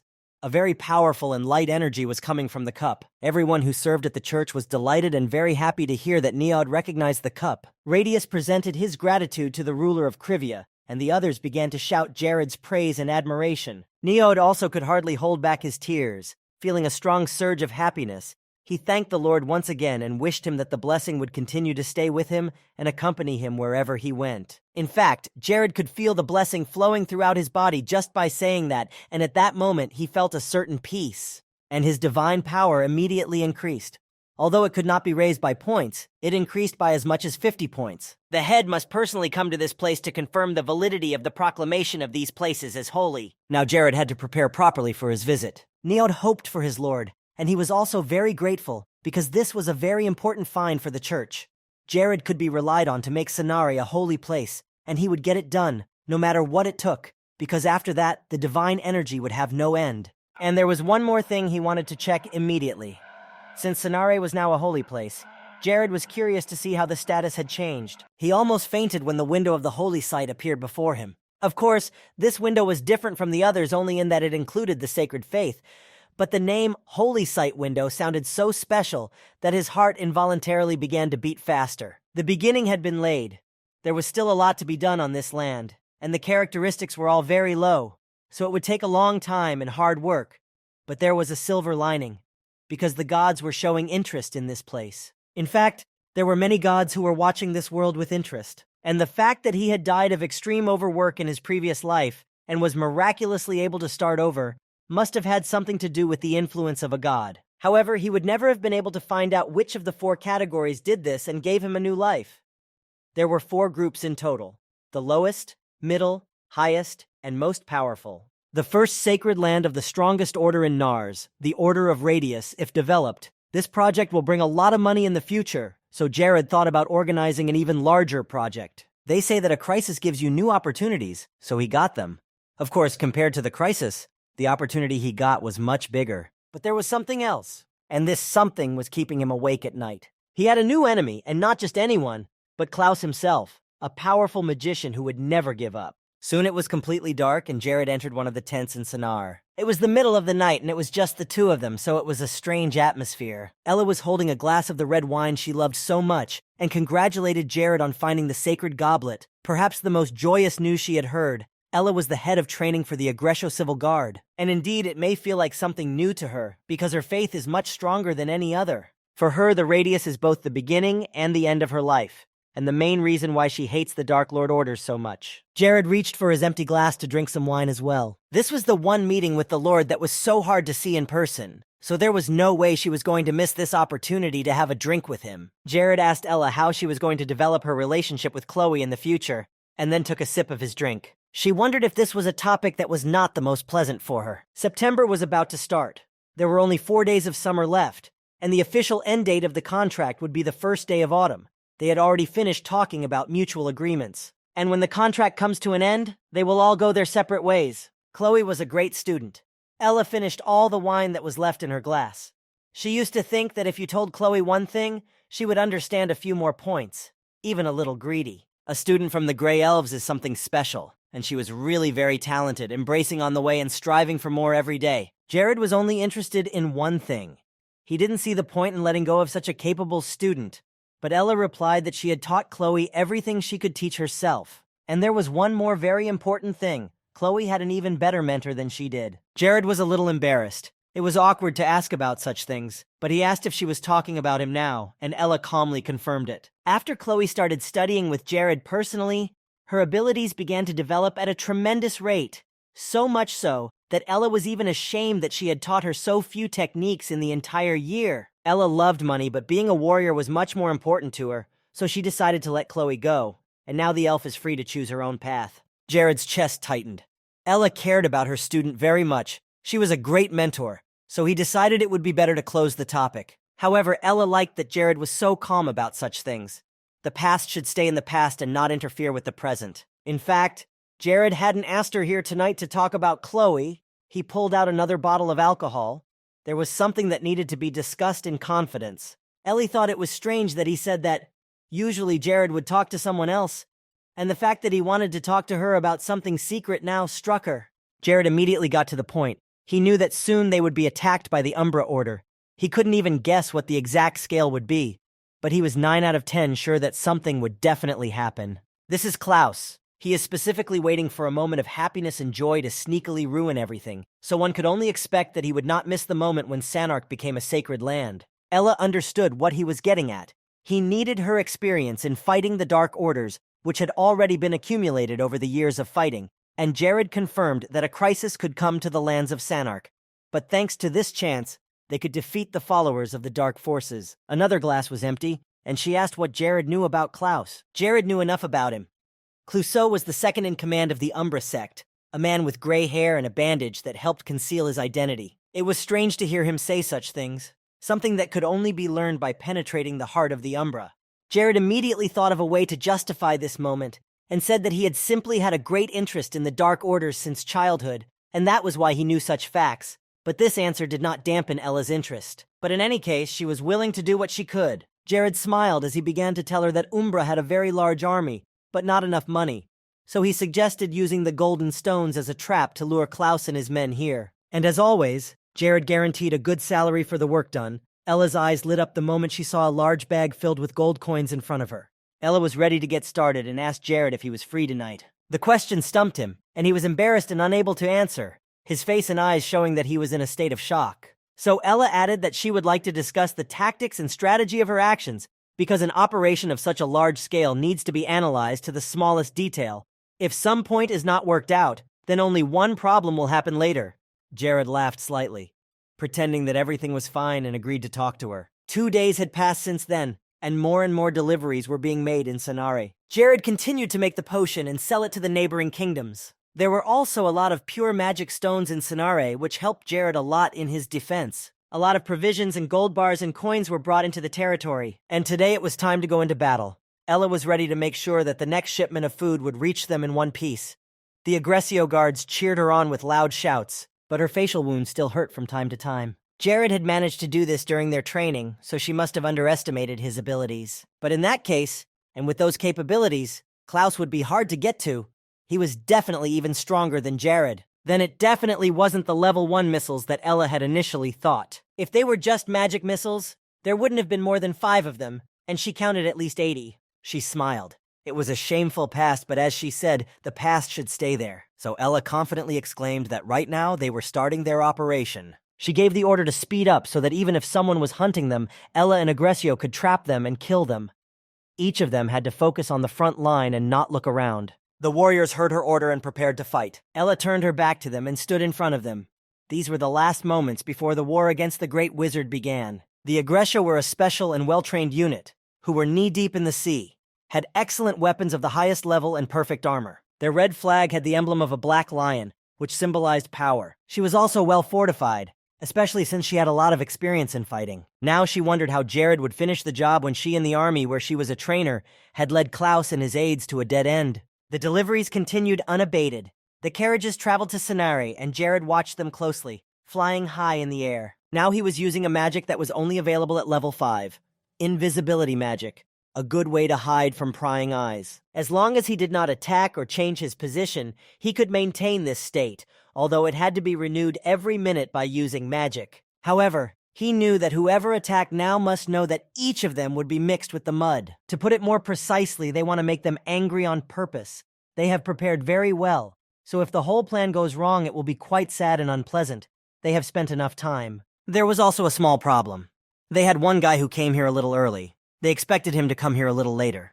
He was a dark demon. He belonged to the Umbra Order, but he was covered from head to toe in a veil, and even Jared didn't know anything about his abilities. even though he had spent most of his life behind the paradise. And also, if we take into account the story, he is an extremely cruel killer, whom no one could defeat. After the players killed Klaus, then after the update, he became the new boss. And after that, Jared died from overwork, so the information ended at that point. Suddenly, Aggressio's warriors informed Jared that a very large force was coming from the right. The soldiers of the Umbra army were approaching them with great speed. There were so many people that it was hard to tell. A large explosion had completely blocked the passage, so they couldn't move any further. Jared gritted his teeth. It was so mean, but he had ideas for such cases, and it seemed that their time had just come. The followers of the Dark Order who had sold their souls to the devil had no future when they faced off against the army of Krivia. He picked up a staff that could increase his mana and swore that he would not leave a single living soul among these scum. At sunset, as Klaus stood in the middle of the broken gorge, he realized that it had all been done on purpose. And most likely, someone knew he was coming here, and that's why they had prepared a trap and waited for the mage to fall into it. Jared was a true master. He impressed Klaus with his actions and his brave desire to win. And if Klaus hadn't brought along the meat that was simply thrown forward, it would have been very sad. There had never been anyone so clever here before, so Lord Curve had become interested in the Dark Wizard. However, Jared irritated Klaus very much, and with his antics he could easily get out of any difficult situation. Later, Clouseau was holding a small dagger in his hand, in memory of those 500 dead soldiers whom Aggressio had killed in a few strokes, and he wanted to give them a real hell. In the middle of the open paths where two armies were now fighting, ready to kill each other and tear each other to pieces, Umbra wanted only to kill these creatures. They had to disappear into the true darkness and disappear from the face of the earth forever. Jared was taking this seriously, but why call them filthy creatures when you could simply describe them as enemies? Now was the time to use his new power that he had gained from the last raid. His power had increased by 6 times, so he used a magic penetrating missile. This confused the warriors from Umbra. In the past, there was no such powerful magic at all, and no one was prepared for such attacks. And all of this was true because Jared is the only one who has the ability to use this superpower, this unique ability. The magical missiles moved like raindrops, so it was very difficult to follow them, and the weapon itself was like a strong gust of wind. In addition, this spell was enhanced by special penetrating arrows. With their help, the arrows could be sent in different directions, light and untraceable. His next move was to use another spell, and he doubled the number of penetrating arrows. The Umbra warriors didn't know where to go. They were dead anyway. Jared would kill them now, and if they came back with nothing, Clues would. But it was better to be burned by Jared's arrows in an instant and not suffer. They fell to their knees without strength, and someone was unconscious or even dead. Klaus offered to seize the lands where such a powerful magician existed. They considered him a traitor and completely crazy because of this. But Jared was happy with the outcome of the battle, because Klaus's huge army hadn't even had time to start a normal war and was already lying here on the ground. Their target, Jared, hadn't been touched at all, but it wasn't the end of the fight against Umbra. The main mage he had to face was standing behind him. Klaus, he had met him and seen with his own eyes this mage who was considered the most powerful dark force in paradise. Now they both stood among dozens of his dead warriors. Jared once again used his advantage, which he had gained at the very beginning of his life inside the game, and scanned Klaus. Now at level 235, the mage was a brutal killer, terrorist and propagandist, and a very confident man who saw no obstacles in his life, and if there were, Clouseau easily got rid of them. The dagger that the magician held in his hand had a very strong strike, even critical for opponents, and he wore a ring on his finger that weakened the enemy's buffs and armor. One can only dream of an alliance with someone who possesses this power, but as an enemy, it is almost like throwing yourself into the clutches of death.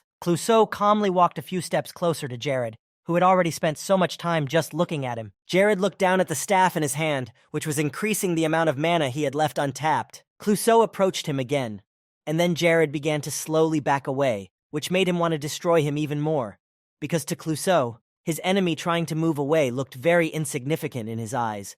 All Jared could do was fall to his knees and beg for mercy, but he was already too late. When the boy had gotten far enough away, he kicked up the sand with his foot and aimed it at Klaus. It looked like a joke to the little idiots, but the wizard covered his face from the sand and wanted to show Jared all the sorrow that life has to offer. The wizard stepped back and used his passive skill, the separation technique. Jared knew about it from his past life.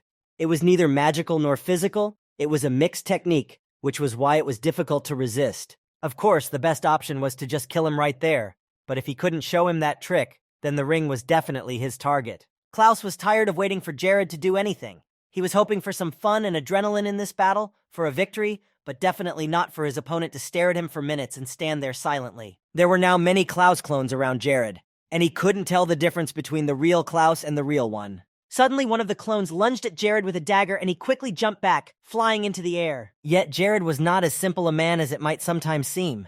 He was not confused, he had a plan. And this plan looked brilliant in his head, so he said just one word and teleported, causing Klaus to lose sight of him.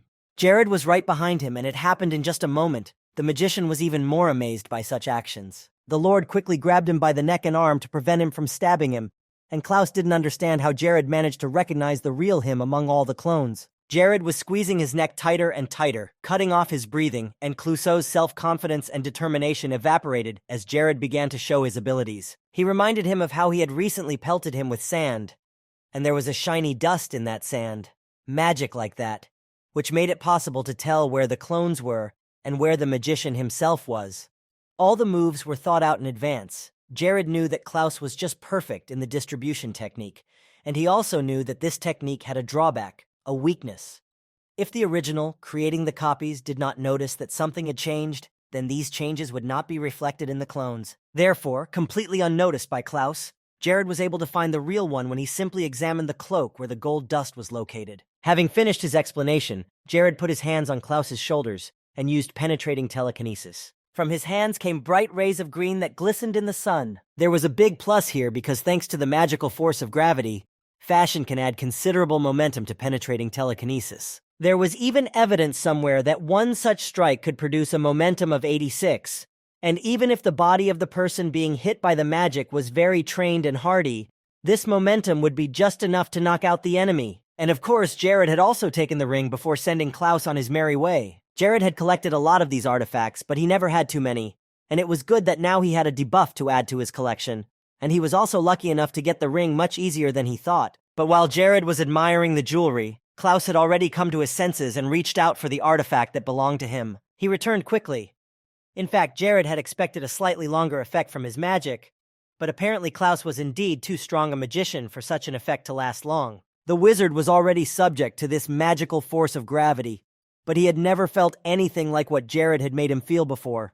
This was the first time it had happened. Jared didn't understand why Klaus was picking on him so much, especially not with a fight, but simply asked where the source of his powers was hidden. Klaus didn't wait for an answer and immediately asked another question, wondering if there was someone in the Radius Church who could create a final covenant and share his powers. But Jared wasn't going to tell him anything about it. Instead, he just called his army completely pathetic and dropped Klaus's hands from his shoulders. The mage was too tired to continue the fight, which hadn't even begun. Jared had offered him one thing.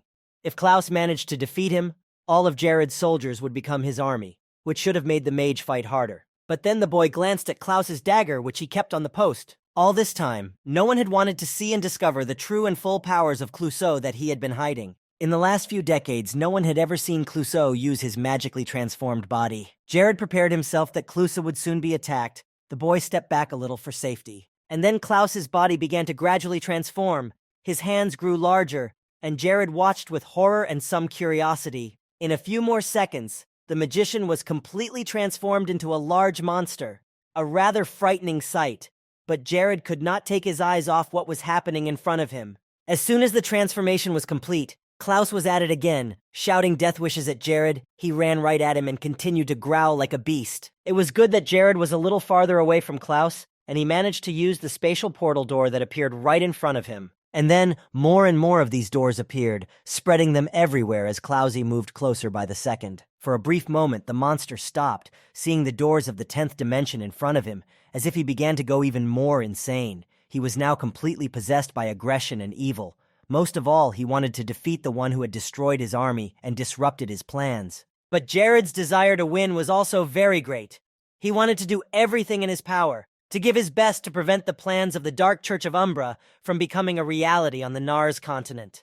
Gathering all his strength in his fist, Jared loudly shouted a spell to double the world arrow. Everything around him caught fire. He stood among the fire, creating a large sphere of flame. Klaus stopped this move. He had already learned that Jared was a strong and difficult opponent, not like the others, but this fireball scared him too much and was a very powerful spell even for a powerful mage. And perhaps this was the first time that this had ever happened, as Clouseau himself had never seen such a thing before.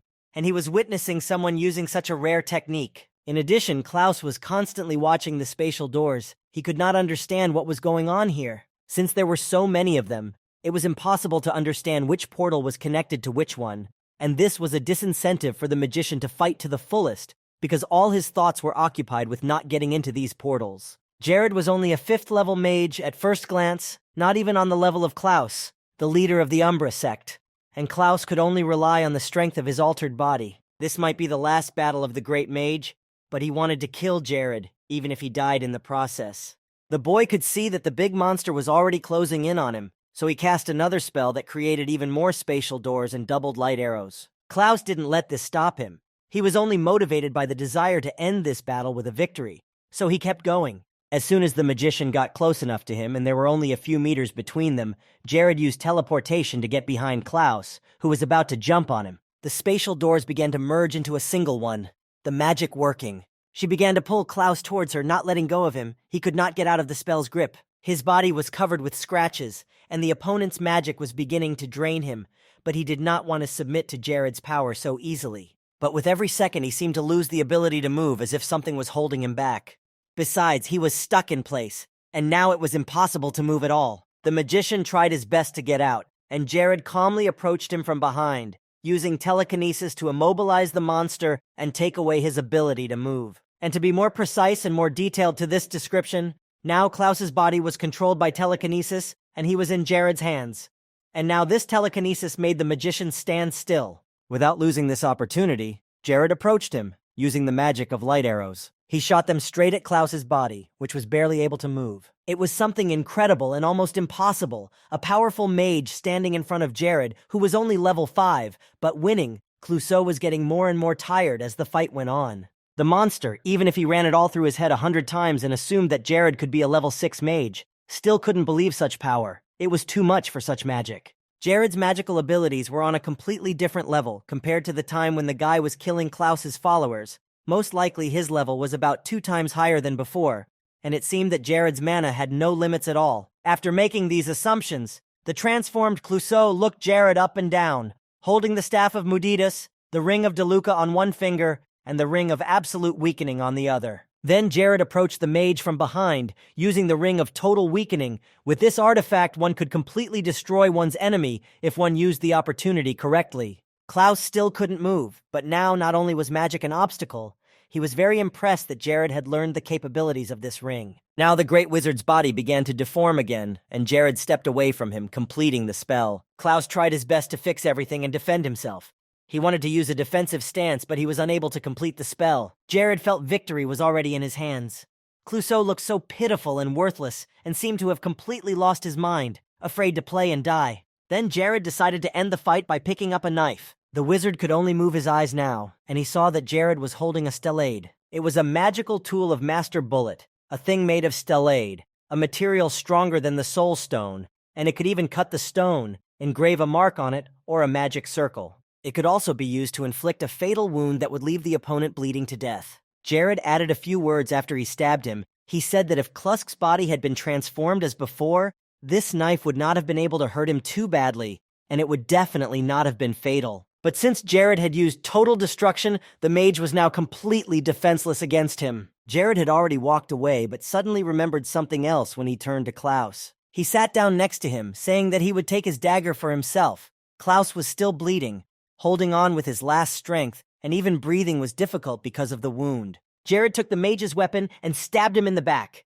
He did it to make sure that he was finished and that Klaus would never again interfere with the peaceful life of the Nars continent.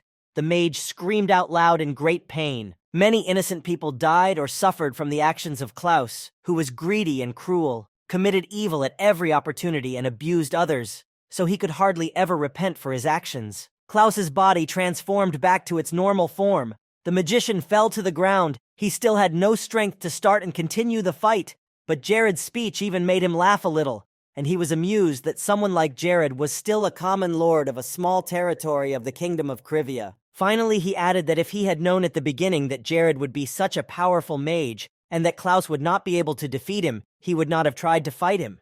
Jared also wouldn't have started all this if he was sure that Clouseau was too strong an opponent. Surprisingly, Clouseau was the only one who fully knew the full capabilities of these rings. He tried to say something else, but Jared spoke first. He said sternly that Clouseau's body would be decapitated and then sent all over the land so that people could express all their anger. Klaus laughed again. He didn't understand what it would do for these insignificant little people to take out their anger and rage on a corpse. Even if they did, it wouldn't bring back those who had already died at Klaus's hands. They died because they were weak and not good enough for Clouseau. The magician started laughing again. He was losing the feeling in his limbs. Jared agreed that they would not get anything out of it by hating on his corpse. It would not help. Suddenly, Jared walked over to Klaus again and sat down next to his body. The magician didn't understand what was happening. Jared put his hand to his heart, using the magic of total healing. Clouseau mockingly asked why Jared would save him after saying that. But Jared reassured him, saying that he would die anyway, but it wouldn't happen until he let it. He wanted to make Clouseau feel insane and unbearable pain, but still the mage would continue to live to go through the hell he had created for decades for other people. Clouseau fell silent as he looked at Jared, who was healing him. And since Klaus was now okay, Jared could do it again until the pain subsided. This went on for many times. Jared would abuse him again and then heal him and make him feel the pain again. And even if Klaus wanted to die, he could not do so without Jared's personal permission, and that was the way hell was for Klaus. The wizard begged Jared to kill him and not torture him anymore. So Jared took pity. This suffering would not be enough to pay for all the deaths of innocent people. The guy took a recording device and told Klaus to repent of all his sins before him, so that all people could see it. Klaus didn't want to do it. He killed those who deserved it, and he deserved it because he was a weakling who didn't deserve such happiness as life. Jared took the magician's already powerless body, telling him to say his last words. All Klaus said was that even if he died, the Umbra sect would still exist and would definitely avenge the murder. But that only made Jared feel better and more satisfied because he hated people like these sectarians to his very bones. He wanted to put an end to all those who sided with evil, with Clouseau, and followed the dark faith of the Umbra Church. Clouseau laughed again, this time in agony, as he said that he would be waiting for Jared in the other world, in hell, where they would meet. Jared's only reply was that he had no desire to follow Klaus to hell. He didn't think he deserved it. When the boy put Klaus's dagger to his throat, the magician cursed him. He hated this bastard who started protecting weak people. At this moment, signs appeared in front of Jared's face, the bark notifying him that he had reached level 100. But the boy decided to postpone checking the status window for now. First, he had to get Klaus's body out of here. Jared exhaled a calm breath, realizing that everything was over and that his main and most powerful enemy was already dead. It was time to return to the real battlefield now. Ella and the knights had become mere spectators at some point, and Jared didn't need any help, even if he was fighting alone, in front of Aggressio and their coach. When the fire came, they stepped back a bit, but after that, the soldiers began to overwhelm their lord. There were top-level mages and those who were considered invincible, but their lord was the best of them all, and the fact that Klaus, the king of evil and chaos, himself died at his hands would be a real sensation. Jared said it was all right. Now Klaus was dead and no longer causing trouble across the continent. The other supporters of the Umbra sect were extremely angry, excited, but now very helpless. They could not believe their eyes as they watched their leader die. Ella herself could hardly believe that such a magician had been killed in front of her eyes. And she was glad that it had ended that way, because she hated everyone who represented the dark forces. Jared flew up into the sky, shouting that none of the representatives of the Dark Church of Umbra would escape his eyes. They would all be punished for all the evil they had done. They will all be punished for the crimes they have committed against innocent people. And that punishment must be death, for nothing short of death can redeem the lives of the dead.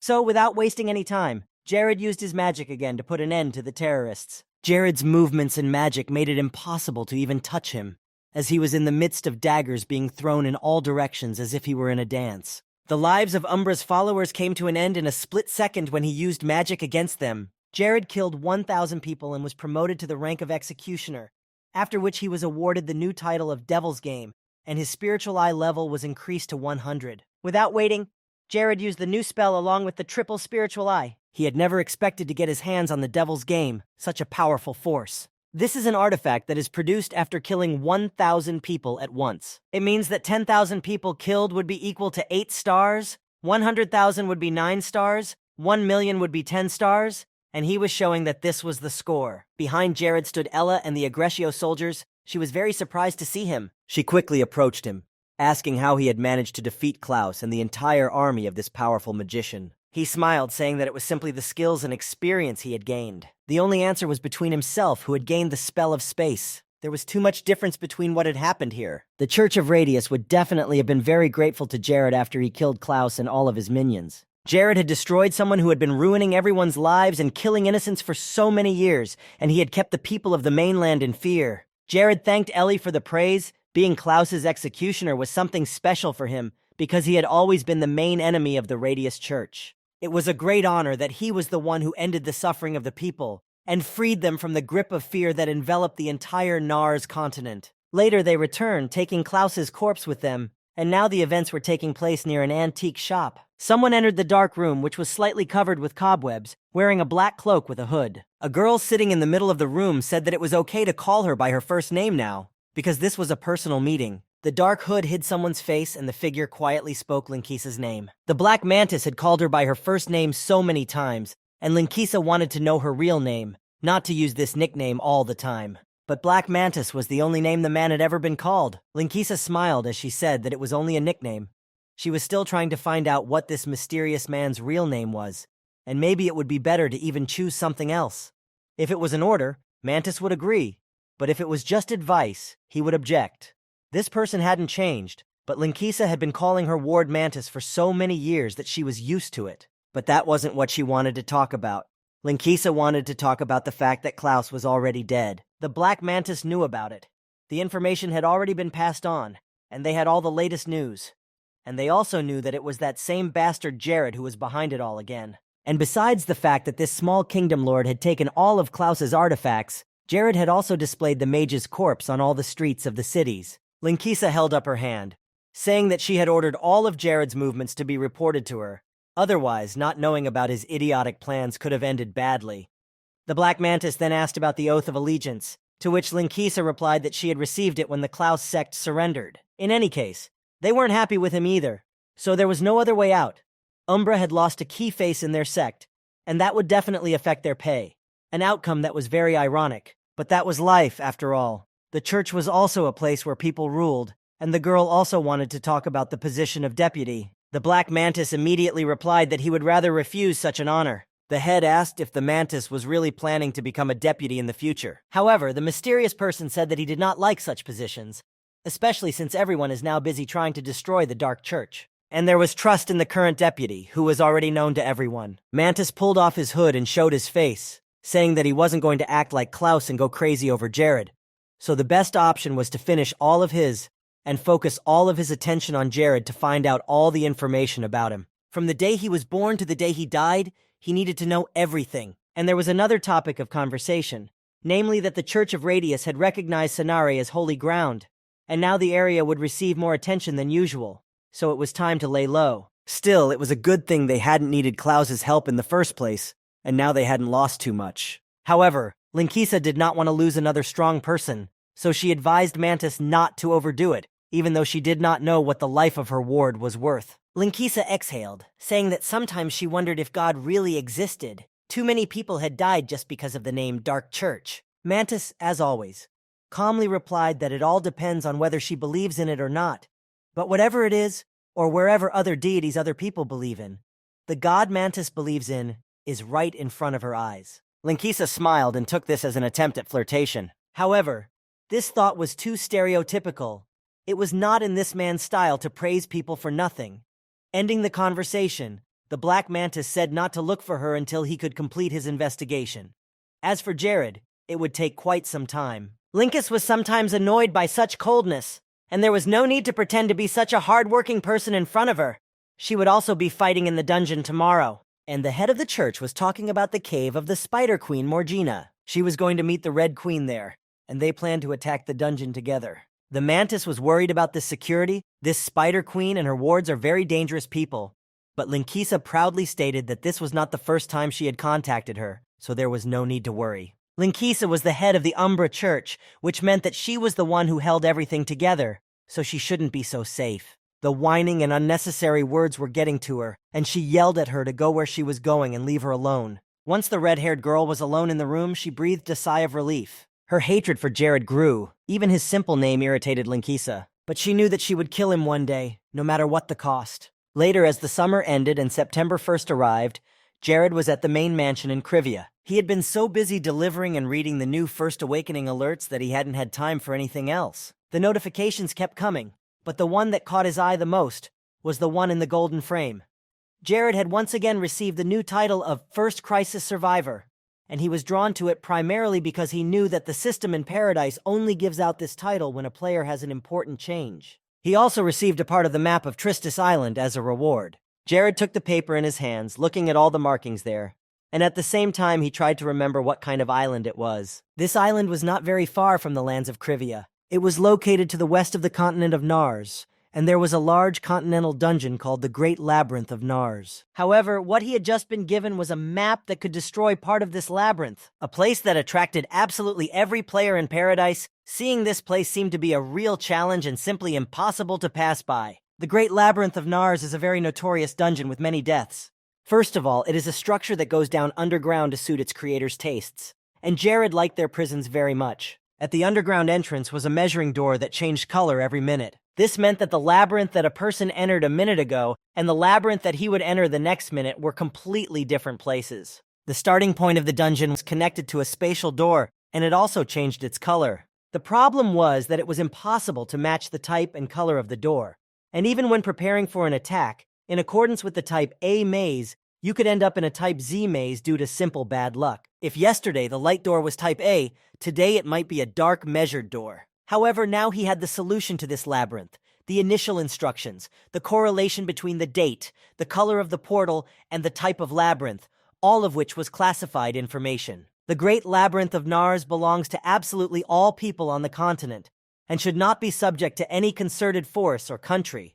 The forces and countries that violate this law and occupy the Great Labyrinth of Nars will be expelled by joint forces from the entire continent of Nars. They will be considered as mean, greedy, and evil criminals, so anyone could judge him and not sacrifice their honor. This was very important information that no one else had access to.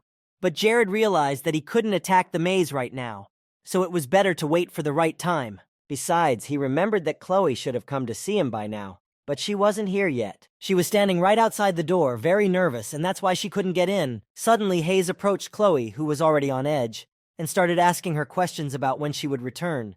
Chloe became even more nervous, saying that she had just come here, and Hayes exclaimed that she should go to the Lord immediately, not hang around here. She smiled and said that Chloe had been waiting for Jared for a long time, and she wanted to take her out, but Chloe stopped her. She was worried that Jared might order her to leave the mansion. Chloe's feelings were surprising to Hayes, but then she continued to talk and said that she would like to learn some more things from Jared. Hayes listened to her and told her that she didn't need to worry.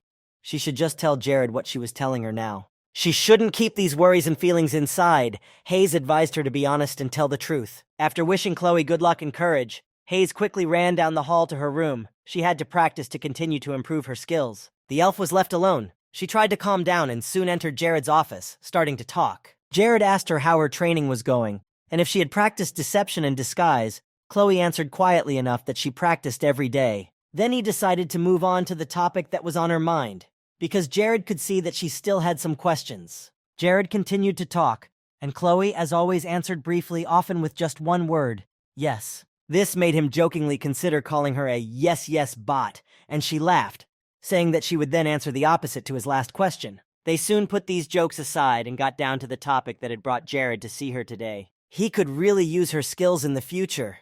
The mansion needed talented people with great potential like her. Of course, he knew she was a gray elf and could return to her clan's lands at any time. But even though he knew that, Jared was proposing. Chloe left her hometown to gain new experiences in the human world.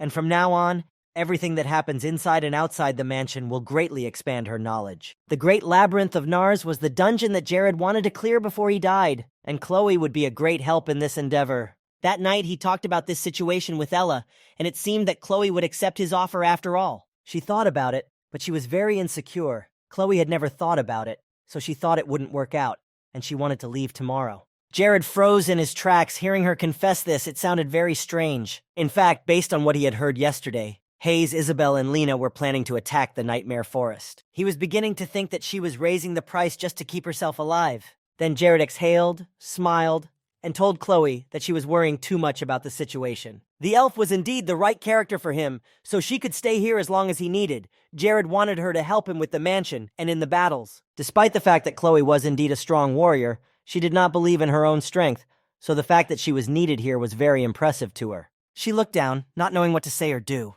Chloe was worrying too much and imagining non-existent scenarios, sometimes shaking from such experiences, so Jared tried to somehow convince her that she was really needed here. There was no one around who specialized in murder and disguise as well as Chloe. And that wasn't all. Jared was trying hard to convince her to stay. She looked up at him again, waiting to see what Jared would say this time. In addition to his own advice, he was going to find someone who could be a better teacher for her.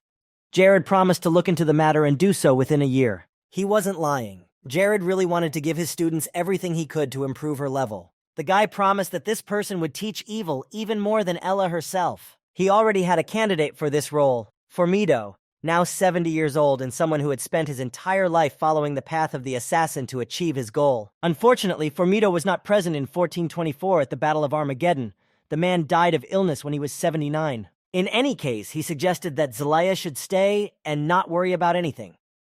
Such a choice would soon give her irreplaceable experience. One could think of it as a queen's class. Chloe wasn't sure about queen, however, because she had 2 older brothers and would most likely be crowned the eldest in the family. However, Jared immediately cut off such assumptions.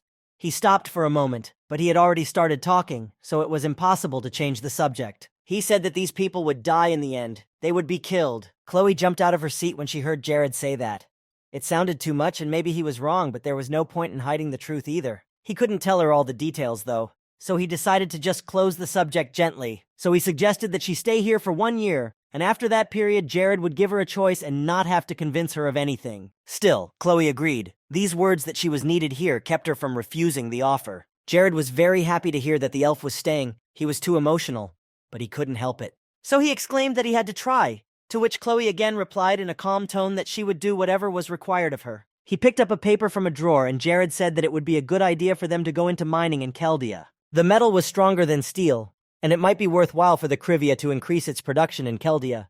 But before all that, Jared had to do some more calculations, down to the smallest detail. If he wanted to compete with the kingdoms of Bonus and Malice, ice-free ports were essential to expanding his territory in the future. The sea was connected to the Strait of Magnum and the territories of Krivia by the Mate Rotor, and it froze over around midwinter. It will be a surprise. You can get the best prize using your special knowledge, not just some tricks and bugs. Even at this moment, Jared was replenishing his resolve as he remembered the main characters he had met by chance in the pub. They were already strong, but they were still gaining strength. Their abilities would develop, and all this under the protection of the gods themselves. For some people, hard times can be the best opportunity, but Jared didn't think so. He thought about what most people wanted. They certainly didn't want to be heroes in a time of need, and they didn't want to be heroes when there were no saints around. Valdez listened to him enthusiastically and wrote everything down on a piece of paper. He wanted the Lord to keep going and continue to express all the thoughts that would later be written down. People should not be victims of war because of their rulers who did not share something among themselves. Of course, as leaders, they could have instructed them to increase their labor force and power. Valdez continued to write down, every word of it captivating and agreeing with all of Jared's statements. But at some point, Jared stopped him. Valdez kept saying that everything Jared said was amazing. He thought he was just flying at him, but he denied it. Valdez sincerely believed that the Lord was right, and he was not a man of much use to talk. Jared wasn't really convinced, but he didn't bring it up again. He just added that all these phrases were not copied from somewhere. They were just his thoughts. Valdez could feel it. He saw Jared as his leader. Seeing with his own eyes how he ran the country, the man was very enthusiastic and hard to stop. Jared smiled. Now it really seemed to him that all these words were sincere. After a while, Valdez stopped praising him so much, remembering something he said that he had recently heard some news, namely that the rainy season had begun in the southern part of the Nars continent, and that the herbs were flying like crazy. This was very good news. The profits were increasing much faster. But Valdez was interested in another thing. He was certainly not an expert in military affairs, and was completely incompetent in these matters. However, he wanted to report some information that he had secretly received through his personal system. Information about the kingdoms of Bonus and Malice. Jared was ready to listen. He could not miss the opportunity to learn something else about his competitors. Valdez handed Jared some papers that were tied together with a rope.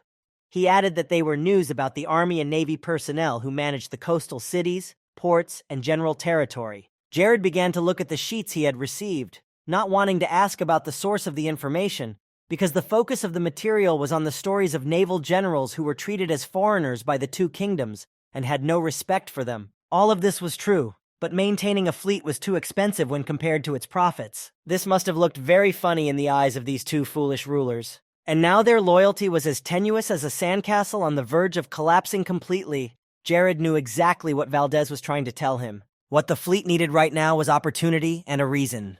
If the curve could give them the kind of affirmation they needed to abdicate and elect a new leader, these people would move on to a stronger, more robust ship without any second guessing. Suddenly, the door to Jared's office opened. No one knocked at all, but he immediately started shouting loudly that everything was ready, and after proofreading, they would ask celebrities to read it and leave recommendations. At this point, the guy stopped because he saw that he was not standing in front of Jared alone. But then he changed the subject again and said that he had found the one they had been hunting for so long. Acero was the blacksmith that Jared had told him to find, and he was now right there in the Plenus mine, and his joy was hard to contain. Jared was surprised, asking if they had checked everything well and if there was any mistake, because there could be another person with that name.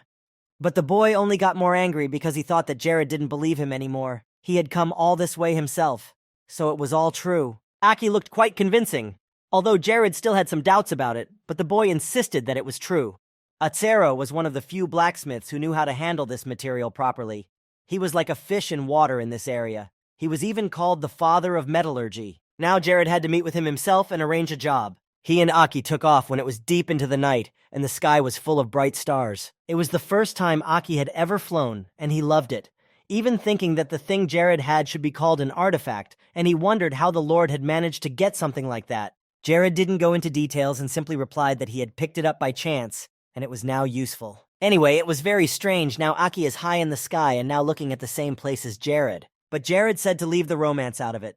He had no choice but to fly like that, because Aki doesn't have that kind of ability. The guy laughed, and they continued to move towards the dungeon where Acero was. Jared still had a hunch that this dungeon would ask for money to get in, and Aki confirmed it. From the doorman to the supervisor, there was not a single clean person there, and then they said that if you give them money, they will be able to manipulate the production cards of the managers. This place was rotten from the inside. They all used the money to buy new positions and were only interested in that. The king's greed simply had no limits. All of these countries were very close to the territories of Krivia, and Jared already knew that both the kingdoms of Arthenia and Faufur had a very high level of corruption. There were many nuances that could be discussed for a long time, but now it was better to hurry to the Plenus mine. So Jared picked up the pace, and they quickly moved across the sky to the dungeon. The journey there was long, and because of that, Aki started to feel sleepy, and that was fine. But the snoring was too loud, and it was disturbing Jared. So he decided that now was the time to test Tanex's abilities. But when he put the helmet back on his head, he realized something was different. He had noticed this, but he did not know that all the data on his movements and other activities were being collected and monitored by an elf from Tatar Island. She was excited to see Jared go on his next mission and actually already knew many of his plans. In any case, he would be happy to get at least some information that would provide feedback to the transcendental body.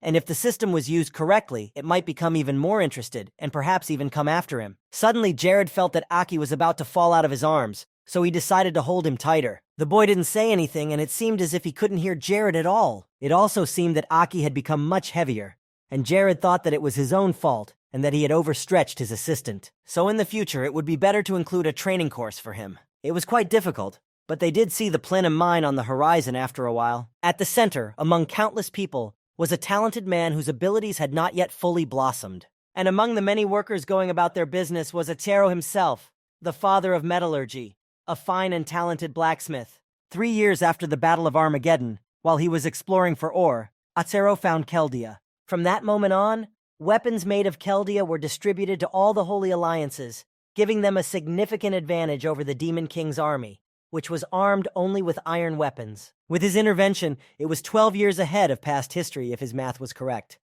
Subsequently, Jared lowered Aki to the ground as he himself stood with his feet on the ground next to Plenum. The younger man didn't immediately realize what was happening around him. He looked around in a daze as Jared woke him up and let him go. Jared was a little cranky right now, perhaps because he was excited about the next task. He snorted that Aki should lose some weight, because it was not easy to carry him so much, and he was overweight, as Jared noticed. The boy almost fainted when he heard such a compliment in his direction. It hit him hard, but Jared stopped him in a flash and told him to get ready, because in a few steps they would be in the dungeon. Now it was time to feed these people with coins, and they decided to start with the private citizens. Atsuro was working hard at the time. The work was exhausting, but he loved it. Buku, a supervisor, came to his workplace and obviously did not treat him well. Buku came with a complaint against him, saying that he had previously ordered him never to use iron in his work, and he was angry with Atsuro because he was spending the kingdom's wealth so easily. As soon as he saw this man, Atsuro broke out in a cold sweat, and he knew that when he showed up, there was no good news to be had. Sometimes Buku could actually do it, and it happened this time. Buku had already warned him so many times about all the prohibitions, so he justified the beatings with that. Atsuro was just a worker, and the boss was annoyed by such disobedience. And because people like Atsuro ignored orders from above, all the other candidates were just waiting for the moment to take Buku's place. This morning, Atsuro will set an example for all his colleagues. Buku has already prepared to hit him as hard as he can to punish the worker. And the next moment, the blacksmith was hit hard, screaming loudly when the whip touched him, and then it happened again and again. The wounds on Atsuro's body began to bleed, and he tried to crawl away from Buku so that the whip would not hurt him so much. Then the blacksmith replied, barely audibly, that he was not using iron without permission, using impurities from other blacksmiths. He was just conducting experiments after hours. Buku was even more annoyed. Atsuro not only ignored his orders, but also dared to be rude. The warden angrily said that today was the last day of Atsuro's life. He was furious and did not care that such an experienced blacksmith as this would die. It could all be easily disguised as an accident and no one would suspect anything. Atsuro crawled backward defenselessly, covering himself with his hands. A moment later, Buku lunged at the blacksmith with an axe lying next to him, and all Atsuro could do was scream. However, this time Atsuro was lucky and escaped his death. Jared was standing behind Buku, grabbing his arm, and he screamed, getting even angrier because who was this guy to touch him with his hands? Jared looked into his angry eyes in silence, and Buku thought that Jared was some new kid, which made him even more annoyed. Then Jared finally spoke. He said he was related to Atsuro, so he just wanted to talk to him, so he asked Buku to step aside and not interrupt the conversation. There was a silent moment in the blacksmith's large room as Buku tried to figure out what was going on. But when he came to his senses, the warden revealed that he didn't care who Jared was to Atsuro. They were all on his territory now, and Buku was the one who made the rules. Even if his own mother or father came here, they wouldn't be able to do whatever they wanted just because he was their son. Jared himself reacted quite calmly to such loud words. He just threw a bag of gold coins at Buku's feet and said it was a small gift to let him talk to Atsuro. Buku decided to ignore Jared's request to open the bag, thinking it was all a setup, so he approached the bag cautiously. Very carefully, the warden opened it, and what he saw drove him crazy. There was so much gold that could equal his salary, and for 3 years. Jared then added that he had several more just like it. But if Buku was against talking to Atsuro, then he would have to do with this one. The man took the bag in his hands, asking Jared who he was, but in a more gentle way, as if the money had dispelled all the negativity. Aki rudely replied that it was none of his business, but if he listened to Jared, he would get the 3 bags the man was holding. Buku calmly stood up and asked what he should do. The Lord walked up to Buku and seriously told him to write a report stating that Atsuro was fired from the Plenus mine, and it had to be under the seal of the chief commander, so Buku would get another 9 years of his salary. Of course, the man could not resist such an offer and promised that he would quickly organize everything. While Buku went to take care of these matters, Jared treated Atsuro, watching in amazement as all his recent wounds healed in just a moment. Then Atsuro looked away and said that he didn't have any mages in his family. Jared said quietly that it was just part of the plan to get him out of here. When Jared looked down at Atsuro's hands, he realized that this overseer had already abused him and treated him very cruelly. But this behavior by the elders was not uncommon in the Plenus mines. Jared scanned Atsuro, finding that he was currently at level 25. He had special skills in metallurgy, valued his family and peace, was interested in new research, and had achieved the skill of basic weaponry over the course of his work due to strong core values. He did not expect to read such indicators, but he found himself thinking that all future greats are very different from those who came before. Jared approached Mr. Atsuro, but he felt uncomfortable with the formal treatment. It was too much for him. At first glance, Jared already resembled a man from a noble family, but he still treated a simple man like this with respect. Jared realized that not many people would recognize him yet because he was not that popular, although that might be for the best. Jared assured him that he had no problem being polite to ordinary workers. He was used to being that way with people. The guy wanted to get straight to the point, so he started talking.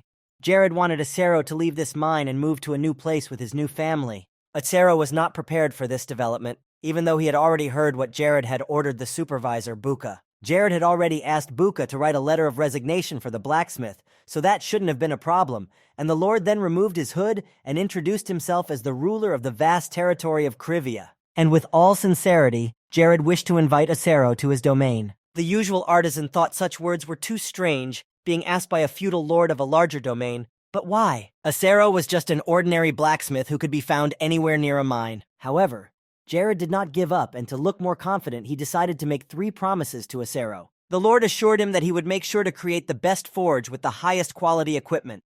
He could not promise that it would be the best forge on the entire continent of Nars, but he guaranteed that it would be the best place in the northern part of the continent. Atsuro was already shocked by this, but it was only the first promise. Jared moved on to the next one while the man was recovering from the shock. If Atsuro needed it, Jared would provide him with any magical equipment, and if it was something he could make himself, he would make it himself. Jared might agree that he didn't have the right look for it, but no one would take away his title of wizard, and he was confident when it came to fine-grained parts made from magic stones. Atsuro, by virtue of his work, knew that fine-grained parts were not an easy thing to make, and Jared's words were impressive. But now it was time to tell him about the 3rd promise. The Lord of Krivia would certainly provide him with a good place for Mr. Atsuro and his family to stay, which was probably the one that impressed him the most. The simple hired hand tried to wrap his head around what he had heard, but it all seemed too beautiful for the working environment. Jared was not suggesting that he create everything out of thin air, but rather that he should think of it as a form of investment for himself,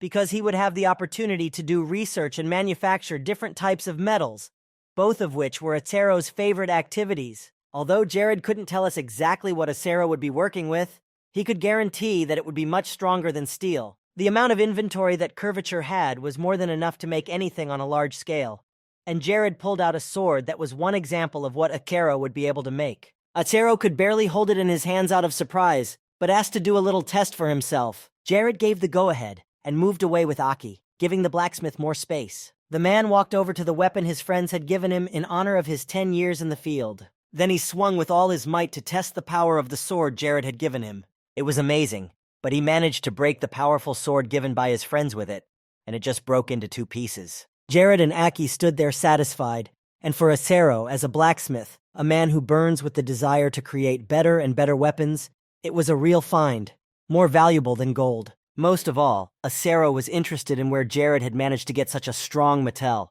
It was a revolution. You can only imagine what would happen if you made weapons on this scale out of this metal.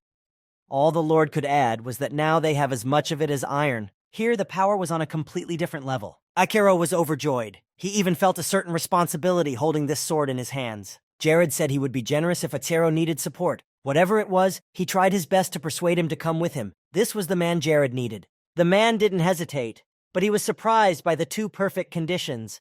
And after looking at the sword again, he finally made up his mind. Atsuro began to bow to Jared, saying that he was happy to accept his offer, even though he lacked strength.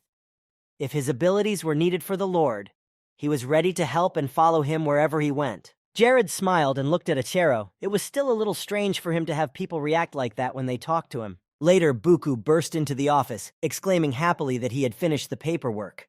Of course, he didn't understand why Jared and Aki were interested in someone like Atsuro, but the main goal was money, and he would get that easily only if he let the blacksmith go. The warden was ready to let them all go with a smile on his face, wishing them all the best. But Jared still had one more request for him, saying that he would give him another bag of gold if Buku agreed to fulfill it.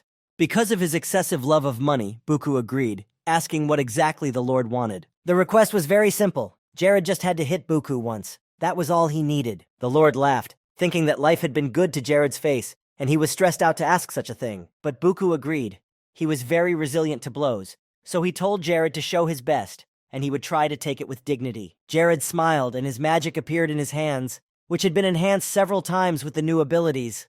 When Buku was ready, Jared punched him in the face with all his might, which was probably not exactly what the man had expected. He was thrown back with such force that he quickly flew somewhere far away from Jared. Along with magic, the protagonist of his favorite game used transcendental reinforcement, which further enhanced his punching power. He wanted to show that violence is not the answer, and this punch was a retaliation for all the abuse that innocent workers endured. Jared threw another bag of gold coins in his face, but warned him that Buku should never dare to attack innocent people again. After the work was completed, Jared turned to Achero and Aki, saying it was time to leave for Krivia. The three of them started walking to the exit of the mine.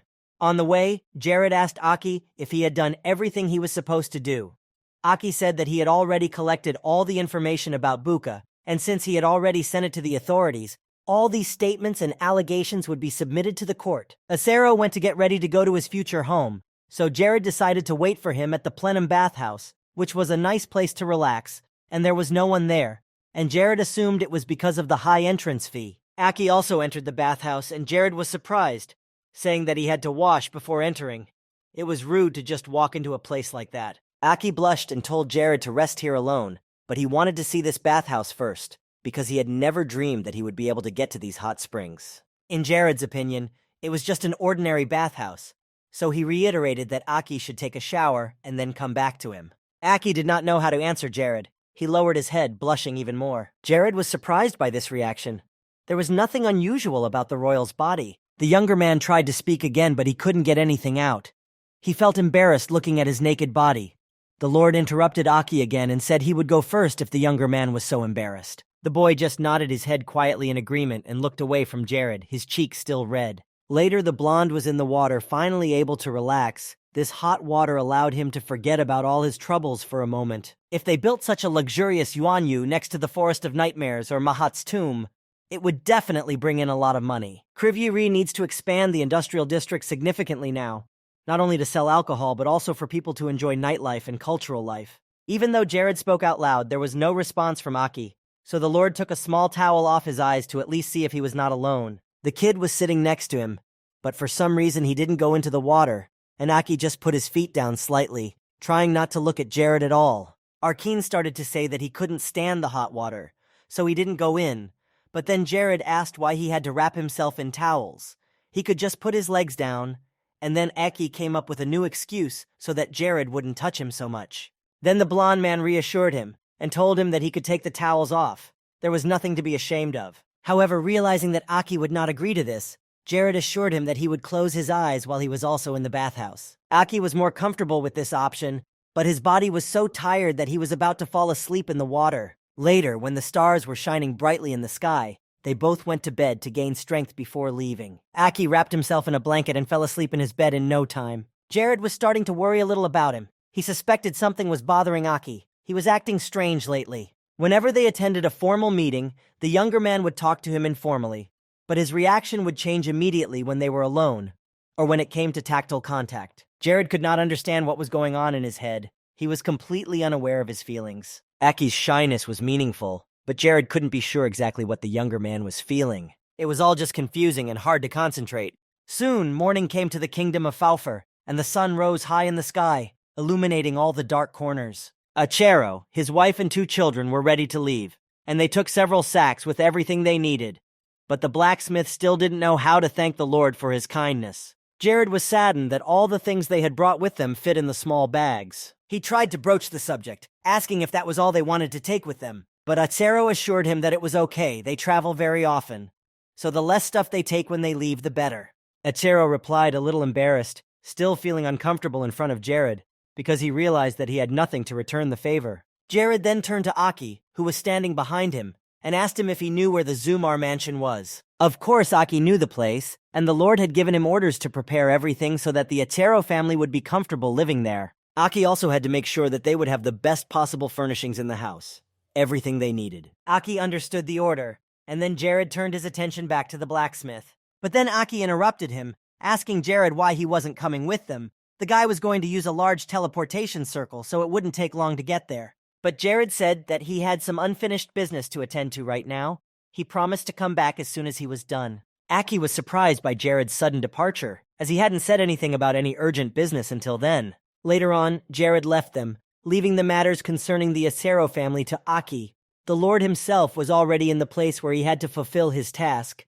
As soon as he reached the premises, the guard stopped him, saying that he had to pay for the entrance first. Jared gave him a gold coin, which should have been more than enough. Jared thanked him for the work he does here every day and continued on. But the knight in armor stopped him again at the door. Before letting Jared in, he needed to search him. Those were the rules. Jared grinned broadly, thinking that he was very tired by now. Having been standing here for a long time, he figured he would have an orgy nearby. Using a few simple tricks, he managed to get inside without any obstacles, avoiding a search, and the guard apologized for not recognizing him as a local merchant. He calmly entered, and another guy tried to follow him, who was stopped by the guard at the entrance, and got in trouble for trying to get in without paying a cent. And here you could see the whole truth of the Faofer kingdom. Corruption reigned at every step. They all needed only money. It seemed that people here were not interested in anything else. It was a place where any questions or problems could be solved with coins, an underground temple that was destroying itself from within. And it was the dungeon that Jared had been planning to conquer even before he met Acero, but to get in you had to wait in line, which was quite long. So Jared decided to get around it all in a different way.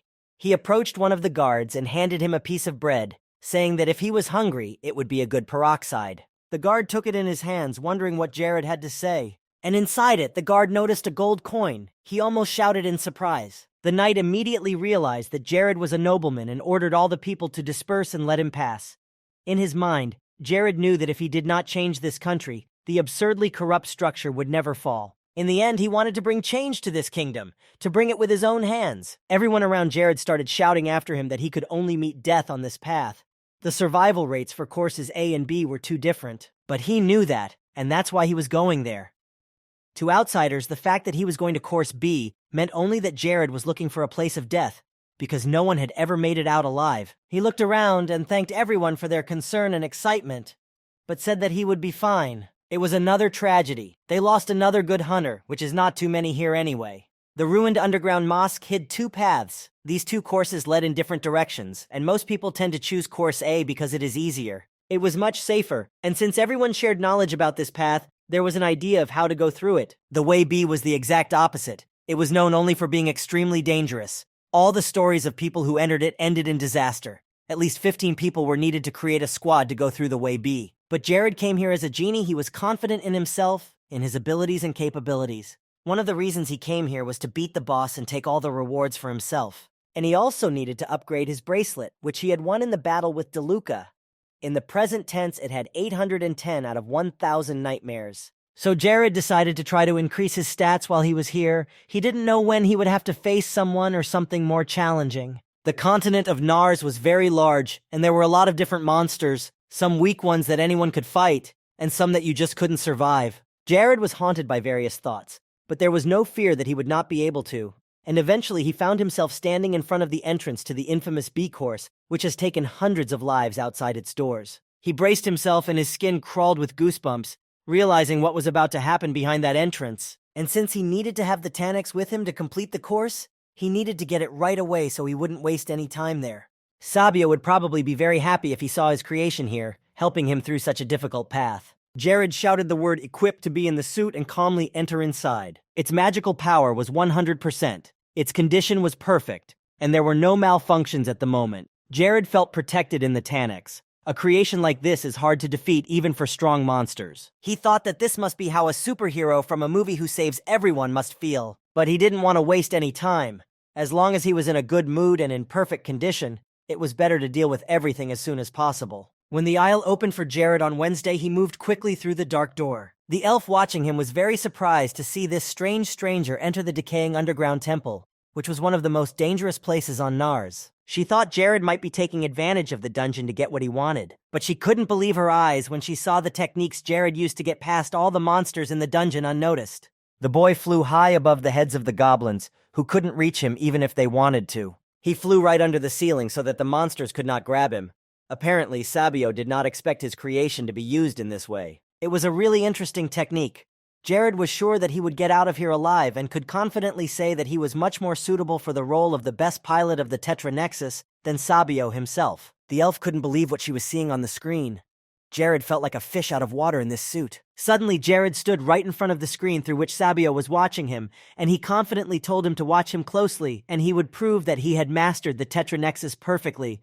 If only the elf had known something like this was going to happen, he would have used the communication stone to talk to Jared. But now he just watched him. No need to be proud of someone he had barely studied, and certainly no reason to worry about him. Meanwhile, Jared was flying farther and farther away, passing all the monsters below, getting closer to his goal. He probably wouldn't have had as much fun if he hadn't had the ability to fly, because it's not easy to deal with such a crowd of goblins. Jared was just lucky to have the advantage here, so he calmly continued on his way to get home quickly. Later, the hall with a bunch of monsters ended and Jared flew out the door and landed. He was proud of himself. Looking up, the boy waved at Sabio and smiled with satisfaction as he finished his work. It was simply impossible. Sabio couldn't and wouldn't believe what he was seeing.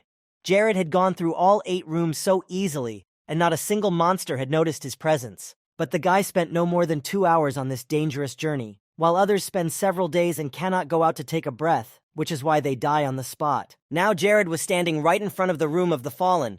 He wanted to go inside to finally show that he was the first and most likely the only one who could make it this far. He had been studying this dungeon for hours on the way here, and now he was in the boss's room. But when the blonde walked in, there was no Yuocha, so Jared looked around the area but found no one. When he looked hard in the distance, he could see what he was looking for. But the rulers of the dungeon Jared had come to were still awake and sleeping soundly. Valari was a powerful creature, a fire lizard, and no one here had ever come to a fight with it. Valaro was lying next to him. He was already an ice lizard, but he was sleeping just as peacefully next to the other. Perhaps it was for the best, and now was the time to take from these two what Jared had come for. He had quietly crept up on them to take advantage of the moment when they could not attack him, and until the lizards woke up, he could hit them as much as he wanted. In his past life, he also went to this dungeon and was drawn to Path B, where he successfully passed the test and was able to defeat the 2 monsters. He often recalled those moments when he played Paradise, and it was not his reality.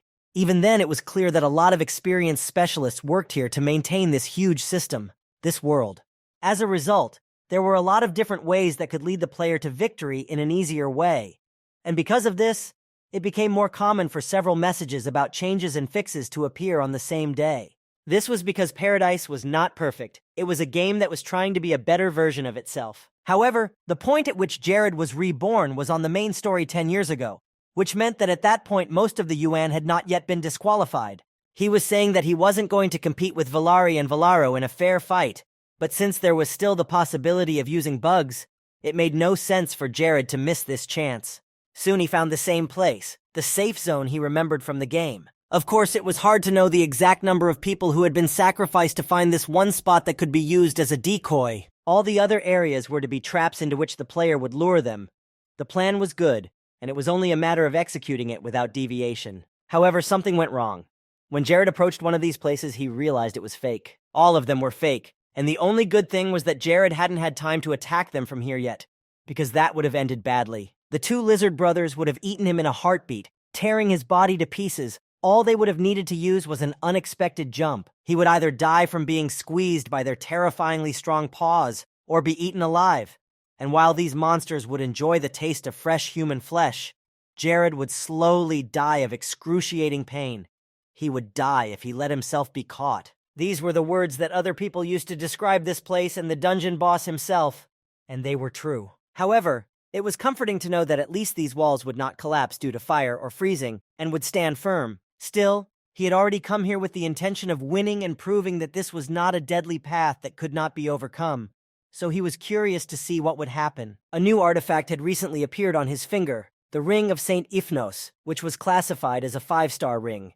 Its function being that the user could use double the divine power for magical attacks by spending double the amount of mana. Now Jared could apply the perfect technique to win, using attacks that were enhanced by divine power. Curiosity was getting the better of him, and Jared couldn't wait to begin the key task. So after creating the magic ring, he decided to act. Once he was in a safe area, he used the magic projectile, and with a bolt of lightning it flew straight at the 2 lizards that were still sleeping soundly. As soon as Jared managed to hit the monsters, one of them woke up and screamed, its eyes glowing, as the giant lizard was immediately angry at the intruder. Valaro also roared with all his might when the magical lightning touched his snake body. The ice monster was more enthusiastic and was the first to charge at Jared. The boy was standing right in front of the giant, but he remained calm because he was in an area that they could not touch. What happened was as expected. Valaro was unable to get through the barrier of the safe zone and attack the criminal who had so stealthily snuck up on them. But these monsters had another problem that they shared. Valaro closed his eyes when he realized that he could not get to his prey through the magical shield of the safe zone. Suddenly, the ice lizard opened its eyes again. They were still glowing yellow and glistening in the dark. The monster kept screaming and eating through the shield to get inside. Because their eyesight was degrading and they could see almost nothing now, players trying to sneak through this way had an advantage in the last stage. In order to reveal where and who they were, these foot-and-mouth disease creatures used their other abilities, which took a lot of time when attacking. It was to further muffle all these senses which were working properly that he cast his spell. As soon as Valaro regained consciousness, he immediately ran toward Jared to try to attack his opponent again. Jared did not leave the safe zone, where he was completely isolated from the large creatures, and soon they rushed at each other and began to fight among themselves. This was exactly what the boy expected when he used fallen magic to attract attention, and because they could not see it all, they could not decide who they were attacking. This gave Jared even more confidence. Everything was going as he had planned in the beginning. Valaro and Valari continued to hit each other and hurt themselves for some time, but after a while they came to their senses. They both looked at Jared, who was standing nearby, and the lizards had determined where the real target was. Together, the monsters decided to use their elements against him, Valari using his flame breath, directing it directly at the boy. Valaro in turn added his ice breath, and the two opposing elements merged to destroy their common enemy. They aimed at the place where Jared was standing, but they did not expect a backlash, because it was a protected spot. The large stone on which Jared was standing burst into flames, and waves of fire spread throughout the home of the two lizards. They were blind, so they could only feel the pain and hear the loud explosion, the waves of which were coming at them with instant speed. The fire lizard could still hold on to its paws, but it was very badly injured, and Valaro had almost lost consciousness after Jared's attack. After a moment, the ice monster was able to recover. He was badly injured, but it only added more anger and rage to the guy. Jared smiled. He was completely able to get them to focus all their attention on him.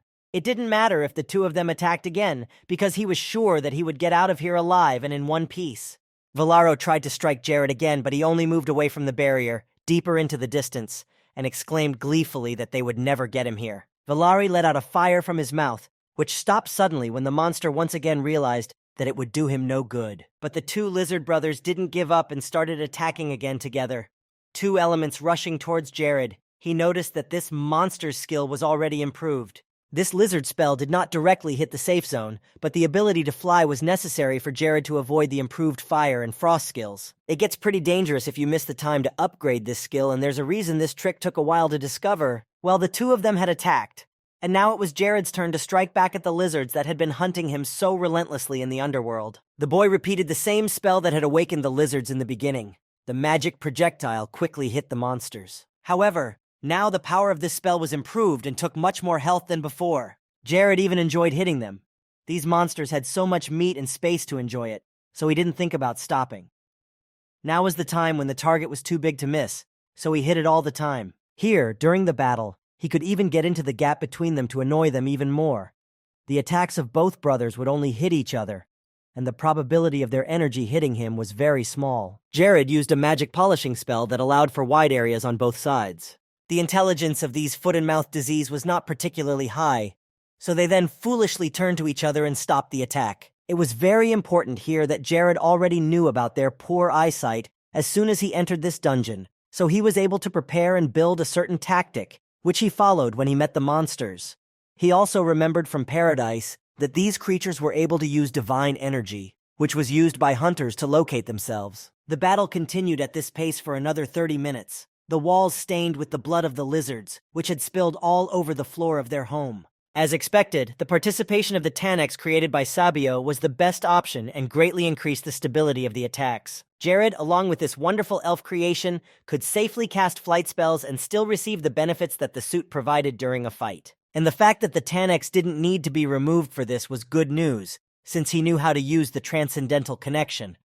Now Valari's mana level was almost at 0. When Jared pro-canned the creature with Spiritual Eye, the battle had drained the foot-and-mouth disease insanely. Valaro's situation was slightly better, but he still had only 0.00201 mana points out of 10,000. The ice demon suddenly stirred. He raised his head and as quickly as he could began to try to climb the wall to get to a safe area. But no matter how hard the monster tried, he could not get to the right place because the stone wall began to crumble under his weight. Within a few seconds, Valaro fell straight to the ground, belly up, and that was probably the end of the two monsters. Jared was pleased with the work he had done, but the ice pestilence exhaled angrily, looking at the boy. If he had only the strength to get up and use his power to the fullest, he would definitely do so and avenge himself and his brother. But the monster could do little else. It turned over and stood on its paws, beginning to approach its target again. Together with Valari, the lizards tried to attack Jared again, but he again reacted calmly and easily, even though he was no longer in a safe place. But he was here to finally end it all. He wanted this dungeon to not sow fear among ordinary people and hunters. So when he had played with the helpless lizards, he decided to finally put an end to their existence. In any case, he could easily repair the suit with just a few magic stones if anything happened to it. When Jared cast another spell, the magic ball was ready to be launched, and Jared concentrated all his magical energy into it to make it a fatal attack against the foot and mouth disease. The concentration of his mana reached 13,466 units, which gave him the freedom to use super powerful magic several times. Jared channeled all the energy he had left into a final blow that destroyed the brothers and their dungeon completely. Using another of Taniks's special abilities, Jared orbited his targets and prepared to fire. In a few seconds, he opened fire like a sniper's bullet, the collected energy flying directly at the monsters. Due to their poor eyesight and exhausted state, the lizards could not understand or perceive much, so this attack came as a surprise to them, one they were not prepared for. After the magic had blown away what was left of them, Jared saw a familiar blue sign in front of his eyes, informing him that Valaro and Valari had been finally destroyed in their own home. The boy stood among the two bodies of what seemed to be powerful foot-and-mouth disease, but in fact they were very helpless and weak. The main thing was to choose the right attack strategy. Song of Fire and Ice. This is the new title Jared received for being able to defeat these two monsters.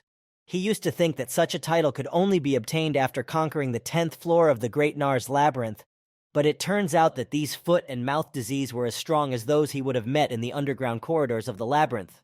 When it came to fire and ice, humans had only weak enough defenses to dodge these elements simultaneously. The system also notified Jared that he had raised both elemental skills at once. It was really cool, and he didn't get tired during this mission. In a short period of time, the bodies of the lizards turned into mountains of colored ash, and soon only the so-called prizes remained. The haul was better than Jared had expected. Everything was at least 5 stars, and it was very rare to find such a thing at one time. He was happy, but decided to hide it all for now, as it was not a good idea to look at such a surprise here. Jared decided that he would look at it all a little later, when he returned to the others and could please his friends with good gifts. There should be enough for everyone. Sabio just couldn't believe his eyes when he saw how Jared had dealt with the foot and mouth disease. The guy was just crazy, because the elf didn't know how else to do it. Of course, Sabio already knew that Jared was an extraordinary person, but what had just happened in front of him exceeded all expectations. What was most striking and puzzling was that Jared knew exactly where the safe zone in the dungeon was, and he was just playing with 2 bosses that no one else could even reach. On top of that, the total damage to his body was only 2% of his health, which he lost. And these were the results in the battle with the famous and powerful monsters of the Fallen Dungeon, Valari and Valaro. It was only now that Sabio began to really worry about it all. At times, he even felt like he was watching a great pilot with a godsend. Sabio made a promise to himself that one day he would meet Jared in person, but for now, he would continue to watch him closely and study his tactics. The boy flew for a few more hours and soon found himself in his mansion. As soon as he arrived, he immediately called several of his wards, who immediately came to his office. Aki, Julian, Mary, and Valdez stood in front of Jared, all of whom had dressed very nicely before coming. Jared was a little shocked at what they were all wearing, but he put it down to the fact that he hadn't explained to them why he had called them in so urgently. He was especially surprised by the way Aki looked, wearing a hat and a tailored suit. But when the blonde man commented, the younger man said that such clothes were a trend among the courtiers. Jared looked at Aki again, who was standing in front of him in a skirt. Indeed, he looked perfect and complete, wearing earrings and eyeliner. When Jared started to say something to him, Aki involuntarily said that Jared's tastes were too old-fashioned to understand him, although at first he had intended to keep such thoughts only in his head. Aki didn't want to talk about fashion with Jared, who obviously didn't understand it and didn't care much for style, but he changed the subject because Achero asked him to tell the Lord that he was very grateful for the new life he had provided for him and his family. Mary added that Achero's wife also wanted to thank the Lord for his actions and had personally invited them to dinner. This was really good news, and Jared was very happy to hear the news. Then Julian spoke up. He came forward and asked Jared why he had called them all over tonight so urgently, which made the boy worry. For some reason, Julian thought that Jared wanted to fire one of them, but the Lord said that he had no plans to do that at all. He had hired them to work for a long time, not to fire them, which reassured Julian at least a little. But he was still waiting for Jared to tell him why he had called them all here, because right now, everyone here was worried about it and expecting more bad news than good. Jared looked over at Aki, Mary, and Valdez, who were also shifting from one foot to the other in their anxiety. Jared decided not to give them any more food for thought and motioned for Julian to come closer. who seemed to panic even more. Julian tried to smile, but there were a lot of emotions inside him that did not let him rest. And everything turned out to be not as scary as he expected. Jared simply held out his hand with a pendant, saying that it was a gift, and asked him to accept it. After a moment, Julian pushed his hair forward and hooked the jewelry around his neck. It was strange, but immediately afterwards he had a refreshing and inspiring feeling of freedom that made him dare to do all the things he had avoided before. This pendant was supposed to give its owner just such an effect, so Jared told Julian to wear this artifact whenever he performed his tasks. It would sting him with inspiration for future accomplishments. When Arkans came up to Jared, he handed him the Diary of Fortune, a gift that surprised the younger man even more. It was the famous trader Fortuna, and Aki had wanted to get it all his life and read the man's notes, but he could not find a single copy wherever he looked. Perhaps for Aki, who was so passionate about trading, this was the best gift he could have received. He owned the original and promised to keep it as the apple of his eye. After Aki returned to his seat and kept his eyes on Fortune's diary, Jared called Valdez, who gave him a thing that at first glance resembled an ordinary cuckoo. And he was right. This artifact was called the Cuckoo of Truth. You didn't need to play it. To use its powers, it was enough to keep it with you. The idea behind it was that the more truth Valdez told, the better his people skills would become, which would help him in negotiations. Now Mary came up to Jared. He had purposely left her last because now everyone but Mary had to leave Jared's office. He suggested that they try to use their artifacts alone. The three thanked him and walked out the door. And Valdez added that he would always tell the truth as long as he had the cuckoo's cage with him. Now Mary was left alone with Jared, and he waited until the door closed on the other side. Jared started the conversation, though he didn't look very confident at the moment. But she was distracted by Mia, who started screaming outside the door and calling for her mom because Uncle Lakis was already looking for her all over the mansion.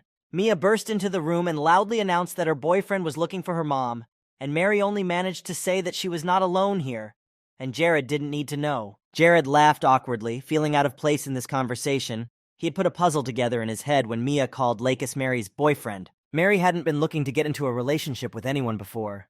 She thought she just didn't need to. And since Lakis had canceled all his training, he hadn't been able to meet new people. As for Mary herself, while she was pregnant with Mia, her husband died of a serious and terminal illness. Although she had rejected Lakis several times, at some point she decided to open her heart to him.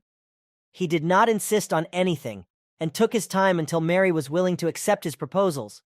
But Lakis tried hard to get Mary's attention, and finally succeeded.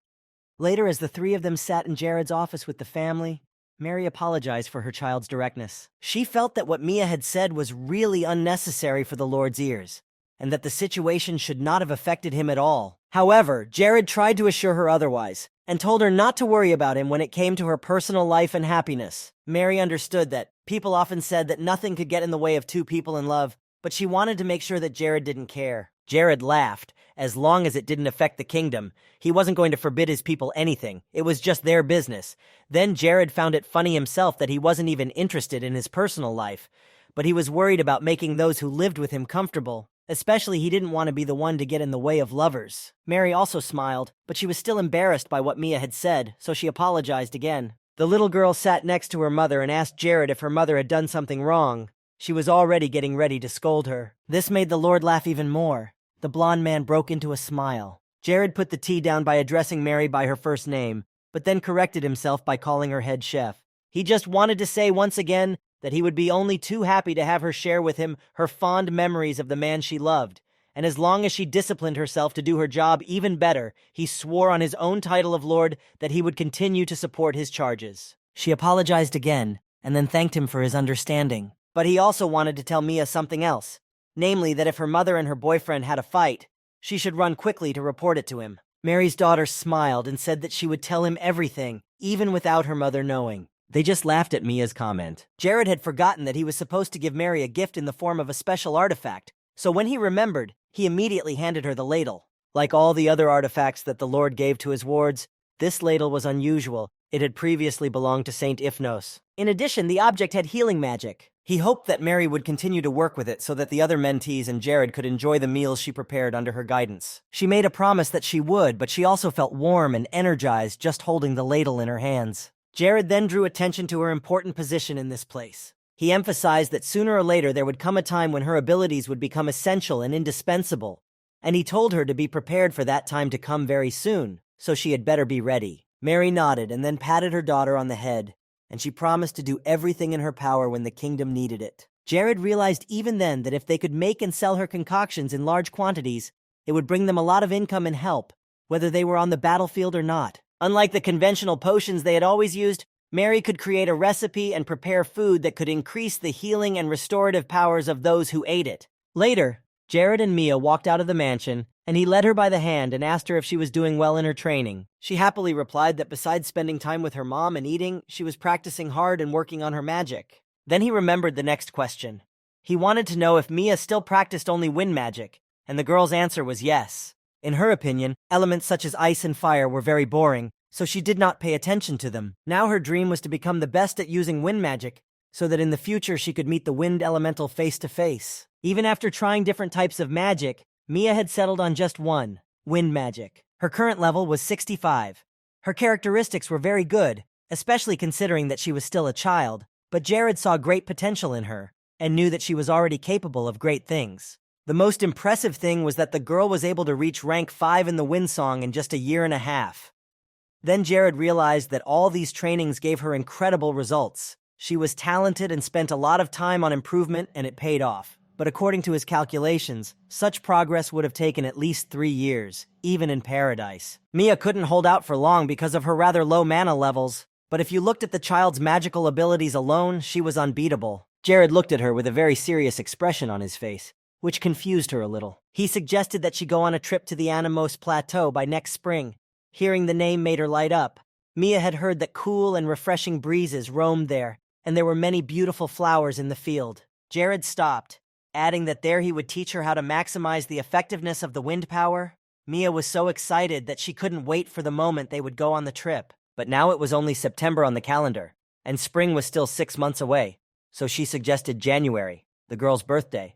So she suggested going then, and that convinced Jared to agree. After the walk with Mia, Jared went back to his work. He studied in detail everything that was in the open sources about the Dimios magic unit and their fleet. He thought about what Isabel had said, to recruit a personal army that would consist of strong mages, just like Agressio's guard, which included unrivaled swordsmen. After that, you can create a fleet that is large enough to defend against attacks from the river. Since the Kingdom of Cinders protected them from the south like a solid barrier, it shouldn't have been a problem for Krivia to take advantage of the kingdoms of Bonus and Malice. Jared began to mark something on his map on his desk. In 1416, the Kingdom of Bonus would be Krivia's first target. Jared stuck his pen into the map and left the office. That night, he met with several vassals to discuss everything in detail. The Lord also gave them some artifacts that would support their existing abilities. After that, he visited the Acero family. He prepared for the implementation of his plan for 4 months, and then on the continent of Nars, Jared celebrated another new year inside the game. He decided to celebrate this holiday just like last time. He took the rapier potion and sat down in a chair. After waking up, Jared was already experiencing the 3rd new year here. Just like then, he drank it and his level instantly improved. He was lucky that he could see his own stats. Jared was very happy with the fact that he could literally improve his skills endlessly. Jared was looking at himself in the mirror when someone entered his office. Ella was standing in the doorway, all armored, leading the Aggressio army, and they were already preparing to move out. When everyone was in place and the parade began, Jared wanted to thank all of his followers from all corners of the curve. It was only because they supported him that he could dream of a happy future for this state. The Aggressio Guard had updated their flag, and instead of a lion, it now had an emblem of flowers. The flag of the upstart Dimios mages was exactly the same, but the flowers were on a red background. Jared made a loud announcement that he would provide them all with the necessary and powerful weapons, and in return, they were to bring pride to their families. Jared also asked to be allowed to use the chassis and make an oath. The children applauded loudly and made a noise in the courtyard as Jared began to speak. The time will soon come when their power will be channeled into a new and much-needed direction. Until that day, they must train to perfect their abilities to the maximum, and then show their capabilities on the battlefield. He urged everyone to refrain from doing anything that would ruin Kriviri, and told them to keep their heads held high. With that, his speech almost came to an end, and the wards supported their lord and promised to bring glory to their lord's name. The magicians of Dimio shouted his name loudly. These 2 units were assembled for a reason. They included the people who could lead Krivia to victory. Aggressio repeated the same thing. Jared had already been convinced of them for a long time. He knew what these people were capable of. After a few minutes, Jared could exhale and sit down to rest. He took a bottle of water and sat down in a chair. Although the kingdom had gathered the mages of Dimios, unlike Ella and Olsen, who were the only ones capable of leading the Aggressio. They lacked a leader. Jared would have to look for such a person in the near future. Opening the water, he took a few sips. At the same moment, Isabel approached him, and he wished her a happy new year, after which Jared gave her a bottle of water to drink. She took it but did not drink it, thinking that Jared had put something strange in it. She started to tell him about her assumptions that he might have put some kind of potion in it that would make her tell only the truth or something. So Jared suggested that he could drink some in front of her to make sure it was just pure water. But she winked at him and said it was all a joke and she would tell him the whole truth without any serum. And then Isabel took a few sips of water. She had been in a very good mood lately, no breakdowns or anything like that. Isabel thought it was all thanks to the guild she had formed. She was really enjoying making new friends in the place she used to live. Even though these people are no longer the people who lived in her neighborhood, they are the children or even grandchildren of these people. Jared was surprised by her eagerness to tell him about her past. Apparently, Isabel did not remember what she had told him before. The less he knew, the better it was true. But still, it was good that now Isabel was no longer trying to hide her past and was talking about it so easily. After she told him, Jared asked about the name of the shaman's guild, Daraj, wondering why she had chosen it. Anyone could have read his name just backwards. But then Isabel told him that she had actually taken the name from the ancient word Daraj, which meant honor. Isabel laughed when Jared thought she would use his name, only backwards for the guild's name.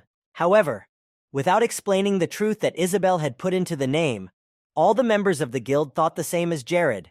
But they were grateful that thanks to the Lord, they could settle in better conditions and start a new life. Jared was pleased to hear this, but Isabel continued to speak, saying that she had recently developed a new goal, namely, that all people should always remember the name Daraj. Isabel would succeed. The main thing now is to lay the right foundation for the further development of the guard. While Jared and Isabel were talking, Lacus approached them, seemingly waiting to tell the Lord something. He greeted her, and then the girl went to rest, leaving them both alone. Jared gave her a look and immediately looked at Lacus, calling him the lover of Chief Mary. He smiled, laughing slightly. Lacus said a little more quietly that Jared should have stopped with his jokes. It had been 4 months since then, but he was still amused. If the Lord was enjoying himself, that was certainly very funny. But Lacus hadn't come here for another round of such unfunny jokes. He handed Jared an envelope he had recently received, with the name Sabio on the front. Lacus suspected that Jared knew the name. When he opened the envelope, he saw a secret document sent to them by the Arcane Guild, so the letter was sent to the Lord immediately. He read everything carefully, but the first few lines were enough to realize that the time had come. Jared had been using Tannex for more than 4 months now, and Sabio was eager to meet such a person in person in the port of Mate. The elf said he was ready to wait for him until the Count died. There were many things Sabio would like to ask him, so he asked him to come to the destination as soon as he had free time. Jared felt that this letter was too arrogant, and he clutched the paper in his hands, bending the edges. The Lord knew that Sabio valued his knowledge of magical skills, but he never thought that the elf would send such a letter of order. Despite his words, Jared agreed to the meeting and was soon in Port Mate with Lacus. Lacus asked Jared if it was okay if they didn't bring at least a few more soldiers for protection. Jared assured him that it was okay. Sabio was not an elf he had a bad relationship with. Jared could see how worried Lacus was, so he let him go for a walk and visit some local people who worked near the beaches.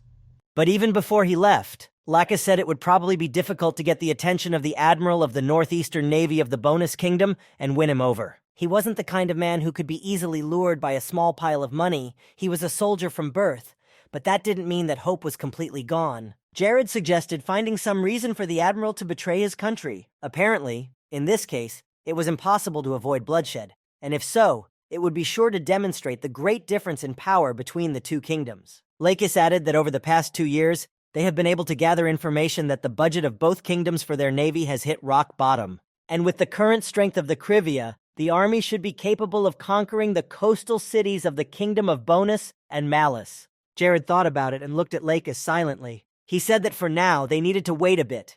The Lord wanted to make sure that the state would be able to control a constant source of Keldia to provide the troops with the necessary weapons. Lacus and the rest of the military were watching very closely to make sure that Achero remained safe, and after a short conversation, Lacus left to fulfill Jared's request. The Lord was left alone in the middle of the fleet, with only a short time to go before Sabio arrived. Then he thought that it would be good to appear before the elf in Tannex to show the creation to his master. Sabio, like Chloe, was the being who held the keys to the future. And if the research data he's been collecting all this time is handed over to the Dark Church, then there really won't be a future for humans. Hundreds of soldiers with technology similar to that of the Tannex will face defenseless people on the battlefield, and then the real carnage will begin. And even if Sabio dies, his research data will resurface, proving that his death was in vain. Jared was flying high in the sky, and below his feet he saw Sabio coming to meet him. He had finally found him. Sabio was wearing a dark robe and moving forward, but Jared was ahead of him. He turned his head and looked at him and smiled.